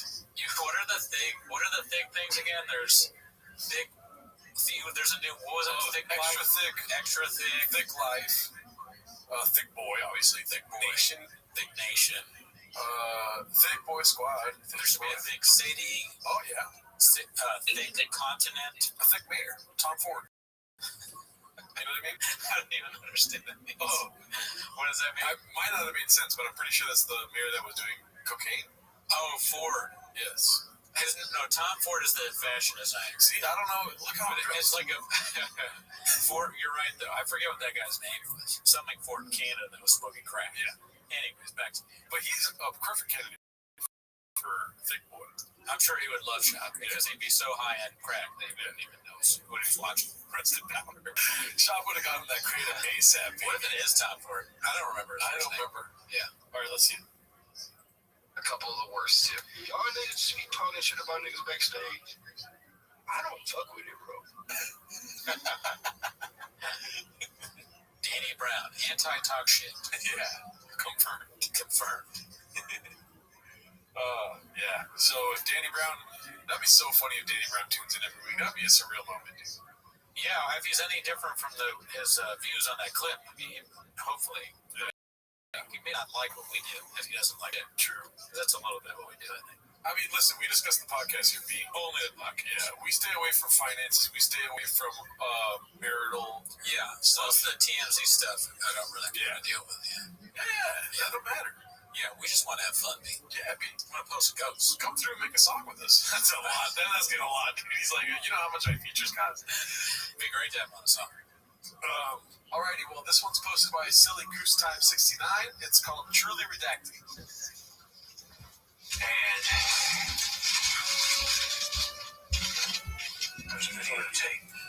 It's gonna be like a box.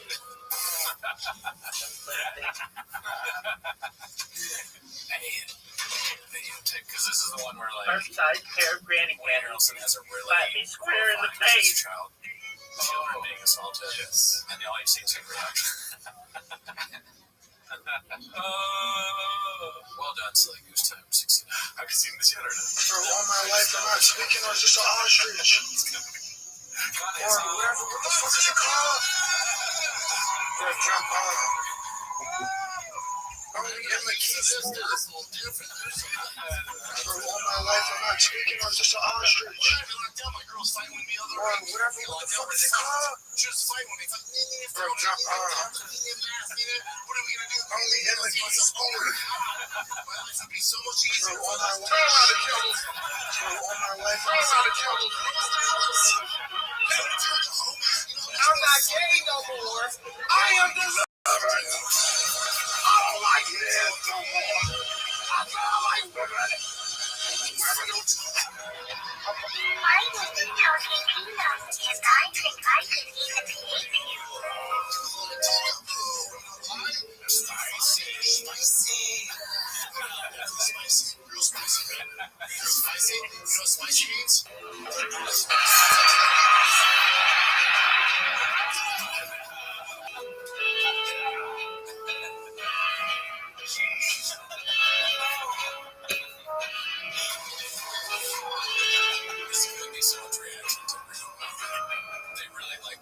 I may not always love you, as long as there are stars above you. You never need to doubt it. I'll make you I wonder why I wasn't a clear piano.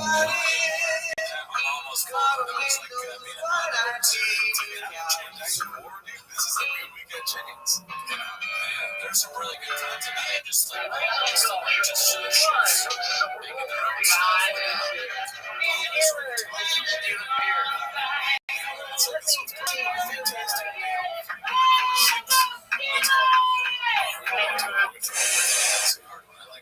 Hola, ¿qué tal, amigos? Saludos, Celina de los...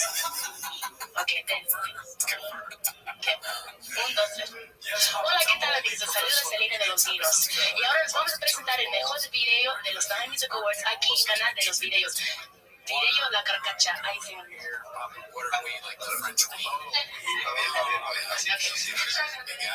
Ok, ready? Primero fue el... ¡Órale, primo! Aquí en Canal de los... When I make a skip, I get you.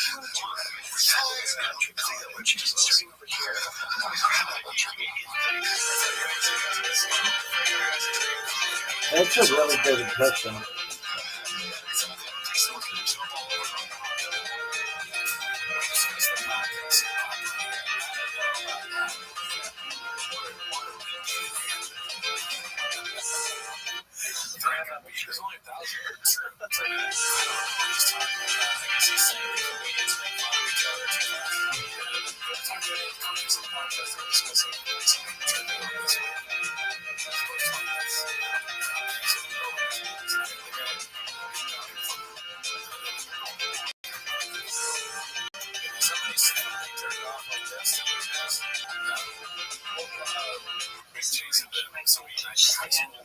Modern day philosophers. Yes, that's the only way that you can.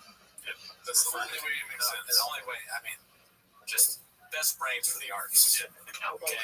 If I said I was a comedian, you tell me I'd jack off like this. Did Santa come to tell us? Start the holiday season. Additionally, you read it. Rumors are true.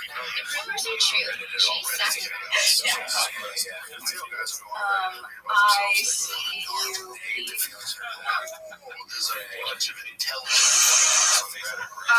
Alright, let's get this over with. I only got what I was watching here, and then that's it. I'm going in. I'm on a budget. And these kids, these kids don't even know. Right now. Oh, I know this little cutie pie. Happy Halloween, hon. She looks so adorable, and my God, she looks so cute. Now look at her over there with her DoorShop and her light off. I told you she wasn't going to bring the candy out. I told you she wasn't going to hand out candy. No. Vicious snakes. Now, correct me if I'm wrong. Your real name maybe is not Bo. Is that the name you were? My nickname, my real name, my mother back in the 60s, my favorite TV show was Dr. Ben Casey. And his real name is Vincent Edward. And she named me Vincent Edward after Dr. Ben Casey. So how do you get from Vince Edwards to Bo? Bo is a nickname. Like I said, everybody from the South has a nickname. And in the South, a wild pig is called a boar. And that symbolizes he's very tough, mean, ornery. And I had that temperament. So I was like the John Gotti of my neighborhood. And the Southern people don't say boar hog, they just say bull hog. So that's how I got that name. And during the pregame warm-up, he takes a football, he throws up for the scoreboard for, was it the Feebler, what do they call it? The hemophilic diddler? Yeah. Is that what they said? Yeah, because pedophiles like kids and hemophile is teenage. Like the hemophilic diddler. Yeah, okay, cool. Because I knew my life would never be the same. Oh yeah, that was like I've watched it 25 times. I got the numbers, Gabby. That I knew Sure. all my life. No, I know, but don't they have? So they have two rooms. Okay, he's in the main room. Got it. Awesome. And then I'm probably gonna kill Tony. That might be also. Before it or after it. Curbside pair of granny panties. Right. So you Slap me square in the face. What is this joke? What are you talking about? So Eric Griffin, good comedian, gets to do it, but they don't? Yeah. Okay, I see. Yeah, obviously, I don't think Chris is going to be welcome there. Probably not. No. Not as a hemophilic diddler. Yeah. Yeah. But let's open this dialogue, dude. When do you think Bob was going to post about it on social media? Well, the tracking of it, people being like 35 days since is very funny. Oh, yes. I like that. When I assume it's going to be on there somewhere. You better make the move, girl. This tide is rising. You're going to have to dive into your own fluid like a sea turtle migrating into the ocean. Woman, that's regal. It's going up this.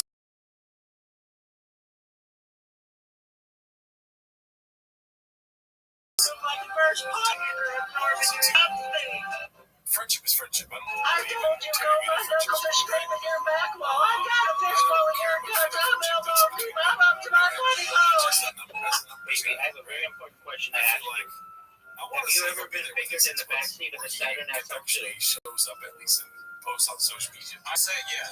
So I'll and say I'm going to assume that you've never had your body punched on the floor of a Dodge Caravan. From now. Oh, yeah, those are my fingers, girl. Yeah, you can probably tell they smell like the dogs.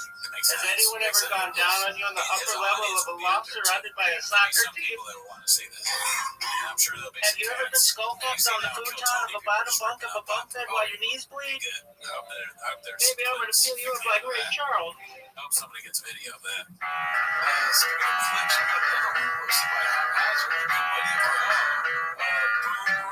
Alright, baby girl, let's get down to business. You can sit on the seat back there or the futon. Let's see what this Yeah, bitch, that mosquito bite you smell like you got red when you don't see anything, you see, baby, I draw what I see. I let my hand be an extension of my eye. 10 years ago. I didn't know that. I don't really care though. She fucked him great. And we discussed the I podcast. do my best When it to comes be to that sex, which I it's observe. sick, but you can drink that. Yeah, as far as my God, with the Cummings, oh my God, dude, I could care less about. Donatello. That's his life. Many have drawn similarities between Jeff Howard and my best. printed job, like, circling it, like, I personally view myself more as an artist like Georgia guy, he's like, I'm due tempted to to try. much of the widespread interpretation of my art and female genitalia. I'm sorry. On to the next one. Some say the eyes are the window to the soul. Did you have sex with Brendan John? Okay, that was like a serious question is coming. But anyways, Especially when you let me get my tongue inside and like the podium. Ta-da! Now hang this bitch on the refrigerator. Welcome to Douglas. All right, baby girl, let's get down to business. You can sit on the feet. Douglas. Leather harnesses, corsets. Well, you. She has some text back, got dick jokes from a dude that's kept me slinging it out. I've been hanging with your dad. What up, Pam?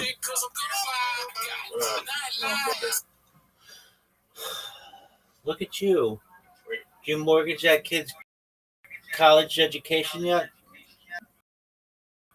No. Wow, that's a really great video. I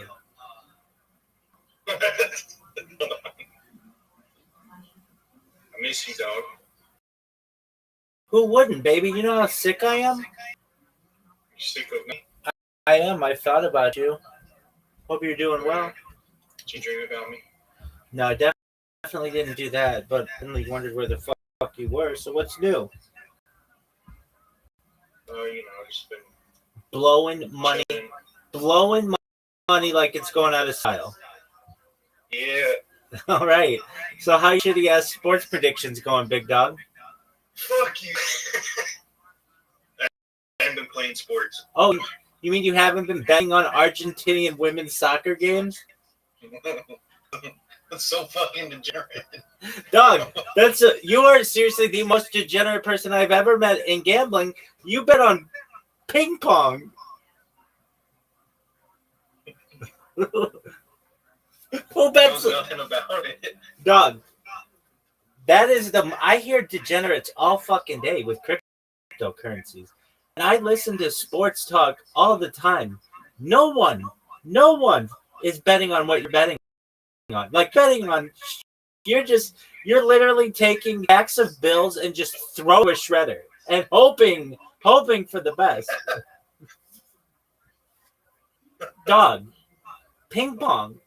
I've never heard of. I keep feeding my money to a unicorn. I hope he poops gold one day. Dog, I didn't even know you could bet on ping pong.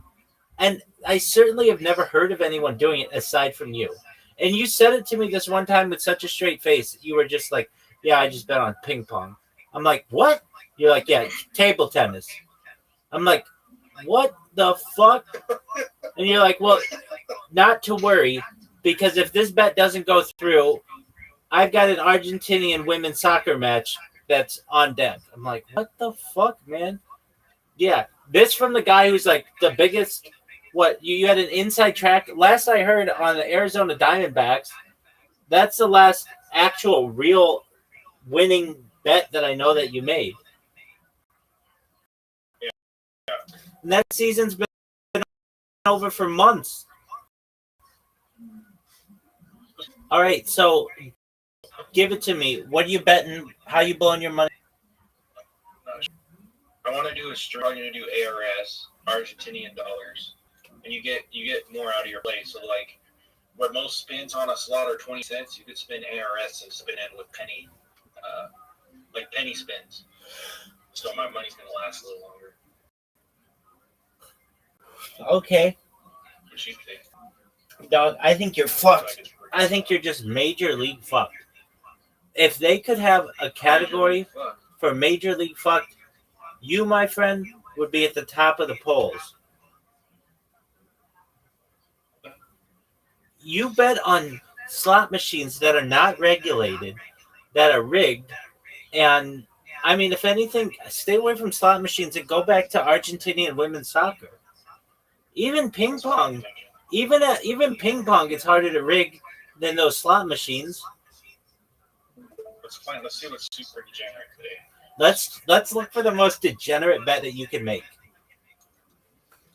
The most dumbest shit. Oh, just the worst. Hold on. Let's go through the sports first. Well, you got NBA, right? That's way. NBA is way too popular. We need something like paddleball.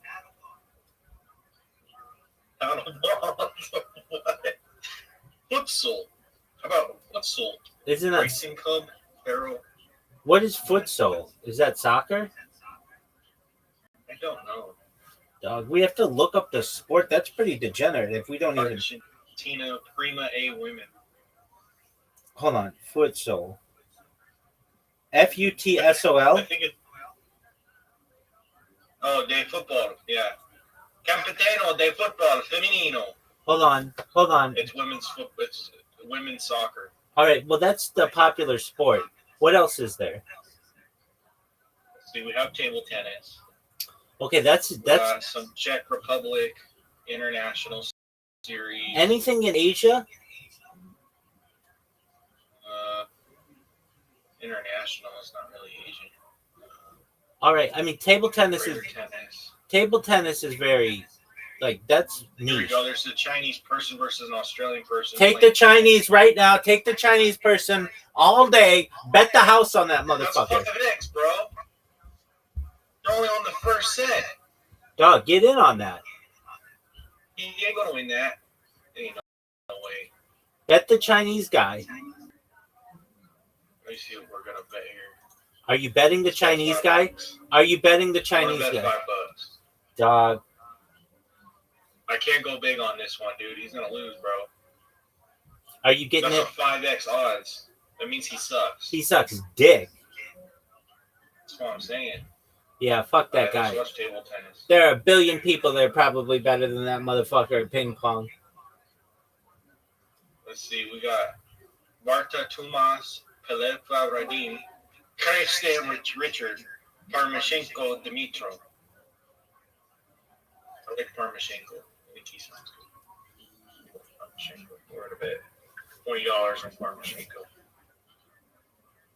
They're on the third set, so. But it's 1-1. We'll see. That's a Chinese person.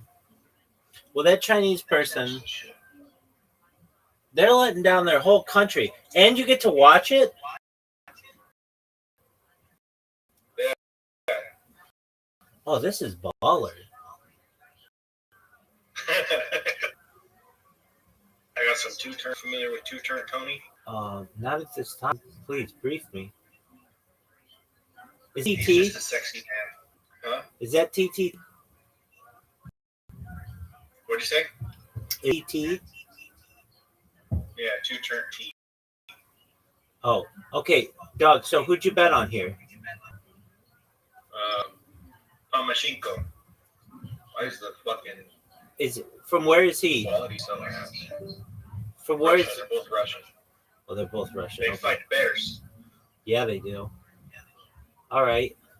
I'm confused. Why is Pamashenko and... Bro, you're folding the bag. The blue guy is what we want to win, but he keeps fumbling the ball. Dog, the blue guy is small. I don't know if that's a disadvantage in ping pong or better. Bro, he's literally just... Oh, dude. What does that even mean? Dog, this is He's the... letting the other dude win. This is the best sport.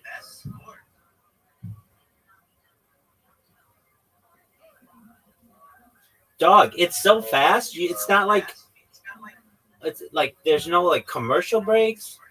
This is amazing. Yeah, some dude sitting at his computer screen just chilling there. Red just fucked up, dude. Get him, Blue.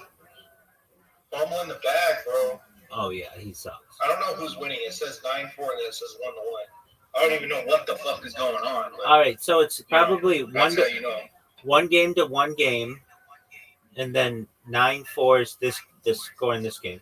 Oh, what the fuck, man? We were watching that. That was the most amazing sports content I've watched in hours. I might kick load it up. I'm gonna load up my kick real quick. You know what? Never fucking mind. It's not even signed in on the pod right now. Dog. Listen to this motherfucker. How have you been doing on Kick? Still getting 0 viewers? I'm doing good. 200 real viewers. You had 200. Mashinko has 1 and he has 2. Hold on. You have had 200 real viewers watch you on Kick? Yeah. Were you on the front page? My chat gets active, bro. Were you on the front page? Huh? Were you on the front page? No. Dude, you had 200 real. viewers organically?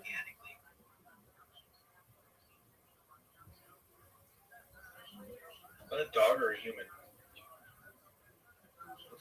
You had 200 real viewers? You had 200 viewers? Yes, bro. Bro, my chat was moving like water. Dog, that's amazing. Good on you, man. Why is it when I watch you have 0 people? Because that's as many people as I have watching you. Oh, yeah. Give me this shit. Give me this. So I think blue needs to have more to win the round, is what it is. Is what it's looking like. Oh. Yeah.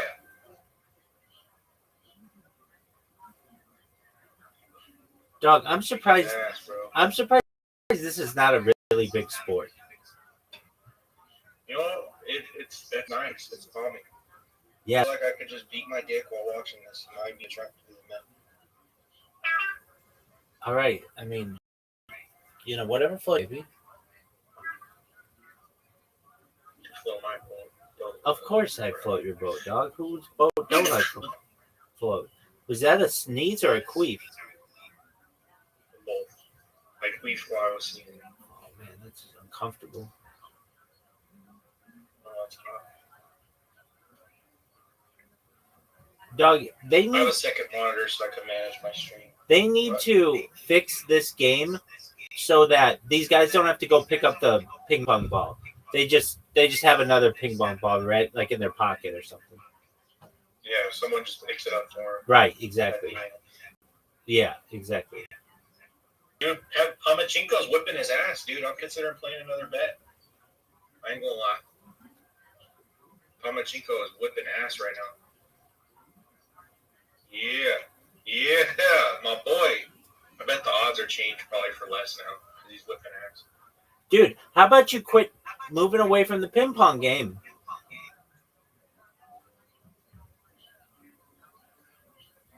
See, now it's 2.35 odds, so I got the good odds. I'm considering putting a little more in. Get away from it, dog. $40 in. Doug, you are the worst degenerate of all gambling history. I mean, you're like excited to bet on Argentinian women's soccer. You're not even a sports fan. Oh. Who's the running back for the Cardinals right now? I have no idea. There you go. That's what I'm saying. Probably some big black motherfucker.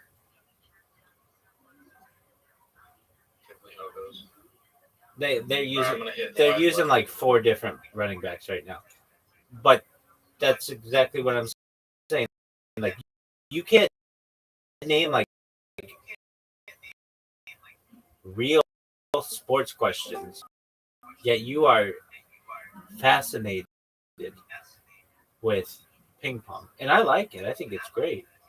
At least all right, I'm going live. This shit is better than slots. Oh, 2-2. Let's go. Pachinko's kicking ass, bro. Pachinko, don't let me down, Roy. Whoa. What? All right. What's the chat? We live. We on stake.com. We got the legendary Rabbi Rothschild in the house. The multi-billion, trillion-dollar legend. All right. He will make you rich. He's going to stop world hunger. He's gonna make world peace a thing. He's going to end all wars. Absolutely. Join Rabbi Rothschild's Discord. 100%. Let's go, bro. Let's lock in on this. We're watching ping pong live from Russia. These motherfuckers are dodging drones while they're playing ball.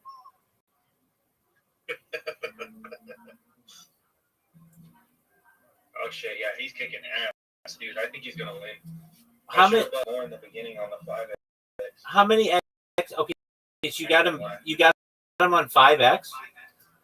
Well, I get dollars on a 5X for 60, but $40 in on a 2 for 100 something.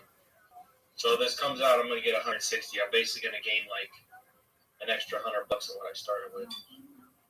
I'm considering throwing more because, dude, this dude's on lock. I ain't gonna lie. Dog, what happened? I know I shouldn't because if I rinse, I'm gonna be mad. Dude, he's whooping his ass. What happened to your boy, the dog guy? Nets. Oh yeah, Nets. That's what I meant. I'm a motherfucker scammer, dude. Fuck that nigga. What happened? We were cool, but yesterday I found this casino gives you a $10 sign-up bonus every time you make an account. Well, you can make unlimited accounts. They keep giving you the $10. So I made like $300 just scamming him. He made $600, and I'm like, bro, toss me $50 because I put you on. He's like, okay, I'll give you $50. I'll give you my word. And then 10 minutes later, he's like, hold on, I'm just trying to make a little more on stake. I'll let you know. And then I got pissed off. I'm like, dude, I made you the money. You're going to go gamble it and not give me shit for what I put you on. And then he said some bullshit about how I did the same thing to him or something. And he was just saying a bunch of bullshit, you know? And I got pissed off. So I'm like, well, fuck you. Keep the $50 and we'll just go our separate ways. You just want to be a dickhead. So I blocked him on everything.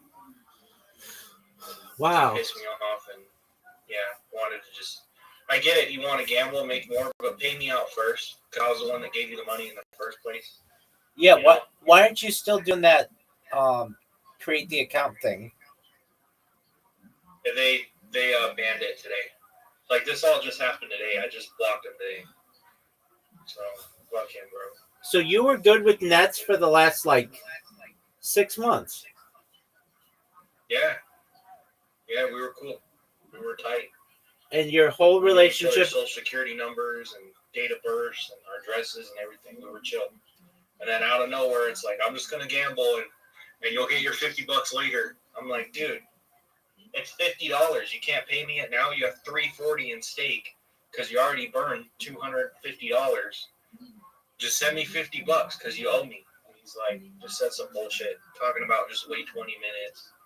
And he was lying, saying one thing and then saying another. He's like, it's in my bank account. I have to buy crypto. And then 2 minutes later, oh no, it's in stake and I'm playing it right now. I'm like, dude, you're so full of shit. Well, Nets, what the fuck, man? Yeah, fuck him. I cut him off. I got 18 viewers already. Why did you block him? I told you. That's why I blocked him because he was being a fuck, a bitch about the whole thing. Yeah, but I mean, why would you block him? Why wouldn't you just still allow him to communicate with you and maybe give you $50? Because he said some bullshit. He was like, oh, you did it to me when I lent you $100, which was wrong. I told him I'd pay it back when I can, and he was fine with it. And then 2 days later, I gave him $180, which he turned into $1,000. So he did get paid, and he made a shit ton off of it. And still to this day is like, yeah, but you were bullshitting and you didn't pay me on time and da-da-da-da. And he said some bullshit about that. And I'm like, dude, well, fuck me then, right? Was it true? Did you pay him on time or no? I did. Paid him on time. What I owed in full, and then some. Why did you? And then I also did my lady account too, so he got an additional $100-something. Why did you need to borrow $100? Why did you need to borrow $100 from him? Well, no, he kept. So whenever we come up, we lend each other money. Like he came up $1,000 on stake because I was coaching him through it. So he gave me $100, and then he obviously lost the rest. So after he lost, he got all buttered talking about, I need that $100. I'm like, that's not what you said though. I'm like, I got it on stream. You literally said you would fucking that I could pay it back whenever, and I told you I'd pay it back in 2 weeks when I get paid. And he's like, yeah, but you said you got money. I'm like, yeah, that was before I gambled it. And then he felt some type of way because I gambled like he did, even though I told him I'd pay him when I got paid.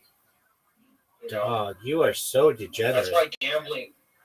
Well, that's why gambling and money sucks because people are just fucking bullshitting, and that's why I don't lend people money, dude. You are a giant degenerate. You're losing friendships over $50. $50, and it's not even over the money either. It's over the fact that he wants to be a dumbass and say some petty shit about it, and then not pay me what's actually owed. Oh fuck, Orange is locking in. I don't know, boys. This ain't looking too good. Who the fuck is Orange? Isn't it Red? Oh, is that what it is? Oh, he almost hit the dude. Did you see that shit? Yeah. The fucking ball went. Oh, is it over? That bitch is over. I think he won. Red won. No, Blue won. Blue was my guy. Who's your He guy? had more points. Oh wow. He Okay. won 3-2. Nice. Let's go. Check your account. 120 plus 60. What is that? 120 plus 60. 180. 351. Let's go, boy. You won $350 on ping pong? Yes. That's the most He was a degenerate. 5X, dude. If I put my whole balance on the 5X, I'd have a band right. That's the most degenerate shit I've ever heard. Bro, we just came up off that shit. What's the next ping pong game? No, Marta Tomas. ping pong's where it's at, dog. You got to get them on the first set when they're brand new. You got to get the one with the. All right, let's do it. This guy's on the fourth set, but it's what is it? Misak. They're playing right now. It depends. 2-2. Yeah, I mean he could win it. I have a strategy. Are you ready to hear it? What? All right. You find a game where there's a Chinese, and you bet against the Chinese player because the Chinese player everybody's going to think is going to win.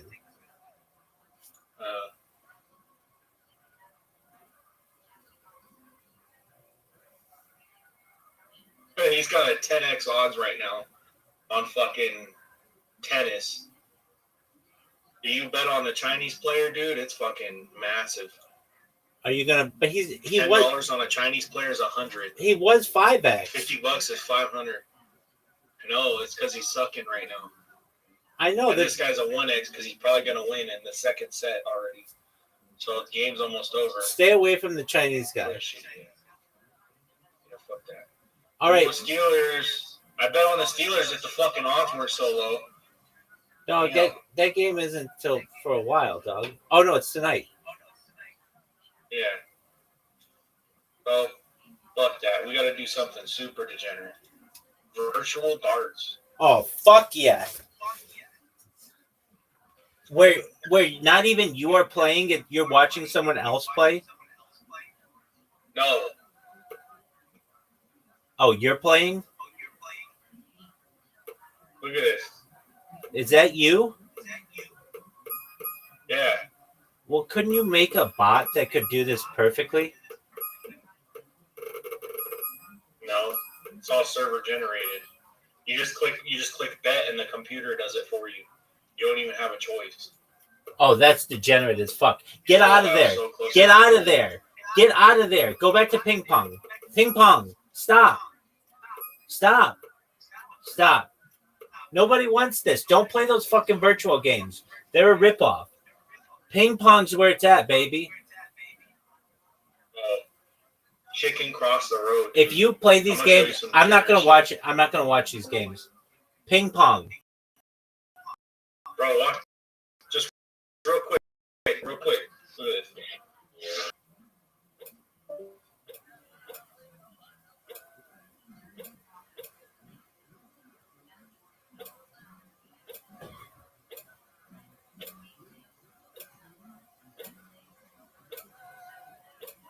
Oh shit.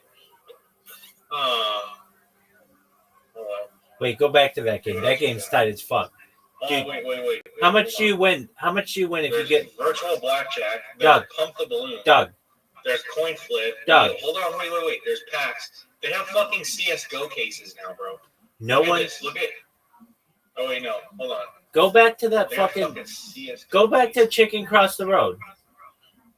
Chicken cross the road. Wait, I have a question. How much do you make if you make it all the way across? Bro, someone in chat said you sing your uncle for Christmas. You should tell them you're gonna rape his wife and burn his house down as a joke. What the fuck? What the? How much do you make if you make it across? Quite a bit. But if you change difficulty, like to expert, Dog, get the fuck you make out a of lot here, more. dude. Look, we just need to make 3 jumps for a 9x. Come on. You're so terrible. 1, 2. What the fuck is this game? 1, 2. What is this bullshit? Go. One more. Should I go for the 22x? That's $10 profit. Fuck yeah. Oh, 60x? Go. 60x? Go. Do it. Go. Oh. Yeah, keep doing that. Get to the. That's nothing. Do it again. If you get to the end, it's like $100 grand. All right, well, let's try it. Go. Go. Oh, wait, let me make this a little better. Go. I have a question. What? You're not getting hit. Go. You're not getting hit by a car. Why do you die?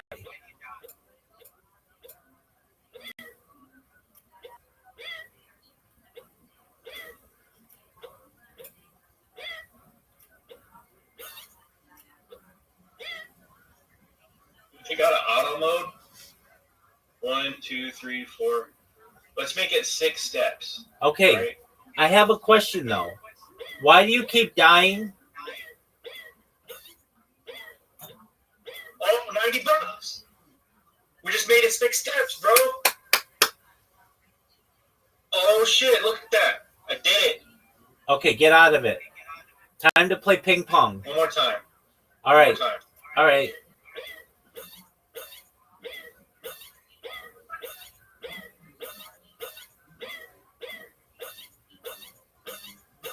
Oh, we almost made it, dude. Yeah, you did. On the last one. Come on. Oh, fuck. We did it again, bro. Yeah, you did. One more time. Dude, this shit's so degenerate. I think we're going to make a band today. We're already halfway there. Yeah, you are. Okay. Go back. Go back to that game. I know what we should do. Hold on. Go back to that game. No. Not this one. Not this one. No. I'm not going to watch you play this one. Fuck you, dude. I'm not. If you don't leave this in the next 5 seconds, I will just shut you up. There you go. That's the worst one. All right, go back to Okay, but look. Oh, okay. Go back to the chin game, but make it 7. How much do you get for 7? A lot. That's fucking 600x. That's what you want. That's what you want. Bro, that's $300 profit. Okay, so do that. And have it do the auto one.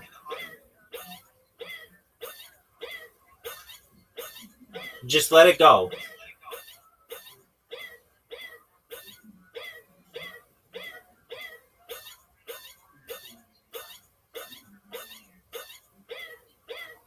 We know that it's going to be painful, but you're going to get that 7x, and then it's amazing. This is too degenerate, bro. This is degenerate as I don't balls. trust it. All right, get out of it, because you're not even close. Let's just make it 4 steps, just to make it a little better. Okay, you just made it back.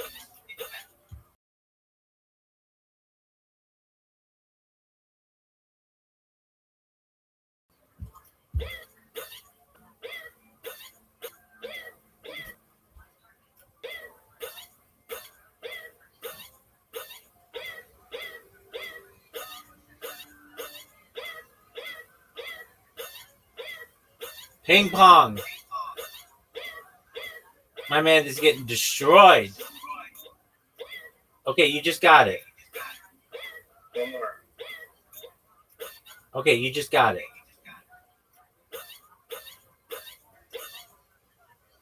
Ping pong. Ping pong. Ping pong, I don't know, bro. Dog. Ping pong, they're not rigging ping pong. They're rigging that fucking... Oh, yeah, 3.75 on PSU Patrick. Let's go. $60 for 225. That's a lot of money. I don't give a fuck. Ping pong's where it's at, boy. It's a good. They're in the first set. Okay. All right, we want the red guy to win. Come Okay. on, Red. All right. It's early in the game, dude. He's gonna kick ass. He's gonna walk in just like the last one did.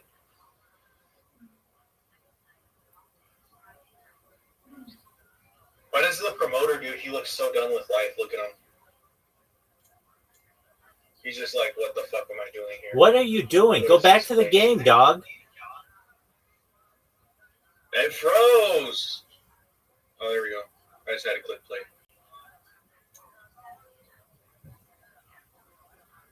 You get a ping pong bounce. Dude, do you not know how to fucking watch sports? You love to click shit more than you like to watch the game.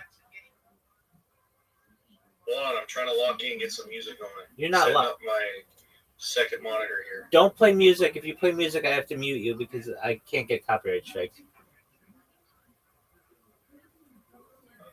Okay. I'll play no copyright music. No, just watch the fucking match. Can you turn the sound on for the match? Do they have announcers? It is on. It is on. It's all you hear is a ping pong ball going back and forth. That's fucking relaxing as shit. Doug, what the fuck is your fucking problem? Why don't you just stop clicking shit and watch the... Quit with this bullshit. Just quit with this bullshit. Just watch the fucking game. Turn the sound up. I got 82 viewers, bro. Real viewers. That's the most unbelievable shit I've ever heard in my entire life. We have 82 people watching you watch ping pong. Oh, he's locked the fuck in. Look at him, bro. Hi, Rabbi. Hey, Brandon. Hold on a second. I'm the dog. I've been watching. I've been streaming a live. Can I stream it live? You can't stream it in here. Absolutely. You stream whatever you want. Is there any games going on tonight, like football, basketball? Yeah, there's Monday Night Football. Who's playing tonight? Pittsburgh versus somebody else. You're frozen, Rabbi, on my screen. Can you see me? I'm waving my arm. Oh, there you are. Is it stream.s? Streameast.sk. I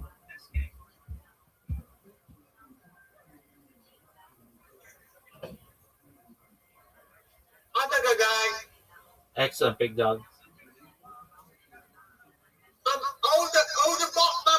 team is playing the Boston Celtics. Oh, very cool, man. I'm watching ping pong right now, but I'll watch it in a little bit.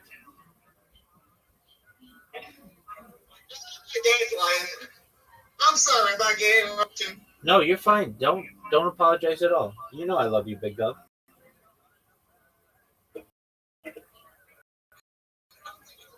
Like dark streamers and get ready for Christmas and coming Christmas Eve. I'm gonna get here to track the sound. Excellent, man. No, he's winning. Wait, no, he's not. Wait, who did I bet on? The red guy. I bet on Piacha, right? The red guy. Yeah, red guy's gonna win. See how the odds are 2-1 now, and I got in at the 3.7 mark. Yeah, we good, bro. Brilliant. We're gonna be at fucking 630 something after this, bro.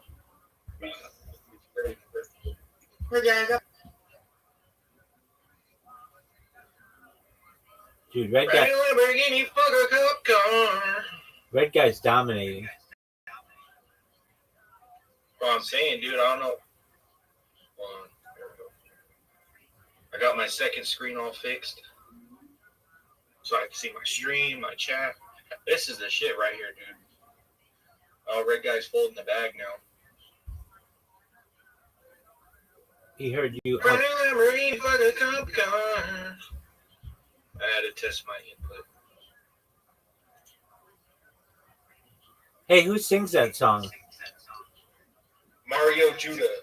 Let's keep it that way. I want to put on. Fuck you. I want to put on. I love that. I love that joke. That is just a good one. Hey, how do you shotgun something? Like a beer? Yeah. Don't you poke it and then you open it and then chug it or something? You get it in position like right above your mouth, and then you use a key or something and poke a hole in it, and then you pull the tab and then you drink it.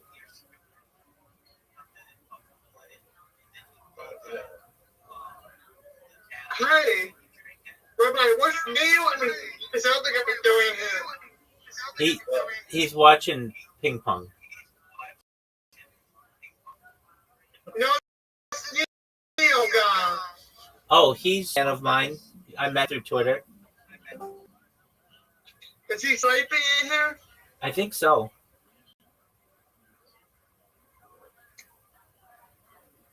Rabbi's my fan. Along with Rabbi's my fan too. 100%. 100%. I'm a fan of. Bro, he folded in the back, bro. Oh fuck! They're switching side. What, they switch sides every so often? That's weird. Not weird at all, dog. That's how sports Bro, it's work. 1-1. What the fuck? Dog, you're in good position. Patrick. Bro, he's folding the back, dude. We need to 2-1, 3-1 right now. We need him to fucking pick it up. Did you shotgun? This is the second set. Did you shotgun that beer? Did you shotgun that beer? I'm about to. Okay, so, hey, remember that time I told you quit fucking with the ping pong game? Bro, they're in the third set, dude. All right. He's folding the bag. There you go. There you go. Yeah. Fuck you, blue guy.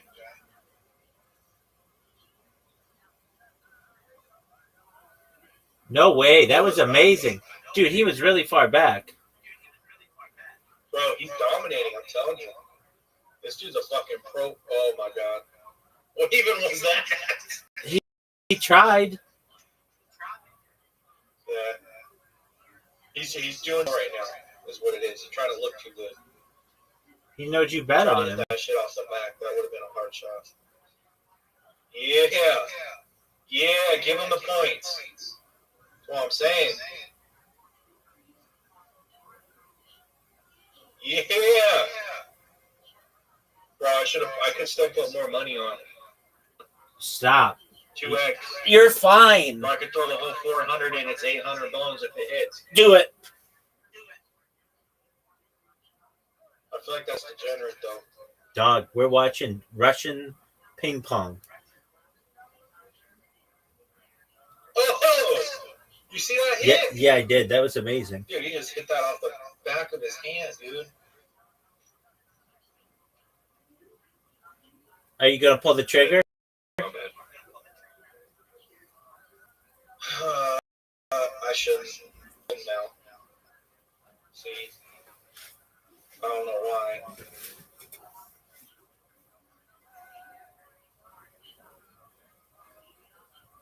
Oh! Damn it!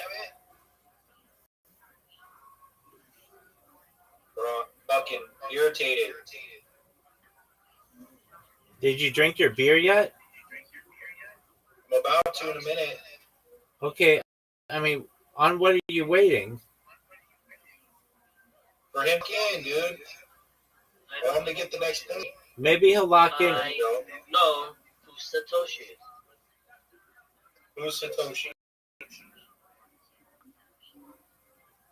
Adolf Hitler, that's Satoshi. Oh my god, dude. I'm gonna crash out and flip this whole fucking desk over. Dude, there's your boy.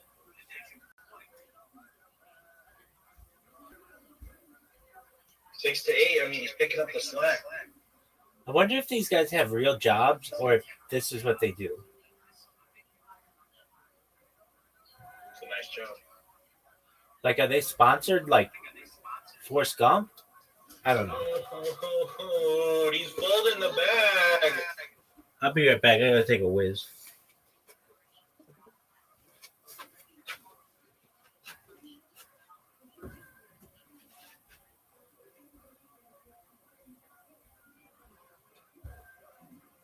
God, bro.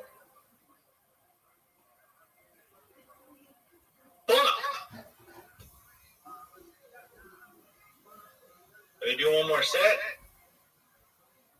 Yeah, they're going to fourth set. I mean, there's still a chance. They do a tie and then a tiebreaker.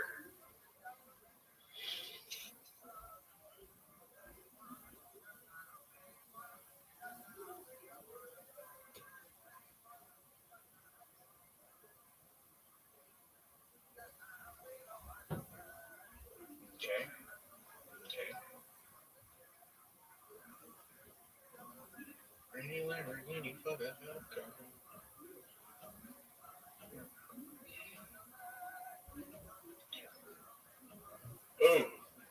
Oh.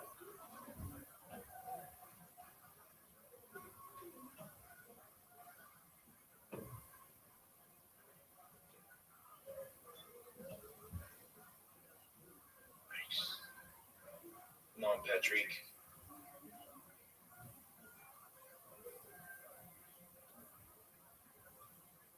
How do you get that one? Oh, because I fucking hit the net.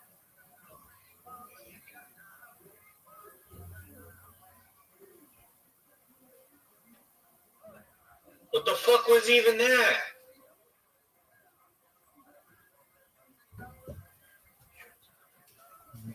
Hit the bloody ball.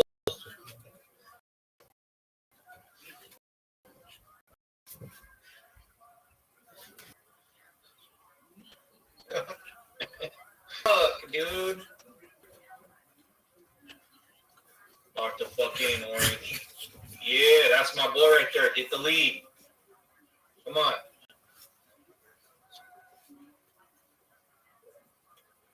Oh, you're a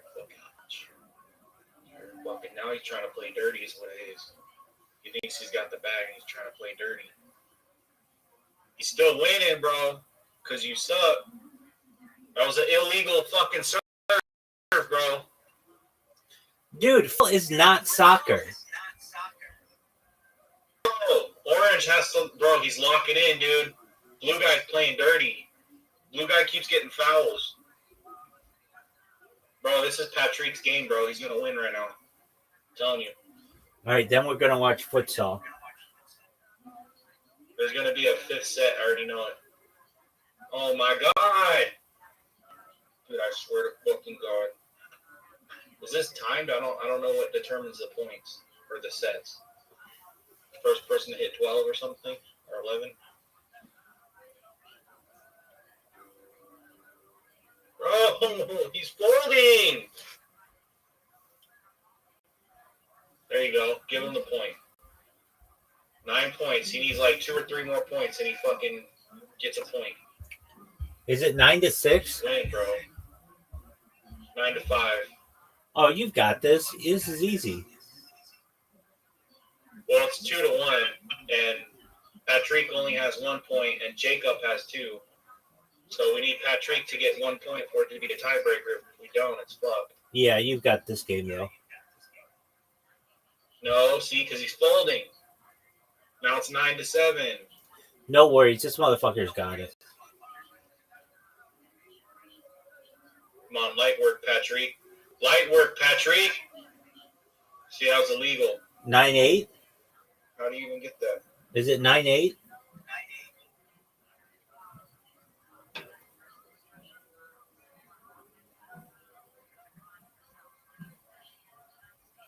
It's 9-9? 10-8. I think 10-8. I think he's going to get it right now. Yeah. I feel like he's going to get it. I bet they have win by 2. I hope he does.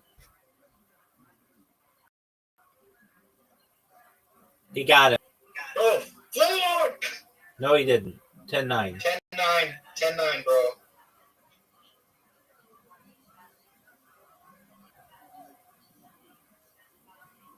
You fucking bitch. 10-10, and it's win by 2.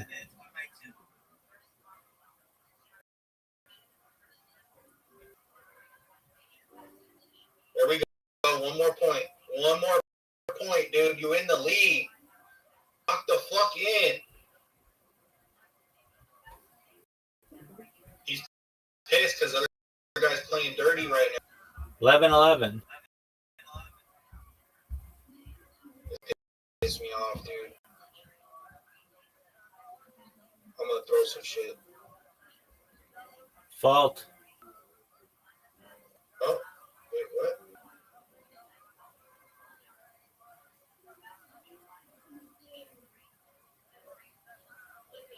Oh, fuck. Bro. Dog, this guy's had an amazing comeback. This guy's had an amazing comeback. Fuck the blue guy.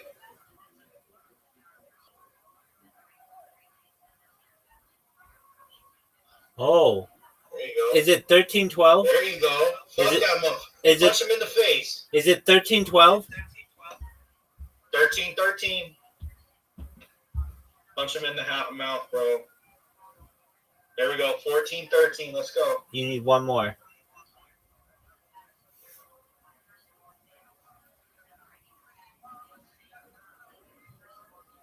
Forget if it's by the lead by 2 or if there's a time. 14. Okay, bro. Doug, ping pong's never been timed ever. Okay, bro. Have you ever heard anybody like, oh yeah, the ping pong game is over because of expiration? It's over.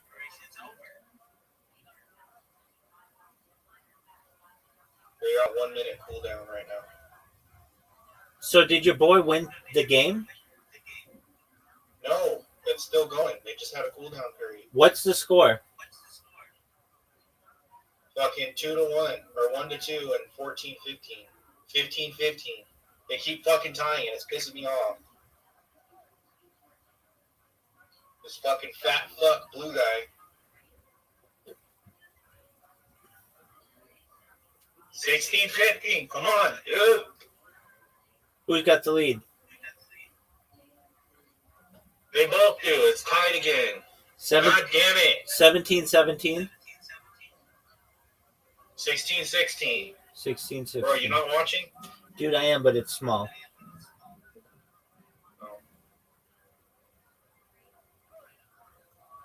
Yes, that's what I'm saying. Speak that Russian. Here we go, baby. Here we go. Come on, red guy.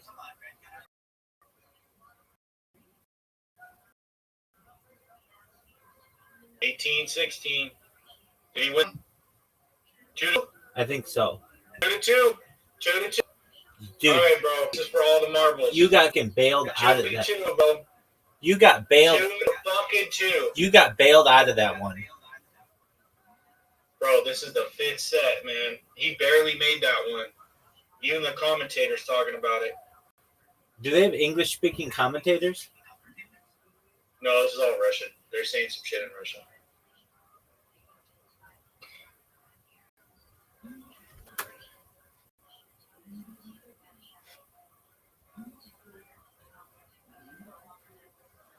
All right, so 0-0, right?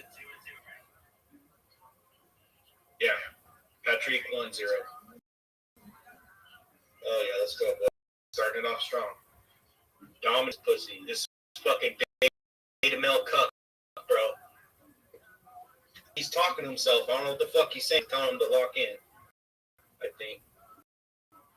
He's like, you gotta lock in, Patrick.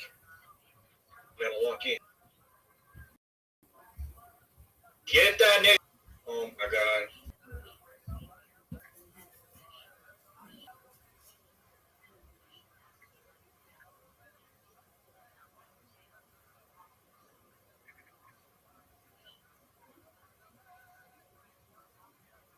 Two to two. Well, I think this is the match that determines everything right here. Oh, for sure. I ain't gonna lie.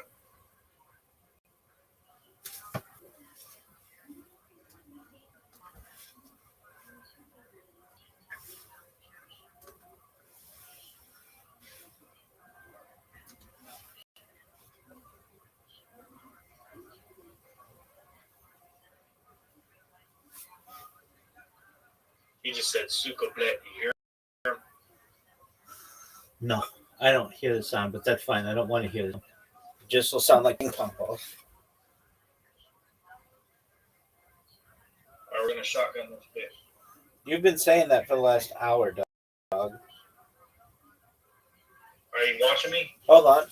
Let's take a shot. Hold on. Don't do it. Quit fucking with the thing. Oh, you can see my camera. Yeah. All right, let me know what you can see. Hold on. I'm going to explain to you what to do. You put, Okay, you I hold built it, the hole. you hold it, you already got the hole? Yes. Okay. Then you're ready to go. Just, you want to bigger and then suck in. Go. Oh, yeah, that's the spot. You got it. And not messy at all. Good job.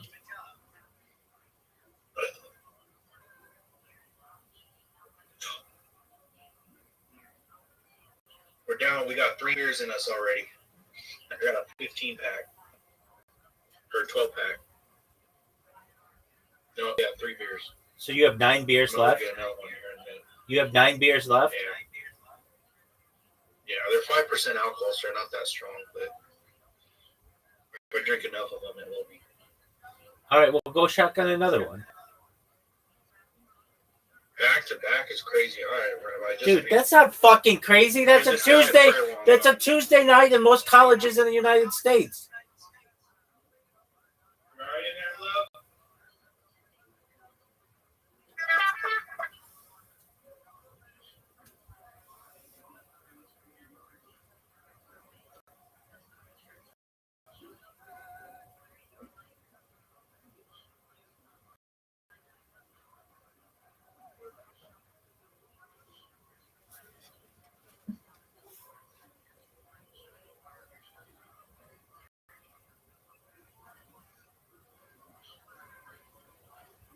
Song you think you like the movie?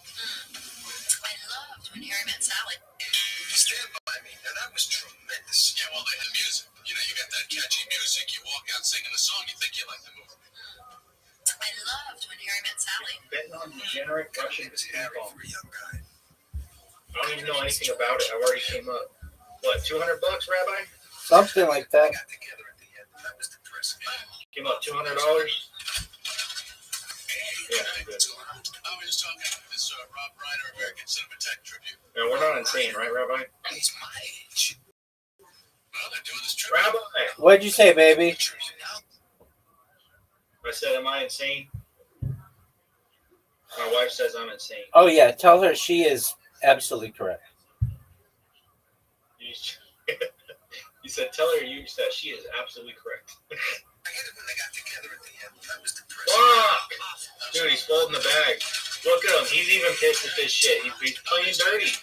The blue guy's a fat fuck and he's playing dirty, bro. I guess that's this old man. Old man win, bro. I loved When Harry Met Sally. What kind of name is he for a young guy? Her name I'm is gonna Google something real quick. I hate it when they got together at the end. That was depressing. That was a bummer. I'm pretty sure it's a score. Rob Reiner, American Cinema Tech tribute. Rob Reiner. He's my age. Of course, Well, doing this tribute. They don't want to give him a tribute now. Then he won't get the Gene Herschel. Oh, did he win? I don't know what it is. He won it. You just can't not like him. Dover? Bro, he won it. Set a fine example for a bold man. So- Patrick, he won, bro. So you won what? $223. That's phenomenal. We're at 630 something. Excellent. Okay, let's watch futsal. Fuck futsal, bro. Ping pong's where it's at. We're coming up off ping pong tonight. Doug, you think Someone that? clip that. Doug, you think that futsal soccer? And it's not. It's like indoor soccer or something. Gamble on. Bro, we just came up off table tennis that we don't even know anything about. Russian table tennis. We came up fucking $400, bro. It's gonna settle right now. What about Steelers against the Dolphins? I bet on the Steelers low key. We can go football. what about drugs? Shut the fuck up. Dude, what are you fucking talking about? No. I don't even know what he's talking about. What about they have beer pong? So get out of here. That's not, I mean, don't get out of here, but a sport. Ping pong. All right. Football's the way to go. Fuck football. No, it's Where's futsal? futsal. Futsal game's over, bro. Fuck Argentinian chicks. What about Bro, a third set, 0 to yeah, he's gonna lose. That's not even worth it. what about chess? There is no chess. Paritsky, this is Jacob. How's he playing 2 games at once? He was just in that last game. How'd the Chinese guy do against the Australian? I don't know. Sorry, he he lost. No, the I got Did it. he really win? The Bro, he won. No, he didn't. Australia won. 15 against 0. The Australian guy won. He lost. He lost. Big things. Yeah. Yeah, you're fucking Oi! You fucking Australian, mate. You know that, mate. Here you go fucking play the fucking pokey machine, mate. I know every Australian has been ever lost. Including that. You didn't know who James McCann was. You didn't know who James McCann was. Rabbi. My friend opened for James McCann. And you still didn't know who they were. I have another friend that opened for Theo Vaughn.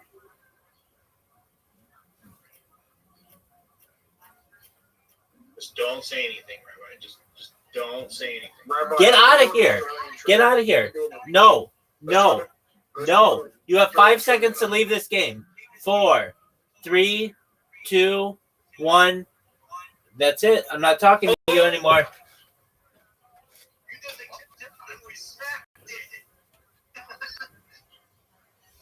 Isn't that crazy?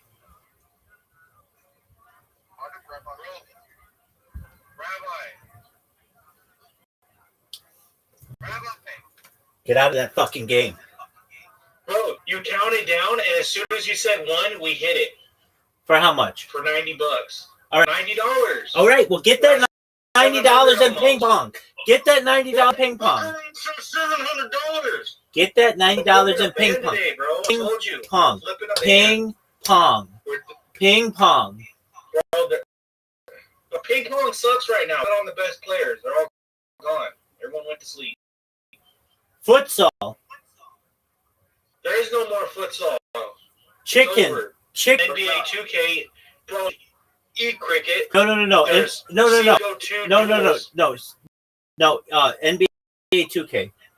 That's pretty degenerate right there. Dude, that sounds amazing. Mist versus Lance. NBA 2K. NBA 2K. Nah, see this fluff right here. This is beyond compare. Okay, that's fine. Let's watch it. Brooklyn Nets. Bro, $90 bet would pay $600. Do it. 7x multi. Brian got the nuts. No, you don't.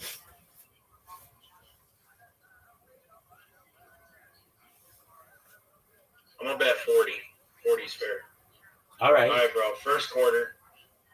We bet it on the Brooklyn Nets for $480. All right. $40 for $190. Let's watch the game.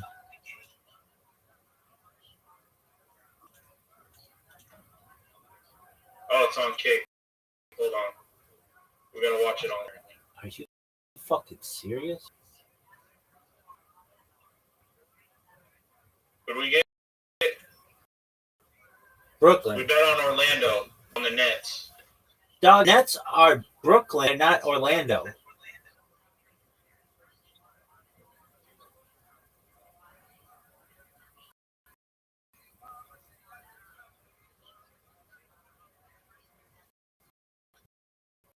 So, did you bet on Brooklyn?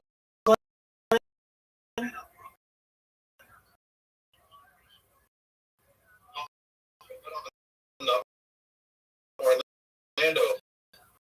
Orlando's not playing, sweetheart. Right there, Orlando. Player Orlando. I bet on him. The Nets, apparently. Oh. Team. See, 20-19 win it. Lock in, bro.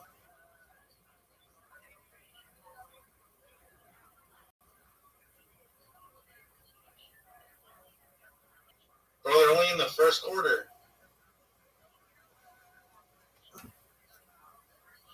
Fuck!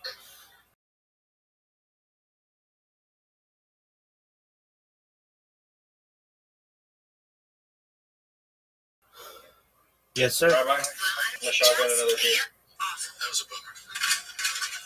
Hey, what's going on? I was just talking to this Rob Reiner American Cinematheque tribute. Rob Reiner?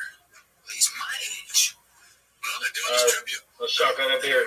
Whoever else is in the VC, I fuck with you. Hey, what's going on? I was just talking to this Rob Reiner American Cinematheque tribute. Rob Reiner? Well, they're doing this tribute. Let's shotgun a beer. Whoever else is in the VC, I fuck with you.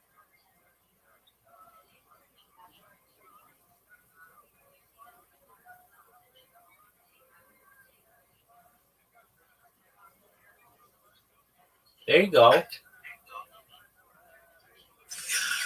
See, that's what we should do. We're close. We should form a company. Company, think about Lighthouse with the goes around? Yeah, that's Castle Cracker. I hear they're real. Gene Herschel. Well, I don't know what it is about. He's my age. Well, they're doing this tribute. No, they don't want to give him a tribute now. Then he won't get the Gene Herschel. Well, I don't know what it is about that guy, but you just can't not like him. Let's go, boy. That's a fine example for a bull. What is it? It's 24, right? Yeah, our team's winning right now. We're doing good. They still got a 5X for some reason. That's Castle Cracker. I hear they're really close. Yeah, see, that's what we should do. We're close. We should form. I would be the movie. Yeah, I'll do TV. I'll be Rob Reiner. I could be like Alan Horn with the young knife and all the money. Wait a minute. I changed my mind. I want to be Andy. Yeah, Orlando's gonna win, Curry, so he's locking in. With the young wife and all the money. Wait a minute. I changed my mind. I want to be Andy Shyman. I'll play golf all day. Nothing wrong with that. Well, here's to Rob. Rob. Here's to you. Rob. Reiner. Stand by me. Let's go. Oh, off the ramp. Get the shit.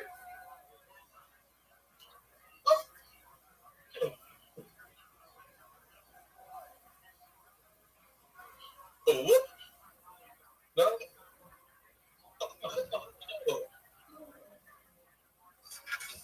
Ralph, are you there? Yes, sir. Ralph? Hey. Yeah, dog, I'm here. Motherfucker. Bro, 32 against 28, we winning, bro. On a 5X odds. Dude, it's not even halftime yet. What time? Fourth quarter? After the second quarter. Okay.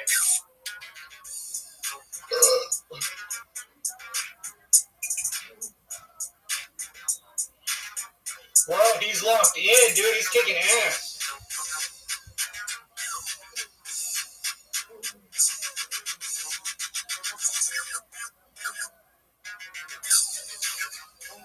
Yeah, look at the black motherfuckers. I want some BBC on my bed.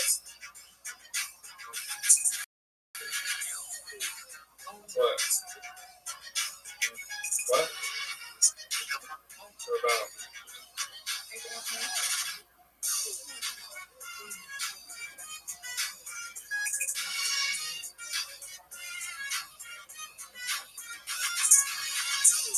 Oh, someone in our group chat that Toll's got fired.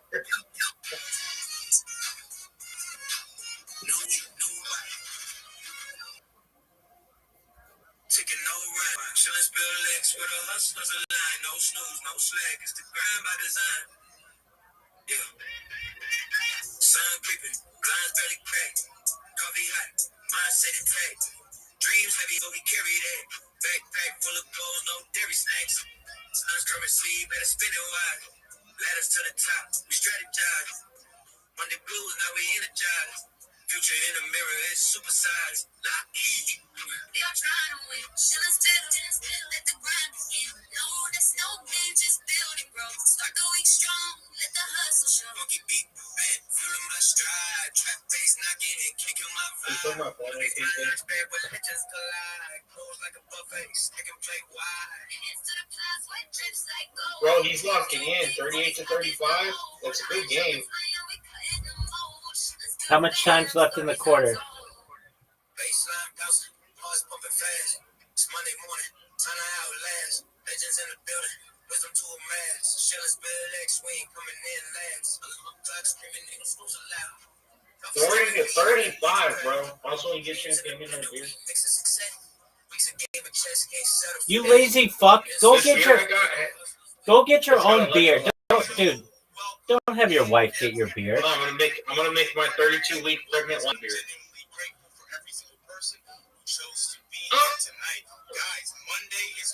Nope, steal that shit, bro. Yeah, steal it. Yeah, you suck. You suck. Let's get it done. Yo, Vibes, how are you feeling tonight, man? Oh my god, dude. Bro, I'm feeling absolutely amazing, bro. Just locked in. Get it. Get the score, bro. How are you feeling? Bro, I am here. Hit the net. The internet for the whole block has gone down, bro. So right now I'm using that data on my phone to cook this up and make it happen. So, bro.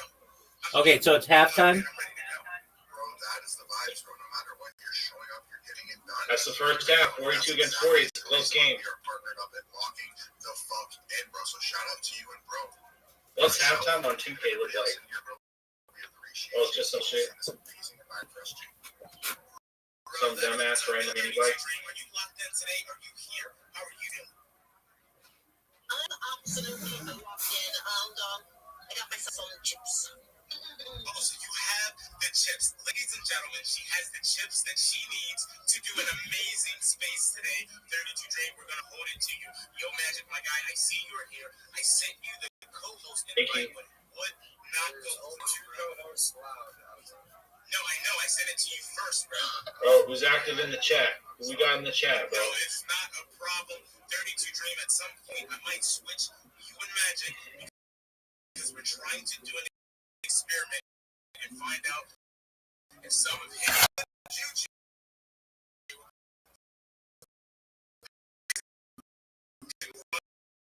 is in.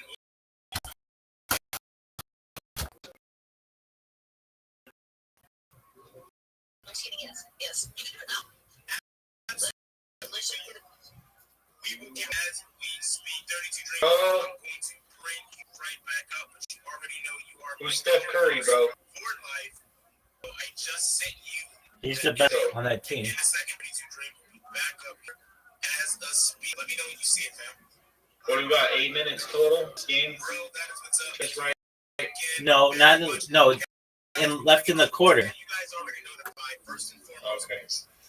4 minutes and 20 seconds in the quarter. There's 4 quarters, right?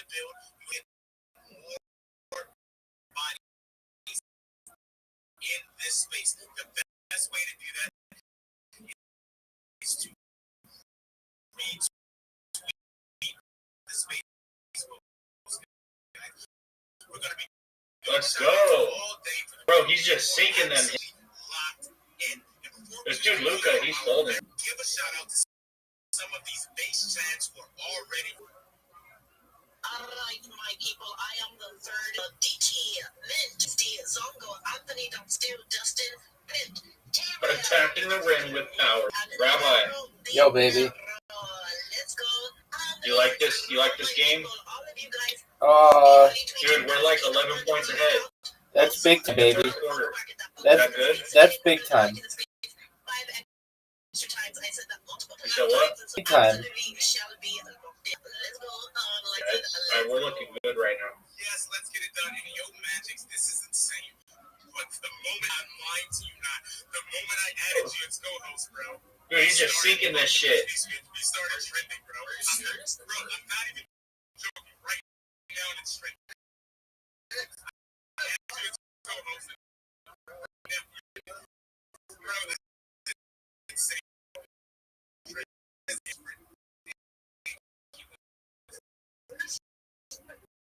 I have one question to ask you. How early do you get up in the morning? You're going to be so pissed at 5 a.m. I'm like, bro, I'm starting this space. My God, I need you. I got to rub your my unicorn, bro. Let's go. I got money on you, bro. That is the vibes. Big shout out to you. Guys, what are the odds now? Oh, yeah, now see, now it's 1.8. I got in with it was a 5x, bro. Hear me, Rabbi? Yes, sir. Rabbi. Dog, I'm not holding your hand. I'm fucking answering you. Why are you so quiet? Oh, there we go. I had you turn way down for some reason. Sorry. Yeah, of course. Well, another way to comment the friends with mobility. Let's keep down she was right. Let's get it. Bro, that is the vibe. We absolutely have to keep it right. We have to keep going. Some things in the words of vibes just has to get done. Guys, so lock in. You know the deal. Follow all of the speakers, all of the listeners, and all of your hosts. That is how we grow. We do it together. Kevin Durant, bro. To our next speaker, who we have up here, Yo, Dre. Dre, how are you doing today, man? bro, hit the rim.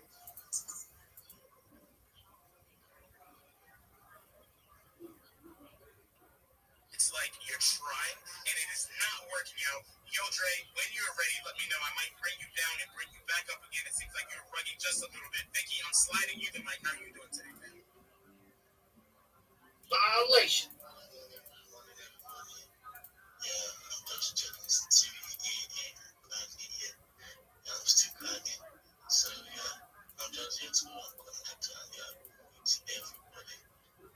Get it, bro. Get it.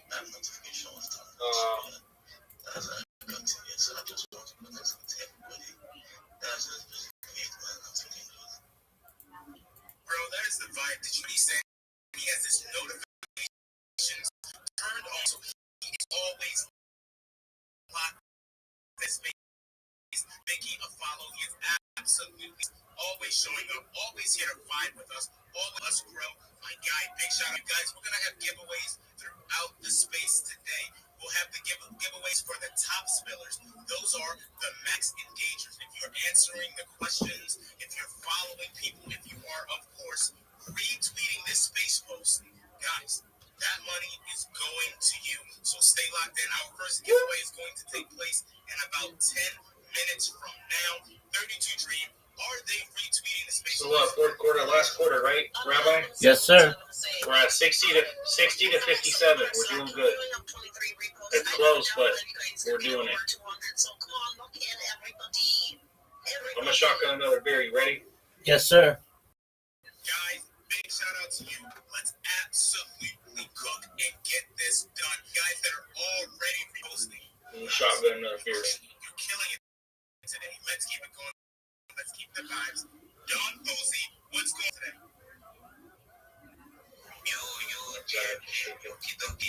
everyone. I'm super glad to be here. Though I was about to sleep, but yeah, it's a grind. There you go, big man. So, do a quick shit about myself. I'm Don Posey, strategy community manager. I'm also a builder, a creator, so I build the project, I create projects. So if you want someone that this is my new favorite beer. Stuff like that. What's it called? Two-turn tea. It's iced tea with a hint of lemon and it's 5% alcohol. Yeah, that's not beer. Well, it's fucking it's a drink, that's for sure. It's iced tea with hard iced tea. Hop into the big step at this word because that's where Come on, Durant. going down. So you're not there.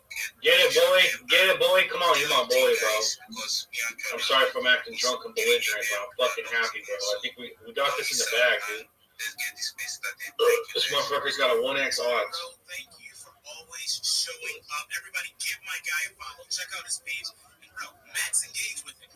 Like the very post that you see on his page. I'm gonna suck my wrist if this shit goes good.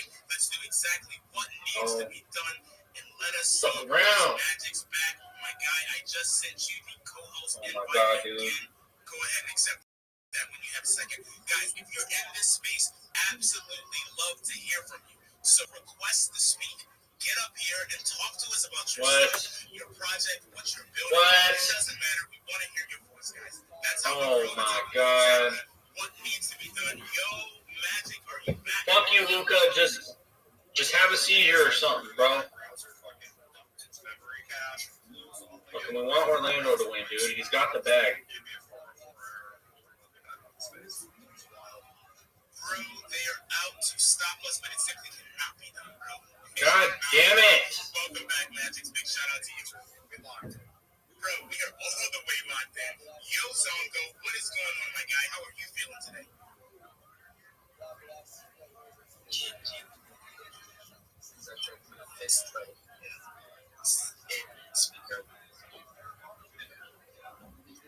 Thank you very much for the opportunity to see you.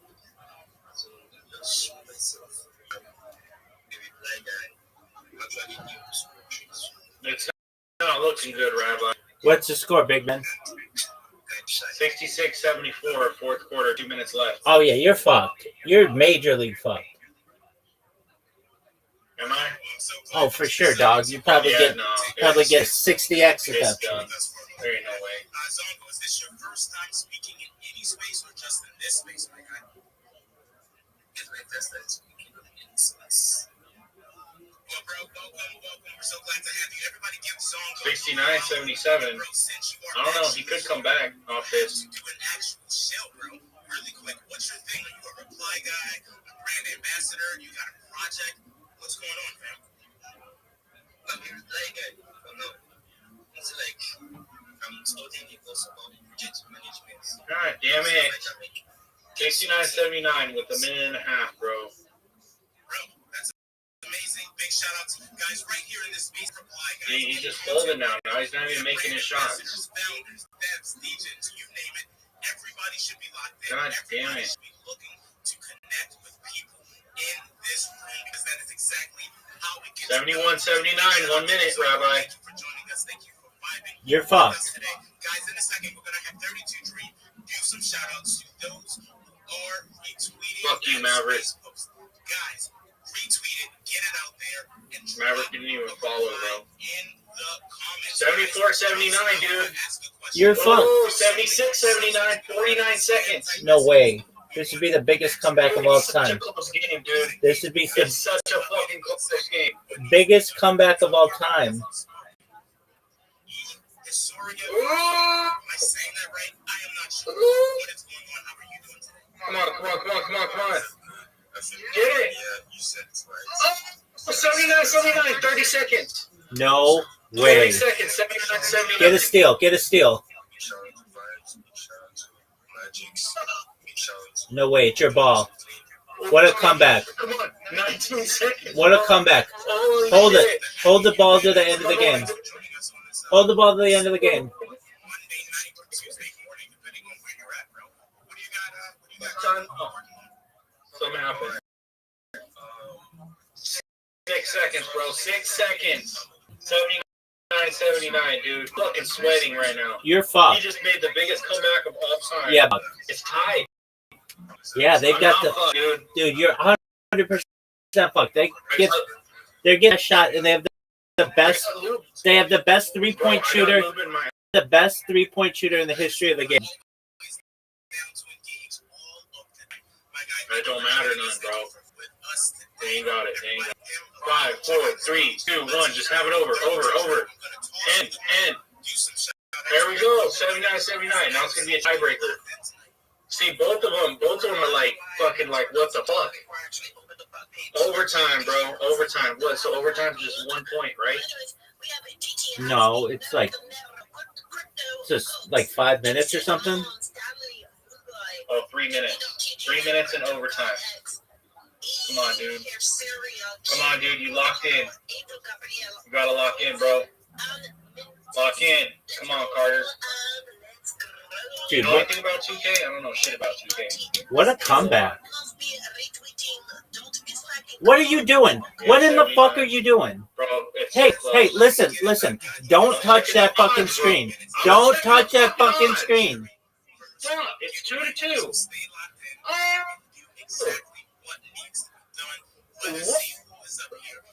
Oh, he's cleaning them right now. He's sweeping this nigga. Doug, you're the whitest person on earth. Bro, I'm gonna rape his wife if he wins this. Doug, Oh, 83-81. who taught I you? shouldn't be saying this shit. Yeah, who taught you? Like, that's bannable offense on kick right there. I don't know what you're talking about, bro. I'm talking about read the terms and conditions, baby. Fuck the terms and conditions. That's just a suggestion. 83-84. Come on. God damn it. The fuck, Steph Curry. You think I'm still fucked, Rabbi? 83-84. Ooh, 85-84. 1 minute 40 seconds. Who's got the ball? The third team. Okay, so you have the lead. By 1 point, yeah. That's great. Foul.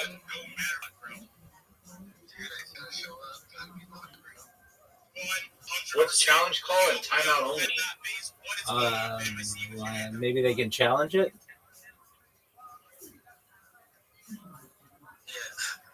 Coach's challenge? I'm confused. Oh, whether it's a free Oh, point? yeah.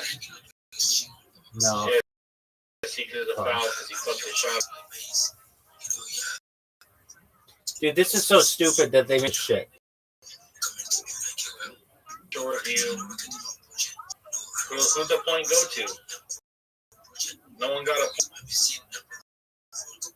We're in a timeout now.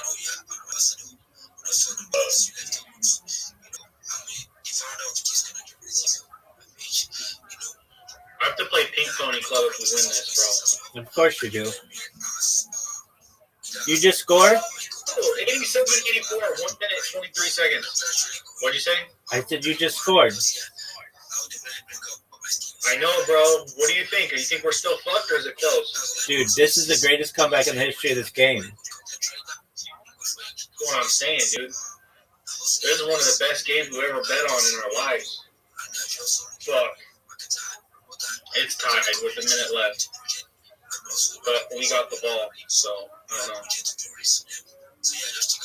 Oh, that was great. What the fuck? No. I get it. Oh, you're fucked.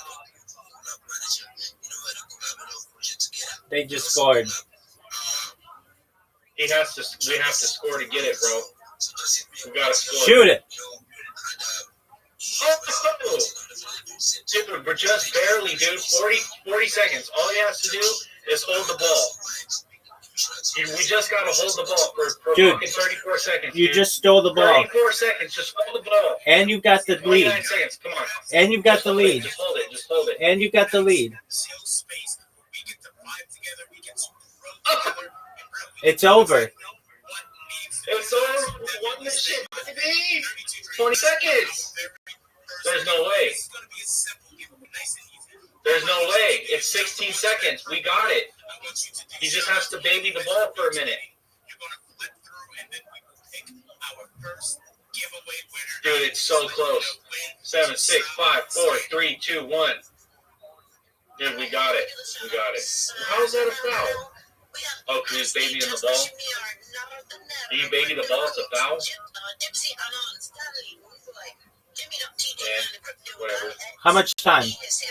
Come on, get it. How much time? 1 second, 93 to 92. They have the best three-point shooter in the history of the game on their team. Who? The other guy. No, they got the ball, but why isn't the timer not starting? It's over. 1 second. It's over. What, do you get the point? He scored. No, they're challenging. They're challenging. Hey, Miss Aquarius. No, because it's at 0 seconds. We won that. Did he make the shot? Over return. He did. It's over. Fuck. Oh, how did you, dude? How did you lose? Right at the last fucking dude. It's garbage. Miss Aquarius, how are you? I'm good. How are you? Well, hey, Retro Raid, I'm got focus right now. So you do you. Just don't blow all your money. And then when I'm done playing games of my own, then I will be back to you. Oh. All right, I'll catch you later. Did Peace, everything baby. I'm supposed to do, so I'm good to go. Excellent.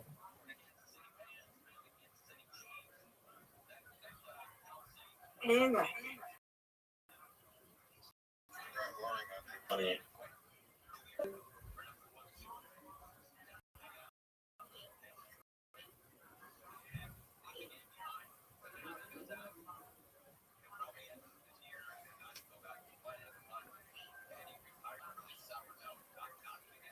Nice. Thank you. You're welcome.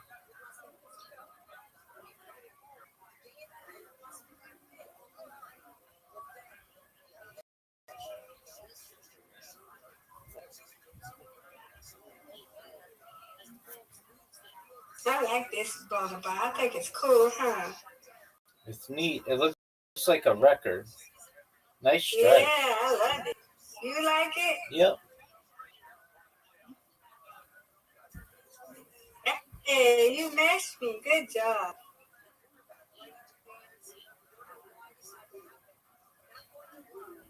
Ah.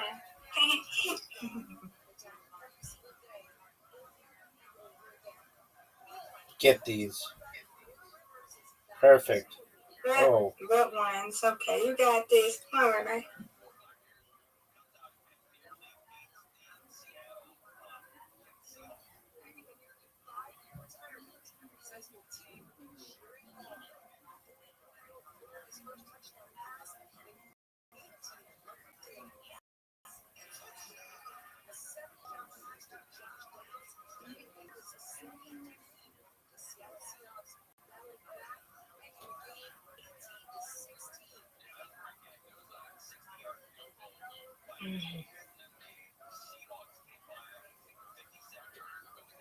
Wow. Miss Aquarius, you're on fire.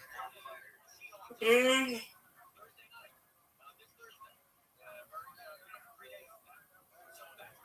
Good start.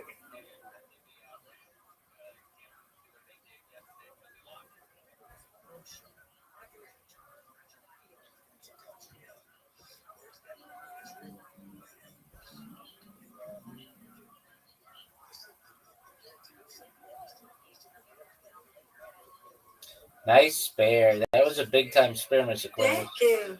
That was a big time spare. You got it as a strike. Oh, it's me again. Yeah, that was big. That was really big. Well, you got it, though. I don't even know if I can match you. You got this, Rabbi? Don't do that.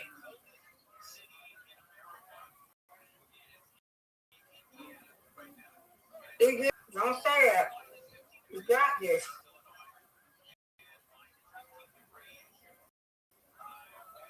Mm-hmm.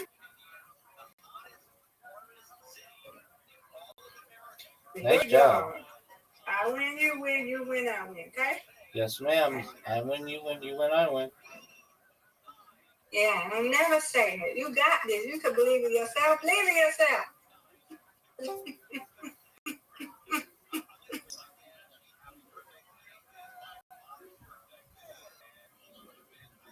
Your turn now, Rabbi. Oh, that was good. First split. No, never fails.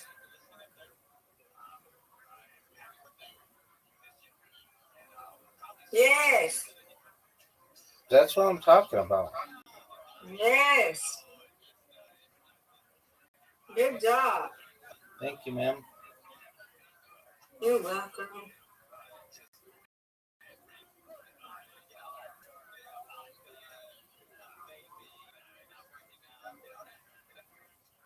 No.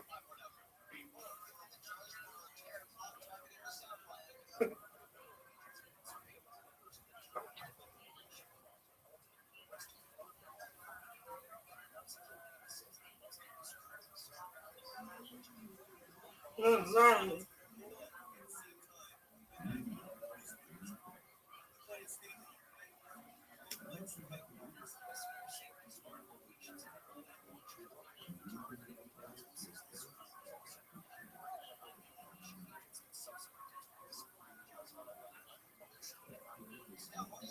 Okay, good spare. Yes, ma'am. It's real close. All right, man. Give me it. Oh.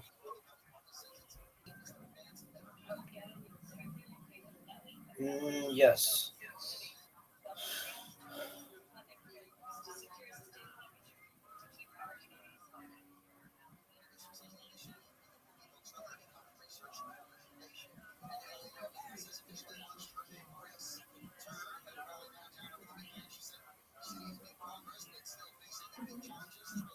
Nice. Thank you.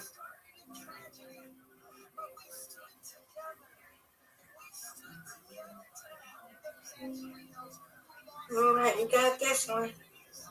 No doubt. All right, this there.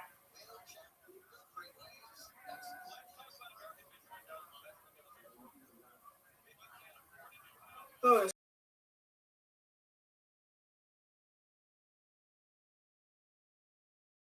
that thing down. Yeah, nope. Too far. All right, Rabbi. You got it.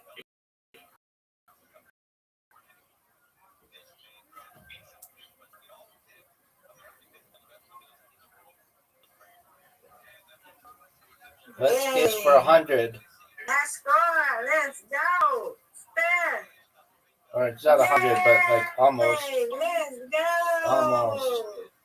You win, I win, Miss Aquarius. I win, you win. Yep, you win, I win, you win. And Yes, ma'am. undefeated in Undefeated in bowling. Undefeated in friendship. friendship. Yeah. Yes, ma'am. Sweet dreams, Miss Aquarius. God willing. See you in the morning, God willing. Come back when I go to sleep, okay? Excellent. Sounds good. Okay.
What up, Chica?